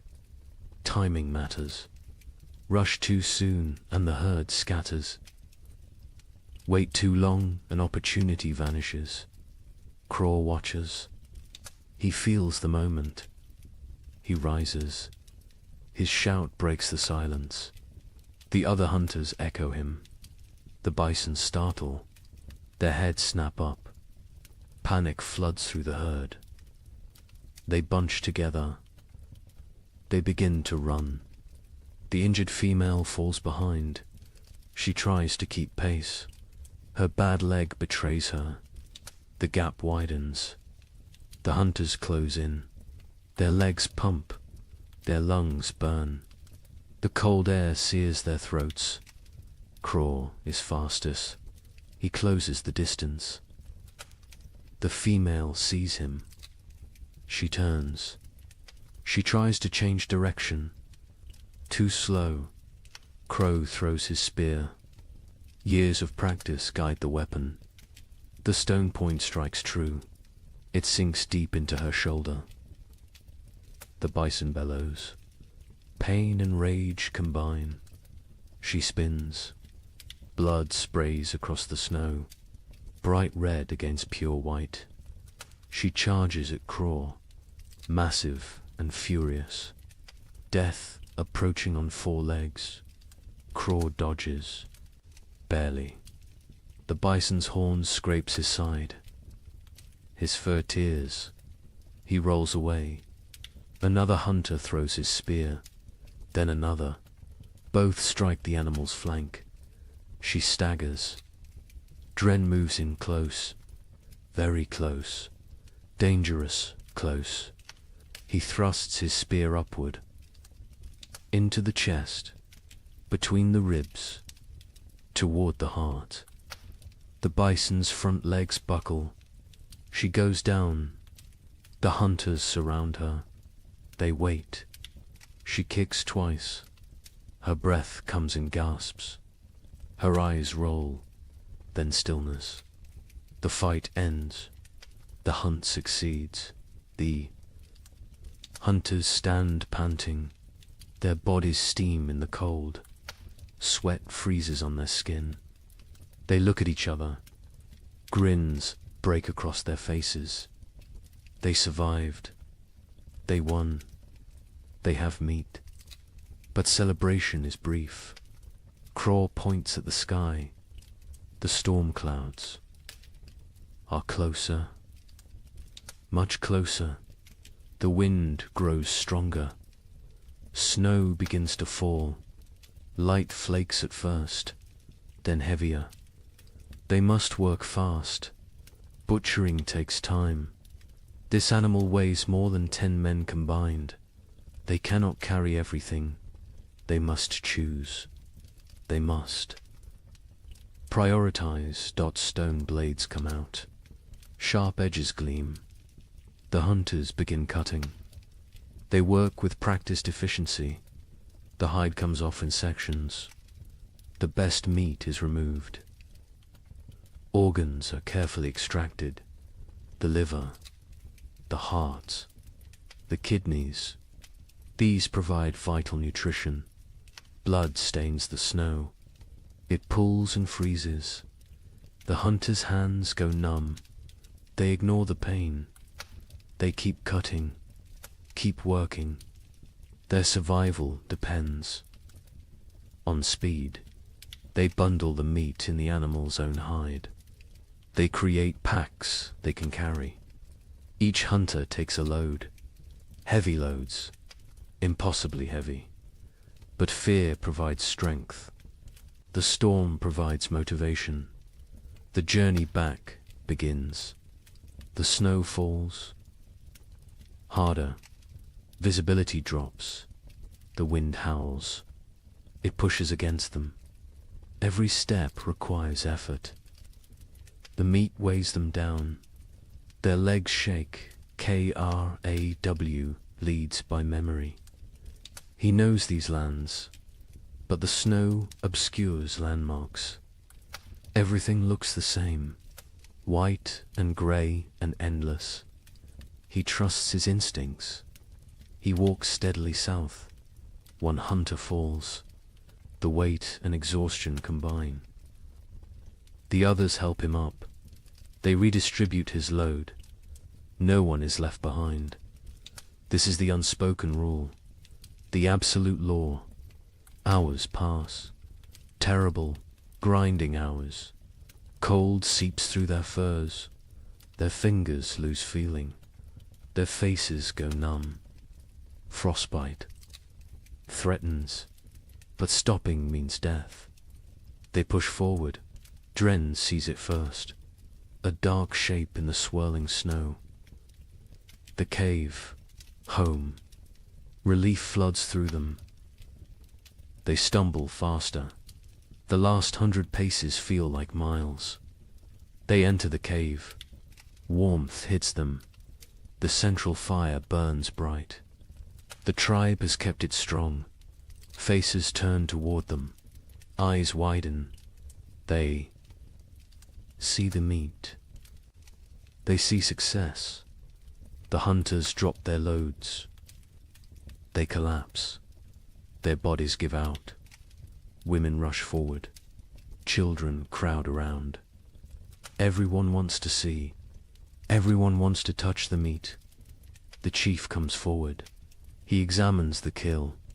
He nods at Craw. Approval in that single gesture. Pride in that simple nod. The tribe will eat. The tribe will survive another week. Maybe two. The women take over. They hang the meat from the cave ceiling. Away from scavengers, they begin processing it. Some for immediate eating, some for preservation. Every part will be used. Nothing wasted. The hunters sit by the fire. They warm their frozen hands. They drink hot broth. The feeling returns too. Their fingers and toes. Pain comes with it. Sharp and burning. They endure it silently. Outside, the storm intensifies. Wind screams past the cave entrance. Snow piles against the rocks. The leather hide covering the entrance flaps and strains. But inside, there is warmth. There is food. There is safety. A child approaches Craw. A small boy. He stares with wide eyes. He touches Craw's torn fur. He sees the scrape from the bison's horn. His mouth forms an O of wonder. Craw smiles. He ruffles the boy's hair. This is why they hunt. This is why they risk death. For the children. For the old ones. For the tribe. Individual survival means nothing. The group is everything. The meat roasts over the fire. Fat drips and sizzles. The smell fills the cave. Mouths water. Stomachs growl. Soon they will feast. Soon they will celebrate. But first they rest. Craw closes his eyes. His body aches. Every muscle protests. But satisfaction fills him. They succeeded. They brought food home. They completed the last great hunt before the deep winter. The storm rages outside. Let it rage. Let the snow fall. Let the cold descend. The tribe is ready. They have meat. They have fire. They have each other. This hunt might sustain them for weeks. It might mean the difference between survival and starvation. No one knows what the winter will bring. No one can predict the future. But today they won. Today they live. And in the primitive world, today is all that matters. The storm passes after 3 days. The snow stops falling. The wind dies down. The tribe emerges cautiously. They squint against the brightness. Snow covers everything. The world looks different now. Transformed. Dangerous. The work begins immediately. Winter preparation cannot wait. Every day matters. Every hour counts. The tribe divides into groups. Each group has specific tasks. Organization means survival. The women examine the cave entrance. The leather hide covering took damage in the storm. Wind tore several seams. Snow forced its way through gaps. Cold air invaded their shelter. This cannot happen again. An older woman named Mira leads this work. She has repaired shelters for 20 winters. Her hands know the work. Her eyes spot every weakness. She directs the younger women. They listen carefully. They learn by doing. They take down the damaged hide. It is stiff with ice. They carry it to the fire. The heat makes the leather pliable again. They can work with it now. They can repair the tears bone needles come out. Thread made from animal sinew, the women sit in a circle. They stitch the tears closed. Their fingers move quickly. They push. Needles through tough leather. They pull thread tight. Each stitch must be perfect. Weak stitching means cold air. Cold air means death. While they work, others gather moss. They find it on the north side of rocks. They peel it away carefully. Moss provides insulation. They stuff it into cracks in the cave walls. Every tiny gap gets filled. The cave must become a sealed chamber. The men focus on firewood. They need mountains of it. What they have is not enough. It is never enough. They venture into the forest. They search for dead trees. Dead wood burns best. Green wood smokes and sputters. A young man named Torg swings a stone axe. He strikes a dead trunk repeatedly. The impacts echo through the forest. Chips of wood fly. His arms burn with effort. Sweat forms despite the cold. He ignores the discomfort. The work must continue. Other men drag fallen branches. They create trails through the snow. Long paths marked by dragged wood. Back and forth. Trip after trip. Their backs ache. Their hands blister. They keep working. Children help too. Even the smallest ones. They gather kindling, dry twigs and bark, pine cones that will catch fire easily. They fill baskets. They carry them back to the cave. Everyone contributes. Everyone has value. By afternoon, wood piles grow. They stack it along the cave walls, high stacks that reach toward the ceiling. The cave begins to shrink. Storage takes space. But space is less important than fuel. Inside the cave, women organize food storage. The meat from the hunt hangs from the ceiling. They wrap it in bark. This protects it from insects, from moisture, from mold. Preserved meat can last months if stored correctly. Dried roots go into leather pouches. They stack these near the back wall, the coldest part of the cave. Natural refrigeration. The cold preserves. It prevents rot. Nuts and seeds fill clay pots. These pots are precious. Making them takes skill and time. They seal with wooden lids. They keep contents dry. They protect from rodents. A woman counts the supplies. She uses stones to track quantities. 1 stone for each pouch of roots. 1 for each bundle of dried fish. The counting is important. They need to know what they have. They need to ration carefully. The chief watches this inventory. His face shows concern. They have food, but is it enough? 6 months of winter stretch ahead, maybe 7. No one knows how harsh this winter will be. He makes a decision. Starting tomorrow, 1 meal per day, not 2. Rationing begins now, while they still have surplus. Better to be cautious early. Starvation at winter's end kills many tribes. The sleeping areas need attention. The tribe sleeps in a specific arrangement. This is not random.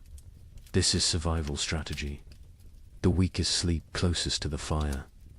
Infants and small children. The very old. Those who are sick. Adults sleep in the middle ring. They provide a barrier. Their bodies block drafts. They generate warmth. They protect the vulnerable. The strongest hunters sleep near the entrance. They endure the coldest positions. They wake first if danger approaches. They are the first defense. This hierarchy never changes. Women spread fresh pine boughs on the ground. These create mattresses. They provide insulation from the cold stone floor. They replace old bows that have compressed and lost their cushioning. Furs are distributed. Each family gets a share. Thick bear hides for the children, wolf pelts for the adults, rabbit skins sewn together for extra layers. Everyone must stay warm through the night. The fire pit requires work. It sits in the center of the cave. Stones ring it. These stones were carefully chosen. They hold heat. They radiate warmth long after flames die down. But some stones have cracked. The extreme heat damages them over time. Cracked stones can explode, send sharp fragments flying, cause injuries. The men remove the damaged ones. They bring new stones from the river, smooth and solid. The warning comes at dawn. The air feels wrong, too still, too heavy. The pressure changes. Animals sense it first. Birds that remained through autumn flee. They rise in frantic groups. Their calls sound panicked. Even the crows abandon there. Perches, got KRAW, stands outside the cave. He tastes the air, metal on his tongue, the taste of coming snow. His joints ache. Old injuries throb. His body predicts weather better than his eyes. A massive storm approaches, perhaps the worst of the season. He returns to the cave quickly. He finds the chief. They speak in low tones. The chief's face hardens. He knows what this means. He has survived 40 winters. He recognizes the signs. This storm will trap them inside. For days, maybe a week. The chief raises his voice. Everyone stops. Everyone listens. The blizzard comes. They must secure everything. Now, immediately. No delays. The tribe erupts into controlled chaos. Everyone knows their emergency roles. They have practiced this, prepared for this moment. Speed matters now. Organization matters. Men rush to bring in final wood loads. They grab everything nearby. Dead branches, split logs, even greenwood. Anything that burns. They pile it inside until the cave floor disappears beneath fuel. Women grab the drying meat. Some pieces are not ready, still moist, still vulnerable to spoilage. But leaving them outside means losing them. Animals will steal them. Snow will ruin them. Everything comes inside. Children are sent to fill water containers. They run to the stream. They use hollowed gourds, clay pots, animal bladders, anything that holds liquid. Once the storm hits, leaving the cave becomes impossible. They need water for days. The wind begins gentle at first, a whisper through the trees. Then stronger, a moan, a howl. It builds like a living thing, like a predator circling. Temperature plummets. The drop is sudden, shocking. Breath becomes visible fog. Exposed skin stings. Fingers go numb within minutes.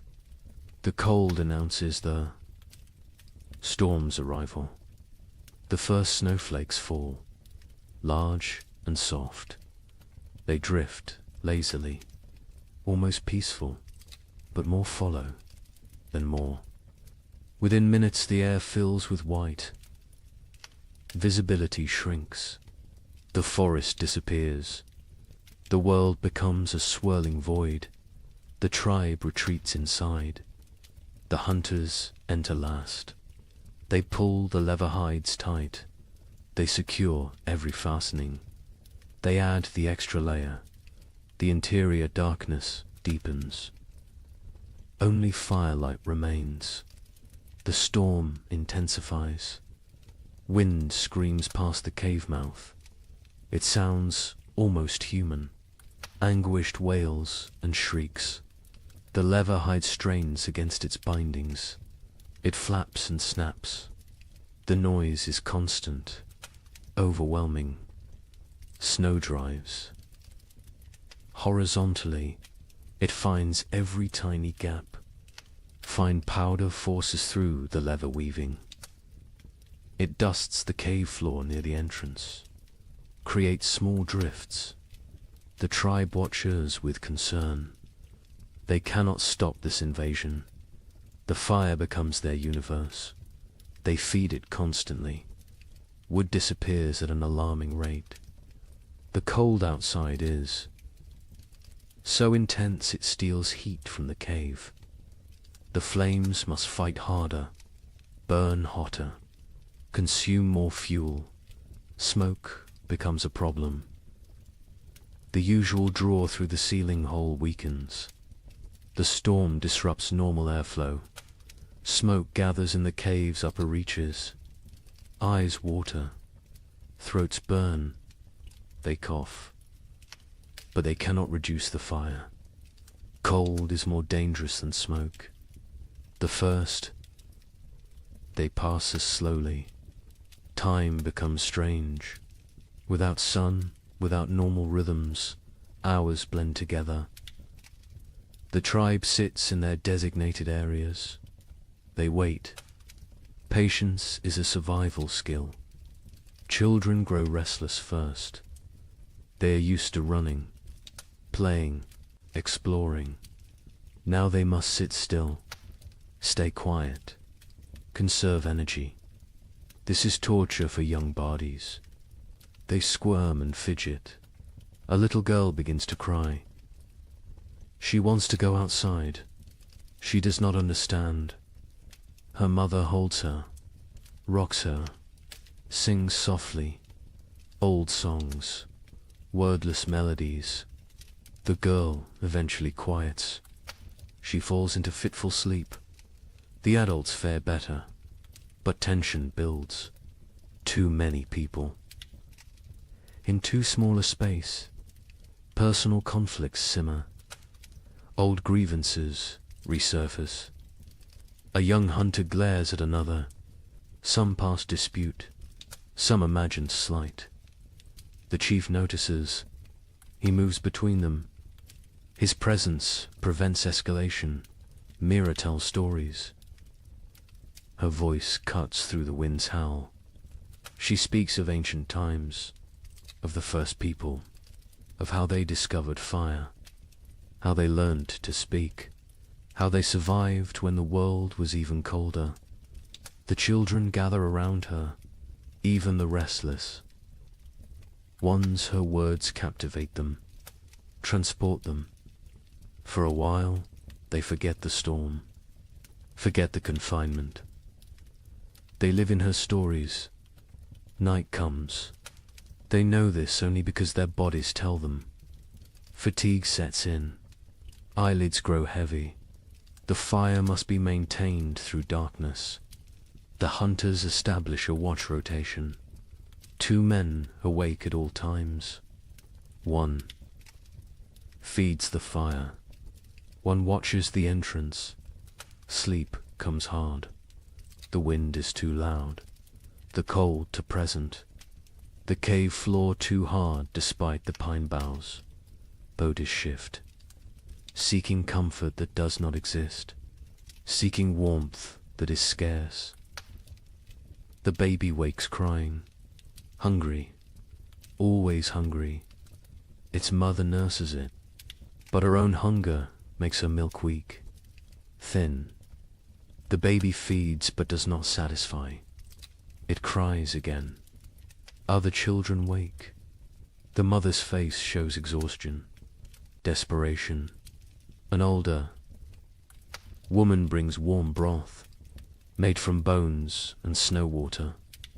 She encourages the mother to drink.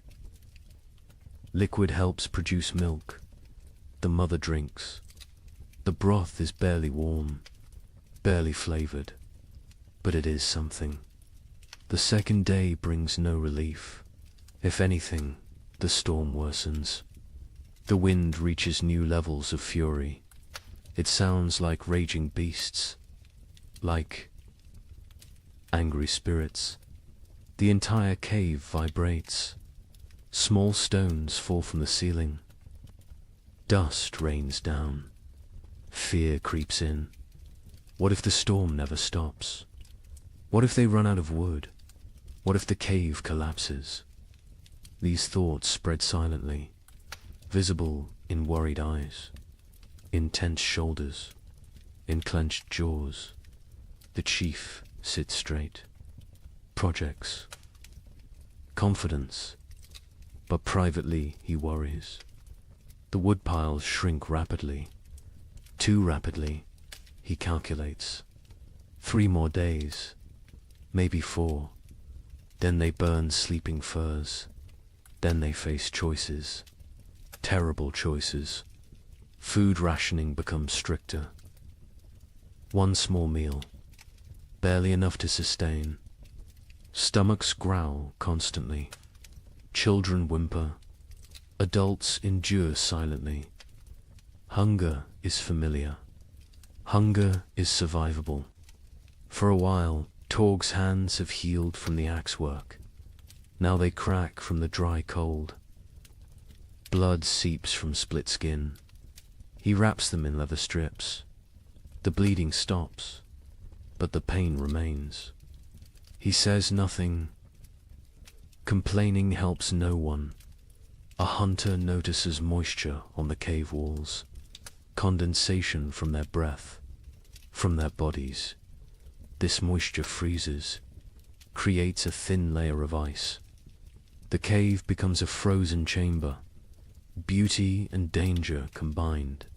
Mira leads. The women in work, they cannot hunt, cannot gather, but they can prepare. They sort through supplies.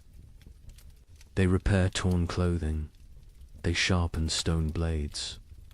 Idle hands create despair. Work provides purpose. The women sit together. They speak quietly. They share memories of other winters. Some worse than this, some better. They draw strength from survival stories. From knowing others endured. One woman speaks of losing her first child to cold 10 winters ago. The baby simply did not wake one morning, frozen in sleep. Her voice breaks. Others reach out, touch her shoulder, her arm. Physical. Connection matters. They grieve together. They heal together. The third day breaks their spirits slightly. The storm continues unabated. White chaos outside. Grey despair inside. Hope becomes harder to maintain. Faith in survival wavers. A young child develops a cough, deep and wet. The sound echoes in the cave. His mother's face shows terror. Winter. Coughs kill. They start small. They grow. They steal breath. They take lives. The healer examines the child. An old woman with knowledge of plants, of remedies. She has dried herbs, stored carefully. She makes a tea, bitter and strong. The child refuses it. She forces him. He must drink. He must fight. The child drinks. He gags. He sputters. But the liquid enters his body. The healer wraps him in extra furs, keeps him near the fire. She monitors his breathing, his color. She has saved children before. She has lost children before. She does what she can. The fire burns lower. Fuel supplies deplete. The chief makes a decision. Smaller fire, colder cave, extended resources, survival over comfort. The tribe huddles closer. They share body heat. They become one organism, one survival unit. Stories continue, but energy for telling wanes. Voices grow hoarse. Throats hurt from smoke and dryness. Still they persist. Stories are medicine. Stories are hope. Stories are memory. Kraw dreams fitfully.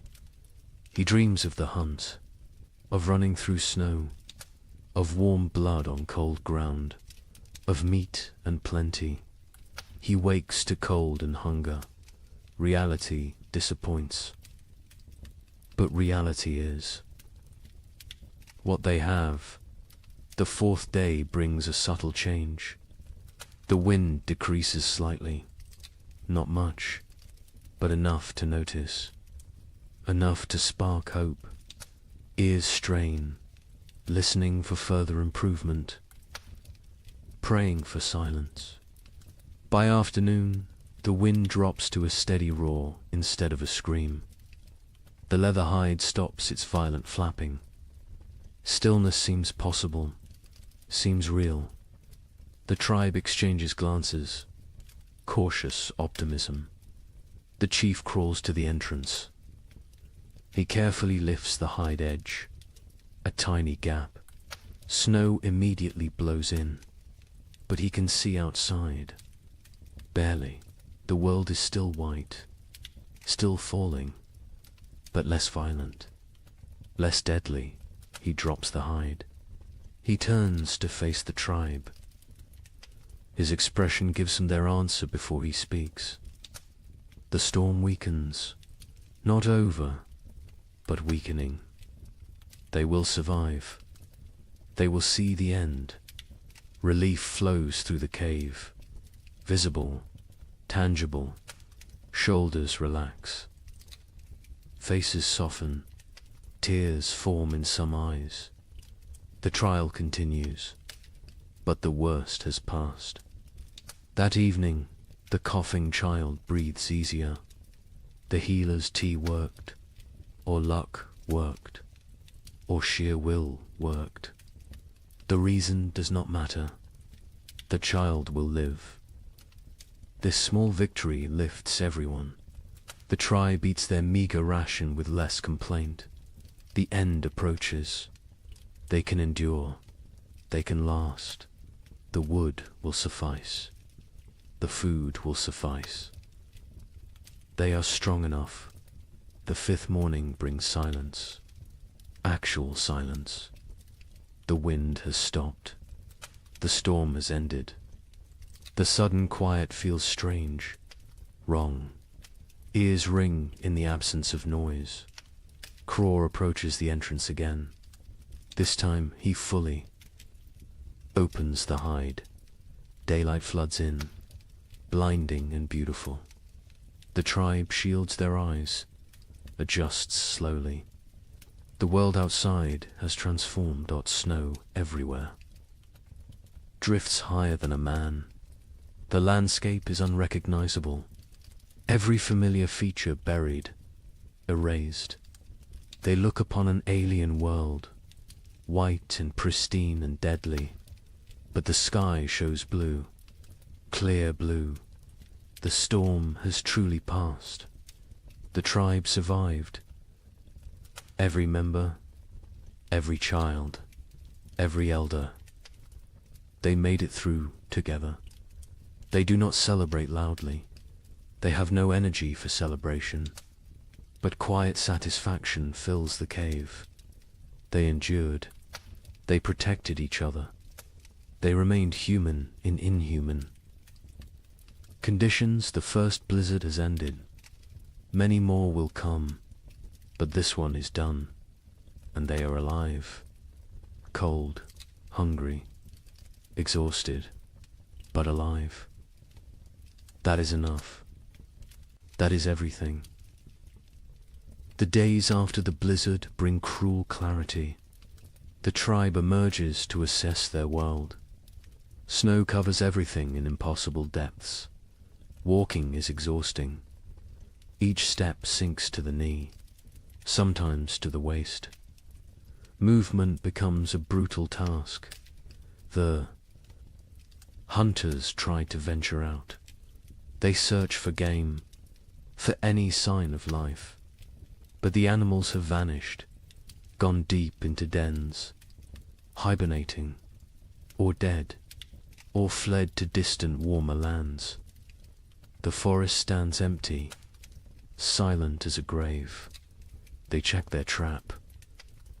Lines, the snares they set before winter.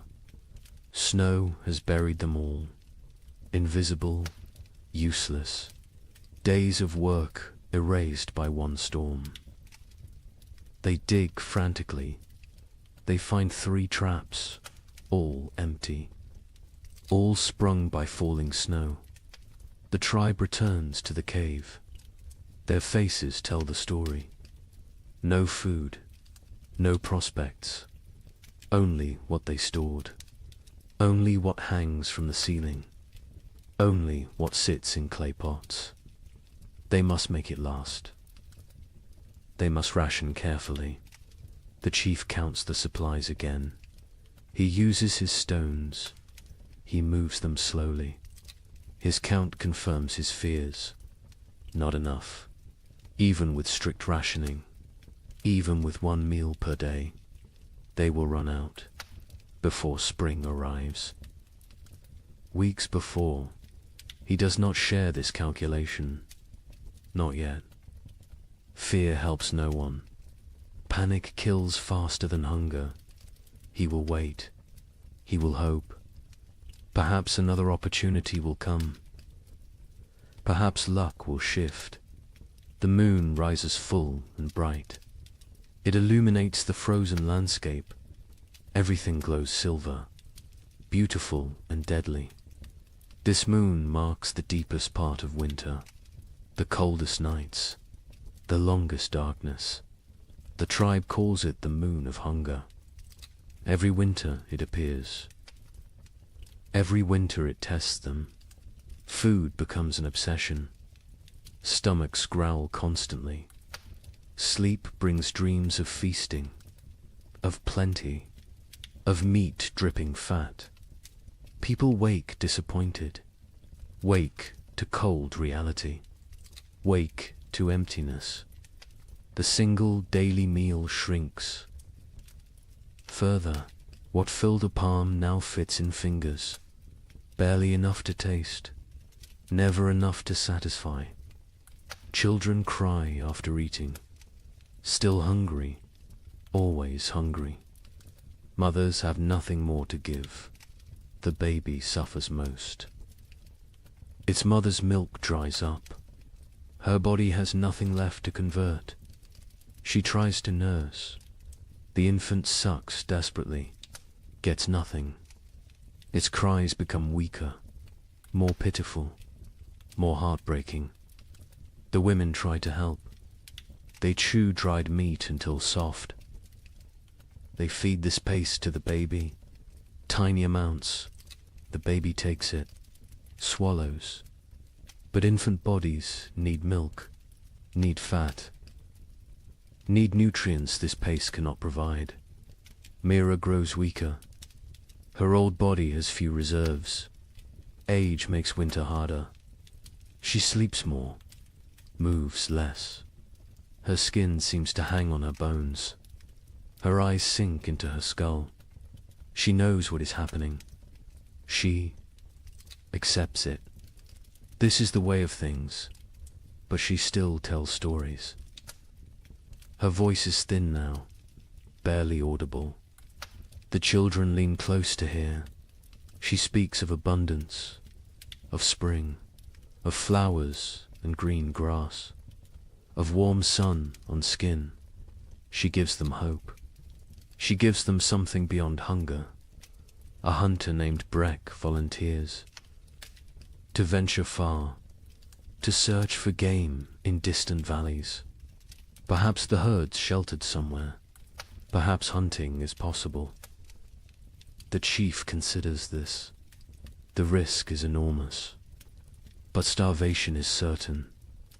He agrees. Breck leaves at dawn. He carries a spear, a stone blade, nothing else. Weight would slow him. He must move fast, cover distance, return quickly, or not return. At all, the tribe watches him go. A small figure against vast white. He grows smaller, smaller, then disappears over a ridge. They pray to spirits, to ancestors, to anything that might listen. Bring him back with food. Days pass. Breck does not return. Hope fades. The tribe assumes the worst. The cold took him, or hunger, or predators, or simple bad luck. They mourn silently. They cannot waste energy on elaborate grief. The fire burns lower, with supplies critical now. They cannot gather more easily. The snow is too deep, the cold too intense. They burn less. The cave grows colder. Ice forms on interior walls. Breath becomes visible even inside. People huddle together constantly. Sharing warmth is survival. Personal space disappears. Bodies press against bodies, creating human walls against cold, creating collective heat. It helps. Barely, but barely is enough. Torgs. Mother develops a fever. Her body shakes. Her teeth chatter. She cannot get warm despite the furs, despite the proximity to fire. The fever burns from within, consumes her remaining strength, consumes her remaining fat. The healer examines her. She recognizes the signs. Starvation, fever, the body eating itself, trying to generate heat, trying to survive. But without food, the body destroys itself. Muscles become fuel, organs become fuel. Death approaches. The healer makes another tea. Her herbs are nearly gone. Only a few precious leaves remain. She must choose. Who gets treatment? Who goes without? These choices haunt her, but she must make them. She gives the tea to Torg's mother. A chance. A small chance. The woman drinks. The liquid burns her throat. She coughs violently, but she keeps it down. She wraps herself tighter. She closes her eyes. She fights. Her body fights. Time will tell if fighting is enough. The children stop playing. They lack energy for play. They sit quietly, stare at nothing. Childhood vitality drains away. They become small, old people, serious, silent, waiting. One boy asks his father when they will eat more. The father has no answer. He pulls his son. Close, he says, spring will come. Spring always comes. The boy asks when. The father says soon. He lies. Spring is months away, but the lie is kindness. The tribe begins eating leather. They take old, worn pieces. They boil them. The leather softens slightly, becomes chewable. It provides almost no nutrition, but it fills the stomach, tricks the body temporarily, delays the inevitable. They scrape hide scraps, collect tiny bits of dried meat, particles that fell, that were missed. They gathered these with desperate care. Every crumb matters. Every fragment could mean another day. The chief notices people eyeing the stored seed. Small amounts save for spring planting. Eating that seed means no crops next year. Means starvation then instead of now. But now is very real, very present, very tempting. He moves the seed, hides it in a far corner, tells only 2 trusted hunters. They will guard it. Die before allowing it to be eaten. Future survival demands this sacrifice. Present suffering must be endured. On the 7th day of the moon of hunger, the baby dies. It simply stops breathing during the night. Its mother wakes to cold stillness. She does not scream. She has no energy for screaming. She holds the small body, rocks it, as if warmth could return life. The women come. They gently take the infant. They wrap it in soft rabbit fur. They place it near the cave entrance. The frozen section, it will keep there. When the ground thaws, they will bury it properly. For now, this is all they can do. The mother sits empty. Her arms feel wrong without the weight. Her chest aches with useless milk that finally came. Too late, always too late. Other women sit beside her. No words exist for this loss. Presence is enough. Mira's breathing becomes labored, wet and rattling. She lies on her furs. She does not complain, does not demand attention. She simply